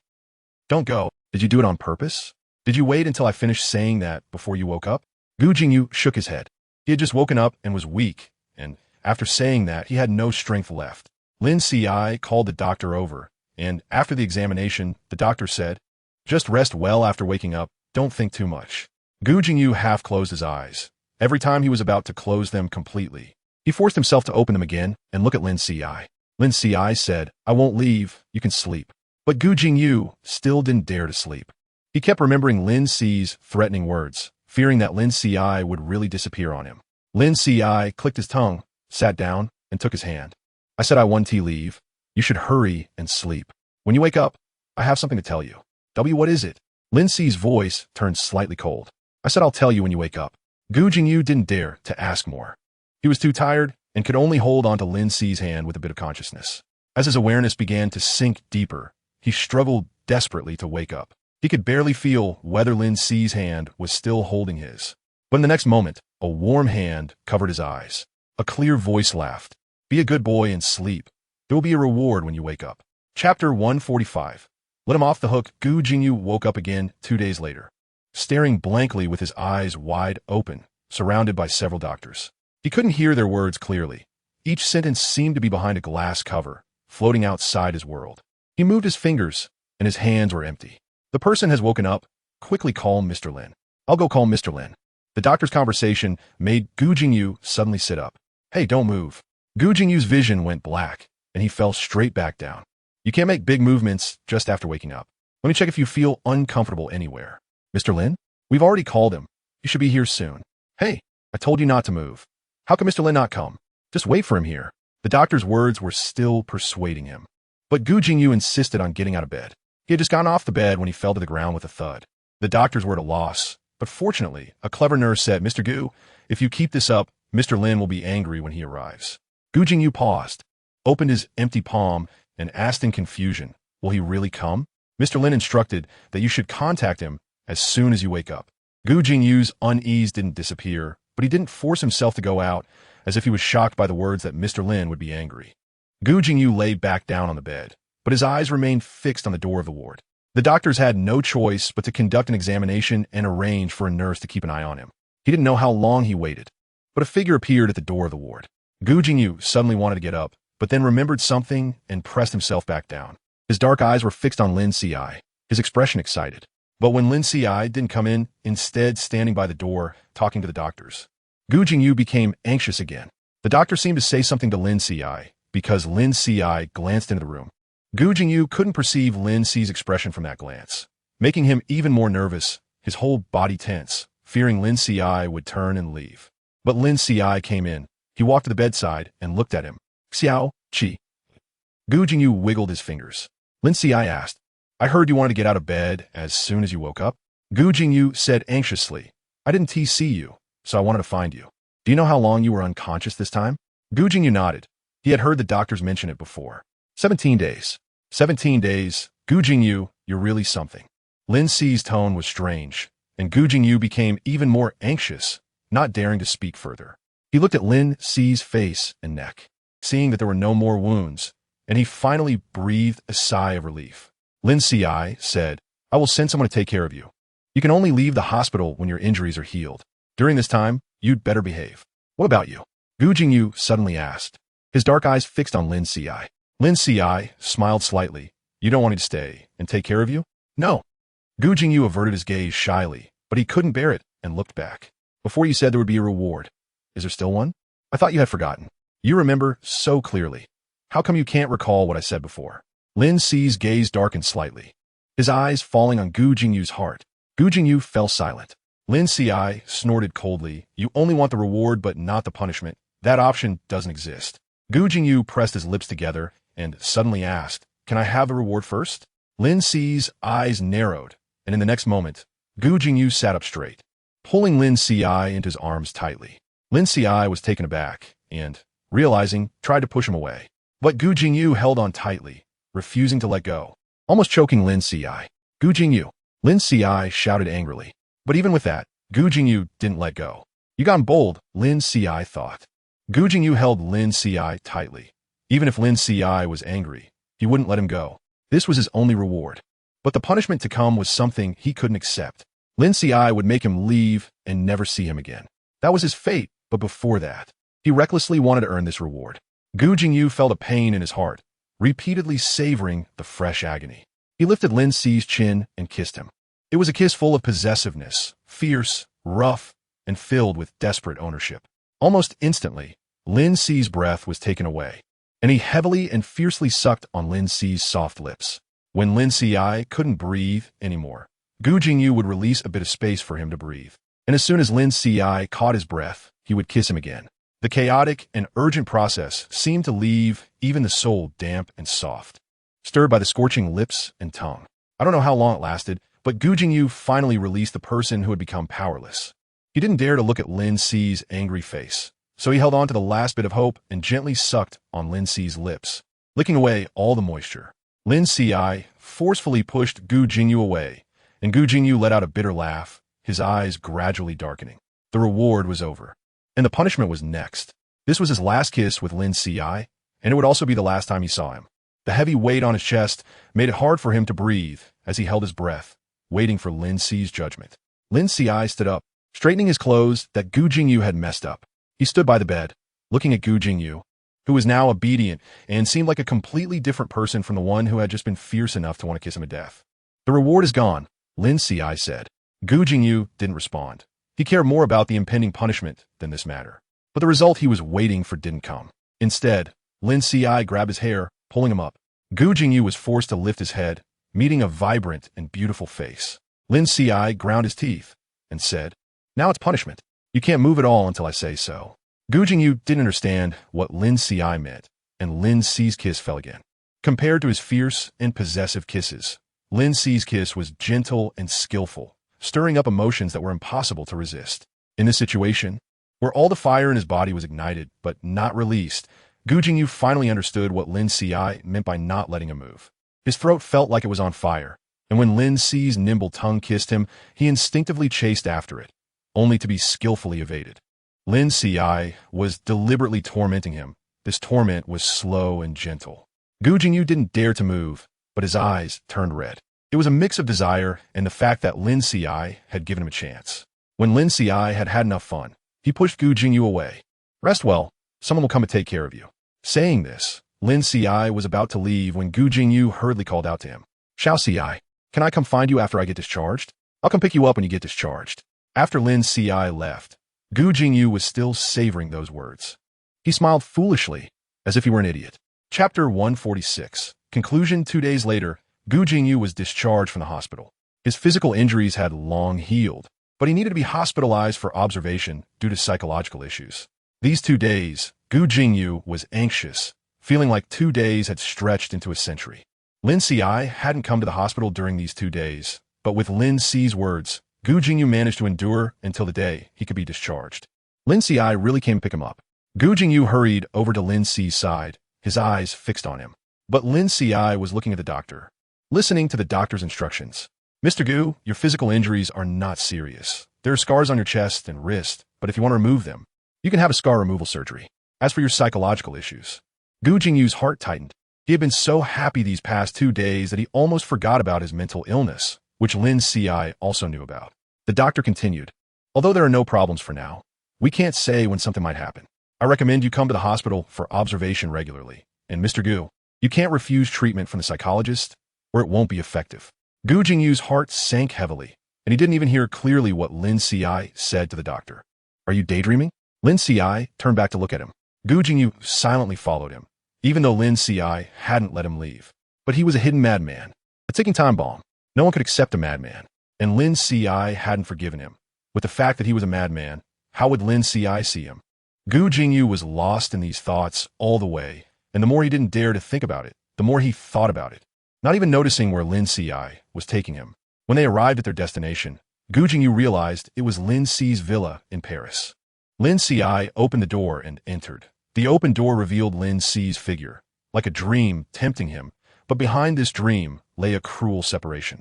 Gu Jingyu tightened his grip and stepped inside. After changing his shoes, he stood by the sofa, silently watching Lin Qiu. Lin Qiu took a can of cola from the fridge, drank it with his head raised, and noticed Gu Jingyu's gaze. "You just got discharged. You can't drink cold cola," Lin Qiu said. Gu Jingyu nodded. His mind was in chaos, fearing that Lin Qiu would dislike him and drive him away. Completely oblivious to Lin Qiu, bringing him a cup of warm water. "If you're thirsty, drink some warm water." Gu Jingyu took it, his voice dry as he said, "Thank you. The maid will come to cook later. You'll stay here tonight and go back to Wangsheng tomorrow morning." Gu Jingyu tightened his grip on the cup. Indeed, Lin Ci was going to drive him away. Okay, Gu Jingyu nodded. The torturous knife fell, but instead, he felt a sense of calm. Compared to 3 years ago, at least he knew Lin Ci was still alive. As long as he was alive, even if they were separated by a great distance, he could endure this pain. Gu Jingyu took a step forward and said, "Let me cook dinner tonight. I can cook." He wanted to seize the last bit of time to do something for Lin Ci, but Lin Ci refused. "I'm not cruel enough to let a patient into the kitchen." Gu Jingyu's feelings of disappointment and sadness surged, and for a moment, he couldn't hide them. Lin Ci frowned. "Gu Jingyu, what are you thinking?" Gu Jingyu pressed his lips together and remained silent. "So what I say doesn't matter now." Lin Ci walked in front of him, looking at him sharply. "You've only been in the door for a little while, and you've gotten bold?" Gu Jingyu, feeling despondent, said, "I just want to make you one last meal." Lin Ci's voice sounded strange. "What do you mean by last meal?" "Tomorrow morning I'll leave. I won't be able to cook for you anymore." Lin Ci raised an eyebrow. "Are you saying that in the future, I won't be able to command you anymore?" A wild dog turned into a house dog. "How come you can ignore your master's commands?" Gu Jingyu was stunned, and then his eyes burst with bright light. He almost trembled as he asked, You mean I can still see you in the future?" Lin Ci crossed his arms, realizing what Gu Jingyu originally meant. He lazily leaned against the wall, a wicked smile spilling from the corners of his eyes. "Are you afraid I won't see you in the future? Then how come you were so bold before, daring to kiss me? I thought it was the last time." Gu Jingyu's heart raced, and as he took a step forward, Lin Ci kicked him, forcing him to retreat. "Xiao Ci, I have a mental illness. I don't know when it will. I used to think I didn't, but the doctor's diagnosis says I do. I didn't mean to hide it from you. I just didn't dare to tell you. Everyone is afraid of a madman. What they said is true. My mom went mad and killed my dad. But my dad cheated first and brought another woman home to mess around. I saw my mom get stimulated and then took a knife to kill my dad." Gu Jingyu spoke more and more urgently, desperately wanting to reveal everything. Lin Ci, however, asked with a hint of smile, "Oh, if I find someone else, would you stab me with a knife?" Gu Jingyu pressed his lips together tightly. "No, I don't believe it." Lin Ci scoffed and kicked him. The kick didn't hurt, but it was meant to tease him. Gu Jingyu felt his heart being kicked around, uneasy and restless, as if countless ants were crawling on it. He was anxious, yet didn't dare to move an inch closer. "As for what you said about madness, a wild dog turning into a mad dog, do you think I can't handle you?" Lin Ci's lips curled into a smile that was almost imperceptible. Gu Jingyu was a madman, and he was also a selfish demon. What kind of demon would disdain a madman? A demon would only pull a madman closer, watching him go mad with amusement. Lin Ci continued, "If you go mad, I'll chain you up with iron chains, or perhaps even put you in a golden cage for me to admire slowly." The real Lin Ci would always treat him this way, but that was enough, more than enough. He didn't care what Lin Ci's purpose was for keeping him around, whether it was to tease him, mock him, or take revenge on him.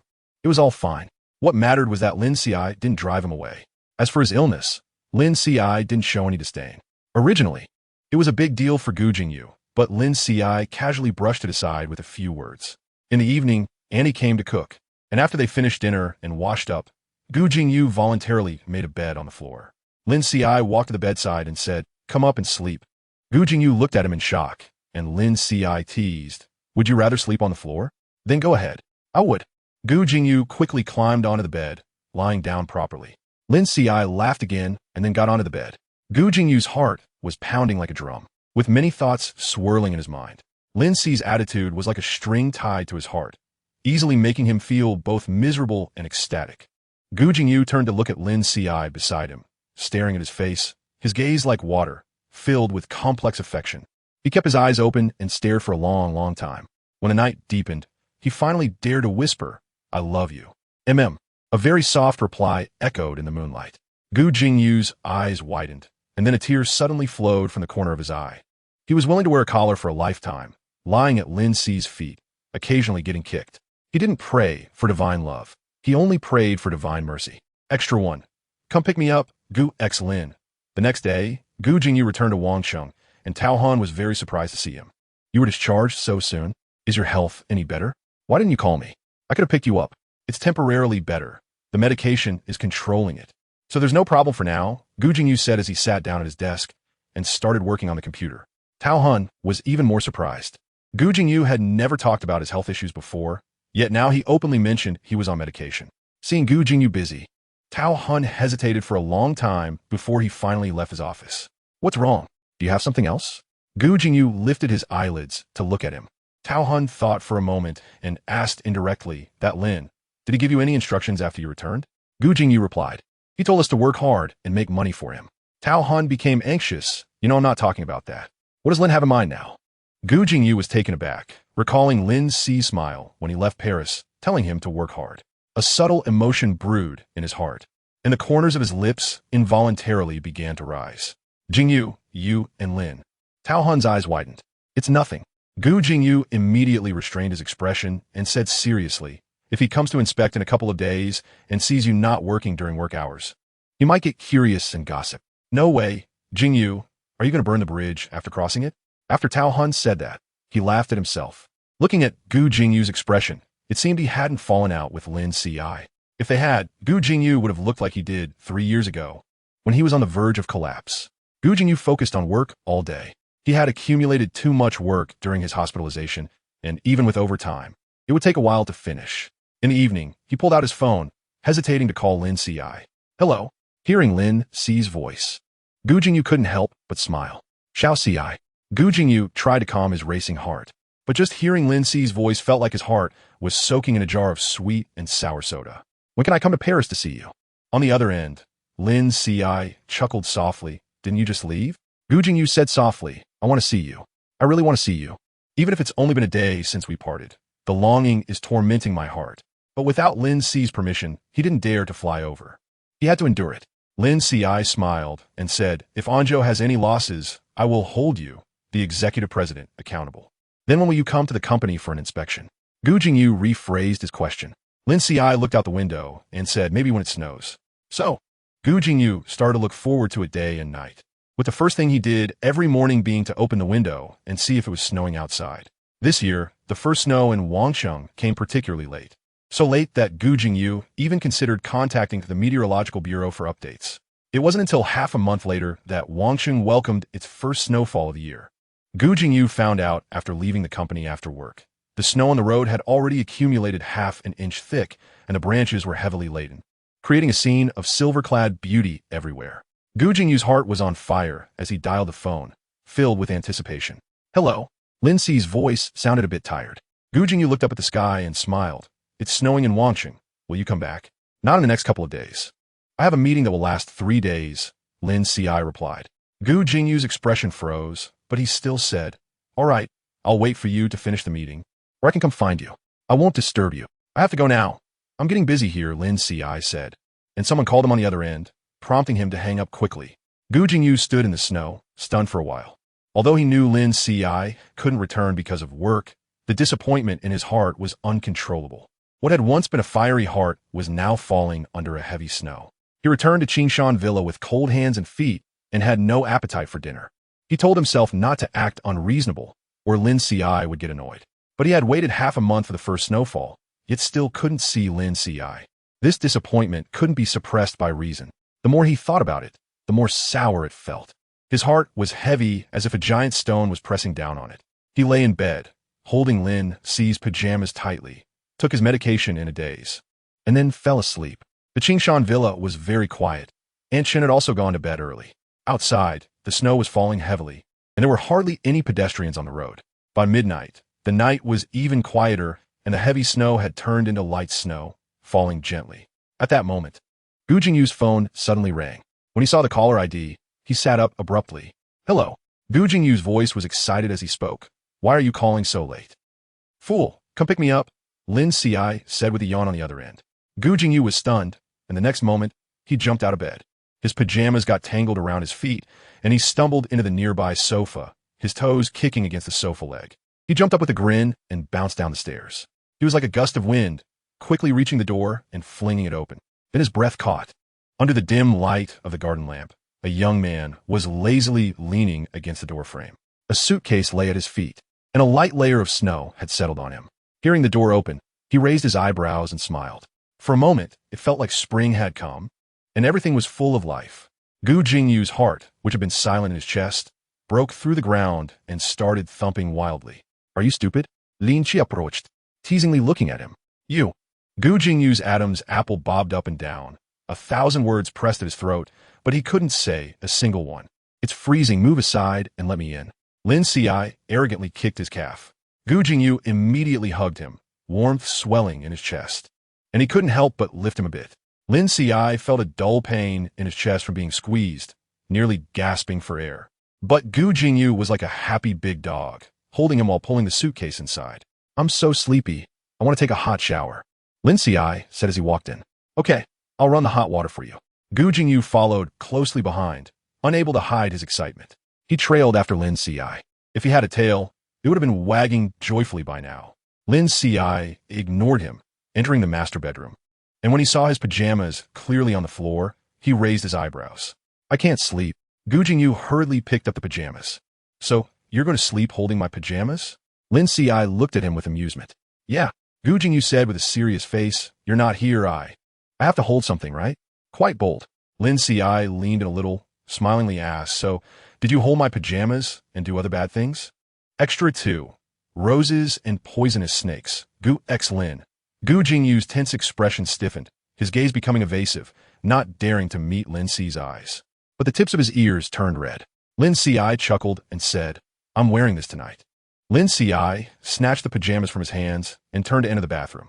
Gu Jingyu swallowed hard, following to the bathroom door. He didn't go in but stared fixedly at the fogged glass door. Lin Qiushi appeared before him on a snowy night, like a gift falling from the sky, landing right in front of him. He was overjoyed, almost wanted to roll around on the floor and bark twice. He leaned his forehead against the doorframe, listening to the sound of rushing water in the bathroom, his heart softening and swelling. After an unknown amount of time, Lin Qiushi opened the bathroom door. Gu Jingyu quickly stood up. Lin Qi's damp feet stepped on the tiles, his pink toes like white jade, stepping on the tip of Gu Jingyu's heart. Gu Jingyu saw himself pick Lin Qiushi up horizontally and tuck him into the warm bed. Lin Qiushi yawned and said, It's almost dawn. Don't disturb me. I want to sleep. MHM. Gu Jingyu nodded, unable to resist hugging Lin Qiushi and kissing his cheek. Lin Qiushi, eyes closed, smiled and reached out to ruffle Gu Jingyu's hair. Gu Jingyu couldn't help but nuzzle against him.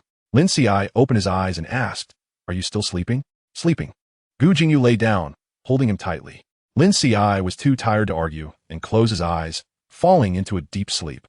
Gu Jingyu looked at his exhausted expression, feeling a pang of heartache. Lin Qiushi had flown in overnight to appear before him. He had been in a meeting when Gu Jingyu called. And looking at Lin Qi's current expression, it was likely that he had worked hard to finish his tasks ahead of time, just to come back. Lin Qiushi came to see him, and just thinking about this made fireworks go off in Gu Jingyu's heart. How wonderful Lin Qiushi was, he loved him so much. He couldn't live without him. Gu Jingyu kept his eyes on Lin Qiushi, not moving an inch until dawn broke. Lin Qiushi didn't wake up until nearly noon. He woke up from the heat, trapped in a big warm cage. He was so hot that he dreamed of looking for cool water, and when he woke up, he realized he was being tightly held by Gu Jingyu. It's hot, Lin Qiushi complained, pushing him away. Gu Jingyu loosened his grip a little, but still couldn't bear to leave Lin Qi's side. Half of his body still pressed against Lin Qiushi. Lin Qiushi kicked him from under the covers. Put that thing away. Gu Jingyu said pitifully, I can't, just ignore it. Lin Qiushi snorted with laughter, seeing his little expression. Gu Jingyu wished he could give him his heart. He kissed Lin Qi's cheek, his lips finding their way to the earlobe, licking and nibbling. The wet and sticky kisses constantly stirring up the fire within Lin Qiushi. Lin Qiushi reached out, hooking his neck, and bit Gu Jingyu's lips. He drew blood, and Lin Qiushi then extended his pink tongue to lick the blood away.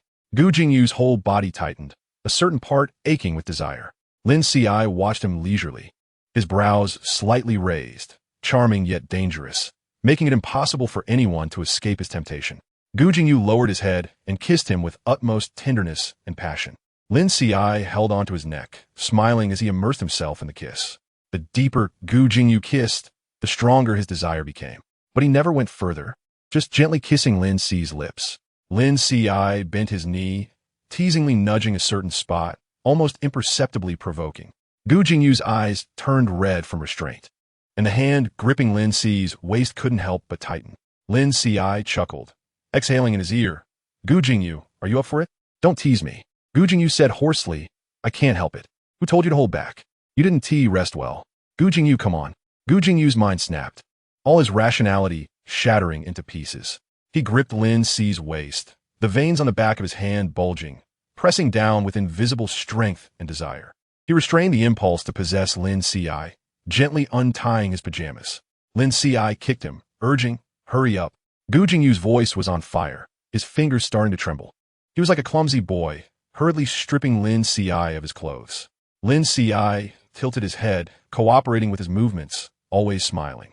Suddenly, Gu Jingyu stopped. Lin Qi's desire was ignited, and stopping now was like taking his life. "Gu Jingyu, don't tell me you can't do it now?" Lin Qiushi asked through gritted teeth. "When was this?" Gu Jingyu's fingers touched Lin Qi's heart. "When did you get this tattoo?" Lin Qiushi replied casually. "I had time a while back, so I got it." "Is it prettier than yours?" Gu Jingyu's throat tightened, unsure of what to say. That scar he dared not touch or think of was now covered by a red rose. The stem of the red rose twisted around a green snake from the petals. The green snake flicked its red tongue, staring straight ahead, as if ready to bite at any moment. A stunning rose, a poisonous snake harboring malice. This beautiful yet treacherous pattern made Gu Jingyu's heart race heavily. Gu Jingyu traced the design and softly asked, "Why get tattoo? It looks good, covers up the ugly." "All of it," Lin Qiushi replied, gazing at the ceiling. "This scar can clearly be removed, but he has kept it all along. He wants to remind himself how foolish he was back then. Now he covers the scar with a tattoo, as if he has made peace with the past." Lin Qiushi wanted to tattoo someone else's name on his heart like Gu Jingyu, but this rose still reveals his sense of relief. A broken mirror can be reunited. Hatred can fade away, but love will never be as pure again. The Lin Qiushi who first fell in love only appears under the constraints of system tasks. The current Lin Qiushi can love someone, but that's all. Lin Qiushi impatiently asks, "Are we still doing this?" Gu Jingyu lowers his head, kisses the rose, and offers himself to that venomous snake. His kiss is devout and gentle, like a whisper of devotion from a believer. Lin Qiushi trembles all over from his kiss, tears welling up in his eyes, his fair skin flushing pink. Gu Jingyu, Lin Qiushi irritably hooks his neck and flips him over. He sits on top, his face full of spring colors, eagerly stripping off his own clothes and Gu Jingyu's.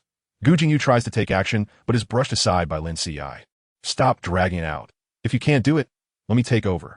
Gu Jingyu smiles bitterly, holding Lin Qiushi and gently placing him beneath him. He whispers, "I'll do it." Lin Qiushi thinks to himself that if Gu Jingyu keeps dragging it out, then they want to do it today. But Gu Jingyu gives him an extremely gentle pleasure, leaving Lin Qiushi's mind in a daze.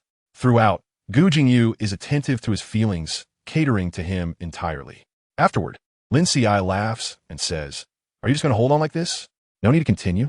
"No, this is fine." Gu Jingyu kisses the corner of Lin Qiu's lips and smiles. Compared to his own happiness, Lin Qiu's joy is crucial to him. Extra 3. One day you will like me. Liang x Xian, Xian Mu, the young master of the Liang family, is waiting for you downstairs again. As Xian Mu comes out of the dormitory and walks downstairs, people he encounters on the stairs say this to him. Xian Mu smiles and grins. He steps out of the dormitory of Wangxing University and immediately sees Liang Chen downstairs. Liang Chen is wearing a pair of black sunglasses, holding a large bouquet of red roses, standing proudly in front of the dormitory building. Passers-by's gazes fall upon him. The young master stands tall, exuding charm and elegance, casually creating a beautiful scene. Xianmu doesn't stop, hugging his books and walking directly past him. "Xianmu." Liang Chen pushes his sunglasses down a bit, sees Xianmu, and immediately laughs as he follows him. "Are you going to the library today? I'll accompany you." Xianmu remains silent, and those who see them along the way secretly smile, exchanging glances filled with unusual expressions. The young master of the Liang family has been pursuing Xianmu for 2 months. In these 2 months, almost everyone at Wangxing University has witnessed Liang Chen's passionate and high-profile pursuit. Media reporters are interviewing, and every day the headlines feature Liang Chen's photos and name. Although some people find it very distasteful, Liang Chen shows no signs of restraint. If he were pursuing anyone else, any girl would probably have agreed under such an idol-like pursuit. But unfortunately, he is pursuing Xianmu, the genius of the School of Mathematics, who is completely focused on numbers and is indifferent to Liang Chen's confessions. Liang Chen is unfazed by Xianmu's cold attitude, happily following him. When they arrive at the library, Xianmu looks for a free seat while holding his books. Liang Chen stops him. "I've already reserved a seat for you." Xianmu shakes his head. "No need." Before he finishes speaking, Liang Chen pulls him to a seat on the south side of the 5th floor. "Young Master Liang." The student sitting at that seat excitedly stands up and makes way. Liang Chen pats the student's shoulder, saying, Thanks. If you want to intern at Liang S, send your resume to this person. Liang Chen hands over a business card, and the student gratefully accepts it. Liang Chen waves goodbye, and the student quickly leaves. Liang Chen drags the chair out, gesturing for Qianmu to sit. Qianmu looks at him expressionlessly, and Liang Chen smiles. Don't you like the seat? Qianmu asks. How do you know? Liang Chen smiles. You sit in this seat 5 days a week. The other 2 days you sit elsewhere because this seat is taken. Qianmu is silent for a while and says, Thank you. He does indeed like this seat. It's quiet and sunny. In this month, he has witnessed the stubbornness of the young master of Liang. Refusal doesn't work on him. The young master does as he pleases, forcefully squeezing into Qianmu's life. Although Qianmu has never agreed. It hasn't stopped the young master from appearing in front of him day after day, rain or shine. When Qianmu wants to study, Liang Chen sits next to him playing games, fingers flying across the screen. The game is muted, so it doesn't disturb anyone else. As long as Qianmu reads, Liang Chen stays beside him. At 10 o'clock, when the library closes, Qianmu packs up his books, and Liang Chen stands up, stretching and shoving his phone into his pocket. As Qianmu heads back to the dormitory building, Liang Chen casually follows behind him. When they reach the bottom of the dormitory building, Liang Chen yawns as if he has completed a task and starts to walk back. Young Master Liang. Qianmu calls out to him. Huh? Liang Chen turns back, hands in his pockets, standing casually and freely under the streetlight, making his tall figure even more pronounced. Qianmu calmly says, Young Master Liang doesn't need to spend time on me. I'll 1T date, and I definitely 1T date you. Liang Chen replies, Is that all? Qianmu, I'm pursuing you. Whether you agree is your business, but whether I pursue is mine. And with how great I am, how could you not like me? One day you'll like me. The young master is very domineering and confident. Qianmu's cold rejection does not deter him. The next day, he appears in front of Qianmu as usual. Qianmu has a cold personality and is a well-known genius and heartthrob. So few dare to approach him. Yet countless people greet Liang Chen along the way. Young Master Liang, good morning. Young Master Liang is here to pursue the school heartthrob again? Go for it, young Master Liang. We support you. Liang Chen greets each one back, so enthusiastically as if he is the one studying at this school, not at the business school next door. When they reach the classroom, he sits next to Qianmu, and the classmates are used to it, greeting him, and even the teaching professor calls on Liang Chen to answer a question or two. Liang Chen is very smart. He picks up on the mathematics lectures quickly, but mostly he doesn't pay attention in class, instead sleeping beside Qianmu. Over the past month, Liang Chen's figure has been seen beside Qianmu all around campus. People have gotten used to it, even wondering if Qianmu has agreed. After all, he is the young master of the Liang family, with a fortune of over 100 billion, and he is the only heir. How many people would flock to someone like him? How could anyone remain unmoved? When class ends, it starts to rain outside, and a group of students are stuck in the classroom. Qianmu quietly watches the rain, and his plan for the day is to go to a research group for a project. He doesn't like to change his plans, even if it rains. He has to go. Wait a moment. Liang Chen grabbed Qianmu's arm, and someone came. A man in a black suit ran over, handing Liang Chen an umbrella, presumably his assistant. Liang Chen opened the umbrella and held it over Qianmu's head, smiling as he said, Aren't you going to the research office? I'll take you. Everyone was stuck in the classroom, and the hot weather combined with the incessant rain made people feel irritable. The glances directed at them were filled with envy and jealousy. Qianmu's expression turned cold as he waved Liang Chen's umbrella away. You've already affected my life, Liang Xiao. I'm a man. I don't need your care. With a cold face, Qianmu stepped into the rain, letting the water drench him completely. Liang Chen squinted at the curtain of rain, the lazy smile on his face fading slightly. His assistant said, Liang Xiao, you've been pursuing a man for over a month now. Your bet with your father is about to expire. Young master, it's time to go home. Your father's waiting for you. I'm not going back. You go tell him that I like men, Liang Chen said firmly, also asking him to believe that he would soon win the man over. So his father shouldn't worry. After saying that, Liang Chen stepped into the rain as well, then started running towards the solitary figure in the downpour. Qianmu. Liang Chen ran in front of Qianmu, a big smile on his face, saying, If you don't like using an umbrella, then don't. I'll get wet with you.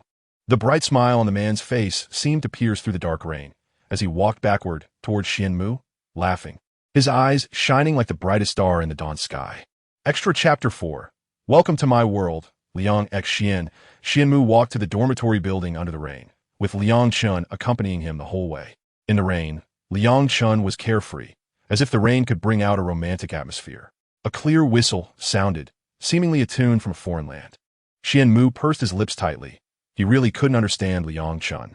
Liang Chun was proud, reckless, and arrogant, yet he was also attentive, resilient, and unique. His carefree nature, mixed with an innate nobility, gave him a contradictory charm. Xian Mu didn't like such a complicated person. He preferred simple mathematics. Everything could be expressed with mathematical formulas. But Liang Chun was so complex that it gave him a headache. After that day, even though Xian Mu still ignored Liang Chun, he had to admit that Liang Chen's existence had intruded into every aspect of his life. Xian Mu, Liang Xiao asked me to bring this bouquet to you. Senior Xian, Liang Xiao is waiting for you. I won't join you. Have a nice weekend. Enjoy your date. Outside, someone was releasing hot air balloons again. Xian Mu, it's Liang Xiao. He has come to confess to you. Senior Xian, Liang Xiao asked me if you agreed to be his boyfriend today. More and more such voices filled Xian Mu's ears. Even as he silently recited mathematical formulas, he couldn't suppress them. His mood was terrible. Mathematical logic couldn't calm him anymore. One day, as Xian Mu passed by the basketball court, someone spotted him and immediately shouted, Senior Xian. A voice rang out, and more voices joined in. Senior Xian, Liang Xiao is playing basketball. Do you want to come in and watch? Senior Xian, Liang Xiao said if he wins, can he treat you to dinner? Senior, Liang Xiao also said that if you agree, he'll take a day off from seeing you. The voices from the basketball court created a wave, and one phrase was shouted from the crowd until the last person yelled it at Xian Mu, causing everyone to burst into laughter. Xian Mu couldn't see Liang Chun on the basketball court, but his voice came to him from all directions through others. These people were eager to be Liang Chen's loudspeakers, constantly cheering and shouting. Anger grew in Xian Mu's heart as he stepped towards the basketball court, and the surrounding classmates cheerfully made way for him. When he reached the center of the circle, he saw Liang Chun lazily dribbling the ball, smiling as he said, if you pass me another message, just ask Senior Xian if he likes me more today than yesterday. Liang Chun was halfway through his sentence when he noticed Xian Mu had approached him, but he still deliberately said it in front of him. No, Xian Mu replied. I like you less than yesterday. Is that so? Liang Chen's smile remained unchanged as he said, then I'll keep trying to make you like me a little more tomorrow. Liang Chun. Xian Mu impatiently tried to clarify, but at that moment, a man under the basketball hoop shouted at Liang Chun, Brother Liang, come play ball. Coming. Liang Chun replied with a loud laugh. Liang Chun turned back to Xian Mu. If I win, can I treat you to dinner tonight? After pondering for a moment, Xian Mu said, sure, but you have to disappear from my sight tomorrow. Okay, Liang Chun said, holding his head, the sweat glistening in the sunlight. It's settled then. Your time tonight is mine. Xian Mu was about to refute, saying he only agreed to dinner, not a date, but Liang Chun had already moved under the basket, and the next part was Liang Chen's personal basketball showcase. Even though Xian Mu wasn't good at sports, he knew Liang Chun played basketball very well, and the cheers around him never stopped. By the time Liang Chun stood in front of Xian Mu again, it was too late for him to change his mind. Senior Xian, what do you want to eat tonight? I'll arrange it. Anything, Xian Mu replied, already giving up. Liang Chun looked at him with a smile, his handsome face shining with joy. Then I'll arrange it. That evening, Liang Chun took Xian Mu to a Sichuan restaurant, and Xian Mu was surprised for a moment, asking, how did you know? He remembered Liang Chen's investigation on him, and immediately stopped asking. I know you're from Sichuan. Of course I have to cater to your tastes. Otherwise, what if you don't want to go out to eat with me next time? There won't be a next time, Xian Mu emphasized. Liang Chen smiled and said, what if there is? Xian Mu didn't engage in a debate with him. He lowered his head to eat, pretending Liang Chun didn't exist. The meal was particularly silent, and Liang Chun didn't disturb him. Xian Mu felt much more relaxed. As long as Liang Chun didn't bother him, he could set aside many other things. After dinner, when Xian Mu got into his car, he thought about how he wouldn't see Liang Chen all day tomorrow, and his heart felt even happier. Even a smile appeared on his lips. Liang Chen glanced at him, and, after a moment of consideration, said, you're happy that you want to see me tomorrow? Yes, Xian Mu instinctively nodded, then pressed his lips together. TSK, Liang Chun sighed. This is the first time I've realized I'm so unattractive. It has nothing to do with you. I said I won't date, Xian Mu replied. Then we'll just wait and see, Liang Chun said with a smile. Xian Mu suddenly looked at him, his eyes wide open, as if he couldn't believe how thick-skinned he was. Just finished eating.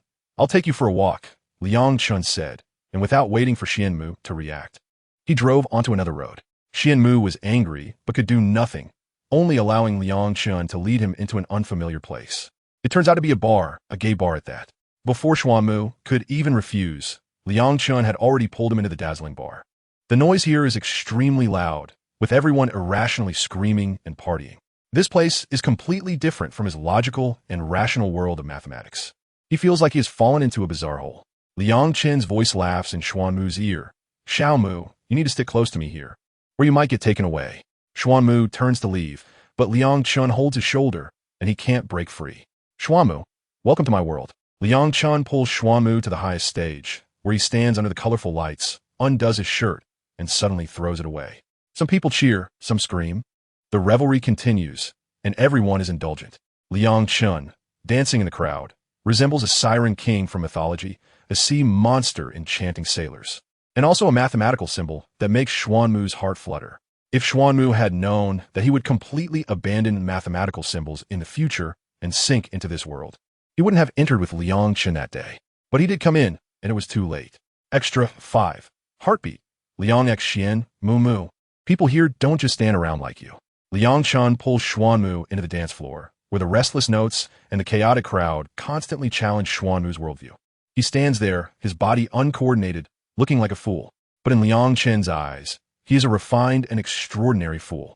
Those who come to this bar are all stained with the dust of the mundane world, desperately needing to let loose here. Only Xuanmu is different. He is clean, refreshing, and beautiful like a straight-standing white poplar. Don't call me that, Xuanmu says. What did you say? Liang Chen laughs and shouts. Xuanmu has to raise his voice, projecting it over the bubbling crowd. After he finishes shouting, Liang Chen looks at him with a smile, making Xuanmu awkwardly look away. There is no logic here. People are creatures swayed by emotions. Even Xuanmu cannot escape, his heart lifted high into the air, expanding with the beat and screams. I didn't bring you here to just stand around, move. Liang Chen laughs as he grabs Xuanmu's hand and guides him to move his body. Liang Chen's hand seems to have magic. Even though Xuanmu doesn't know how to dance, he doesn't have to think about the next step. He simply follows Liang Chen's movements. Like a marionette. After coming down from the dance floor, Xuanmu is drenched in sweat, and Liang Chun hands him a drink. He bites his lip and takes it. Liang Chun raises an eyebrow playfully and leans in, saying, Mu Mu, you're really not a rule-following person, are you? Xuanmu's heart skips a beat. Liang Chen's gaze is sharp, as if he could see through him. No, Xuanmu says, Liang Xiao, we are not from the same world. That's not necessarily true, Liang Chen teases. After finishing a drink, Liang Chun takes Xuanmu out of the bar. Stepping away from a noisy environment, Xuanmu falls into a sense of emptiness, the alcohol making his rationality waver. Big school hunk. I'll take you back, Liang Chun says, snuffing out a cigarette and walking over to Xuanmu. Okay, Xuanmu nods, then thinks for a moment and adds, thank you. Liang Chun chuckles, not even sure what he is laughing about. When they reach the dormitory building, Liang Chun suddenly calls out to Xuanmu. Mu Mu. Xuanmu turns back and sees him, his eyes slightly shifting. Liang Chen's expression becomes serious, the moonlight and streetlights intertwining around him, his handsome brows and nose, deep facial contours, exuding an elegant and noble aura, revealing a unique grace. Liang Chen asks, did you feel a little heartbeat for me today? Xuanmu's heart races again, completely illogical. No, he says a bit flustered. All right then, Liang Chen laughs lightly. Tomorrow I will disappear, and you don't have to worry about seeing me. Okay. Xuanmu doesn't know how he feels, just nods in response. Liang Chun waves at him, then walks away leisurely with his hands in his pockets. Xuanmu stands there in a daze for a while, only coming back to his senses when he sees Liang Chun get into a car by the roadside, before returning to his dorm. The next day, Xuanmu, who usually wakes up on time, not only wakes up late, but also sits idly on the edge of his bed for a long time to gather his thoughts. Xuanmu, you're going to be late for class, his roommate calls out. Only then does Xuanmu get moving to wash up, but suddenly he remembers that Liang Chun won't be appearing in front of him all day. The imagined happiness doesn't come. Instead, a strange emotion grows in his heart. He stops thinking too much, quickly tidies himself up, and rushes to class. When he arrives in class, a quick glance confirms that Liang Chun is not there. He casually finds a seat. Just as he is setting out his textbook, a classmate walks in and places a huge pile of breakfast on his desk. This is for you from Liang Xiao, the classmate says. Xuanmu bites his lip. It used to be Liang Chun who would attend class with him and bring breakfast to him. Now, he doesn't come, and someone else is doing it instead. It doesn't make much difference. Xuanmu takes the breakfast to his desk and hesitates for a moment, but still eats one of the soup dumplings. He woke up late today and didn't have time for breakfast, and not eating breakfast is bad for his health. Xuanmu reassures himself. At noon, during lunch break, Xuanmu goes to the cafeteria to buy food. Immediately someone calls out to him, Lin Qiushi, over here. Xuanmu walks over, and the person gives up their spot at the front of the line for him. No need. Xuanmu quickly tries to step back, but the person holds him back. Lin Qiushi, this is what Liang Xiao ordered. I was told to save you a spot. I don't have class this morning, so I came early. Xuanmu bites his lip, his expression hard to read. But Liang Chun clearly said he wouldn't appear in front of him today. Yet it feels like he is always by his side. The meal is tasteless, and in the afternoon, Xuanmu has only one class. After it ends, he heads straight to the library. Passing by the basketball court, he unexpectedly sees a group of people coming out with basketballs. Before he can react, one of the guys in the back suddenly turns around, facing away from him. The other guys block his way, and Xuanmu's face hardens as he looks past their shoulders. Liang Chun, didn't you say you wouldn't appear in front of me today? The person with his back to him lazily laughs. I'm not in front of you. This is just a coincidence. Besides, you can't see me right now. This pure act of defiance ignites the strange emotions that have been bothering Xuanmu all day. He takes a step forward, but the basketball players firmly block his way. Xuanmu's lips press tightly together, his gaze cold. Liang Chun, with his back to him, steps backward out of his sight, whistling a nonsensical tune. He never lets Xuanmu see his face, as if to prove that his earlier words about not appearing in front of him were true. Xuanmu is infuriated by this shameless behavior. He actually believed Liang Chen's words yesterday, agreeing to go out to eat with him, even entering the bar. Indeed, people like Liang Chun are not trustworthy. Xuanmu angrily entered the library, flipping through a book, feeling stifled for a while before getting into the right mindset. By the time he came out of the library in the evening, he suddenly received a phone call. Xuanmu, dogs really can't change their ways. You actually made it into the news with a man? Your mom is furious. The voice on the other end was sharp and malicious. Xuanmu remained unfazed and replied coolly, If you only called to say that, there's no need. I've heard enough of it. Humph, I'm at the school gate with Mom. Come out quickly. After saying that, the call was hung up. Xuanmu lowered his eyes and took a moment before stepping towards the school gate. When he reached the entrance, he saw a middle-aged woman and a teenage boy standing by the side of the school gate. Xuanmu paused for a moment before walking over. Just as he approached them, a slap came his way. It was a loud and crisp sound. Xuanmu moved his lips, then straightened them again. Xuanmu, do you have any shame? You made us lose all our face. The woman scolded, raising her hand to give him another slap. Xuanmu stood still, eyes downcast, allowing the slap to fall. But instead of the anticipated slap, he heard a click sound. Xuanmu, you're usually so fierce to me. Why are you being so obedient this time? Letting others hit you? The man's voice was clear, carrying his usual lazy smile. Xuanmu looked up in shock, seeing Liang Chen's handsome profile and solid shoulders. At that moment, his heart inexplicably raced irrationally. His logical world crumbling into glittering fragments, flying into Liang Chen's smiling eyes. Extra 6. Being my boyfriend is worth it. Liang X Xian. Who are you? Xuanmu's mother withdrew her hand, scolding angrily. The boy beside her whispered, Mom, this is the man who made the news with my brother. It's you. Xuanmu's mother glared at Liang Chun. How shameless can you be? Abducting my son? I tell you, if you continue to be so shameless, I will report you to your parents. Liang Chun turned a glance at Xuanmu, who felt inexplicably nervous. He was used to hearing these words and didn't think much of them, but Liang Chen's identity and character were not ones that made him obedient to such words. Xuanmu explained, Mom, don't listen to the rumors in the news. I have nothing to do with him. The boy sneered, the eldest son of the Liang group. You can't just be with him because he has money and power. Mom and Dad have never shortchanged you. You for money and a man. He deliberately left his words unfinished, but everyone understood the implication. Xuanmu coldly explained, I said, I'm not in the kind of relationship you think. Xuanmu, I thought when you went to university you would be normal, but you still disappoint me so much. His mother suddenly said sharply, How have your dad and I wronged you for you to treat us like this? How can you face others when we go out? As she spoke, she reached to grab Xuanmu, but Liang Chun blocked her. You can talk, but don't lay hands on him. Xuanmu's mother scolded, This is our family matter. It has nothing to do with you. Liang Chun replied, It has nothing to do with me, but Xuanmu has to do with me. I like him, so naturally, I don't want to see him harmed. His mother stared at him in shock. You can say such shameless things? Mom. Xuanmu frowned and stepped forward to shield Liang Chun. This has nothing to do with young Master Liang. Whatever you have to say it to me. I'm the one who embarrassed you. This is my fault. Qianmu, you're still protecting him? For a man.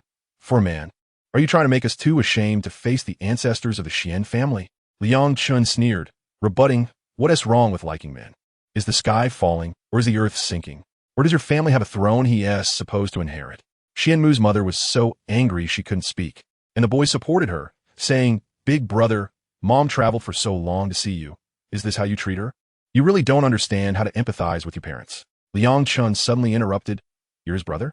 He teased, so the Qian family really has a throne, and now your brother can't inherit it. So it's up to you? What nonsense are you talking about? Am I speaking nonsense? You're constantly mocking and targeting your brother, trying to make him disliked by your parents. If there's no throne in this family, it wouldn't be worth your while to stir up discord. The boy was furious, his face darkening, and Qianmu's mother was trembling with rage, pointing at Liang Chun and Qianmu, but unable to say a word. In the end, the two were driven away by anger, and Qianmu looked at Liang Chun. This person really had a rebellious spirit, never losing out. When Qianmu received a call from Qianqi, he prepared himself to be scolded or even hit, but thanks to Liang Chun, he managed to escape so easily. Qianmu felt a mix of emotions and said, Thank you. Liang Chun looked at him and said, I'll take you to the hospital. You need to treat your injuries. Qianmu shook his head. No need to go to the hospital. I can handle it myself. Liang Chun smiled. You seem quite experienced. Qianmu pressed his lips together, feeling embarrassed. Liang Chun didn't ask further and took him to a pharmacy. Qianmu bought some medicine, and when they got in the car, Liang Chun said, Give me the medicine. I'll help you apply it. Qianmu tightened his grip on the medicine bag, but eventually let go. Liang Chun took out the ointment and spray, raising Qianmu's chin carefully as he applied the medicine according to the instructions.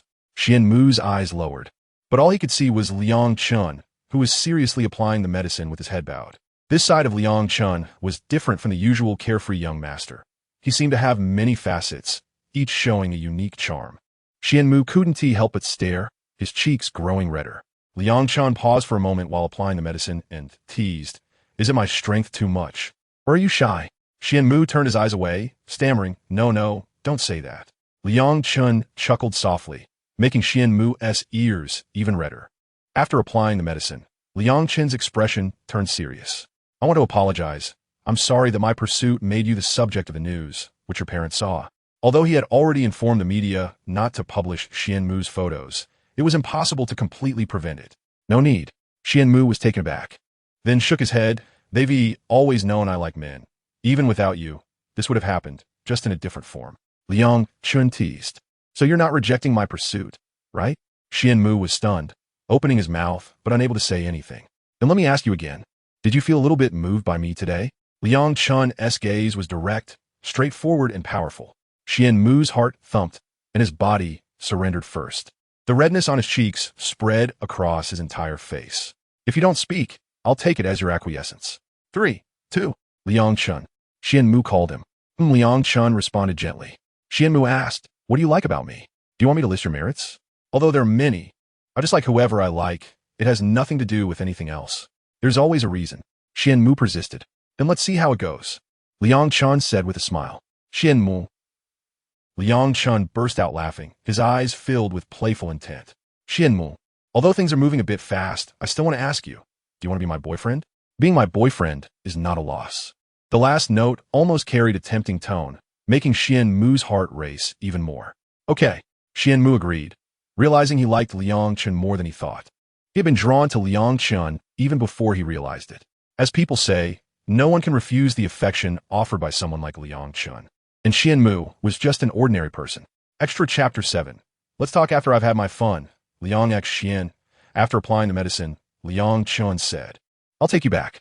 Qianmu was taken aback for a moment, biting his lip and remaining silent. The pharmacy was not far from the school, and they would reach the school gate in just a few minutes. Qianmu opened the car door and turned back to say, Thank you for today. Liang Chun smiled. I said I wouldn't show up in front of you today, but I broke my promise. Are you angry? Did you ask me on purpose at this time? Qianmu replied, You know I won't be angry. If I were angry, I wouldn't have agreed to you. That's right. Now I'm your boyfriend. I have this privilege. Liang Chun laughed. So as your boyfriend, do I get a goodbye kiss? Qianmu's expression stiffened, and his eyes blinked in a flustered manner. And now, Liang Chun deliberately raised his lips and said, What else? Qianmu bit his lip, as if gathering enormous courage, leaned closer to Liang Chun, and bumped his lips against Liang Chen's. Qianmu's face turned bright red, and he hurriedly said, "Ah, I'm sorry, did I hurt you?" Liang Chun was momentarily stunned. He thought Qianmu wouldn't initiate a kiss.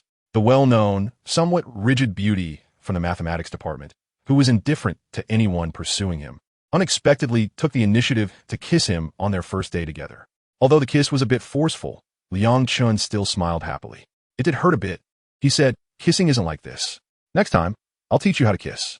Qianmu wanted to ask Liang Chun how he knew how to kiss. But suddenly recalling Liang Chen's flirtatious nature, he suppressed the question. Liang Chun said, "Good night. I'll bring you breakfast tomorrow morning." "Okay." Qianmu got out of the car, waved at Liang Chun, and then turned to walk towards the dormitory. "Qianmu." Suddenly, Liang Chun called out to him from behind. Qianmu turned back. Liang Chun got out of the car and walked towards Qianmu. "I thought about it, and I'll teach you now. Otherwise, you won't be able to sleep tonight." Qianmu widened his eyes and rebutted, "How could I possibly sleep? When kissing, you should first close your eyes." Liang Chen's palm covered Qianmu's eyes, and his other hand lifted Qianmu's chin. The gentle touch spread from his chin to the top of his head, and the anticipation and nervousness made Qianmu's nerves tingle, followed by a burning kiss. Liang Chun's kiss was experienced and skillful, and Qianmu was completely led by Liang Chen's rhythm. After the kiss ended, Qianmu's cheeks were flushed, his eyes were red and misty, and he looked at Liang Chun in a daze. Liang Chun gently pecked at his lips and chuckled. "One last thing, if you can't breathe while kissing, you can push me away." Qianmu came back to his senses, his cheeks still red, but he said seriously, "I'll know how to do it next time." Liang Chun looked at his serious expression, and couldn't he help but kiss him again. This time, Qianmu acted like an eager student, applying the techniques he had just learned. Although he was a bit clumsy, he was very cute. In the end, Liang Chun lost a bit of control while kissing, not even realizing it himself. After Qianmu returned to the dormitory and got ready for bed, he received a message from Liang Chun. "Was that guy your real brother?" Qianmu replied, "No, he is my cousin, but he has been living with us for years." When Qianqi was 3 or 4 years old, a car accident took his parents, and Qianmu's parents took him in, treating him like their own son. Qianqi, lacking security, living under someone else's roof, liked to compete with Qianmu over everything, especially the affection of Qianmu's parents. Qianmu's personality was cold, and he spoke little, while Qianqi was very good at acting cute. Even though he wasn't biological, Qianmu's parents treated him no less than Qianmu. They even seemed to favor him more out of pity. When Qianmu was in middle school, Qianqi revealed to Qianmu's parents that he liked men. Since then, Qianmu became the object of disdain in the family, while Qianqi seemed to be their biological son. Qianmu was already very familiar with such accusations and actions. Arguing was pointless because with Qianqi around, Qianmu's parents would only be more disappointed in him. Liang Chen only asked that one question and didn't pry further. After lying down in bed, Qianmu received Liang Chen's good-night message. He reminisced about everything that happened that night and fell into a deep sleep. The next morning, Qianmu walked downstairs to the dormitory and saw Liang Chun waiting for him. Liang Chun smiled as he approached. "Good morning. I brought you your favorite breakfast." "Thank you." Qianmu took the breakfast from him under the gaze of those around them. In an instant, the news that Qianmu accepted Liang Chen's pursuit spread throughout the entire school. When Qianmu entered the classroom, his classmates started banging on their desks and screaming. "Liang Xiao, congratulations. You finally got our school's heartthrob."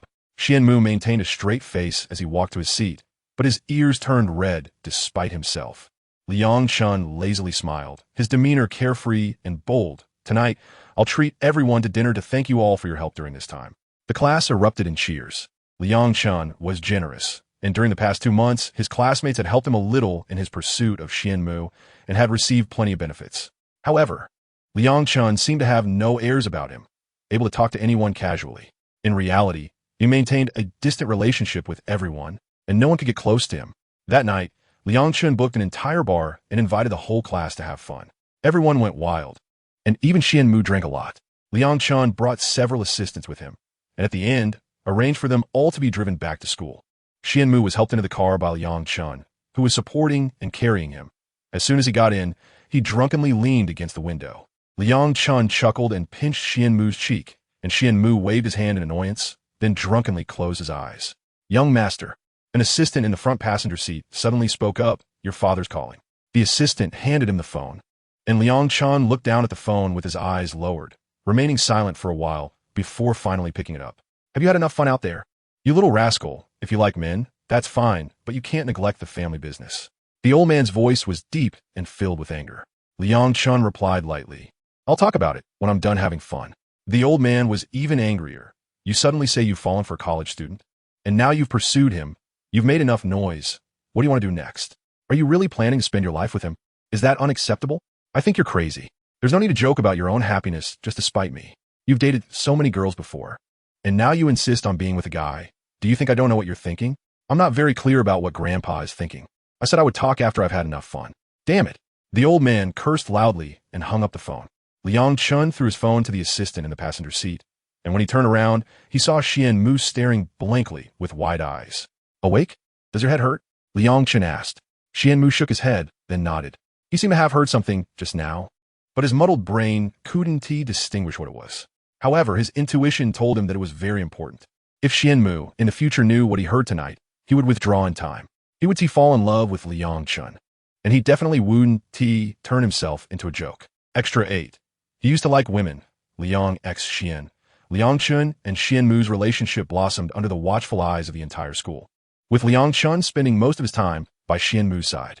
Xian Mu was in his junior year, preparing for postgraduate exams, and was quite busy every day. Meanwhile, the young Master Liang had just graduated from the business school next door. He didn't go back to take over the Liang family business or do other things, spending all day hanging around Xian Mu's school. However, with his wealth, even if he played for a lifetime, he would reach a point unattainable by ordinary people. One day, Xian Mu came out of the research office, ready to go to the basketball court to wait for Liang Chun. When he stood by the court, he saw boys running in the sunlight. Handsome, charming, flamboyant, and unrestrained. No matter where Liang Chun appeared, he was always the most eye-catching one. How could such a handsome young Master Liang like men? How many women must be heartbroken over this? Suddenly, Xian Mu heard two girls murmuring in front of him. Young Master Liang used to like women. I heard he dated several beautiful girls when he was at the school next door. I don't know what happened. He suddenly started liking men. Sigh, if he still liked women, the position of the young mistress of the Liang family would be coveted by so many. It seems young Master Liang had a falling out with his family. Even if he likes men, the Liang family would never acknowledge it. How pitiful it would be if the school, as Heartthrob, got dumped. Pitiful? To date someone like young Master Liang. I'd be willing even if it were just for a month. Moreover, even if they broke up, young Master Liang's breakup fee would be very generous. By the end of their conversation, Xian Mu pressed his lips tighter. He hadn't understood Liang Chen's past and had only heard bits and pieces from others. So, Liang Chun used to like women. Why was he pursuing him? Xian Mu didn't think he had anything particularly lovable about him, apart from his face. But with Liang Chun's status, there were surely more attractive people he could find. Xian Mu was lost in thought until Liang Chun finished playing and walked up to him. What's wrong? What are you thinking about? Liang Chun asked with a smile, sweat glistening on his forehead and neck, exuding a strong sense of hormones, catching the attention of the girls around. Xian Mu wasn't very happy. It's nothing. Are you done? If you're done, let us go back. Okay. Liang Chun nodded, and just as he was about to leave, a girl next to him handed him a bottle of water. Young Master Liang, this bottle of water hasn't been opened. I saw that Senior Xian didn't prepare water for you, so. Sorry. Even though Liang Chun rejected her with a smile, the girl, facing his smiling face, turned beet red. I have a boyfriend. It's inconvenient to accept things from others. Oh, okay, sorry. The girl blushed and ran away. Xian Mu walked forward expressionlessly, and Liang Chun followed. Are you angry? No, Xian Mu said. It's my oversight. I should have bought you a bottle of water. No need, Liang Chun said with a smile. Really, you don't have to be like them. Liang Chun always managed to say such affectionate things with his handsome face, making Xian Mu's heart race as if it were malfunctioning. I want to buy it for you. I'll go buy it now, Xian Mu said, blushing, pulling Liang Chun to the convenience store to buy him a bottle of water. Liang Chun laughed uncontrollably. Moo, how are you so cute? Xian Mu's face turned even redder, but he said seriously, this is my first relationship, and there are many things I don't understand. If I do something wrong, you can tell me. Liang Chun's smile faded. He looked at Xian Mu with a complex expression, and he didn't reply for a long time. Xian Mu asked, what's wrong? Did I say something wrong? No. Liang Chun pondered for a moment, then sighed. I'm too reckless. The first time he saw Xian Mu, he knew this person liked men. Just when he needed something to oppose his old man, he publicly pursued someone. although it took him 2 months to win him over. It was not surprising to him at all, but he didn't expect Qianmu to be so serious. Serious enough that he felt a bit guilty. Was it wrong to get involved with Qianmu? Although he liked Qianmu, he was not very stable, loved to play, and didn't he know how long his current affection would last? The people he dated before broke up after at most 6 months. 6 months was the limit of his novelty. I think you're great, Qianmu said. Although you seem a bit off, you actually have a method to your actions. You're praising me? Is this a benefit of being a boyfriend? Yes. Liang Chun's teasing words were met with Qianmu's serious reply, making it difficult for Liang Chun to joke with Qianmu. Mumu, you're really cute. He found himself liking him even more than before. As time passed, Liang Chun and Qianmu's relationship became routine for people at school. After 3 months, Qianmu seemed to have completely transformed. He was now very cheerful, and people around him could hardly recognize him. Almost everyone was amazed at how much someone could change when in love. Liang Chun. Qianmu smiled as he ran out of the research office and came to Liang Chun, who was waiting outside. Did you wait long? Liang Chun smiled and held his hand. I just arrived. Why are you running? I want to run away. I didn't want to keep you waiting. I wanted to see you earlier. Liang Chun smiled helplessly. Sometimes Qianmu's straightforwardness made him laugh. How can someone be so serious when saying sweet nothings? How can someone so cute be my boyfriend? Liang Chun felt that his boyfriend might be someone he could date for a longer time. Qianmu said, let us go. We shouldn't keep others waiting. Liang Chun's friends had invited them to dinner, and it was Qianmu's first time meeting them. So he didn't want to be late. They had arranged to meet at a bar. Although this bar wasn't too noisy, there were still people dancing and performing on stage. Liang Chun led Qianmu to a booth, and everyone greeted Qianmu one by one. Qianmu's gaze fell on a man in the corner who was drinking plain water. The man was so good-looking that he seemed almost unreal. At this moment, Qianmu heard Liang Chun say to that person, Qiushi, why are you out? Is your health any better recently? Much better, Lin Qiushi replied with a smile. Liang Chun frowned as he touched the water cup in his hand. Why are you drinking cold water? I told you to get some hot water. Liang Chun waved to call a server over to replace Lin Qiushi's cup with hot water. Liang Chun instructed, you're not well. Sit here for a while, and then go back. I'll have someone take you home. Chun, I want to stay a bit longer, Lin Qiushi pleaded. No, this is not a place for you, Chun replied. Lin Qiushi sulked, not wanting to leave so soon after finally getting out. While Liang Chun was talking to Lin Qiushi, Qianmu remained silent. It was clear that the two had a good relationship, and Qianmu felt somewhat out of place with him, unsure of what to talk about. After a while, Liang Chun stood up to see Lin Qiushi out, telling Qianmu to wait for him for a bit. Qianmu nodded, and after Liang Chun left, a woman sitting diagonally across from him suddenly moved to sit next to him. You're Qianmu, right? Yes, Qianmu nodded. The woman was strikingly beautiful, with an alluring figure, and every move she made exuded charm. With a playful smile, she said, you've been dating Liang Chun for about 3 months, right? That's about enough time. What do you mean? Qianmu asked coldly. Don't get angry. Isn't that the truth? Besides, Liang Chun is only with you to deal with his old man at home. You must know that, right? The woman laughed delicately. And you must know that Liang Chun has only liked women before, right? If he liked men, he would have liked Lin Qiushi, who grew up with him. How could he not like someone as beautiful as Lin Qiushi and instead like you? You're just a pawn for Liang Chun to defy his family. He doesn't want to take over the family business, so he's putting on this rebellious act of liking men. Qianmu pressed his lips tightly together, looking very displeased. Let me ask you again, when Liang Chun is with you, has he ever touched you? After 3 months of dating, wouldn't any man be unable to resist touching their partner? Summary. Lin Qiushi seems to always be doing something wicked, and no one can see through him, not even those closest to him.